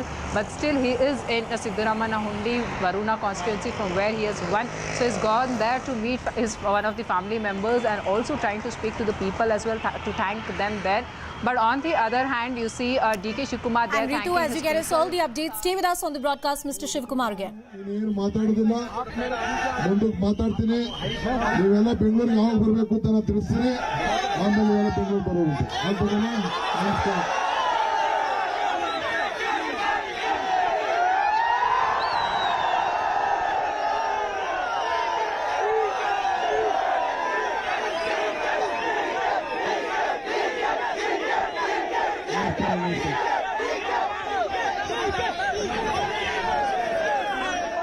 D.K. Shivakumar with the jubilant Congress workers in the state of Karnataka. The Congress party has created this victory for them, a much needed one. And in many ways, this is a historic victory for them in the state. And the emphatic mandate has come in after a long time. For a long time, the state has seen a split mandate coming in with the JDS playing the role of the kingmaker. They had hoped that this time they'd be able to play that role. But look at the way those numbers have swung. It's 15:46, 3:46 p.m. right now. Congress party at 136, BJP at 65. 24 and JDS at 20, independents just about 4. So it's a very emphatic mandate in favor of the Congress party. Akshara and Ritu continue to be with us on the broadcast. Akshara, what kind of campaigning did Mr. D.K. Shivkumar do? A key Vocaliga leader, very crucial in engineering the victory that the Congress party has been able to get, especially in the old Mysuru region. Hello. Well, you see, as you rightly mentioned, he's a tall Vocaliga leader in the old Mysuru region, and he's one of the chief strategists of the Congress party here in Karnataka. And remember, not just in Karnataka, he's also been a chief strategist and also a key player when it comes to national politics, national affairs of Congress as well. This was proved right from the Ahmad Patel's times. So, a leader like Congress, D.K. Shivkumar was very crucial for Karnataka. Remember, he also mentioned this earlier yesterday. Dinesh Gundura was the KPCC chief. Siddaramaiah was the KPCC chief, but they resigned from their post, stating that they couldn't handle the party affairs or can't keep the party together. And D.K. Shivkumar, when he took the post, and we have to agree to this fact that he was the one who kept the party together, he was the one who engineered everything. So that's the reason why he's rightfully claiming that he must be the chief minister of the state. And on the other hand, you also have mass leader Siddaramaiah, who was following here in Karnataka, who also is in the chief ministerial race. So that's the question that needs to be answered. But once again, be it the campaigns, engineering, or keeping the party together, not just in Karnataka but also taking part in the national affairs of the Congress party, D.K. Shivkumar has played a very vital role, and you have the results there here in Karnataka. We have the results there in Karnataka. Akshara getting us all the details. My colleague Ritu also on the ground. Our reporters who have tracked this election, the length and the breadth of the state. We'll continue getting you all the updates and what is the huddle within the Congress party in the run-up to forming a government and electing who their chief minister is going to be internally within the party. For now, a very short break.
ನಮ್ಮ AICC ಅಧ್ಯಕ್ಷರಾದಂಥ ಮಲ್ಲಿಕಾರ್ಜುನ್ ಖರ್ಗೆ ಅವರಿಗೆ, ರಾಹುಲ್ ಗಾಂಧಿ ಅವರಿಗೆ, ಪ್ರಿಯಾಂಕ್ ಗಾಂಧಿ ಅವರಿಗೆ, ಸೋನಿಯಾ ಗಾಂಧಿ ಅವರಿಗೆ, DK Shivakumar ಅವರಿಗೆ, ವೇಣುಗೋಪಾಲ್ ಅವರಿಗೆ, ಸುರ್ಜೇವಾಲಾ ಅವರಿಗೆ, I thank Sujeewala, DK Shivkumar, ಹೇಳಲಿಕ್ಕೆ ಬಯಸ್ತಾ ಇದ್ದೇನೆ. Rahul Gandhi, Sonia Gandhi, all of them. ನಮ್ಮ ನಿರೀಕ್ಷೆಗೂ ಮೀರಿ ಜನ ಈ ಚುನಾವಣೆಯಲ್ಲಿ ಕಾಂಗ್ರೆಸ್ ಪಕ್ಷಕ್ಕೆ ಆಶೀರ್ವಾದ ಮಾಡಿದ್ದಾರೆ, ಕಾಂಗ್ರೆಸ್ಸಿನ ಅಭ್ಯರ್ಥಿಗಳಿಗೆ ಆಶೀರ್ವಾದ ಮಾಡಿದ್ದಾರೆ. People have left the candidates this time. ರಾಜ್ಯದ ಮತದಾರರಿಗೆ ಧನ್ಯವಾದಗಳನ್ನು ಹೇಳಲಿಕ್ಕೆ ಬಯಸ್ತಾ ಇದ್ದೇನೆ. I thank the people of Karnataka. ಚುನಾವಣಾ ಪ್ರಚಾರ ಸಂದರ್ಭದಲ್ಲಿ ಹೇಳ್ತಾ ಇದ್ದೆ, ಕಾಂಗ್ರೆಸ್ ಪಾರ್ಟಿ ಕನಿಷ್ಠ 130 ಸ್ಥಾನಗಳನ್ನು ಗೆಲ್ತದೆ.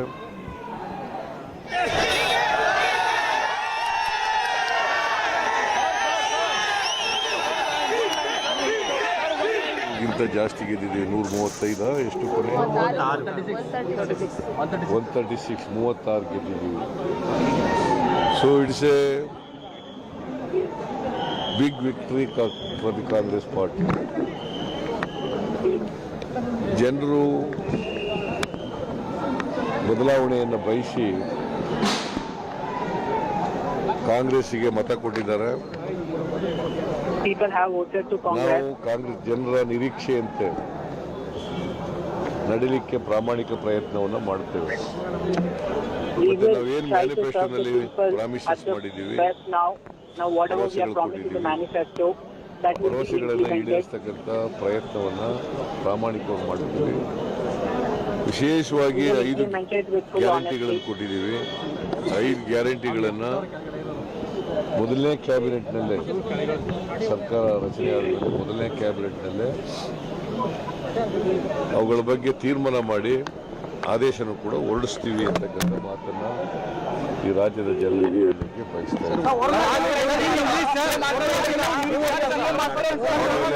ವಿಶೇಷವಾಗಿ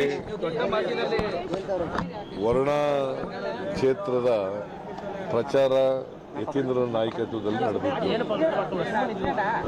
ಯತೀಂದ್ರ ಅವರು ಸಿಟ್ಟಿಂಗ್ MLA, ಅವರು ತ್ಯಾಗ ಮಾಡಿ ಆ ಸ್ಥಾನ ಅವರಿಗೆ ವಿಶೇಷ ಧನ್ಯವಾದಗಳು. ಜೊತೆಗೆ ಕಾರ್ಯಕರ್ತರಿಗೆ, ವರ್ಣಾ ಕ್ಷೇತ್ರದ ಕಾರ್ಯಕರ್ತರಿಗೆ ವಿಷಯ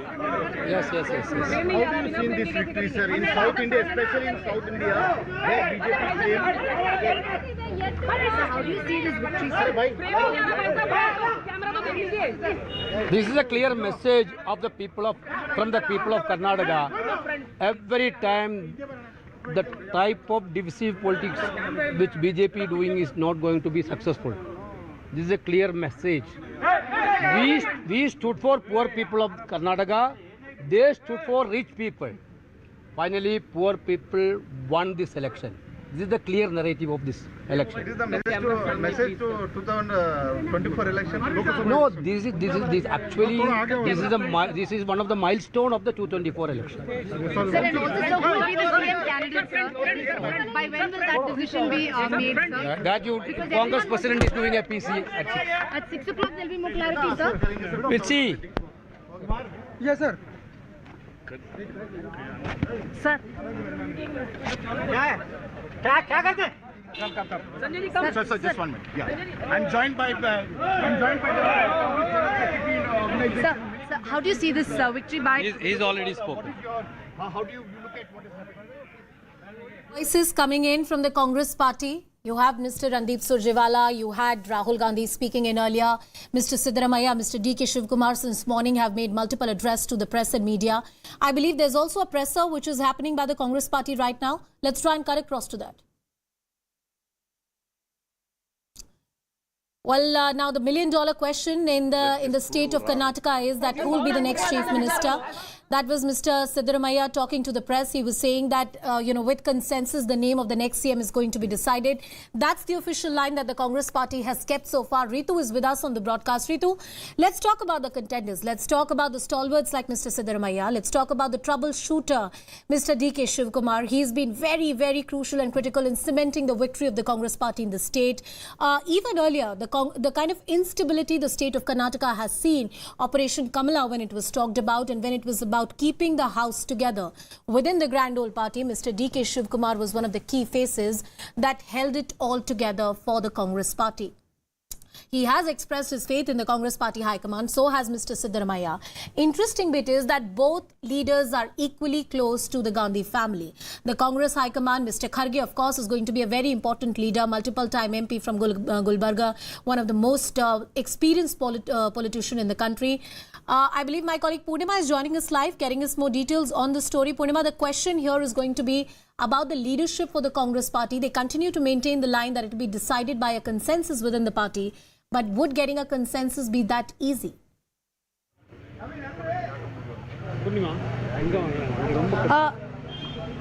Well, in fact, right now there was a crucial meeting that took place at Kharge's residence. KC Venugopal also addressed the media a short while ago, and in fact, to a question that we asked him about the CM candidate and when that decision will be made, he said the president is the right person to answer, and that there will be a press conference at 6 p.m. at the party office. So more details are waited, but getting consensus on the CM post is going to be a challenge for the Congress, because there are right now both D.K. Shivkumar as well as Siddaramaiah so far have maintained that the High Command will make that decision, and so far no one has responded to that question. And here at Kharge's residence, there was a crucial meeting. The decision on who they choose to be the Chief Minister, all eyes on that, and a press conference at 6 p.m. is what KC Venugopal told us a short while ago.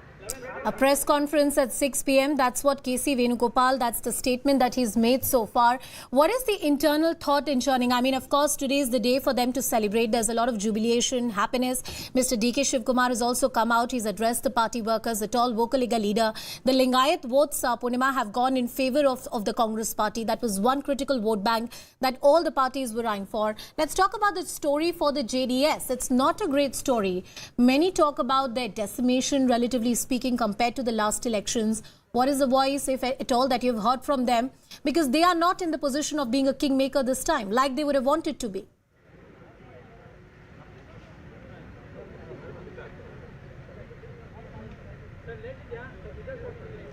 Well, is that question to me? Yes, Purnima, I'm taking that point to you.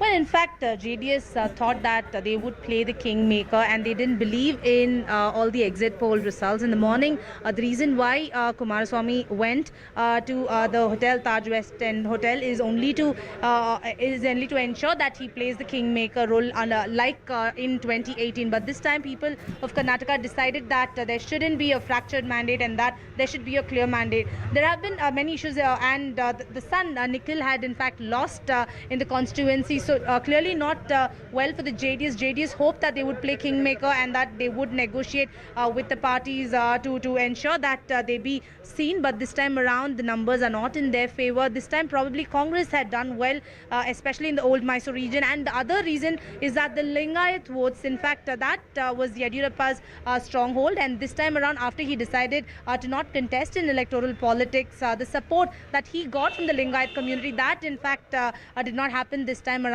as well. So this time Congress had done well, which is why in constituencies where the JDS could have done better, Congress had done better. So it was a tough fight for the JDS because the Congress worked hard, and that's why the results were not in favor of the JDS. They were not able to play kingmaker this time, unlike in 2018. And Kumaraswamy so far has not responded, except for in the morning before the numbers started coming in. Purnima, well, when it's the victory, of course, there are a lot of rights that the Congress party have got. It's a lot of tick marks in their favor. What kind of narrative did the Congress party insist upon? A hyper-local narrative, that's what we've been talking about. In the coverage and in the ground reportage that you and other colleagues have done, it was shown that it was predominantly the local issues concerning employment, agricultural, fisheries in coastal Karnataka that dominated the interests of the people, and that's the line on which it was decided. Towards the last leg of campaigning in Karnataka election, we saw a very heightened pitch coming in from the BJP. The ban around the Bajrang Dal. There was also this communal overtone that was coming into the political narrative. Right now, Mr. Bommai is speaking. Let's listen in.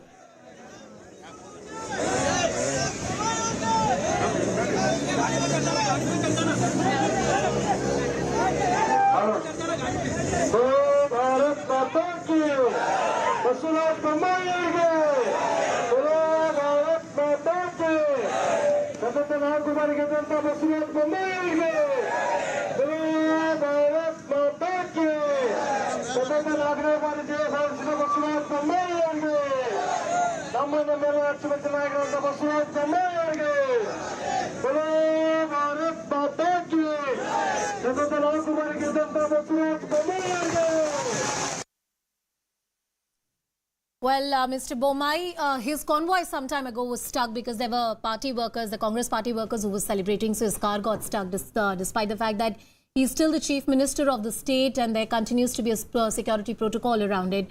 The BJP and especially Mr. Bommai has been very humble and gracious. He accepted the defeat. He said that this is the mandate of the people of Karnataka. We'll do introspection and by 2024, by that time, the party will get the things right and they will spring back. Is this some kind of hint for 2024? Well, most political pundits will tell you that the way people vote, the manner in which people cast their ballot in state election is starkly different from how equations are, political dynamics are, and the interest and choices of voters are when it comes to the national elections. With this victory, the Congress party clearly can go to town and tell the opposition leaders or the opposition parties that we are the party who can fight it out with the BJP. They've been trying to get this position that they're the principal opposition party in the country, something which is contested, say, by the likes of the Aam Aadmi Party or the TMC. My colleague Harish with us on the broadcast. Harish, I'm sure you must have seen a lot of celebration from the Congress quarters. We have heard the BJP and the JDS leaders talking about introspection and what they got wrong. What is it that you're hearing? What is the course ahead? What is the chart ahead for the Congress party? Well, it's all about who will be the next chief minister. What will DK Shivakumar say? ನಮ್ಮ ಎಲ್ಲ ಮುಖಂಡರುಗಳು ಕೂಡ ಆಭಾರಿಯಾಗಿದ್ದೇವೆ. ಮುಂದೊಂದು ದಿನದಲ್ಲಿ ನಿಮ್ಮ ಸೇವೆಯನ್ನು ಯಾವ ರೀತಿ ನಮ್ಮನ್ನು ನಂಬಿ ನಮಗೊಂದು ಅವಕಾಶ ಮಾಡಿಕೊಟ್ಟಿದ್ದೀರಿ, ಆ ಅವಕಾಶದಂತೆ ನಾವು ಕೆಲಸ ಮಾಡ್ಕೊಂಡು ಹೋಗ್ತೇವೆ.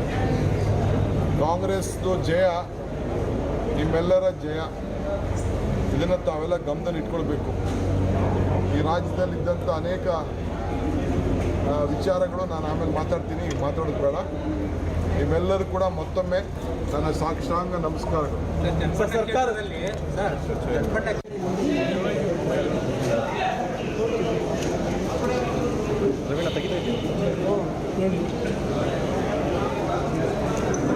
ಎಲ್ಲ ಮಾಧ್ಯಮ ಸ್ನೇಹಿತರಿಗೆ ನನ್ನ ನಮಸ್ಕಾರ. ಮೊದಲಿಗೆ ರಾಮನಗರ ಜಿಲ್ಲೆಯ ಎಲ್ಲ ಮತದಾರರಿಗೆ ಅವರ ಪಾದಗಳಿಗೆ ನನ್ನ ಸಾಷ್ಟಾಂಗ ನಮಸ್ಕಾರಗಳು.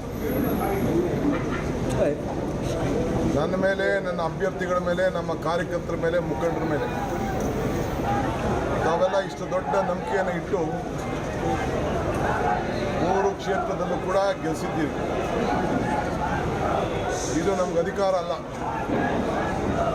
ಇದು ನಮ್ಮ ಮೇಲೆ ಇಟ್ಟಂಥ ನಂಬಿಕೆ ಮತ್ತು ಜವಾಬ್ದಾರಿ. ನಾವು This is not just ruling Karnataka. People have given us a responsibility. We won't think about party. 1,392 ಮತ ಹಾಕಿದ್ದಾರೆ. ಇನ್ನು 600 ಚಿಲ್ಲರೆ ಮತ. I've got 1,22,000 votes. ಡಿಡಕ್ಷನ್ ಆಗಿಲ್ಲ ಅಂತ ಹೇಳಿ ಹಂಗೆ ಪೆಂಡಿಂಗ್ ಇಟ್ಟಿದ್ದಾರೆ. ಅಬ್ಜೆಕ್ಷನ್ ಫೈಲ್ ಮಾಡಿದ್ದೀವಿ.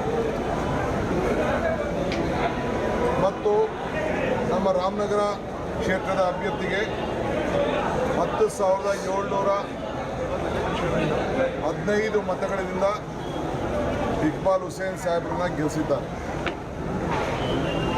ನಮ್ಮ ಬಾಲಕೃಷ್ಣರವರಿಗೆ 12,000 12,648 ಮತದಿಂದ ಗೆಲ್ಲಿಸಿದ್ದಾರೆ. ಸೊ ಇದು ನಮ್ಮ 3 ಜನದ ವಿಜಯ ಅಲ್ಲ, ಇದು ರಾಮನಗರ ಜಿಲ್ಲೆಯ ಜನತೆಯ ವಿಜಯ, ನಮ್ಮ ಕಾರ್ಯಕರ್ತರ ವಿಜಯ. It's not just a victory of 3 of us from Ramnagara, it's the victory of Ramanagara. ಮತ್ತು ಅಧಿಕಾರಿ ಮಿತ್ರರು, ಮಾಧ್ಯಮ ಮಿತ್ರರು ಎಲ್ಲರೂ ಕೂಡ ನಾನು ವಂದಿಸ್ತೇನೆ. ಮತ್ತು ನಮಗೆ ಕೆಲವರೆಲ್ಲ ಮಾತಾಡ್ತಿದ್ರು, I would like to thank everyone. ಜನಪರ ಗೆದ್ರೆ ಲೀಡರ್ ಆಗ್ಲಿಕ್ಕೆ ಆಗೋದಿಲ್ಲ ಅಂತ. ನನಗೆಲ್ಲ ನೀವು ಉತ್ತರ ಕೊಟ್ಟಿರೋದು, ಯಾರು ಈ ನಮ್ಮ ಸೀಮೆಯಲ್ಲಿ, ನಮ್ಮ ಹಳೆ ಮೈಸೂರಿನಲ್ಲಿ ಎಲ್ಲಿ ನಮ್ಮ ಜನ ಇದ್ದರೂ ಅಲ್ಲಿ ಭಾಳ ಕೀಳಾಗಿ ಮಾತಾಡ್ತಿದ್ರು. ನಾನು ಹೆಸರು ಹೇಳೋದು ಬೇಡ.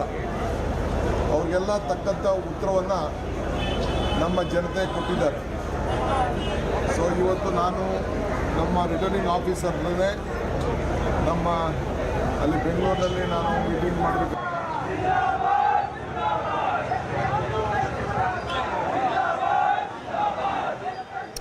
Harish is with us on the broadcast. Harish, how should we read the body language and more importantly what DK Shivkumar has postured himself ever since these results came out? First, we saw a very emotional DK Shivkumar coming out, talking to the press and media, talking about his journey, his struggle and how he has stood strong with the Congress party despite the alleged threat and intimidation from the BJP. And now he's making these multiple addresses to the party workers, so has Mr. Siddaramaiah. But reading into what Mr. DK Shivkumar's language has been, what do you gauge? Well, he's clearly making an argument or making a case for his candidature to the CM seat. 3 crucial points he's making. Remember, he did not speak much about the massive mandate that the Congress has received, but he quickly points out that he still remembers the day when Sonia Gandhi came to meet him at the Tihar jail when he was behind bars. He kind of indicating that that's the kind of sacrifice I've done for the party. He also says, my assurance to Mallikarjun Kharge was that we will get Karnataka for them. And somewhere talking about the kind of efforts he's put in. He very vaguely also refers to the Vokkaliga community backing the Congress at a much larger number than what they've traditionally done. Remember, that's happened a long time back. That happened during SM Krishna's regime between 1999 and 2003. That's when the Congress got a lion's share of Vokkaliga votes, especially in the old Mysore region, because SM Krishna was from Maduru. And that's why the Congress managed to get a significant chunk of seats from old Mysore region. After that, perhaps this is the only other time where the Congress has managed to get a larger number of seats in the old Mysore region. Even if perhaps once the vote shares come out for all these constituencies, you will perhaps realize that the Congress has not just taken away BJP votes, they've also taken away a substantial number of JDS votes, especially in the old Mysuru region, and that is something that will become very clear. That would be the argument of DK Shivkumar, that the community is backing the Congress party because of my presence, and that needs to be taken note of. Now, you see Siddaramaiah's argument, he's been constantly saying that it would be the MLAs, the newly elected MLAs, who will decide who will be the next chief minister. Well, why does he say that? Yes, it's one of the practice, and that's something that several parties do. But more importantly, in this case, of all the MLAs that have won, a significant chunk of them, perhaps the majority chunk of them, would be taking Siddaramaiah's name. He would either be instrumental in getting tickets for them or ensuring their victory. Remember, he's travelled across North Karnataka, Kittur Karnataka non-stop for 10-14 days and campaigned extensively for them. And many of them have won because of his campaigning on his name, because of the caste calculations that are in favor of Siddaramaiah. So it would be extremely difficult for those MLAs to take any other name. And within the party, the sense is that DK Shivkumar is restricted to just one district, whereas Siddaramaiah has a pan-Karnataka appeal. Harish, there's no doubt about the fact that Mr. DK Shivkumar has been a party loyalist and he's been the troubleshooter for the Congress party. But his ambition to become the chief minister, and perhaps he also looks at a lot of hard work that he's done over the years, Would he be able to swallow the bitter pill if the MLAs and the party high command decides to go with Mr. Siddaramaiah and the way he'll take it? The rotational chief minister formula that was mulled upon in different states but never became a reality, say in Chhattisgarh or Rajasthan for the Congress party. It has never really worked on the ground. But is there a possibility that the Congress high command can look at multiple other factors or a different formula altogether to get the tensions on both sides quietened down? Well, it's not clear if DK Shivakumar himself would be comfortable with the formula of sharing the tenure between him and Siddaramaiah. As you rightly mentioned, has never really taken off, whether it's in Rajasthan or Chhattisgarh or other places. That's one. Second, Siddaramaiah, with this kind of a mandate, unlikely to settle for anything less than 5 years. He will say, this is my last tenure. I've said I'm not fighting elections anymore. And he would like to take the credit for this massive mandate, saying that look at the regions where we have won. And the caste calculations are in my favor. And those votes have come to the party because I've campaigned extensively, because of my appeal among these caste groups. That would be his argument. And he's unlikely to settle for anything less than a full-fledged tenure. Now, what can the Congress offer apart from that? Is Deputy Chief Minister something DK Shivakumar would be willing to accept, with perhaps some heavyweight portfolios like the PWD or the water resources? Yeah. That's something we'll have to see, because he's already had water resources earlier. Would just a ceremonial designation of Deputy Chief Minister satisfy his ego? That's something we'll have to see. And for the Congress, remember, they can never forget the caste calculation. If they do give a significant role to DK Shivakumar, he's a Okaliga. What happens to the other caste groups that have backed the Congress party? Remember, the ST community has en masse backed this party in this election. They have pretty much won every ST reserved constituency. There's a significant vote chunk of SC right which has backed the Congress party, the OBCs, the Kurubas, and the party understands that there is a crucial election that's coming in next year, and the BJP has swept the Lok Sabha polls to 25 seats in 2019. And if the Congress wants to reach even triple digit nationally in Lok Sabha election, Karnataka holds a very key role in that, and they wouldn't want to antagonize one of their mass leaders. Harish, you've tracked the ticket distribution very closely of the Congress party. And if we were to understand how the cabinet is going to be formed, what are the various equations that are going to be taken into account, Siddaramaiah, of course, has the edge, as Harish rightly pointed out. He has a sway in dozens of seats, while Mr. DK Shivakumar is limited to only certain constituencies. That's largely the understanding. But going back to the ticket distribution and en masse, the kind of support that has come in from the ST community for the Congress party, who had the edge? Who had more sway? And as far as these ST seats are concerned, what worked for the Congress party? Was it the right narrative? Was it the right faces? What worked for them? Well, three things seems to have worked for the Congress party. They have been more pragmatic in giving tickets. Remember, there were, for example, in Madur constituency, there was a relative of DK Shivakumar who was seeking ticket, but the party understood that there are others who worked over the last 3 years. They have a better reach in that constituency, so they ignored the relative of DK Shivakumar, give it to the man who they believe has a very good chance, and Congress wins Madur. Similarly, if you look at Kalgadki, that's another constituency where there was a stiff fight between DK Shivakumar and Siddaramaiah, but the party assessed that perhaps the candidate Siddaramaiah is backing has a better chance, so he gets the ticket. So if you look at the ticket distribution, they have been pragmatic. They haven't gone by too many groups that are within the Congress. They've looked at who can win and given them tickets. For example, Ramnagar, a section of party leaders wanted DK Suresh to contest from there, but the party thinking was that Iqbal over there will win because of minority votes. They wanted to field him. He gets a ticket. He defeats Nikhil Kumaraswamy from Ramnagar. So they've been pragmatic, something that we rarely see in ticket distribution of the Congress party. And lastly, we will have to take note of the fact that during this entire ticket distribution, we saw a lot more rebellion within the BJP, not so much in the Congress, because the ticket distribution process of the Congress itself this time was very planned and was stretching over a month. So perhaps they got that right. They got that right.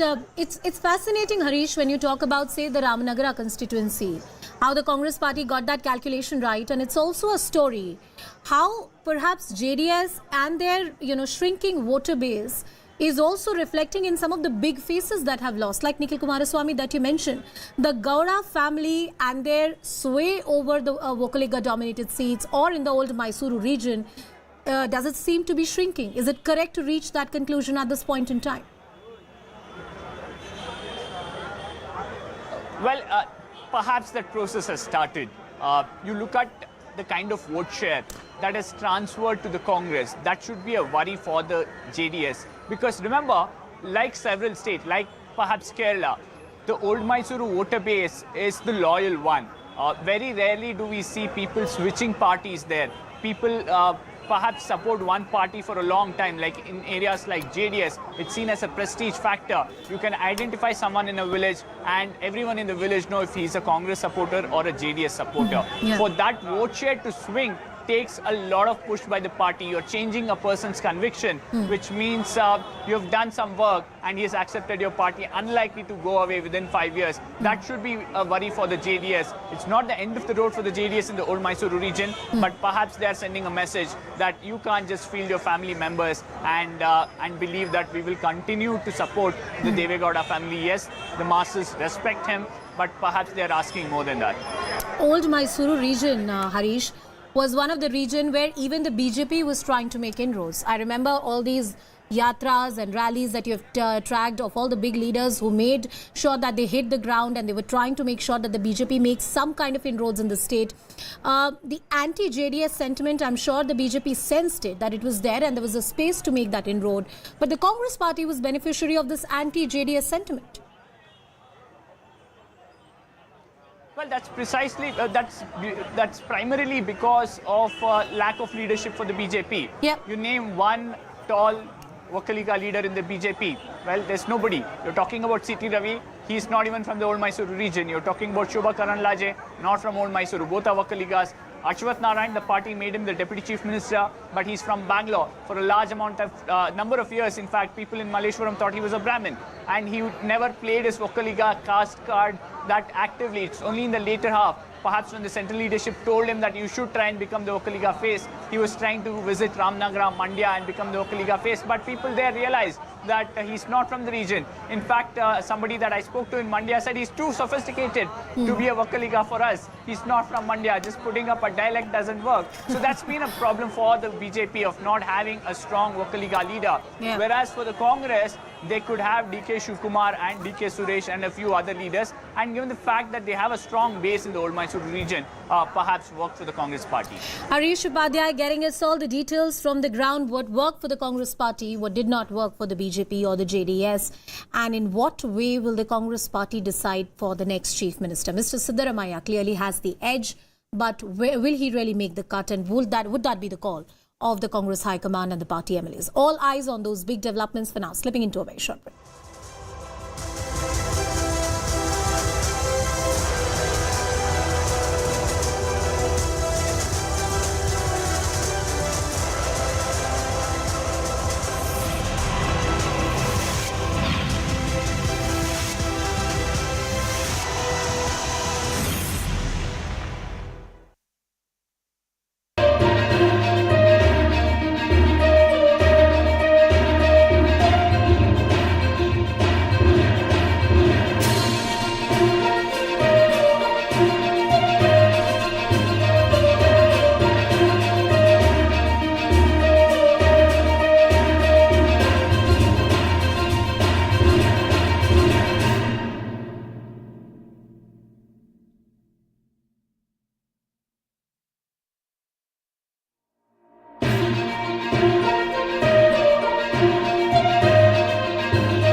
We'll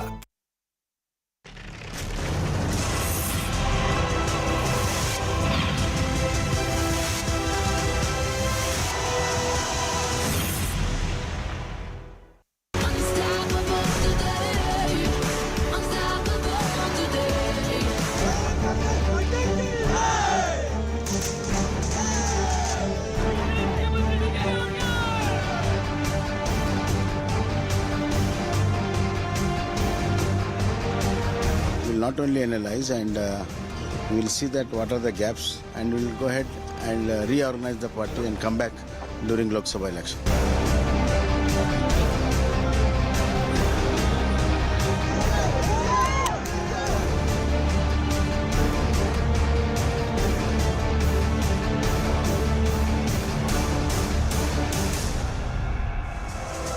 Well, who will be crowned as the Chief Minister? That's the big question for the Congress party. Mr. Siddaramaiah, Mr. D.K. Shivkumar, they're the likes of G. Parmeshwar, and the entire angle whether there should be a Dalit face at all. There are various interesting trends that have emerged in this victory of the Grand Old Party in the state of Karnataka. It's an emphatic victory, a clear mandate, well past the halfway mark of 113, 136. That's where the figure stands right now. The BJP cut short to 65 and the JDS at 19. It's a huge dent that the Congress party has made on the vote bank of both of these parties. If you look at the way in which the Congress party has been able to capture the ST seats, it's a fascinating story. And majority, more than a dozen seats have gone with the Congress party. In the ticket distribution, of course, as my colleague Harish was earlier pointing out, that the ST seats were very, very keenly looked at. And at the level of ticket distribution, there were important decisions that were made that seem to have proven right for the Congress party. Harish, I want to come back to you and I want to talk about the ST seats and how it's a success story for the Congress party. What went right for them? What did they do right?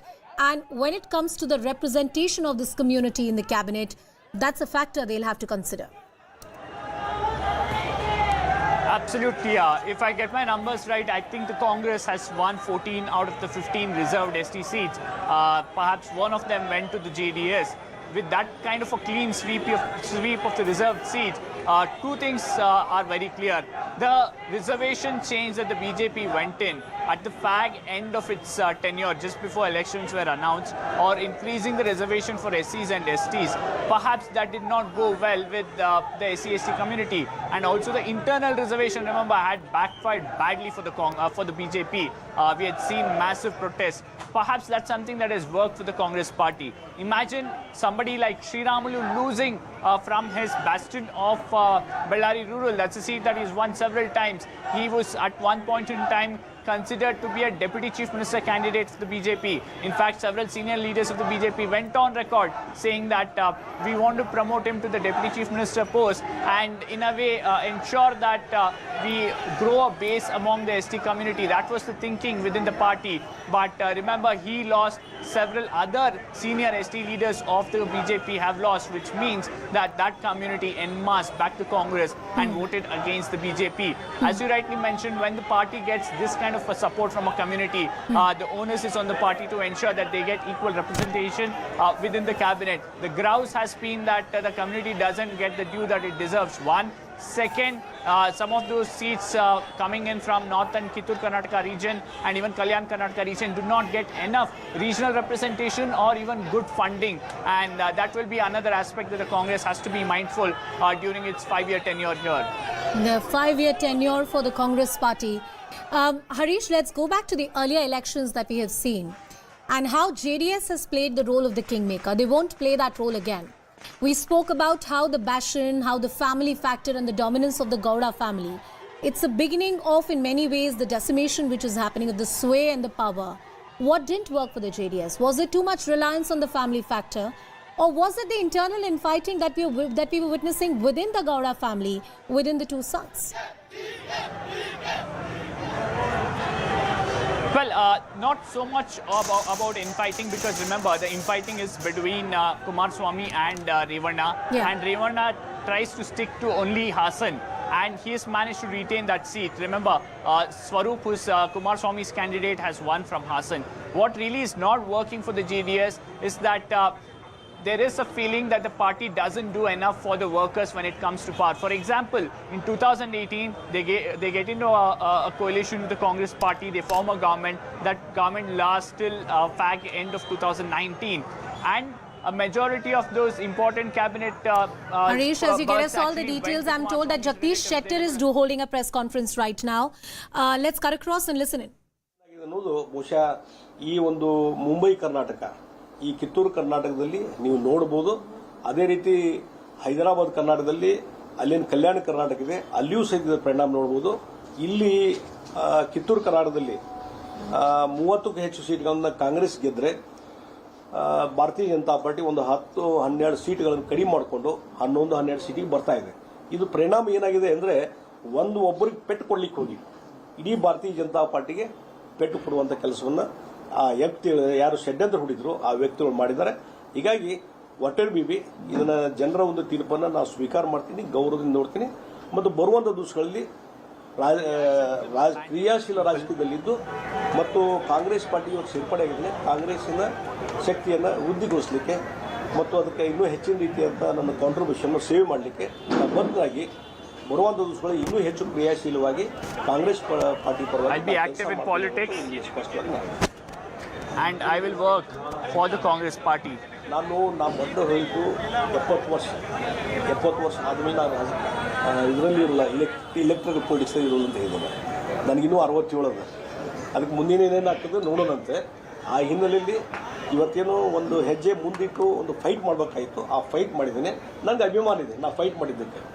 ಇವತ್ತು ರಾಜ್ಯದಲ್ಲಿ ಬಿಜೆಪಿಯ ಪರಿಸ್ಥಿತಿ ನೋಡ್ರಿ, ಇನ್ನೊಂದು ಒಂದು ವರ್ಷಕ್ಕೆ parliament election ಇಟ್ಕೊಂಡು ಇವತ್ತು 60-64 ಒಂದು ರೂಲಿಂಗ್ ಪಾರ್ಟಿ, ಕೇಂದ್ರದಲ್ಲಿ ಮೋದಿಯವರ ನಾಯಕತ್ವ, ರಾಜ್ಯದಲ್ಲಿ ಬಿಜೆಪಿ ಸರ್ಕಾರ 120 ಸ್ಥಾನ ಇದ್ದು 120ರಿಂದ 60-65ಕ್ಕೆ ಇಳಿದ ನಂತರ ಯಾವ ರೀತಿ ಒಂದು ವ್ಯವಸ್ಥೆ ಇವತ್ತು ಬಿಜೆಪಿ ಅವಸಾನ ಆಗ್ತಾ ಇದೆ. ಅದು ದಕ್ಷಿಣ ಭಾರತದಲ್ಲಿ ಇಲ್ಲಿ ಒಂದು ಅಸ್ತಿತ್ವ ಇತ್ತು, ಅದನ್ನು ಕಳ್ಕೊಳ್ಳುವಂಥ ಒಬ್ಬ ಜಗದೀಶ್ ಶೆಟ್ಟರ ಸೋಲಿಸಬೇಕು ಅನ್ನುವಂಥ ಹಿನ್ನೆಲೆಯಲ್ಲಿ ಇವತ್ತು ಇಡೀ ಬಿಜೆಪಿ ಸೋಲಿಸುವಂಥ ವ್ಯವಸ್ಥೆಗೆ ಆ ಕೆಲವು ವ್ಯಕ್ತಿಗಳು ಕಾರಣೀಭೂತರಾದಂತ ನಾನು. Well, the BJP just wanted to defeat one Jagdish Shettar, but the party has been defeated.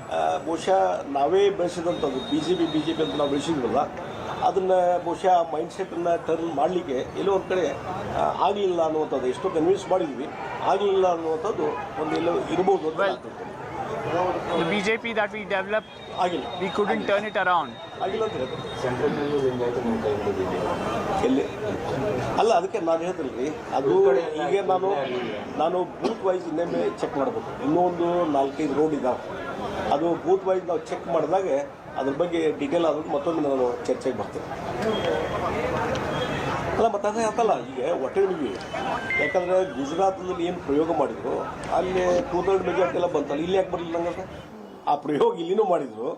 ಒಬ್ಬ ವ್ಯಕ್ತಿಯ ಸಲುವಾಗಿ ಇಡೀ ವ್ಯವಸ್ಥೆ ಅಂದರೆ miss handling of the election process, ಅದರಿಂದ ಏನಾಯಿತು ಅನ್ನೋದು ಇವತ್ತು ನಾವು ನೋಡ್ತಿದ್ವಿ. ಇವತ್ತು ಲಿಂಗಾಯತ್ ಬೆಲ್ಟ್ನಲ್ಲಿ ಏನಾಗಿದೆ ರಿಸಲ್ಟ್ ನೀವು ನೋಡಿಬಿಟ್ರೆ, ಎನಲೈಸಿಸ್ ಮಾಡಿದರೆ ನಿಮ್ಗೆ ಅರ್ಥ ಆಗ್ತದೆ ಇದರ ಪರಿಣಾಮ ಏನಾಗಿದೆ ಅಂತ ಅರ್ಥ ಆಗ್ತದೆ. ಅದಕ್ಕಾಗಿ ಇದರ ಪರಿಣಾಮ ಮುಂದೆ ಪಾರ್ಲಿಮೆಂಟ್ ಇಲೆಕ್ಷನ್ ಆಗ್ತದೆ. ಅವರು ಅರ್ಥ ಮಾಡ್ಕೋಬೇಕಾಗಿದೆ. ಕೆಲವು ವ್ಯಕ್ತಿಗಳ ಒಂದು ಇದರಿಂದ ವ್ಯವಸ್ಥೆ ತಂತ್ರದಿಂದ ಇದೆಲ್ಲ ಆಗ್ತಾ ಇದೆ. ಮತ್ತು ಡೇ ಬೈ ಇನ್ನು ನೋಡಿ, ಇಲ್ಲಿ ಕಾಂಗ್ರೆಸ್ ಅದು ಅತಂತ್ರ ಅಲ್ಲ, ಕ್ಲಿಯರ್ ಮೆಜಾರಿಟಿಯಿಂದ ಕಾಂಗ್ರೆಸ್ ಬಂದ ಮೇಲೆ ಒಂದು ಆಡಳಿತ ಮಾಡ್ತದೆ ಮತ್ತು ಮುಂದೆ ಪಾರ್ಲಿಮೆಂಟ್ ಇಲೆಕ್ಷನ್ ಬರ್ತದೆ. ಇವತ್ತು ಆಲ್ಮೋಸ್ಟ್ ಇಂಪಾರ್ಟೆಂಟ್ ಪರ್ಸನ್ಸ್ ಎಲ್ಲರೂ ಇದು ಮಾಡಿದ್ದಾರೆ, ಇವತ್ತು ಸೋತಿದ್ದಾರೆ. ಇವತ್ತು ಮುರುಗೇಶ್ ನಿರಾಣಿ ಇರ್ಬೋದು, ಗೋವಿಂದ್ ಕಾರಜೋಳ ಇರ್ಬೋದು, ಸೋಮಣ್ಣವ್ರು ಇರ್ಬೋದು, ಶ್ರೀರಾಮುಲು ಇರ್ಬೋದು. And that will have an impact on the parliamentary elections. ಇದು ಅರ್ಥ ಮಾಡ್ಕೋಬೇಕಾಗಿತ್ತು ಬಿಜೆಪಿ ಅವರು. ಈಗ ಅರ್ಥ ಮಾಡ್ಕೊಳ್ಳಿಂದ್ರೆ ಇದು ಅವ್ರಿಗೆ ಬಿಟ್ಟಂತ ವಿಚಾರ. ಹೀಗಾಗಿ ಇದನ್ನೆಲ್ಲ ನೋಡಿದ್ರೆ The BJP should realize ಇದರ ಇಂಪ್ಯಾಕ್ಟು ದೇಶದಲ್ಲಿ ಆಗ್ತದೆ ಮತ್ತು ಲೋಕಸಭಾ ಇಲೆಕ್ಷನ್ ಆಗ್ತದೆ. ಇದನ್ನ ಕ್ಲಿಯರ್ ಕಟ್ ಹೇಳ್ತಾರೆ. ಅದು one of it will happen across the country. It will happen in the Lok Sabha elections. non-admission, non-governance, ಆಮೇಲೆ failure of the law and order ಮತ್ತು ಇನ್ಫ್ಲೇಷನ್ನು, ಬೆಲೆ ಏರಿಕೆ, ಅವೆಲ್ಲ ಇದು ಒಂದು ಲಿಂಗಾಯತರನ್ನ ಏನು ಕಡೆಗಣಿಸಿದ್ರಲ್ಲ, ಅದು ಒಂದು ಫ್ಯಾಕ್ಟರು ಭಾಳ ದೊಡ್ಡ ಪ್ರಮಾಣದಲ್ಲಿ ಇಫೆಕ್ಟ್. 100% ನೀವು ಬೇಕಾದ್ರೆ ಪ್ರತಿಯೊಂದಕ್ಕೂ LIC ತಗೊಂಡು ಇವತ್ತು ಯಾರು BJPಯಿಂದ ಆರಿಸಿ ಬಂದಾರೆ ಈ ಭಾಗದಲ್ಲಿ ಅವರ ಮತಗಳ ಅಂತರ ನೋಡಿ, ಮತ್ತು ಯಾರು ಸೋತಿದ್ದಾರೆ BJPಯಿಂದ ನಿಂತವರು ಆ ಭಾಗದಲ್ಲಿ ಇರತಕ್ಕಂಥ ನಾವೊಂದು 3-4 ಉದಾಹರಣೆ ಕೊಟ್ಟೆ, ಸಿಂದಗಿದು ಉದಾಹರಣೆ ಕೊಟ್ಟೆ, ಮೊನ್ನೆ ಬೈ ಎಲೆಕ್ಷನ್ದಲ್ಲಿ ಗೆದ್ದು ಬಂದಿಲ್ಲಿಗೆ. ಆಮೇಲೆ ಮುದ್ದೆ ಬೇಳದ ಉದಾಹರಣೆ ಕೊಟ್ಟೆ, ಅಲ್ಲಿ ಕಾಂಗ್ರೆಸ್ ಅಭ್ಯರ್ಥಿ ಬಂತು. ನಾ ಎಲ್ಲಿ ಕ್ಯಾಂಪೇನ್ ಹೋಗಿದ್ದೀನಿ ಅಲ್ಲೇ ಆಯ್ತು. ಬೇರೆ ಕಡೆ ಇವತ್ತು ಹಾವೇರಿಯಲ್ಲಿ ಪರಿಸ್ಥಿತಿ ಏನಾಗಿದೆ ತಿಳ್ಕೊಟ್ಟು. ಹಾವೇರಿಯಲ್ಲಿ ಏನಾಗಿದೆ, ಈ ಬೊಮ್ಮಾಯಿ ಕ್ಷೇತ್ರ ಬಿಟ್ಟರೆ ಉಳಿದ ಕಡೆಯೆಲ್ಲ ಸೆಟ್ಬ್ಯಾಕ್ ಇದೆ. ಕಾಂಗ್ರೆಸ್ ಜೈಬೇರಿ ಬರ್ಸದೆ, ಅಲ್ಲಿ ದೊಡ್ಡ ಲಿಂಗಾಯತ್ ಬೆಲ್ಟ್ ಇದೆ. ಮತ್ತು ಲಿಂಗಾಯತ್ ಬೆಲ್ಟ್ ಡೈವರ್ಟ್ ಆಗದೇ ಇದ್ದರೆ ಕಾಂಗ್ರೆಸ್ ಹೆಂಗೆ ಬರ್ಲಿಕ್ಕೆ ಸಾಧ್ಯ? ಅದು ಒನ್ ಆಫ್ ದಿ ಫ್ಯಾಕ್ಟರ್. ಅದೇ ಫ್ಯಾಕ್ಟರ್ ಅಂತ ಅನ್ನೋದಿಲ್ಲ ನಾನು, ಅದು ಒನ್ ಆಫ್ ದಿ ಫ್ಯಾಕ್ಟರ್ ಇದಾಗಿದೆ, ಇಂಪ್ಯಾಕ್ಟ್ ಆಗಿದೆ. ಸರ್, ಇಲ್ಲಿಗೆ ಒಂದು 15ರಿಂದ 16 ರೌಂಡ್ ಮುಗಿದಿದೆ. ಸೊ ಪ್ರತಿಯೊಂದು ರೌಂಡಲ್ಲೂ ಕೂಡ ಜಗದೀಶ್ ಶೆಟ್ಟರು BJP ಅಭ್ಯರ್ಥಿಗೆ ಎಲ್ಲೂ ಕೂಡ ಅದೇ ಆಗಿಲ್ಲ. ಅಲ್ಲ, ಒಂದು ಹಂತದಲ್ಲಿ ಎಲ್ಲೊಂದು ಕಡೆ ಕಾಂಗ್ರೆಸ್ ಕೂಡ ನಿಮ್ಮ ಪರವಾಗಿ ವರ್ಕ್ ಮಾಡಿಲ್ಲ ಅಂತ ಅನಿಸ್ತಿದೆ. ನಾನು ಅದ್ರ ಬಗ್ಗೆ ಏನೂ ಕಮಿಟ್ ಡಿಟೇಲ್ ಆಗಿ ಸ್ಟಡಿ ಮಾಡಲಾರ್ದೇ ನಾ ಯಾರ ಬಗ್ಗೆ ಏನು ಕಮಿಟ್ ಮಾಡೋಲ್ಲ. ಜನತೆಯ ತೀರ್ಪನ್ನು ನಾವು ಒಪ್ಕೊಂತೀನಿ, ಗೌರವಿಸ್ತೀನಿ. ನೋಡಿ, ಅದೇ ಎಲ್ಲ ನಾ ಹೇಳಿದಲ್ಲ, ಇದೊಂದು ಕಾನ್ಸಂಟ್ರೇಷನ್ ಮಾಡಿದ್ರು. ಟಾರ್ಗೆಟ್ ಜಗದೀಶ್ ಶೆಟ್ಟರ್. ಅದಕ್ಕೆಲ್ಲ ಪ್ರಯೋಗ ಮಾಡಿದ್ದಾರೆ. ಹಣದ ಪ್ರಭಾವ ಬೇರಿತೆ, ಆಮೇಲೆ ಅಧಿಕಾರದ ಒಂದು ಪ್ರಭಾವ ಬೇರಿತೆ, ಮಷಿನರಿ, ಗೌರ್ಮೆಂಟ್ ಮಷಿನರಿ ಇರ್ಬೋದು, ಅಧಿಕಾರದ ಒಂದು ಪ್ರಭಾವ, ಏನು ಒತ್ತಡ ತಂತ್ರ, ಇವೆಲ್ಲ ಬ್ಲ್ಯಾಕ್ ಮೇಲು, IT ರೇಟ್ಸು, ಇದೆಲ್ಲ ಒತ್ತಡ ತಂತ್ರವನ್ನು ಹೇರಿದ್ದಾರೆ. ಒಂದು ಭಯದ ಒಂದು ವಾತಾವರಣದಲ್ಲಿ ಇವತ್ತು ಇಲೆಕ್ಷನ್ ಆಗಿದೆ. ಅದಕ್ಕಾಗಿ ಅದಕ್ಕಾಗಿ ಇವೆಲ್ಲ ಇದೆ, ಒತ್ತಡ ತಂತ್ರ, ಮನಿ ಪವರು. ಎಷ್ಟು BJP ಅಂತ ಹೇಳಿ ಎಂದೂ ನಾನು 6 ಎಲೆಕ್ಷನ್ ಸಿಂಗಲ್ ಎಂದು ಹಣ ಹಂಚಿಲ್ಲ. ಫಸ್ಟ್ ಟೈಮ್ ಹಣ ಹಂಚಿದ್ದು ನಮಗೆಲ್ಲ ರಿಪೋರ್ಟ್ ಬಂತು, ಆದರೆ ಯಾವ ಸಾಕ್ಷಿ ಡಿಸ್ಟ್ರಿಬ್ಯೂಟೆಡ್ ಮನಿ ಹೋದ್ರು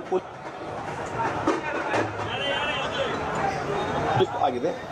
ಅಧಿಕಾರದ ದುರುಪಯೋಗ ಇದೆ, ದೌರ್ಜನ್ಯ ಆಗಿದೆ, ಮತ್ತು ಕೆಲವೊಂದು ಪ್ರಮುಖ ವ್ಯಕ್ತಿಗಳಿಗೆ IT ರೇಡು ಮತ್ತೊಂದು ರೇಡು ಮಾಡ್ಕೊಂತ ಹೆದರಿಕೆ ಹಾಕುವಂಥ ಒಂದು ವಾತಾವರಣ ನಿರ್ಮಾಣ. ಎಲ್ಲಿ ಎಲ್ಲರೂ ಹೋದ್ರು ನೋಡ್ಲಿಕ್ಕೆ ಹೆದರ್ತಿದ್ರು, ಅಷ್ಟು ಒಂದು ಭಯದ ವಾತಾವರಣ ಎಲ್ಲ ಇಂಪ್ಯಾಕ್ಟ್ ಆಗಿದ್ದಾವೆ. ಆದ್ರೆ ಫೈನಲ್ ವಾಟ್ ಇಟ್ ಬಿ ಈ ಒಂದು ಜನತೆ ತೀರ್ಮಾನ ನಾವು ಹೋಗ್ಬೇಕು. ಅಲ್ಲ, ಈಗ ನೋಡ್ರಿ, ಸರ್ಕಾರನ ಬರಲಿಲ್ಲ, ಇನ್ನೇನು ಮುಖ್ಯಮಂತ್ರಿ ಆಗ್ತಾರೆ? ಸರ್ಕಾರ ಬರಲಿಲ್ಲ, 60-65 ಇನ್ನೂ ಲಾಸ್ಟ್ ರಿಸಲ್ಟ್ವರೆಗೆ 2,000-3,000 ಅಂತರದಾವು. ಲಾಸ್ಟ್ ರಿಸಲ್ಟ್ಗೆ 60 ಉಳಿತಾವ, ಅದಕ್ಕಿಂತ ಲೆಸ್ ಹೋಗೋದು. ನಾ ಹಿಂದೆ ಮುಖ್ಯಮಂತ್ರಿ ಇದ್ದಾಗ 2012ರಲ್ಲಿ ಫೈಟ್ ಮಾಡಿ ಪಾರ್ಟಿ ಡಿವೈಡ್ ಆದಾಗ 40 ಸೀಟ್ ತೊಗೊಂಬಂದಿದ್ದೆ ನಾನು. ಪಾರ್ಟಿ ಡಿವೈಡ್ ಆದ 3 ಹಂತದಲ್ಲಿ KJP BSR ಆದಾಗೂ 40 ಸೀಟ್ ತೊಗೊಂಬಂದಿದ್ದಾನೆ. ಇವತ್ತು 60-65 ಗುದ್ದಾಡಕತ್ತಾರೆ.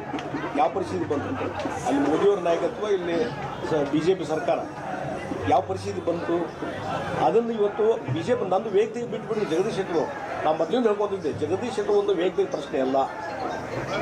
ನಾನು 67, ಇನ್ನೂ 10 ವರ್ಷ ರಾಜಕೀಯದಲ್ಲಿ ಕ್ರಿಯಾಶೀಲವಾಗಿ ಮಾಡ್ತೀನಿ. ನಾನು ಇಲೆಕ್ಷನ್ ನಿಲ್ಲೋದು ಬಿಡೋದು ಮತ್ತು ಡಿಫರೆಂಟ್, ಬಟ್ ರಾಜಕೀಯದಲ್ಲಿ ಕ್ರಿಯಾಶೀಲವಾಗಿರ್ತೀನಿ. ಈ ಭಾಗದ ಅಭಿವೃದ್ಧಿಗೆ ಒತ್ತು ಕೊಡ್ತೀನಿ. ಮತ್ತು ಇಲ್ಲೇನೋ ಇವತ್ತು ಅಧಿಕಾರದಾಗ ಇದ್ದಾಗೂ ಸದ್ಯಕ್ಕೆ ನಾನು ಬರೀ MLA ಇದ್ದಾಗೂ ಈ ಭಾಗದ ಅಭಿವೃದ್ಧಿಗೆ ಒತ್ತು ಕೊಟ್ಟಿದ್ದೀನಿ. ಬರುವಂಥ ದಿವಸಗಳಲ್ಲಿ ಈ ಭಾಗ, ಉತ್ತರ ಕರ್ನಾಟಕ ಭಾಗದ ಧ್ವನಿಯಾಗಿ ನಾನು ನಿಲ್ತೀನಿ. ಮತ್ತು ನಮ್ಮ ಸರ್ಕಾರಕ್ಕೆ ಇವತ್ತು ಕಾಂಗ್ರೆಸ್ ಸರ್ಕಾರ ಕೇಂದ್ರಕ್ಕೂ ಒತ್ತಡ ತರುವಂಥ ಕೆಲಸ ನಾನು ಮಾಡ್ತೀನಿ. ನೇರವಾಗಿ ನೀವು ಅದರಲ್ಲಿ ವಿಫಲರಾದ ಇನ್ನೊಂದು ಅವಕಾಶ ಇದೆ, ಅದು MP ಎಲೆಕ್ಷನ್. ಈ ಒಂದು ಸೋಲನ್ನು ಅಲ್ಲಿ ಸೇಡನ್ನು ತೀರ್ಸ್ಕೊಳ್ತಾರೆ ಜಗದೀಶ್ ಶೆಟ್ಟರ್. ಸೇಡು ಅನ್ನುವಂಥ ಪ್ರಶ್ನೆ ಬಂದಿಲ್ಲ. ನಾನು ಎಂದೂ ಸೇಡಿನ ರಾಜಕಾರಣ ನನ್ನ ಲೈಫ್ನಲ್ಲಿ ಬಂದಿಲ್ಲ. ಆದರೆ ಇವತ್ತೇನು ಇವ್ರದ್ದೇನದು BJPಯ ಒಂದು ಅಹಂಕಾರ, ಹಣದ ಒಂದು ಮದ ಇರ್ಬೋದು, ಅಧಿಕಾರದ ಮದ ಇರ್ಬೋದಿಲ್ಲ, ಒಂದು ರೀತಿ ಹಿರಿಯರಿಗೆ ಗೌರವ ಕೊಡದೇ ಇರುವಂಥ ಒಂದು ಪರಿಸ್ಥಿತಿ ನಿರ್ಮಾಣ ಮಾಡಿದ್ದಿರ್ಬೋದು. ಇದಕ್ಕೆಲ್ಲ ಒಂದು ಉತ್ತರ ಕೊಡುವಂಥ ಕೆಲಸ ಮಾಡಬೇಕಂತ ಈ ಚುನಾವಣೆ ನಿಂತಿದ್ದು ಉತ್ತರ ಕೊಟ್ಟಿದ್ದೀನಿ ನಾನು. ಅದರ ಪರಿಣಾಮ ಏನಾಗಿದೆ, ನನಗೆ ಲಾಭ ಆಗಿರ್ಲಿಕ್ಕಿಲ್ಲ ವೈಯಕ್ತಿಕವಾಗಿ, ನಾನು MLA ಆರಿಸಿ ಬಂದಿರಲಿಕ್ಕಿಲ್ಲ. ಆದರೆ ಆ ರೀತಿ ಒಂದು ಚಾಲೆಂಜ್ ತೊಗೊಂಡಿದ್ದೆ. ಇವತ್ತು ರಾಜ್ಯದಲ್ಲಿ BJP ಪರಿಸ್ಥಿತಿ ಏನಾಗಿದೆ, ಕಾಂಗ್ರೆಸ್ ಅಧಿಕಾರಕ್ಕೆ ಬಂತು, ಇವರೇನಾದ್ರು ಅಧಿಕಾರಕ್ಕೆ ಬಂದ್ರು ಇಲ್ಲ, ಅದು ಡೌನ್ ಆಯಿತು. ಹೀಗಾಗಿ ಆ ಸಮಾಧಾನ ಇದೆ. ಮುಂದೆ ಪಾರ್ಲಿಮೆಂಟ್ ಇಲೆಕ್ಷನ್ದಲ್ಲಿ ಮುಂದೆ ಕಾಂಗ್ರೆಸ್ ಪಾರ್ಟಿ ಅವ್ರ ನಾಯಕರ ಜೊತೆ ಕುಂತು ಮಾತಾಡಿಕೊಂಡು ಏನು ಸ್ಟ್ರಾಟಜಿ ಮಾಡ್ತಾರೆ ವರ್ಕೌಟ್ ಮಾಡಿ ಮುಂದಿನ ಹೆಜ್ಜೆಗಳನ್ನ ಇಡ್ತೀನಿ ನಾನು. S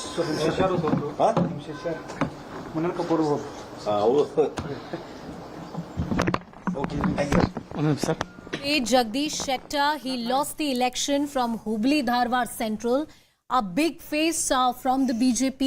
that had gone to the Congress party. Lakshman Savadi, he won the seat of Athani, but the Jagdish Shettar, he was a heavyweight, but he could not make the cut, and he lost that crucial election. Let me try and cut across to my colleagues if we have them on the broadcast and get in a sense about what Mr. Jagdish Shettar said and what is the pitch that he's made after that loss that he suffered in the Hubli-Dharwad region. After the ticket distribution decision was taken by the BJP, it was decided that he won't get that ticket. He made that exit from the BJP and got a ticket eventually from the Congress party. Didn't pay off for the Congress party. Harish with us on the broadcast, getting us more details on that story. Harish, if you can break down what Mr. Shettar said.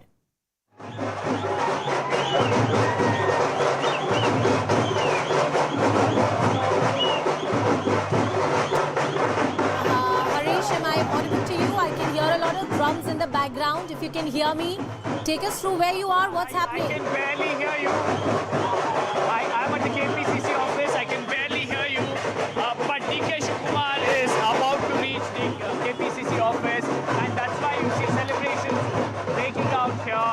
Hundreds of people you've gathered here in big numbers. You have cultural groups. You have the Yakshagana troupe over there. You also have Tullukurita somewhere there. You also have folk artists, and all of them here in big numbers. The Congress ensuring that it's almost like a festival for the party, and all of them have come here. Supporters from different constituencies also coming in.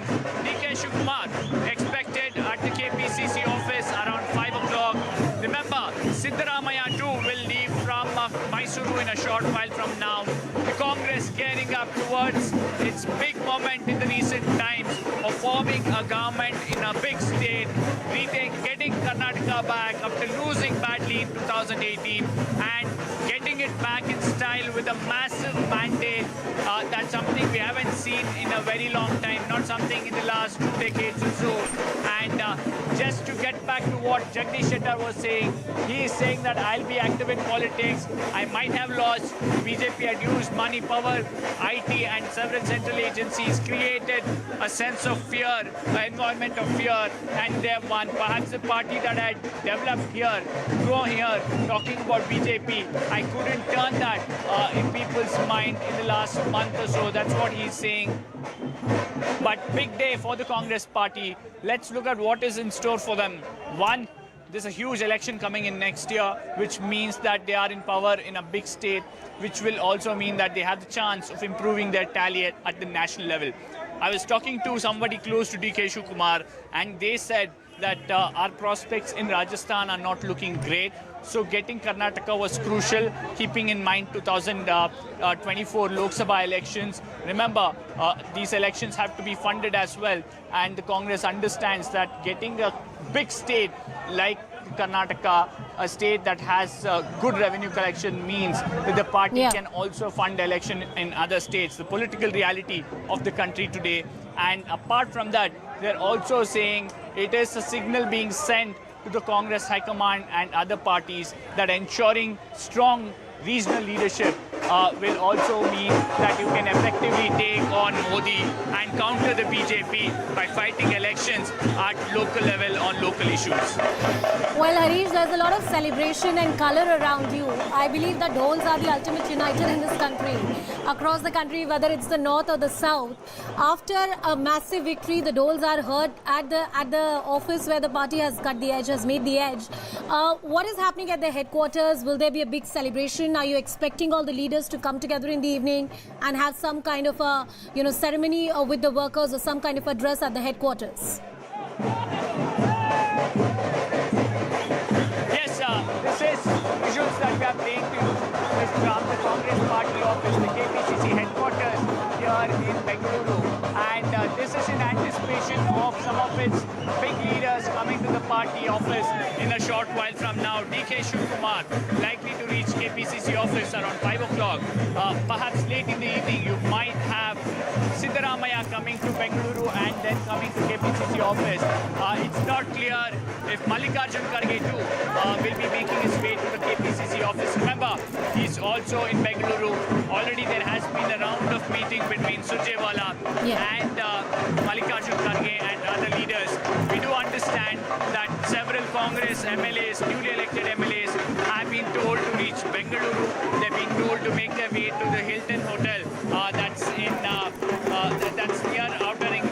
Bengaluru, and perhaps tomorrow there will be an informal meeting to collect the sentiments of the MLAs that would be conveyed to the party leadership.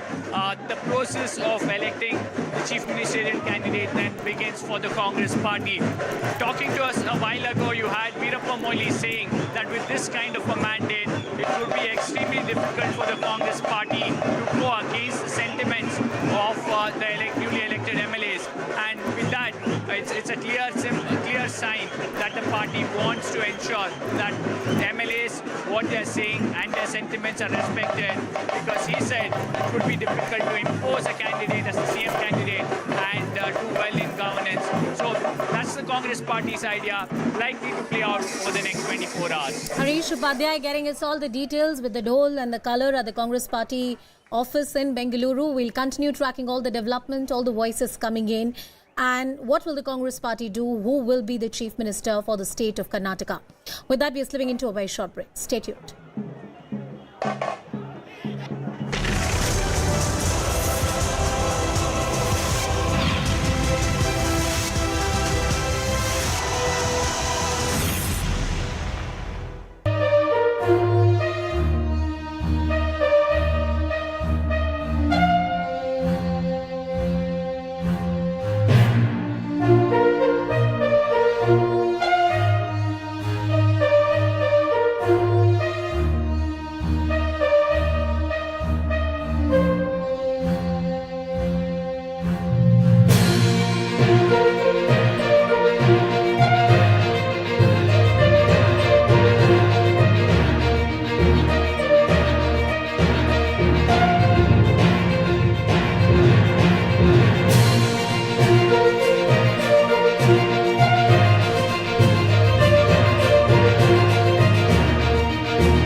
Welcome back. And there were another set of results that we saw today. The ruling Bharatiya Janata Party is heading towards a win in the Uttar Pradesh civic elections. The UP municipality divided into Nagar Nigam and Nagar Parishad and the Nagar Panchayat. At the last count, the BJP was leading in all the segments. It's a clean sweep for the mayoral election. 17 of the 17 for the BJP. Now, these include the high-stake battle seats of Ayodhya and Lucknow. Also, the municipal corporations there. The elections were held in 2 phases. The first phase of voting was held on 4th of May and the second phase was held on the 10th. Remember, the UP civic polls hold a significance as political parties aim to showcase their strength ahead of the 2024 big Lok Sabha elections. The local elections, in any ways, have become very important in big states across the country. Pranshu with us on the broadcast. Pranshu, what are the trends? What are the results? Take us through that.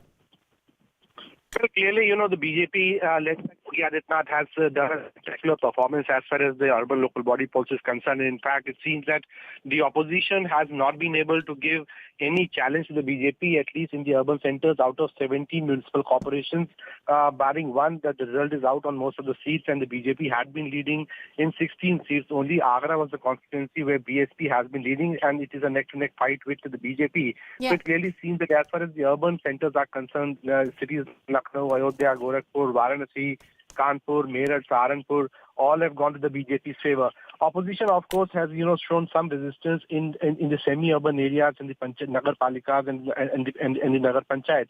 But it is also an alarming story for the Samajwadi Party because, especially in Western Uttar Pradesh, the results which are coming in clearly indicates that there has been a massive shift of the Muslim votes from the Samajwadi Party's quota, and it has moved either towards the Congress or towards the BSP. So I think the election results clearly have a big mandate, a success story for the BJP, but also give tremendous cause of concern for the Samajwadi Party. And clearly, on the day when the Karnataka is seeing a BJP's debacle, a big setback, Yogi Adityanath can clearly, claim credit for ensuring the BJP's continued victory run in the state of Uttar Pradesh. The urban local body polls And are Pranshu, very, those trends you're mentioning are going to be interesting, and let's see if they translate into a bigger plank as well, as and when the elections happen in the state of UP. Pranshu Mishra getting us all the details on that story. Meanwhile, some reactions on this development. Thank you, Piyush. संगठन के कुशल शिल्पी के रूप में जो पूरा संगठन का system इस चुनाव में दिन रात परिश्रम किया, जिसके परिणाम स्वरूप भारतीय जनता पार्टी के सभी नगर निगम में कमल खिलते हुए दिखाई दे रहे हैं। सपा बसपा कांग्रेस का सूफड़ा साफ हो गया है। जो वादा किया है वो निभाएंगे।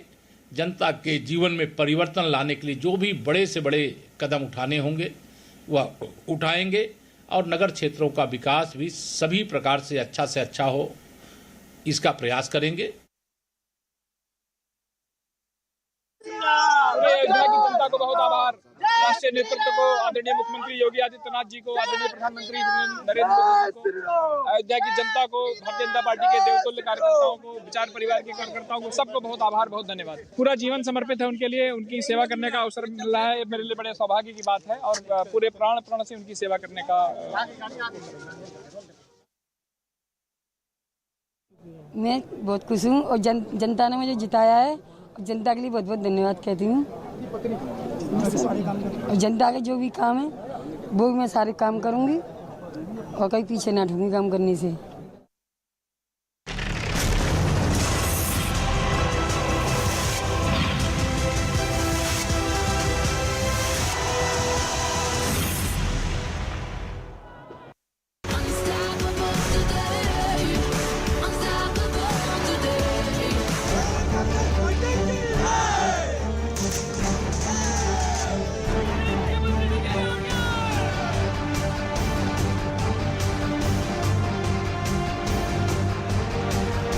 Not only analyze and we will see that what are the gaps, and we will go ahead and reorganize the party and come back during Lok Sabha election.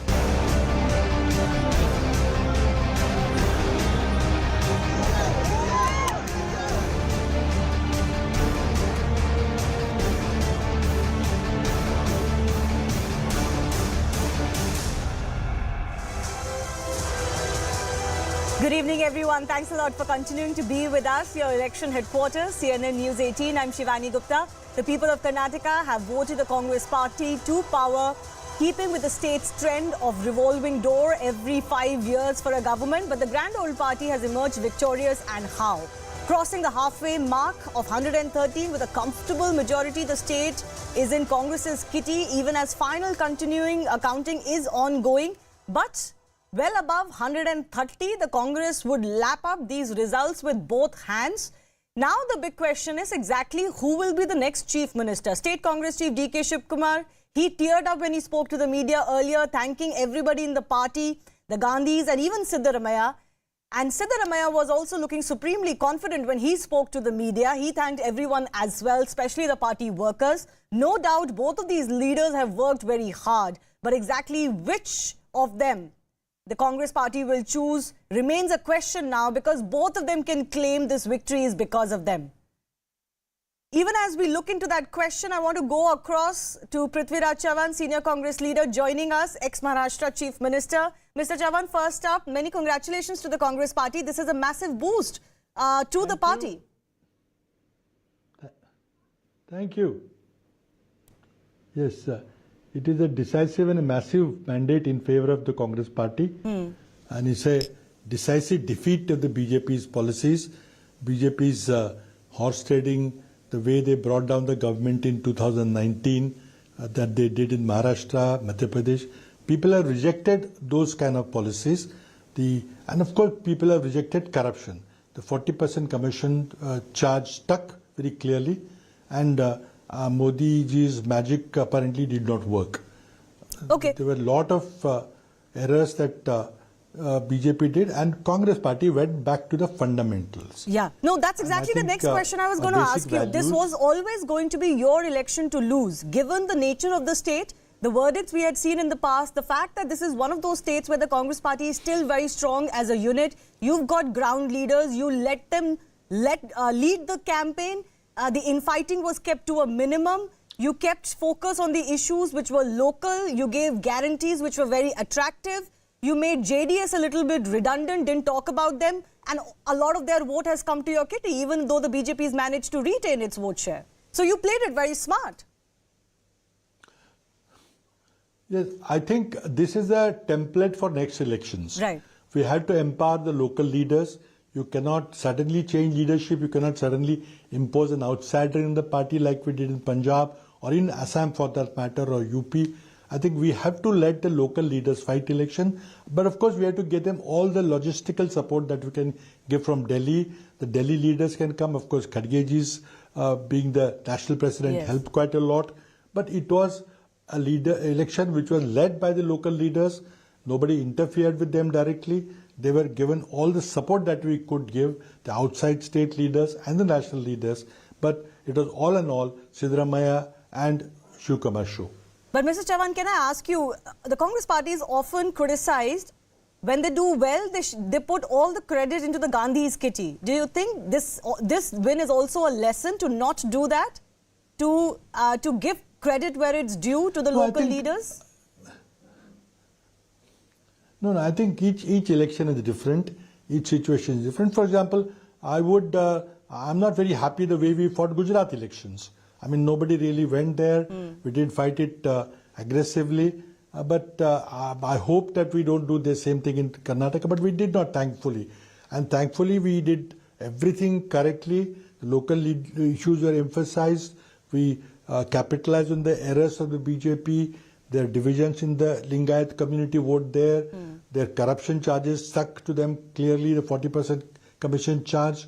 And I think we bravely confronted Mr. Modi when he tried to communalize the campaign by using the name of Bajrang Bali, urging people to vote. Remember Bajrang Bali while voting. It of course clearly violated the Election Commission Code of Conduct. But BJP had by that time gone into a panic mode.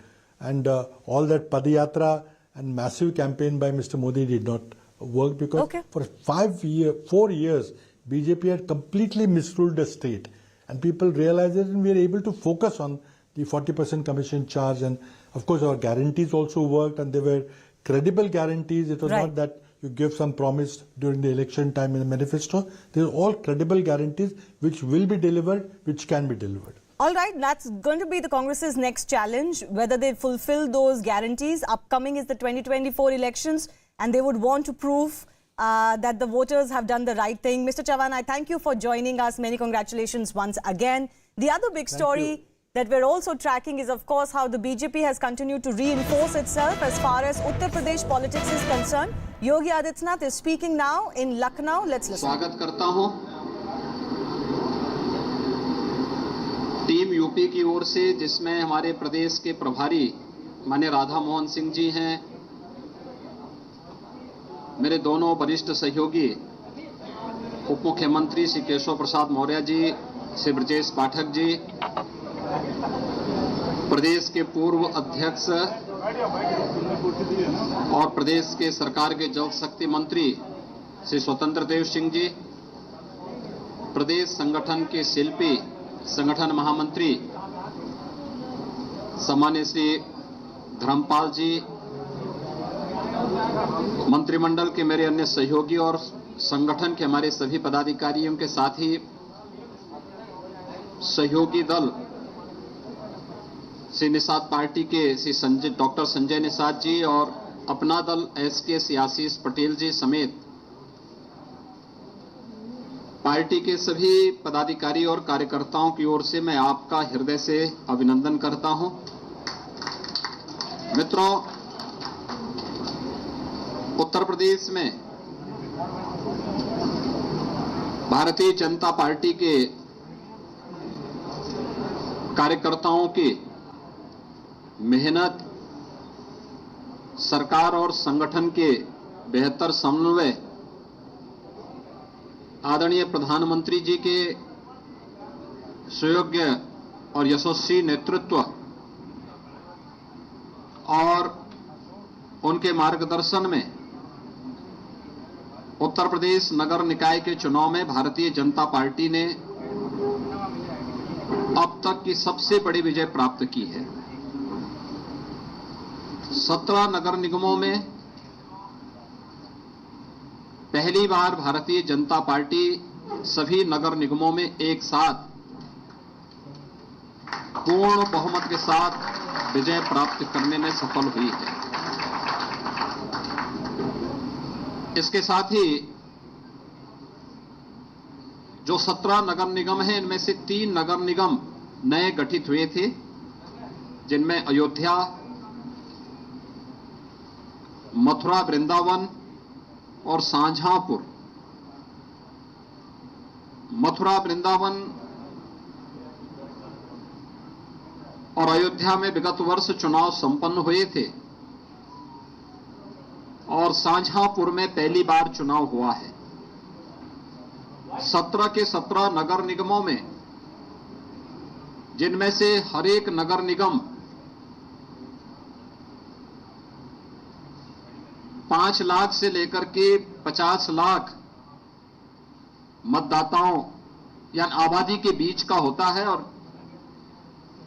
इतनी बड़ी आबादी की जनता को प्रदेश के अंदर बुनियादी सुविधाएं उपलब्ध कराने, उनके समग्र विकास और उन्हें स्मार्ट सिटी के रूप में विकसित करने की आदरणीय नई नगर पंचायतों का गठन भी हुआ है, जो बड़ी ग्राम पंचायतें थीं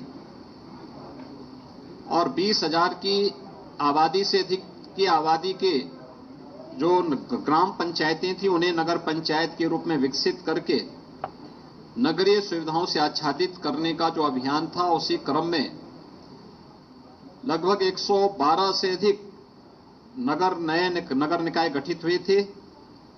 कुल मिलाकर के 545 नगर निकायों में यानी नगर पंचायतों में भी चुनाव संपन्न हुए थे और भारतीय जनता पार्टी इस बार नगर पंचायतों में भी अभूतपूर्व सफलता प्राप्त की है। 2017 से 2.5 गुना से अधिक सीटें भारतीय जनता पार्टी ने इस चुनाव में इसमें भी सफलता प्राप्त की है।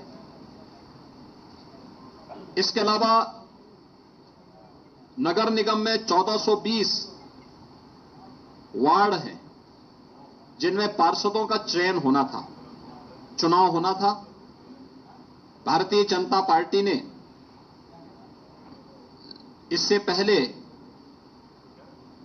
17 में 596 पे विजय प्राप्त की थी और अब तक जो कुल परिणाम आए हैं 794 में से 438 भारतीय जनता पार्टी पहले ही जीत चुकी है। पार्षदों में भी भारतीय जनता पार्टी ये मान करके चलें कि पिछली बार की तुलना में दुगने पार्षद भारतीय जनता पार्टी के नगर निगमों में जीत रहे हैं। ऐसे ही 1367 नगर पालिका परिषद के पार्षद हैं। विगत वर्ष 17 में 923 पार्षद भारतीय जनता पार्टी ने जीते थे। इस बार अभी तक 1300 यानी 5327 में से 1367 के परिणाम सामने आ चुके हैं, जिनमें से 638 भारतीय जनता पार्टी अभी जीत चुकी है और ये संख्या काफी ज्यादा आगे बढ़ने जा रही है। यानी पहले की तुलना में भारतीय जनता पार्टी लगभग दुगने से अधिक पार्षद इसमें भी जीतने जा रही है। ऐसे ही नगर पंचायतों में भी 7177 पार्षद चयन होने थे। विगत चुनाव में भारतीय जनता पार्टी को 664 कुल पार्षद प्राप्त हुए थे। अब तक 2457 में से जो परिणाम आए हैं उनमें से 933 भारतीय जनता पार्टी पहले ही जीत चुकी है और अभी काफी बड़ी संख्या में परिणाम आने जा रहे हैं। ये मान के चले लगभग 4720 के परिणाम आने बाकी हैं। इसमें बहुतायत भारतीय जनता पार्टी के पक्ष में ये परिणाम जा रहे हैं। ये सभी रुझान इस बात को प्रदर्शित करते हैं कि 4 करोड़ 32 लाख मतदाताओं ने यानी 6 करोड़ से अधिक आबादी नगर निकाय में उत्तर प्रदेश के अंदर निवास करती है, जिसमें 17 नगर निगम, 200 नगर पालिकाएं, 545 नगर पंचायतें हैं। इन सभी को अगर हम जोड़ करके देखेंगे तो यह 762 नगर निकाय कुल आते हैं। 762 नगर निकाय में एक का पहले चुनाव हो चुका था। झांसी में एक नगर पंचायत और एक नगर पालिका और गौतम बुद्ध नगर में एक नगर पंचायत सर्वसम्मति से भारतीय जनता पार्टी का बोर्ड पहले ही वहां गठित हो गया। ये चीजें दिखाती हैं कि डबल इंजन सरकार ने प्रधानमंत्री मोदी जी के मार्गदर्शन में, उनके नेतृत्व में सुशासन, विकास और सुरक्षा का जो एक बेहतर वातावरण उत्तर प्रदेश के अंदर बनाया है, उसको यह जनादेश प्राप्त हुआ है और शासन की चीजों को, डबल इंजन सरकार के कार्यक्रमों को जमीनी धरातल तक पहुंचाने के लिए हमारे नगर विकास मंत्रालय विभाग ने, भारतीय जनता पार्टी के कार्यकर्ताओं ने जिस तत्परता के साथ कार्य किया है, चुनाव में बेहतर समन्वय हम सबकी बेहतर ताकत थी, सबसे मजबूत ताकत थी, उसका ये परिणाम हमारे सामने है। विगत वर्ष जब 2017 में चुनाव हुए थे, उस समय 16 नगर निगमों में चुनाव हुए थे और 16 नगर निगमों के चुनाव जो संपन्न हुए थे उनमें से 14 भारतीय जनता पार्टी ने जीती थी, 2 बहुजन समाजवादी पार्टी ने जीती थी। पहली बार 17 की 17 नगर निगम भारतीय जनता पार्टी जीत करके एक ऐतिहासिक जनादेश को प्राप्त की है। इसके साथ ही उत्तर प्रदेश में 2 विधानसभा के उपचुनाव भी संपन्न हुए हैं।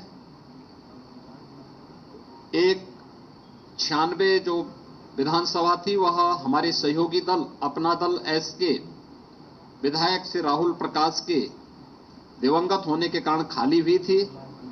इस सीट को भी भारतीय जनता पार्टी गठबंधन अपना दल एस ने यहां पर समाजवादी पार्टी को परास्त करके सीट जीती है और दूसरी सीट स्वार रामपुर जनपद की है, जो समाजवादी पार्टी के सदस्य की अयोग्यता के कारण यह सीट खाली हुई थी, उनकी सदस्यता समाप्त होने के कारण सीट खाली हुई थी।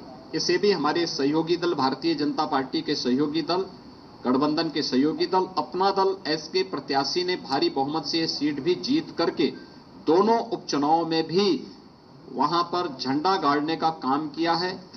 मैं उत्तर प्रदेश के दोनों विधानसभा उपचुनाव के मतदाताओं के प्रति, 17 नगर निगम, 199 नगर पालिका और 559 जो हमारे नगर पंचायतें, 544 नगर पंचायतें हैं, इनके सभी मतदाताओं के प्रति मैं हृदय से आभार व्यक्त करता हूं। पूरा चुनाव शांतिपूर्ण ढंग से संपन्न हुआ है। आप आश्चर्य करेंगे, 4 करोड़ 32 लाख से अधिक मतदाता इस नगर निकाय चुनाव में भागीदार बने थे। 6 करोड़ से अधिक की आबादी नगर निकायों में उत्तर प्रदेश में निवास करती है और शांतिपूर्ण तरीके से सभी चुनाव संपन्न हुए हैं। राज्य निर्वाचन आयोग को, भारत निर्वाचन आयोग को इन चुनावों को सकुशल संपन्न कराने के लिए हृदय से धन्यवाद देते हुए मैं अपनी पूरी मशीनरी को भी, प्रशासन, पुलिस और सभी राजनीतिक दलों को भी, जिन्होंने आचार संहिता के पालन को मान करके पूरे संयम के साथ चुनाव की व्यवस्था को लोकतांत्रिक मूल्यों में विश्वास करते हुए संपन्न करने में योगदान दिया है और नगर निकाय के चुनाव उत्तर प्रदेश के अंदर संपन्न हो रहे हैं। मैं इस अवसर पर इन सबको भी हृदय से धन्यवाद देता हूं।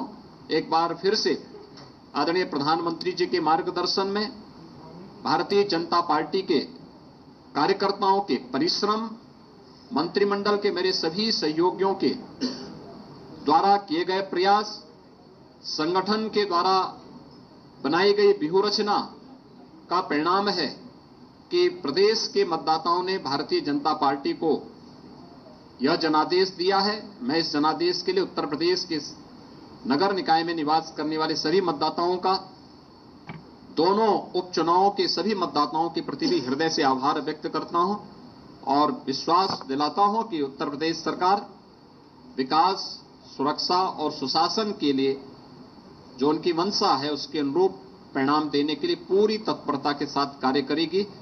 मीडिया के आप सभी बंधुओं का भी मैं हृदय से आभार व्यक्त करता हूं कि आप लोगों ने शासन की योजनाओं को समय समय पर जनता तक पहुंचाने और प्रचार प्रसार के माध्यम से जागरूकता के जिस कार्यक्रम को सकारात्मक रूप से आगे बढ़ाया है, इसके लिए भी मैं आप सबका हृदय से अभिनंदन करता हूं। बहुत बहुत धन्यवाद जी। धन्यवाद जी। All right, that's Yogi Adityanath, UP Chief Minister, celebrating the BJP sweep as far as the local elections, the municipal elections, mayoral elections in Uttar Pradesh are concerned. It's been a sweep for them, leaving their competitors quite far behind. So those are some consolidations for the BJP there in Uttar Pradesh, but it is a Congress sweep in Karnataka. We'll focus on that in just a bit because the big question coming up against them is exactly who is going to be crowned the next Chief Minister of Karnataka. We'll bring more on that in just a bit.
की जनता को बहुत बहुत दिल से बधाई देना चाहती हूँ। और उन्होंने पूरे देश में आज ये संदेश दे दिया है कि जो राजनीति जनता चाहती है वो अपनी समस्याओं के समाधान की राजनीति चाहते हैं। अपने मुद्दों पर बात होनी चाहिए। हमारा पूरा प्रचार हिमाचल प्रदेश ने भी यही दिखाया। हमारा पूरा प्रचार यही रहा था कि जनता के मुद्दों पर हमें बात करनी चाहिए। वो मुद्दे हैं महंगाई, बेरोजगारी, भ्रष्टाचार। जनता विकास चाहती है और आज से दोनों हिमाचल प्रदेश और कर्नाटका ने इस देश को साबित कर दिया है कि ध्यान भटकाने वाली राजनीति अब नहीं चलेगी। कर्नाटका की जनता ने अपना ध्यान एकदम केंद्रित रखा, अपने मुद्दों पर रखा और ऐसा निर्णय लिया कि जो वहाँ पे जो भ्रष्ट सरकार थी उसको निकाला गया। तो सबसे पहले जैसे मैंने कहा उनको बहुत बहुत बधाई। फिर हमारे परमादरणीय कांग्रेस के अध्यक्ष जी खारगे जी और पूर्व अध्यक्ष जी श्री राहुल गांधी जी, उन्हीं के नेतृत्व में ये चुनाव लड़ा गया, उन्हीं की अगुवाई थी। भारत जोड़ो यात्रा में राहुल गांधी जी ने जो कर्नाटका से यात्रा निकाली उसमें जो 91 शायद या 91 से विधानसभा थी उनमें से 75% जीती गई है कांग्रेस द्वारा। कांग्रेस अध्यक्ष जी ने मन बनाया कि कांग्रेस को जिताना ही है। 1 महीने से वे कर्नाटका में रहे, उन्हीं के नेतृत्व में पूरा संचालन हुआ।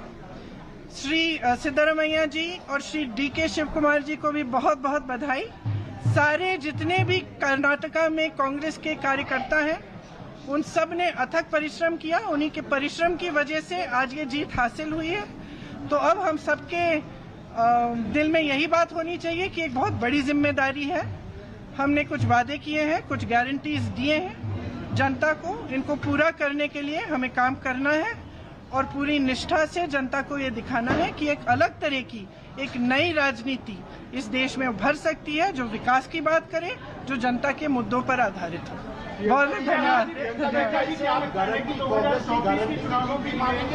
के अंदर एक आवाज होने लगी है, राहुल गांधी अब प्रधानमंत्री बनेंगे, कितना सहमत है? देखिए, जैसे मैंने कहा एक बहुत बड़ी जिम्मेदारी है।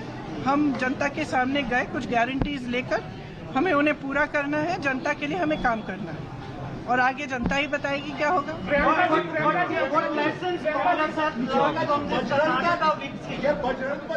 That's Priyanka Gandhi Vadra live from Shimla, where she's congratulating her party, workers and the public for the verdict in Karnataka. And one more Congress leader who's going on to say, now this is the template for us.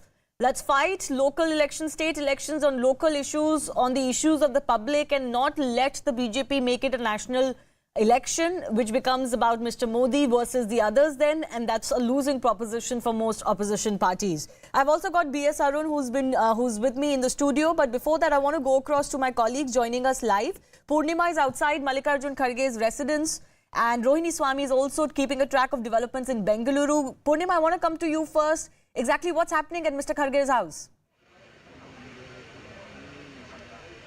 Well, at the moment, DK Shiv Kumar is meeting Kharge at the residence. From here, they will be heading to the Congress office and there will be a joint press conference following that at around 6 p.m. is what we are being told. Remember, earlier today, KC Venugopal had also come here. They had a discussion and they still keep us guessing in terms of whether a decision has been made by the High Command on who the CM candidate would be.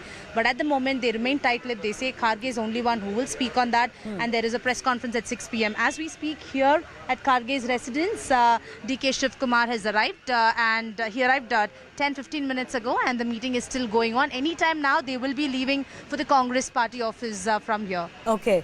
Rohini, what's the plan exactly? If I got it right earlier in the day, the legislative party meet is tomorrow, right? That's where the decision could be taken? That's when the major decision will be taken as to who will be the chief minister from the Congress for the state of Karnataka. But this particular meeting also will be all the candidates who have won coming together at the Congress office, congratulating each other. And also, this is the time that they can actually celebrate because they have put in their hard work. And like you just said, right, this time it was an election of local issues. They were very organized. The Congress was extremely organized. They started their work 6 to 8 months ahead of time, and they ensure that they have brought in this 130 plus seats for themselves. So this particular meeting, apart from addressing the media, will also be to ensure that all of them get together and celebrate it. But celebrations aside, there are very important things to work out for them. One is about the first they have taken on who is going to be the chief minister or chief minister for Karnataka, and that will be a tough decision, and that will take several hours, and that is why we've seen that DK Shivkumar, who's the Karnataka state chief, and then AICC chief as well, Mr. Mallikarjun Kharge, will be in the newly inaugurated Congress office. It was just inaugurated recently by Rahul Gandhi. Right. And then we're expecting Siddharamaiah also to join us very soon, after which we have what I have been speaking to several MLAs who have run across parties, but specifically with the Congress, also saying that they are heading to the party so that they can meet with the three of them as well. Right. All right, Purnima and Rohini, we'll keep coming back to you. Let me also bring in B.S. Arun, who's obviously tracked these elections very closely, tracks Karnataka politics and has been with us on CNN News 18. Lots of big headlines coming in from this election, B.S. Arun. But I think fundamentally what the Congress needs to be applauded for is that even in this moment, they're very controlled, right? Despite this huge win, they're controlled, they're following a procedure. Of course, behind the scenes, both DKS and Siddharamaiah will pitch for themselves. But nobody is breaking party decorum. And I think that's been their success this time. I think the party should behave that way. This is the sort of culmination of what has been happening over the last nearly 1 year, when both Siddharamaiah and Shivkumar maintained that unity phase. Yeah. They kept on telling people that, no, we are not going to fight. And even after the elections, they went to the Chamundi Hills where the Chamundeshwari temple is situated and together offered the prayers. Yes. So that was the kind of unity they showed. And now that is, I won't be surprised even if the CM's election happens without any fracas, as many are expecting. Exactly. So it looks like it's going fairly good for them, fairly well for them. It's not like it's becoming uncontrollable for them, something that has happened in the past. And just to, just for the benefit of our viewers, there are, of course, 2 states where leadership issues have been a bit of an embarrassment for them, if not cost them down outright. And here, of course, they will want to make sure that they don't lose the gains because of this infighting. But I want to come to the other national picture, B.S. Arun, as well. Do you believe this makes any difference to the 2024 narrative, especially vis-a-vis Karnataka? Or from what we've seen of the Prime Minister's popularity, that contest is going to be very different to a state election? It would be very interesting because in 2014 and 2019, BJP ran away with huge victory in Karnataka. Yeah. Especially last 2019 election where they won 26 out of 28 seats. So it was a huge victory for BJP. BJP will try to, sort of recollect and, come back with all its force, all its might in its, and then, they will try to win as many seats as possible. At the same time, Congress won't be lagging behind because it will certainly assess and see, and it will be certainly, a good exercise that the Congress will make to make an impact of the Lok Sabha elections in Karnataka, selecting the right candidates, putting them in the right places, and certainly it would be an interesting game that we are going to see. Okay, I want to bring in my colleague Harish also joining us. He's joining us from the Congress headquarters, the KPCC headquarters in Bengaluru. Harish, that's where everybody's collecting now, isn't it? That's where the big celebration is going to take place. Absolutely. In fact, the celebrations have already started. You can see a lot of these troops which have gathered here, whether it's Dollu Kunita, the Yakshagana team. You have a lot of teams, the local Chande Nada team also.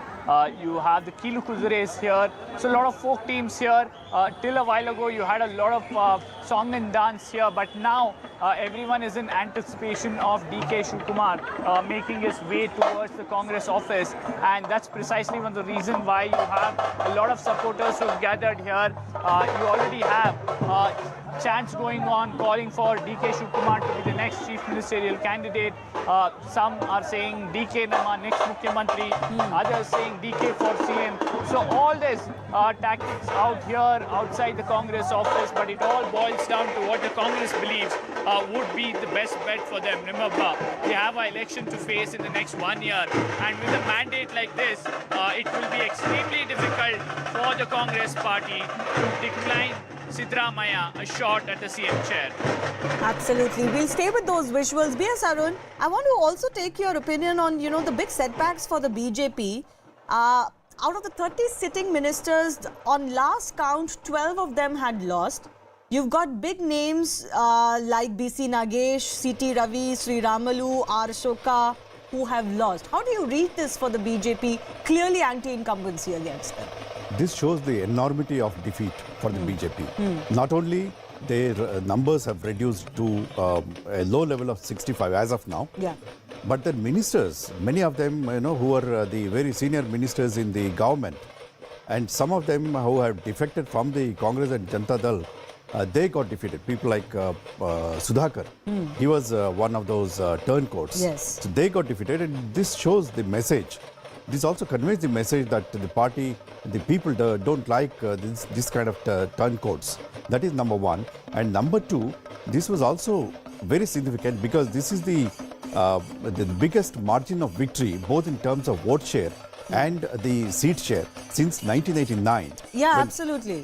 When Congress got 43% under Virendra Patil. Now, Yes. after that, this is the biggest victory that any party, whether it's Congress or the BJP, has achieved. And therein lies the importance of this victory for Congress. Even in 1999, it was actually a little bit smaller than this. Their vote share was not as high, and they had 132.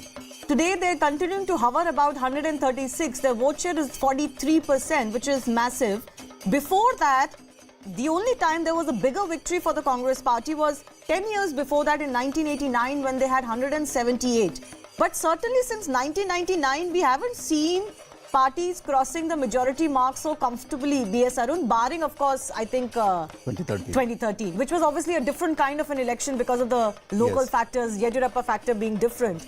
But, barring that, do you feel like Karnataka is genuinely moving towards bipolar now and the JDS factor is going to be consistently reduced now? Possibly. Another thing for 2013 is it can be taken as a sort of an aberration because Yediyurappa had gone away and Sri Ramalu formed his own party. So these two were important leaders.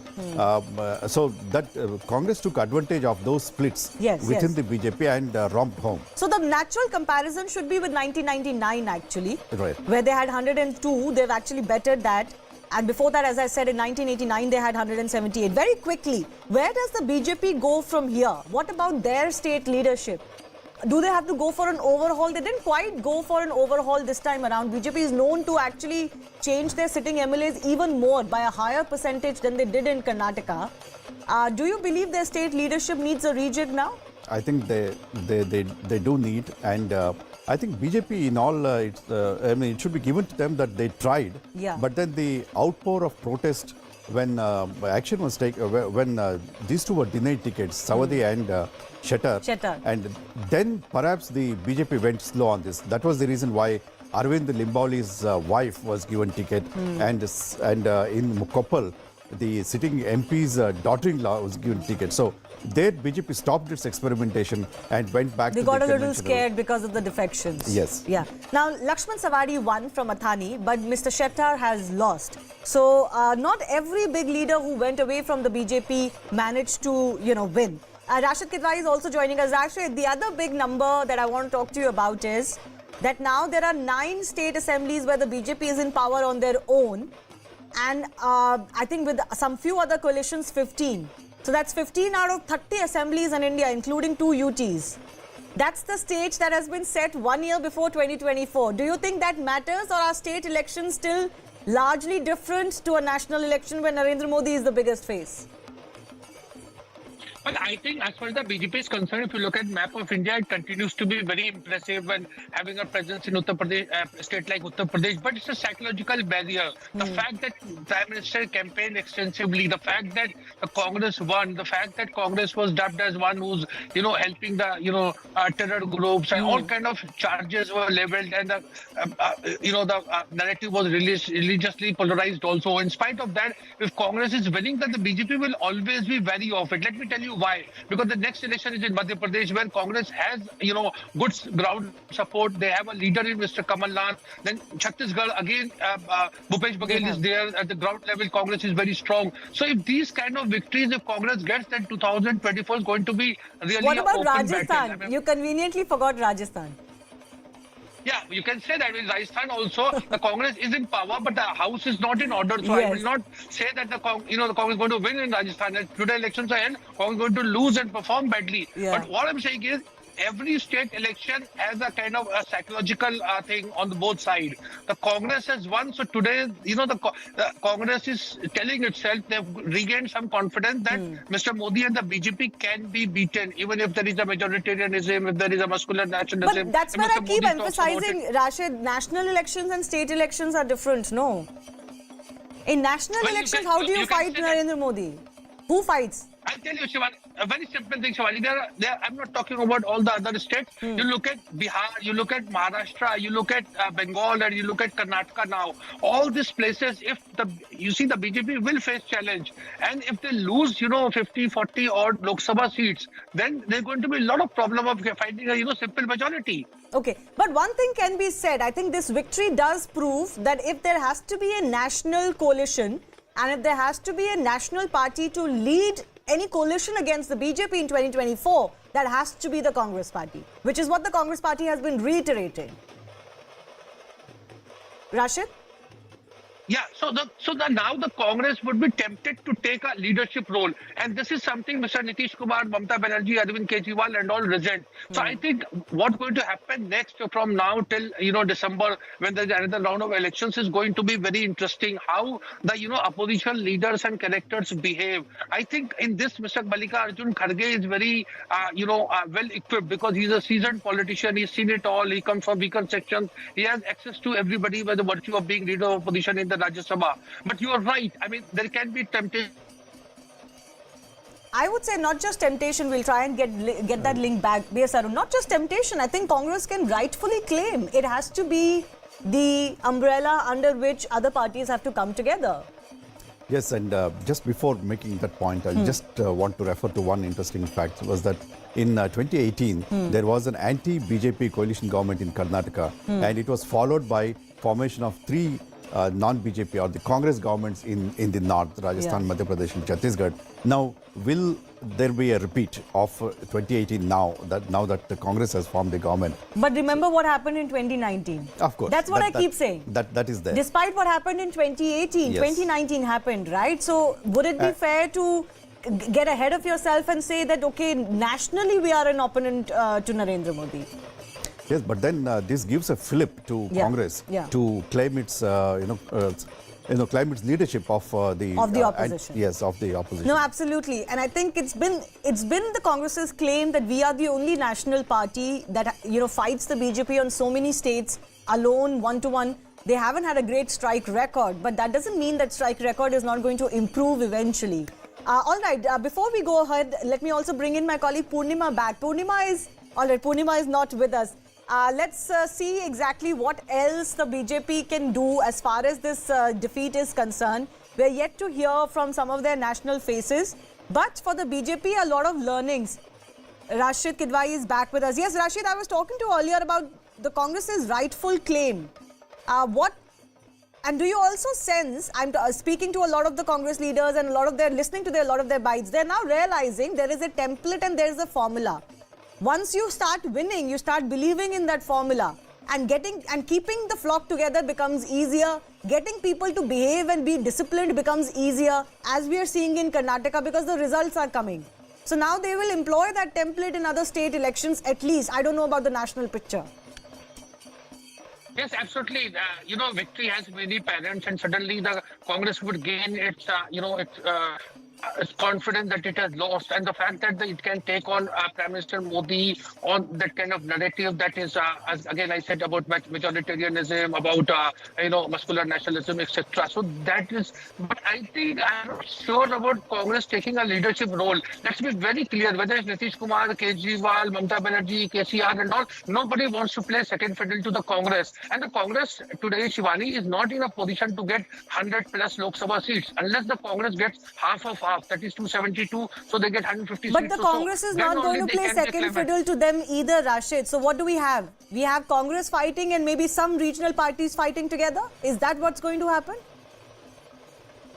There are several models are there. So in 1977, when people fought election, against Indira Gandhi, the opposition did not go for a chehra, a face or a party. So they decided, and most of them were in jail, of course. So when they came out and they won, then they decided who would be the leader. So I think this is what Mr. Kharge proposes to say, that let's not go with a face or a kind of party leadership. Let's try to beat Modi-led BJP and then decide who gets what, and accordingly they will decide. Yeah, but I think seat sharing is also an issue for them. They will have to decide who takes on the bigger battles with the BJP. And Congress is the one that can do so in most of the states. So why will it not say that we should be heading? I don't know. I don't know whether they're going to give up that claim. But just stay with me, gentlemen. I want to go across to... Yes, Rashid. I'm saying that's a very interesting proposition, but in politics, 2 and 2 don't necessarily become, 4. We are seeing in Karnataka what is happening, how the JDS has lost, a lot of vote share, but not so many seats, etc. So this is a very, there is nothing is simple in politics. So they need to do a lot of talk and discussion before they go get into it. There is no set formula. It's not like Manmohan Desai's, multi-star films that would click. No, I agree. I'm saying that seat sharing is going to be difficult for these parties when they come together. Who will give up how much is going to be interesting, especially from the perspective of the Congress party. But stay with me. I want to quickly go across to Purnima, my colleague, who's outside Mallikarjun Kharge's house. Purnima, just give us a sense. Have Mr. D.K. Shivkumar and Mr. Kharge moved from there? They're going to the party office, right? Well, serious discussions underway here at Kharge's residence. D.K. Shivkumar had entered the residence and they've been holding discussions. Remember, both D.K. Shivkumar and Siddaramaiah so far maintain that it's the High Command that will take a decision on the chief ministerial candidate. And it's going to be a tough decision right now. Meeting here at Kharge's residence is underway. Following the after the meeting ends, they will move from here to the Congress office. But as we speak, the meeting is still underway. The meeting is still underway. B.S. Arun, I want to take your opinion on this. Exactly who comes out on top as far as this fight is concerned? DKS versus Siddaramaiah. Well, my hunch is MLAs may prefer Siddaramaiah. Okay. Whereas Congress High Command might prefer D.K. Shivkumar. But then I'm sure, this is an election to the chief ministership, not just for Karnataka. As we just discussed, it's important from many angles, even for the country as a whole, for the party, because of these elections to 3-4 states, 4 big states, including Telangana, and then the forthcoming Lok Sabha elections next year. So, keeping all this in mind, Congress would try to avoid any, ruckus or anything in the Just hold your party. thought, B.S. Arun. We've got some update coming in, and this is with regards to Kerala. CNN News 18 exclusive. Drugs worth 15,000 crore rupees have been confiscated from the state of Kerala. Top NCB sources are telling us seizure of approximately 2,500 kilograms of high purity methamphetamine sourced from Death Crescent.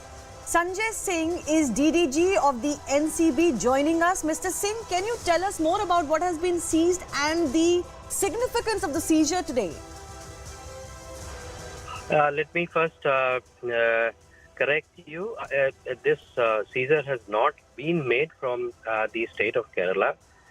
This seizure has been made in a joint operation conducted by Indian Navy and NCB from Indian Ocean region. Okay. This the seizure of methamphetamine is approximately 2.5 tons, 2,500 kg, high quality methamphetamine. And this, as far as initial investigation goes, this consignment was meant for countries, including India, and partly part of the consignment would have gone to Sri Lanka and Maldives as well. So, sir, the value of this is rightfully 25,000 crore rupees? No, it is. It would be approximately 15,000 crores. 15,000 crore rupees. And in the history of your operations via the NCB or even joint operations in the Navy, where would you put this seizure? This is, as I said, this is the largest seizure made by any drug law enforcement agency in India so far. In terms of monetary value. Okay, and I believe a suspect who's of Pakistani nationality has also been arrested. Is that correct, sir? Could you give us more details? Yes, a person has been detained, and he is because he is not carrying any ID with him. But during examination, he seems to be a Pakistani national. Okay, and you said, sir, that some of this was meant for India, but some of it would have gone to Sri Lanka and Maldives as well. So do you have any idea about who could be behind such a massive consignment? All right.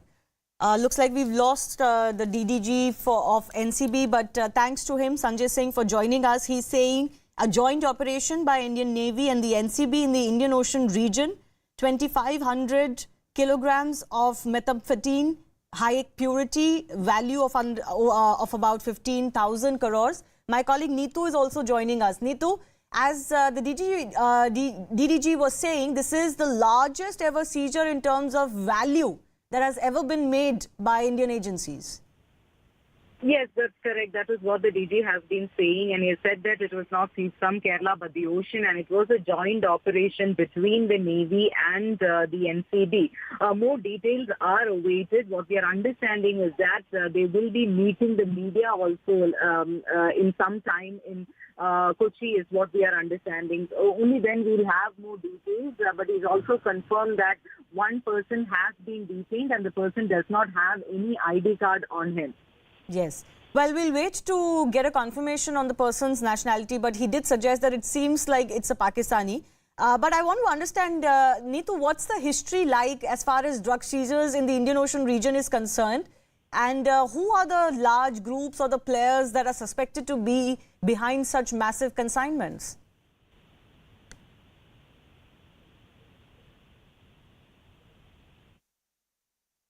All right. Looks like Neetu cannot hear me anymore. But big news coming in. A mega seizure by the Indian agencies. Indian Navy and NCB joint operation. 15,000 crore rupees worth of high purity methamphetamine that has been seized. One individual has been arrested, but we don't quite know whether he is from Pakistan or not. 2,500 kilograms of high purity methamphetamine. And this is something that was meant for India. These are the first images also coming in of how big the consignment is. Meant for India, meant for other countries as well in this area, Sri Lanka, Maldives. One of the largest ever seizure by the Indian agencies in terms of the value, 15,000 crores. So there have been some big drug busts in recent history. In the last couple of years alone, as far as Indian coasts are concerned, there was a major drug bust off the coast of Gujarat too earlier. Now in the Indian Ocean region, across Kerala, I believe, but not quite in Kerala. So the Indian Navy and the NCB have managed to seize drugs worth 15,000 crore rupees and have arrested one person as well in these joint operations. We'll have to wait and hear from the agencies more, because I believe they are going to address the media and tell us a little bit more of who they suspect is behind that. On that question, let me go back across to my colleague Neetu. Neetu, is there any precedent to this, and are there any particular groups, cartels that are known to be operating in the Indian Ocean region targeting India and other countries here? There is no precedence to this kind of seizure from this area, at least as we understand. But as of now, we are waiting for the officials to brief the media to give more details. But initially, what we can say is that the seizure has been made. The quantity also has been confirmed now by the official. Also, it was made from the ocean, not from Kerala. That the DG himself has cleared that, and also said that there is a person who has been detained. He does not have any ID cards on him. That's right. So, do you have any information, Neetu, on how far off the Indian coast was this seizure when it was made? No, at this point, we don't have any further information. What we have been told is that just wait for the briefing. It will happen at any time now, and more details will be given at that time. Vivek Narayan, Managing Editor, South, is also joining us. Vivek, a massive drug bust in the Indian Ocean region. 15,000 crore worth of methamphetamine, 2,500 kilograms of high purity drug. This is the largest ever drug bust, as the DDG NCB told us. Yes, this is not unprecedented. This is by far the largest, Shivani. But let me tell you, earlier also in January 2022, we had a similar incident that was off the coast of Lakshadweep when two of the Pakistani boats, Prince and Little Jesus, were noticed moving towards the Indian coast. Indian agencies, especially DRI and Coast Guard, have been exceptionally vigilant on that. Once they get inputs from Indian intelligence agencies and other operatives, we zoom in on these people, especially the southern coast, the South Tamil Nadu, Kerala coast is very vulnerable to this. This is especially off the Indian waters. These boats, these what we call the mother boats, move in, and smaller boats carry in these kind of drugs into the mainland.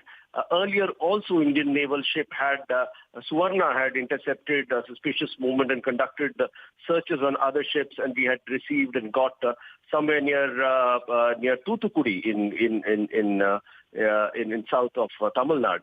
So this kind of an incident is not unprecedented, but shows us to be ever vigilant, and a growing incident of the Indian coast being used from the Pakistan-Afghan border, where it is cultivated, cured, and sent off from Karachi and other ports to be shipped off to other places like Maldives, Sri Lanka, and a huge chunk will, of course, be brought to India also. So it is for the agencies a huge task to man the entire coastline, but the fact that they have done this with exceptional vigilance and alacrity is something which deserves accolades. Right. Vivek Narayan, I thank you for joining us, also to Neetu. On that note, we're slipping into a very short break, but we'll continue to get you more on that, and also, of course, on all the big politics of the day.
accept the verdict of the people of Karnataka with all humility. And I also take the responsibility of the debacle in the district.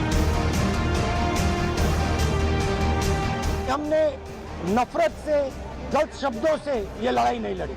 हमने मोहब्बत से, प्यार से, दिल खोल के ये लड़ाई लड़ी और कर्नाटक की जनता ने हमें दिखाया कि ये देश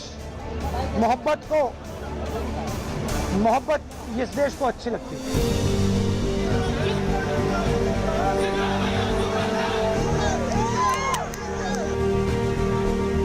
It's a big victory for the Congress party.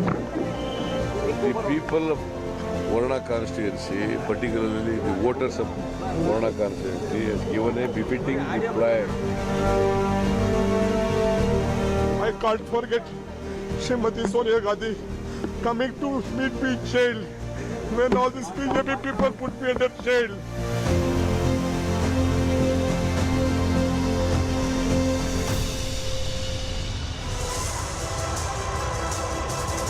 Hello and welcome to the CNN News 18 special. We are coming to you live from the Congress Pradesh office here in Bengaluru. This is the epicenter of all the political developments, at least for the next 24 hours. You already have Siddaramaiah landing at the HL airport in Bengaluru. In a short while from now, he will be heading to his residence, and then Congress President Mallikarjun Kharge's residence, where he will be in a meeting with Mallikarjun Kharge, DK Shivakumar and others. The crucial decision on who will be the next Chief Minister is likely to take place there. But before that, let's take a look at the voices from the morning, all the important voices, whether it's Basuraj Bommai, DK Shivakumar, Siddaramaiah and others, all of them speaking to CNN News 18. Let's listen. People have exposed faith in us and the leaders have supported us. It is a collective leadership and we have jointly worked. I thank all my leaders in the state, including Mr. Siddaramaiah, all the MLAs, all the party officers and the workers from the block to the booth level who took up the responsibility. It is not one effort. I accept the verdict of the people of Karnataka with all humility. And I also take the responsibility of the debacle in the district. We'll have to do the lot of analysis because there are multi-factor for this effect as I see now. So within a few days we'll have the analysis and we'll correct all the fault lines. Big victory for the Congress party. The people of Varuna constituency, particularly the voters of Varuna constituency, has given a befitting reply. Whatever allegations Somana has made, Varuna constituency voters have given a befitting reply. Absolutely, that's Siddaramaiah, who will be hoping that he will become the Chief Minister the second time round and will get a full 5-year tenure. But all that depends on the kind of hard bargain that DK Shivakumar is likely to go in for, especially in this meeting with Mallikarjun Kharge, Surjewala and others. Well, Siddaramaiah has got a huge margin of victory in Varuna. Not just that, many within the Congress crediting him for the kind of decisive mandate the Congress has got today. Remember, the Congress or any other party over the last 2 decades hasn't got such a clear mandate, a decisive mandate. Let me quickly go to our team of reporters who are spread across Karnataka. Remember, as I told you, we've got you all the newsmakers today and all the major exclusives from across Karnataka. Ritu, I'll come to you first. What's the mood like in Siddaramaiah camp? He would be wanting to become the Chief Minister for the second time round.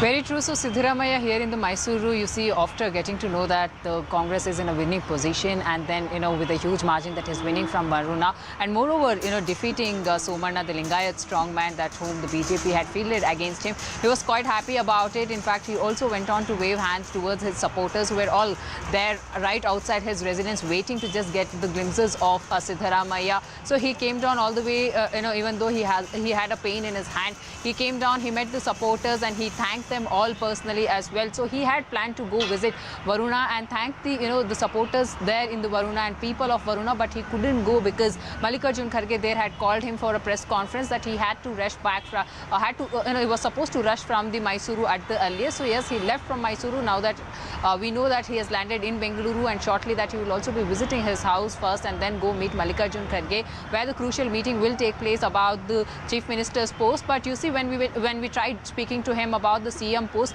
he went on to say that now we have many new MLAs as well who have gone on to win this time. So yes, all their inputs will also be considered, and moreover the High Command will decide on the CM face. So on that note, you see, when we tried asking him that though you have told it that you are a strong aspirant for the CM post, and also that we do have DK Shivakumar alongside there, but how is that the party is really going to discuss on that? So he said this is not that important for them to discuss at this point in time. What really matters to them is the victory, and with that huge margin and also with that numbers that the Congress have come out this time and giving a befitting answer to the BJP. So the party seems to be very much happy about it, and Siddharamaiah there, the mass leader, was quite happy about this fact. But however, we'll have to see that what is exactly going to happen when it comes to the CM post.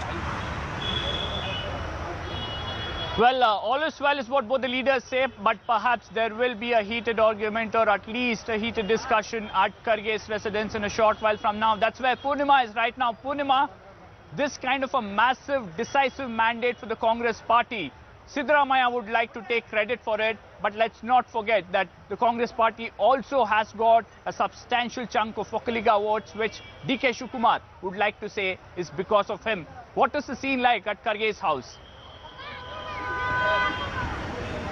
Well, Harish, just a few minutes ago, Kharge and DK Shivakumar, after having a meeting here at the residence, had left for the Congress party office. But after some time, KC Venugopal and Surjewala came to Kharge's residence, and both Kharge and DK Shivakumar have now come here just 2 minutes ago. So all the leaders are here, and it's going to be, as you rightly said, hard bargaining by DK Shivakumar, because remember, tomorrow is going to be the CPL meeting, but today there's going to be a high-level discussion. DK Shivakumar also very keen to get the post, and therefore here at Kharge's residence, a crucial meeting is about to begin. Kharge, DK Shivakumar, KC Venugopal and Surjewala, all of them are here, while Siddharamaiah will be coming to Bangalore anytime now. Back to you.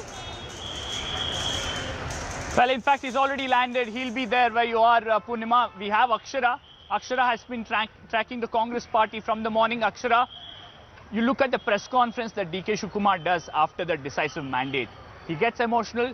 He reminds the Congress High Command that I went to jail. He says, Sonia Gandhi meeting me at Tihar jail was a very emotional moment for me. He reminds them that the Vokkaligas have voted for them. In a subtle way, sending a message to the High Command that my loyalty should be rewarded. I've also got you the community backing you, especially in the old Mysuru region. Well, yes, especially even before the results were out yesterday, DK Shivakumar, he openly came and said that he has worked for the party. And I also pointed out the fact that Dinesh Gundurao, he resigned from the he resigned as chief of the KPCC, and even Siddharamaiah resigned. So he was the one who took care of all the party affairs. So thereby he said that he's the one who's capable of handling the party, keeping the party together. And we also seen, not just in state politics, in national politics as well, he took care of the Congress party affairs during Ahmad Patel's time. So he did mention, he did assert his own his thoughts that he must be the chief minister of the state. Even today, we all saw what happened, and he was a bit emotional, and he once again stated that Sonia Gandhi was the person who appointed him, who trusted him, and made him the KPCC chairman. So if he is capable of taking care of the party, keeping the party together, so being the chief strategist, so he also gave out a word that he is capable of being the chief minister, and he must be made the chief minister. So that's the word coming from DK Shivakumar. Well, remember, DK Shivakumar would like to tell the party that there is a crucial election coming in next year, and the party needs funding, and DK Shivakumar is someone who's good at that aspect of politics. Now, let's look at the results. What stands out? Well, apart from the regional gains that the Congress has made in the Hyderabad Karnataka region, in the Kittur Karnataka region and the old Mysuru region, they also have ensured that the STs back them completely. I would like to go to Rohini now. Rohini, there was a lot of calculations before the election, but looks like the STs have backed the Congress, the SC left has backed the Congress, and Vokkaligas to a large extent have backed the Congress. perhaps once all the vote share comes out, we'll get to know how strong the Vokaliga support for DK Shivakumar and Congress is. But definitely bagging almost or sweeping the entire ST seats indicate that the party has managed to get different caste groups to back them. Absolutely. See, the fact that they have managed to consolidate their workers and people, especially their vote banks in the OBC, SC and the SC right and the SC left, some of the SC right also voting in favor of the Congress this time. And interestingly, even the Lingayats also now looking at supporting the Congress itself is a very clear indication that there was a wave of change that was necessary. And this consolidation of voters happened because of the groundwork that was done also by the Congress. Let's also understand the fact that the Congress picked up very local issues. They stuck to those kind of local issues. But at the same time, while the BJP accused them of being casteist, they accused them of playing caste politics.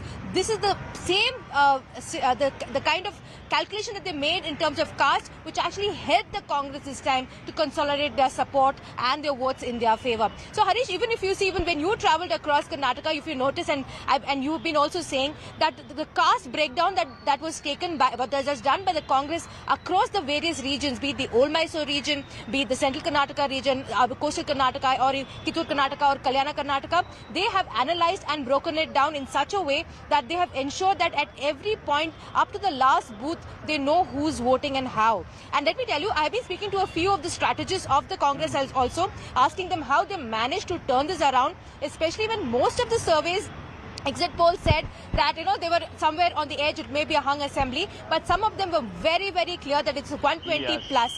And even for that matter, DK Shivakumar had given a number of 141. Well, they're somewhere near there, but still the fact remains that the way they have broken down their caste, the way they have seen who supports the Congress and how they won the hearts of those people, especially those who have been supporting the BJP or JDS earlier, towards them itself is remarkable. Well, Rohini, in fact, I remember interviewing Siddaramaiah in Sindhanur. I asked him after the interview, what is your assessment? Off camera, he said minimum 130 in true Siddaramaiah style. And perhaps they've crossed that. One aspect we'll have to highlight here is the Congress getting the Vokaliga votes, especially in the Old Mysore region, a region that you also have travelled. What do you think really tilted in favour of the Congress party? Can we say somewhere the grip that the Devegowda clan or the family has on that region is in a way fading away, or is it too early to say that? Waning. It may be a little too early to say that, but we also know that whichever party does well in the Old Mysore region tends to form the government in Karnataka. But this time, the Congress, for that matter, has calculated, especially when it came to regions like Ramnagaram, Chenpatna, all the several Old Mysore regions, districts and the seats as well, and they've ensured that their candidates are strong enough. Breaking the JDS itself was a great feat. And if you see that, for example, even Kumaraswamy's fight in his seat in Chenpatna was quite tight. His own son, who stood from Ramnagaram, Nikhil Kumaraswamy, lost it. But one thing that actually connected with people is the fact that the Congress took those 5 promises to people. Inflation, employment, talking about giving money to women in every house, 200 units of power, the Bhagya schemes. Well, all that seemed to have connected at some level with the people, because end of the day, they do realize that they need to vote a party that comes to power that will be stable and will deliver it to them. And then another thing that I realized is also in the Old Mysore region is that unemployment is a huge factor, and especially by the fact that there were a lot of promises that were made, that itself did help.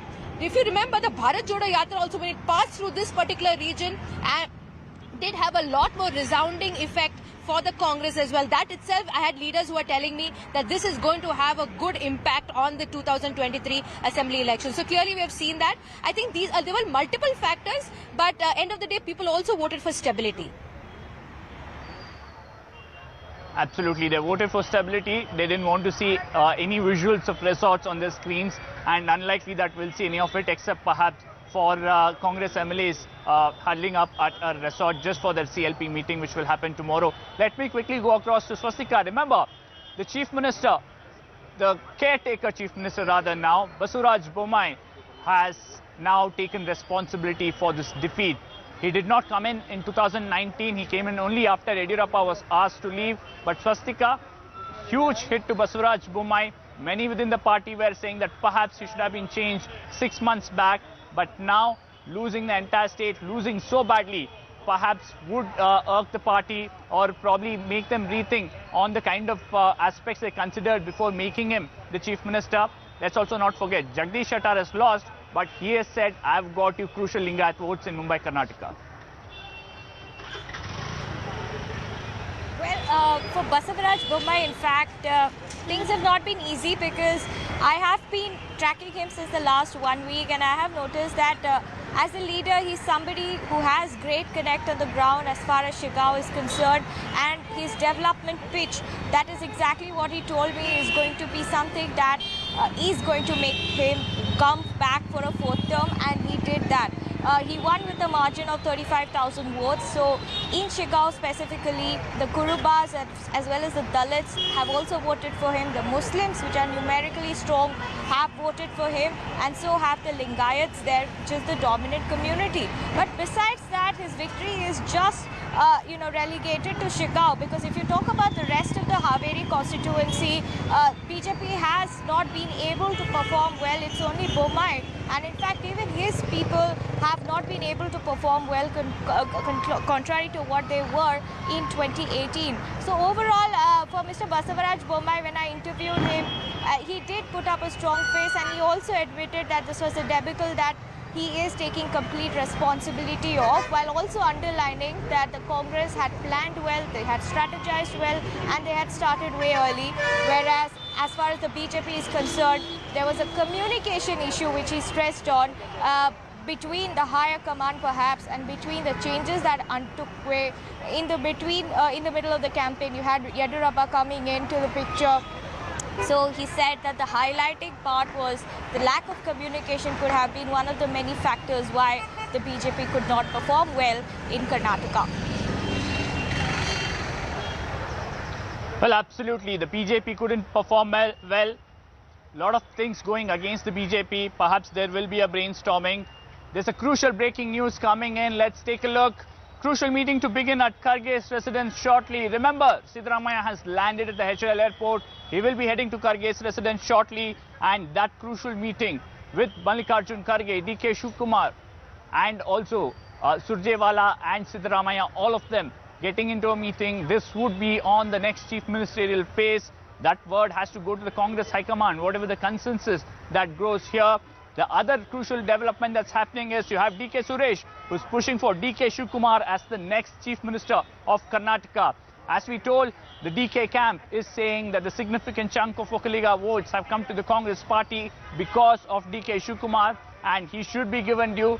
The fact that he went to jail, whether it's getting Gujarat MLAs here and ensuring that they stay here, and the raid, remember, happened there when he was at Eagleton Resort, or later on going to jail.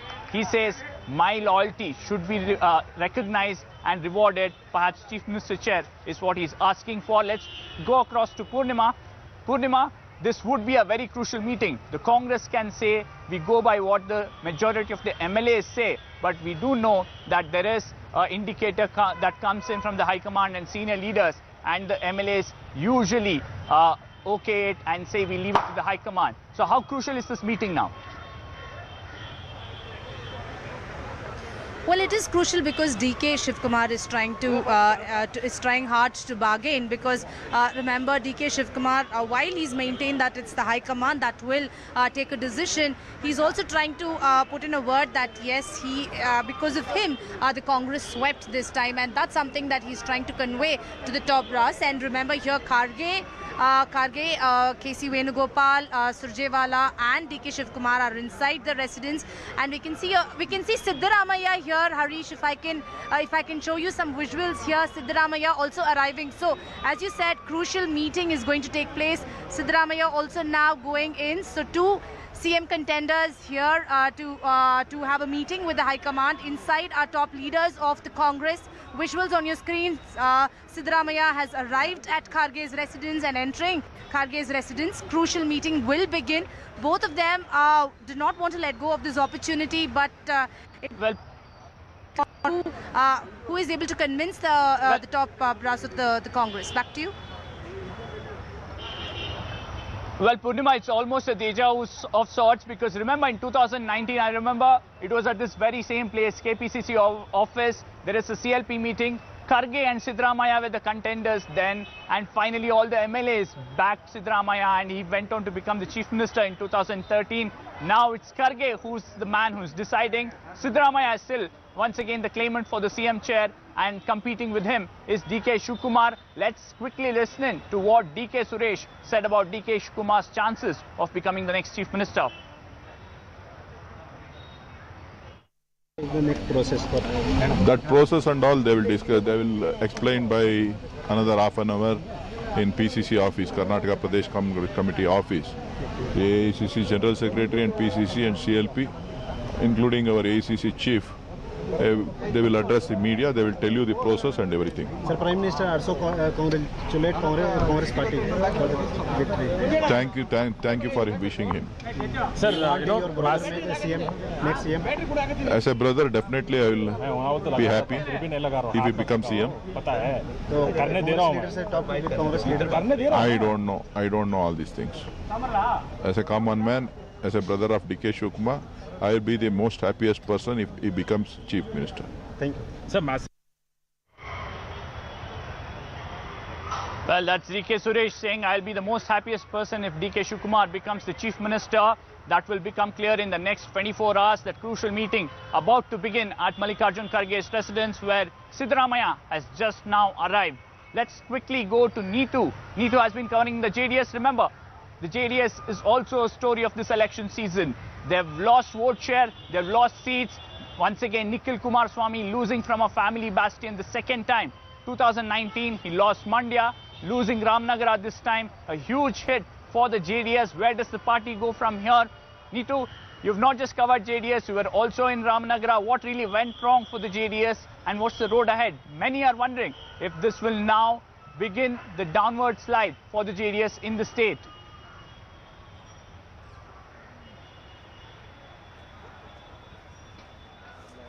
A very sorry performance by the JDS, we should say, like reducing to about 19 seats from what they were earlier. And earlier, while even when the polling was on, we saw how Kumaraswamy was confident that they will be able to get a decisive mandate, or they will score at least more than 30. That is what they were initially hoping. They were thinking that if it was a situation like a hung assembly, they would have a better say, they would be a kingmaker or a king for that matter.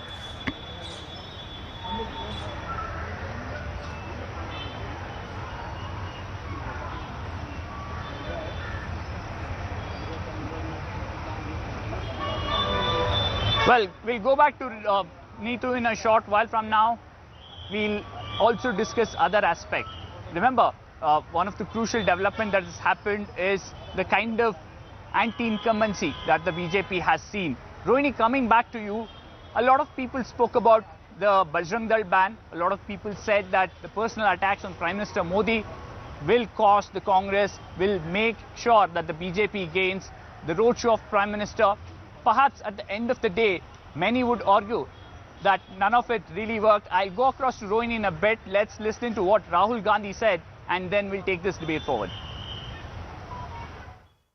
Karnataka की जनता को, कर्नाटक में Congress party के सब कार्यकर्ताओं को, सब नेताओं को, और जो हमारे सब नेताओं ने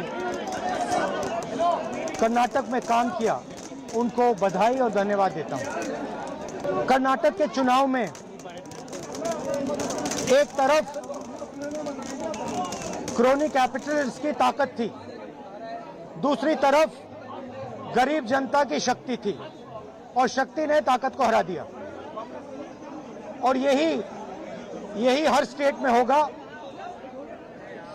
कांग्रेस पार्टी कर्नाटक में गरीबों के साथ खड़ी हुई, हम गरीबों के मुद्दों पर लड़े, और मुझे सबसे अच्छी बात यह लगी कि हमने नफरत से, गलत शब्दों से ये लड़ाई नहीं लड़ी। हमने मोहब्बत से, प्यार से, दिल खोल के ये लड़ाई लड़ी, और कर्नाटक की जनता ने हमें दिखाया कि ये देश मोहब्बत इस देश को अच्छी लगती है। उन्होंने पूरे देश में आज ये संदेश दे दिया है कि जो राजनीति जनता चाहती है वो अपनी समस्याओं के समाधान की राजनीति चाहते हैं। अपने मुद्दों पर बात होनी चाहिए कि जनता के मुद्दों पर हमें बात करनी चाहिए। वो मुद्दे हैं महंगाई, बेरोजगारी, भ्रष्टाचार। जनता विकास चाहती है और आज से दोनों हिमाचल प्रदेश और कर्नाटका ने इस देश को साबित कर दिया है कि ध्यान भटकाने वाली राजनीति अब नहीं चलेगी। कर्नाटका की जनता ने अपना ध्यान एकदम केंद्रित रखा, अपने मुद्दों पर रखा और ऐसा निर्णय लिया कि जो वहाँ पे जो भ्रष्ट सरकार थी उसको निकाला गया। Well, before we heard Rahul Gandhi, we were talking about what next for the BJP, what went wrong for the BJP. Remember, as I mentioned, a lot of people thought that the Prime Minister's campaign, the Bajrang Dal ban proposed by the Congress and the personal attacks on the Prime Minister probably gave the BJP some momentum towards the fag end of that election campaign. Rohini, coming back to you, what really backfired for the BJP? Or do you think all these aspects came in too late in the campaign? Because many said, when even I was traveling, many said that perhaps by this time, people would have already made up their mind. Which is partially true, also because the Bajrang Dal issue came towards the end of the elections, towards that closer to the days of voting. But if you remember that the whole campaign had also started with the entire Tipu versus Savarkar campaign, where we also had the Karnataka BJP president talking about, let's not talk about roads and other issues, it's going to be a Tipu versus Savarkar. And that kind of dialogue actually started, where we saw a lot of up and down repartee between the Congress and the BJP, and the JDS also pitching in then. Then later, then it went back to development, because they realized that people were rejecting this entire communal pitch. And then the BJP went back with the development card and said, this is what we have done, this is what we are trying to do for Karnataka, and talked about their budget as well.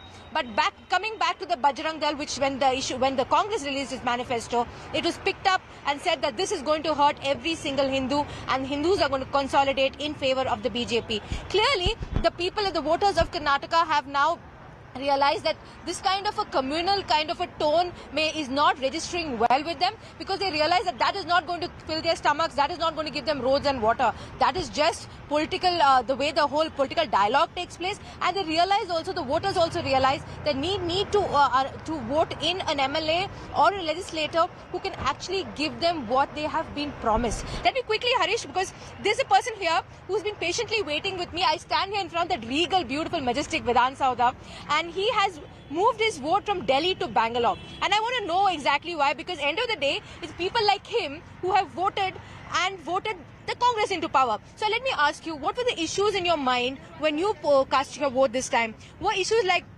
Bajrang Dal, the issues like Tipu versus Savarkar, those kind of issues, did that register in your head before you thought you wanted to cast your vote? Yes, thank you so much. My name is Pawan, and yes, I changed my voter ID card because I am living here since 5 years now. Yes. And I am living here, so I need to be contributor to Karnataka. So I changed, and it just took me 5 minutes to change that. It's very easy. I encourage everyone to do that. But what were the issues in your mind when you voted? The issues were the roads are not good. The traffic problem is there. The public transport is lacking.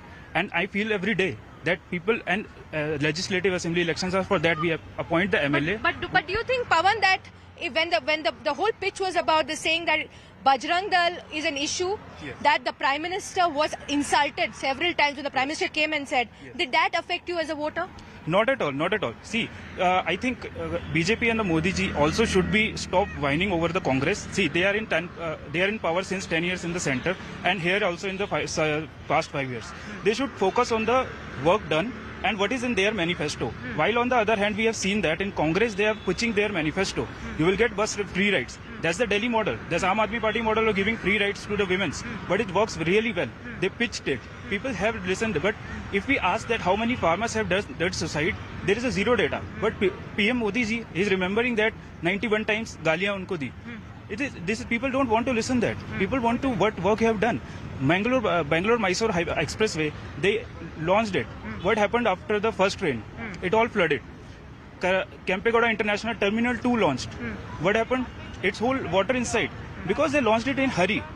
they not able to complete that on time. And even on the Whitefield metro line, The BJP in Karnataka, remember in between 2008 and 2013 as well, we saw communal incidents in coastal Karnataka that didn't really pay electoral dividends for the party. Perhaps this is something that they'll go back to the drawing board. There's some crucial breaking news coming in. Let's take a look at it. This news that eyeing the Lok Sabha elections next year, Congress says it just can't do with CM from one community. The Congress will now accommodate Dalits, Lingayats, Vokkaliga and SC community. That's the plan right now in the Congress party.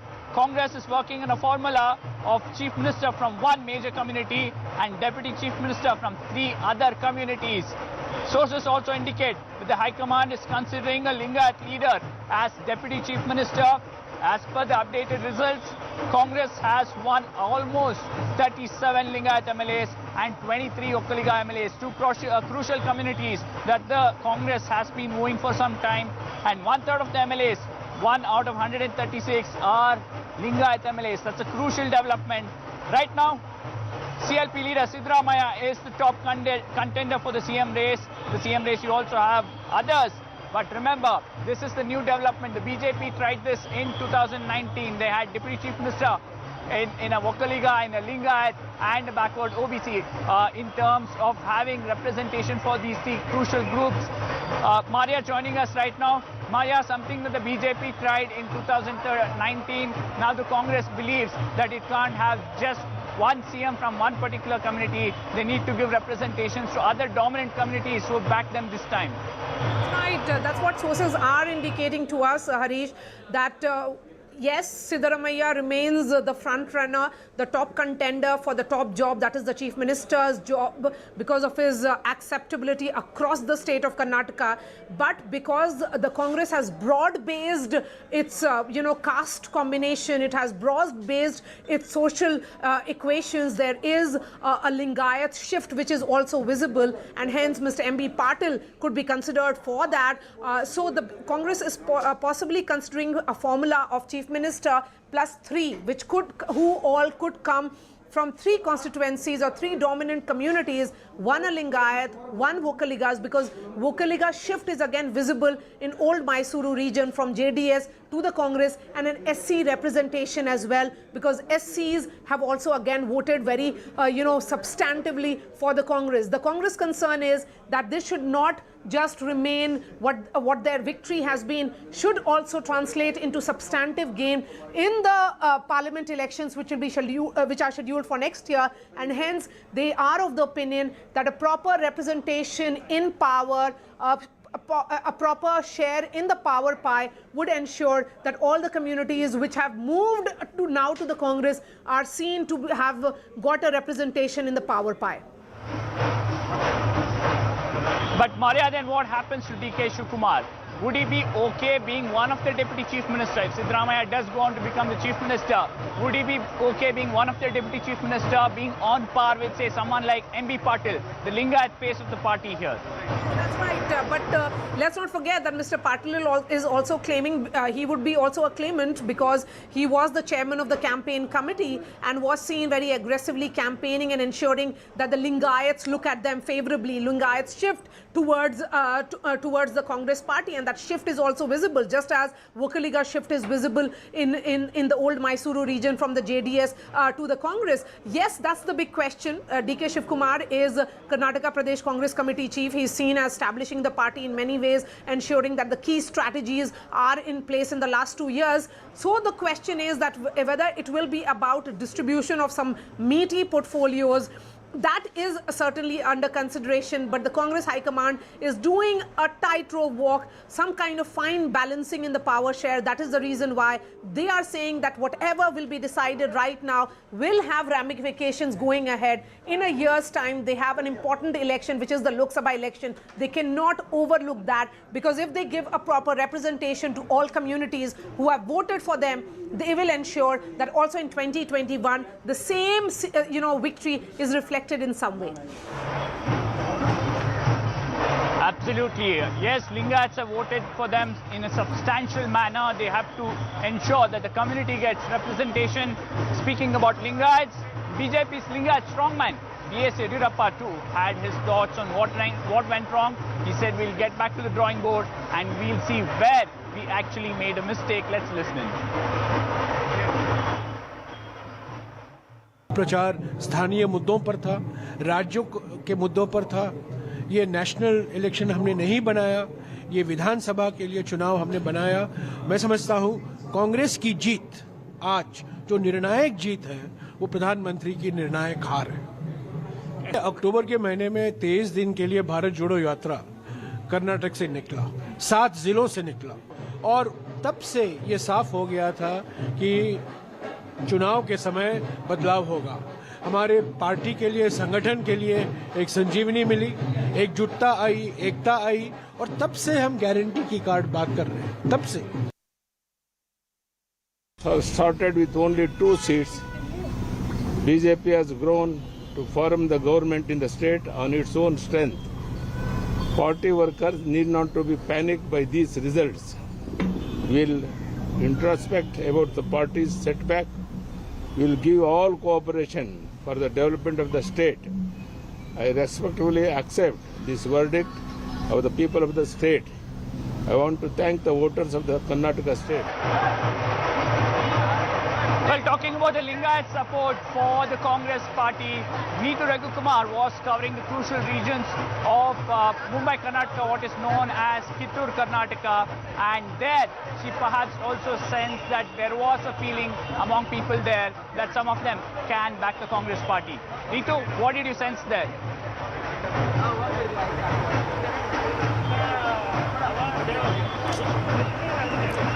Harish, you're asking me, right? Yes, Neetu, go ahead. So in Vijaypura as well as in Badami districts which we went, which is in the northern part of Karnataka, there also in Vijaypura it was a very heated up battle that we saw, and we saw Yatnal, a controversial man, making statements even against Sonia Gandhi. This it was quite polarized at the entire district and the constituency was. But what really mattered, at least what I saw on the ground, was that people were not really into this other than the workers of both sides. The common people, when we talk to, development is something which they really wanted. Like drinking water, water issues is something which everybody spoke about. In some areas you don't get drinking water for about 8 days or 9 days. So that was the situation that we saw there. Then roads, infrastructure, and also another thing that I saw there is a lot of aspirational migration that happens in that area because there are not enough jobs for higher education. All people move out from this area. So the people there wanted the politicians to bring development into the area. They wanted to bring industries, IT parks into the area so that those who are educated there gets job there. And also in Badami as well as in Vijaypura, one major demand was at the tourism sector, which has huge potential, be it the Chalukyan monuments or the Gol Gumbaz. They need to develop this, have a perfect transportation coordination. So they were really hoping that the next government and the next MLAs would do that. Earlier we were talking about the JDS. Just like to make that from early morning today, after the results came, Kumaraswamy has not spoken about it. He's right now at his father's residence, H.D. Devegowda's residence here. Even from Ramnagara constituency, his son Nikhil Kumaraswamy couldn't win, which is a family bastion. So it's difficult times for the JDS. They're out of equation for the next 5 years. Perhaps not something that Kumaraswamy anticipated. We are showing you some exclusive visuals of that meeting between Mallikarjun Kharge, Siddaramaiah, D.K. Shivakumar and others. This is the meeting that will seal perhaps deal on who will be the next chief minister, who will be the deputy chief minister, which communities will get representation. Akshara, you've been tracking Kittur Karnataka region. We were talking about the big Lingayat vote, 37 MLAs from the Lingayat community. Do you think the Panchamasali Lingayat reservation issue backfired for the BJP? You've spoken to the Jayam Swami, you've spoken to other Swamijis of the Panchamasali sect. What really worked for the Congress? Well, see, first thing, Bommai did try to he did negotiate with the Panchamasalis. He pacified the community. The other thing which I'd like to point out is that many people fail to understand that Lingayat is not a homogeneous community. There are hundreds of subcastes. Banajiga, Sadar Lingayat, and you also have Ganiga Lingayat, to which Lakshman Savadi belongs to. So it's not a homogeneous community. The whole community does not support BJP.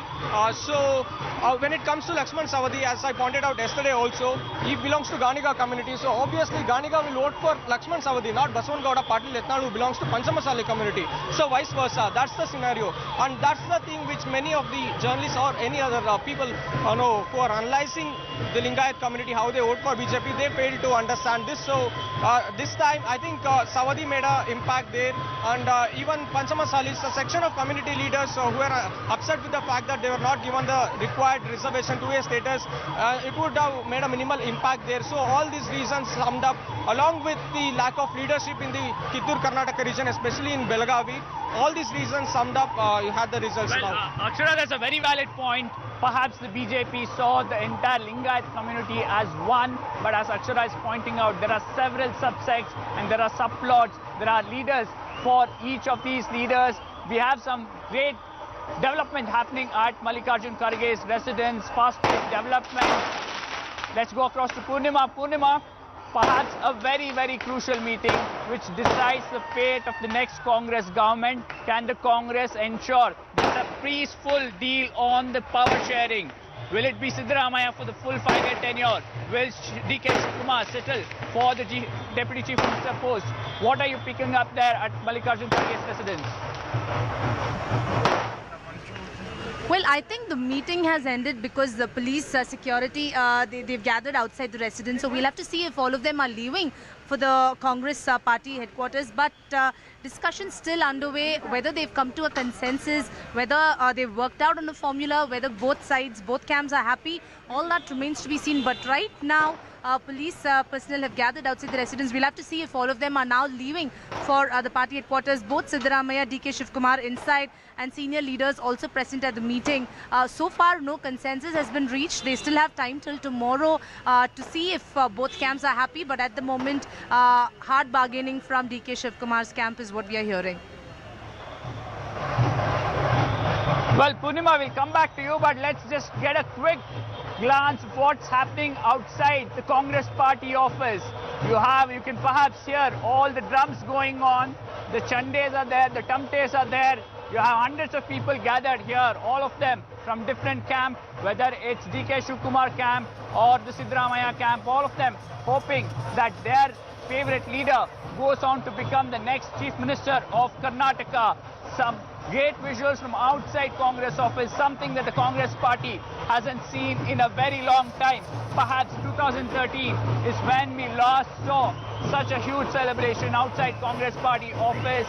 Now, after a gap of nearly a decade, you have Congress once again back in power, and Karyakartas from different parts of not just Bengaluru, from across Karnataka coming in here at the Congress party office. Let's quickly go across to Ritu, who's been tracking Siddaramaiah and Varuna. Ritu, you've tracked Siddaramaiah, you've also gone to Varuna, but more importantly, you've also gone to coastal Karnataka, you've gone to Uttara Kannada. Not much changing there, but the crucial aspect that one has to analyze is you have somebody like B.C. Nagesh, who was the face of the government action against hijab, losing, but Yashpal Suvarna, who also played a crucial role in the whole hijab agitation, winning. How did it pan out for the BJP there?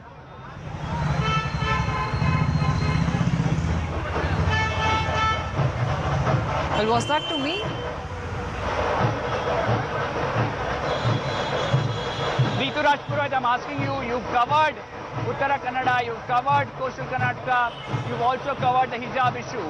But you see the results have been different for different people. B.C. Nagesh loses, but on the other hand, you have Yashpal Suvarna, who's been the face of that agitation, winning there. Well, in the coastal Karnataka, you see it has worked out somewhere not in favor of the BJP, that we did get to see how that the BJP had to face a backlash as well in that region. But of course, with the hijab issue that was actually racked up, there seems to be that the Suvarna actually, he got a major benefit out of it, that he had seen a victory there. But however, other candidates of the BJP, moreover, the big faces have also lost it this time. So you remember when I was in the Uttar Kannada, I did speak to you about that, how that the people this time really want to work on their image. They want that, they don't want to be associated with the kind of violences that had taken place, because coastal belt, and one thought that really comes to the people's mind is about the communal violences that actually takes place often in that belt. So this time looks like the people really ensured that they wanted to work on their image. They wanted to go by the candidate and also work off the public representative, and that's the reason that we have got to see this time a change as well there in the coastal belt.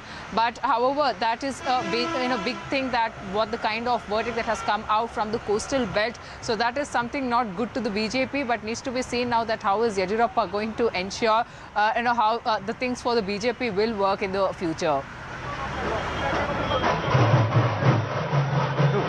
Rohini, the other aspect one has to point out here is a massive number of ministers losing.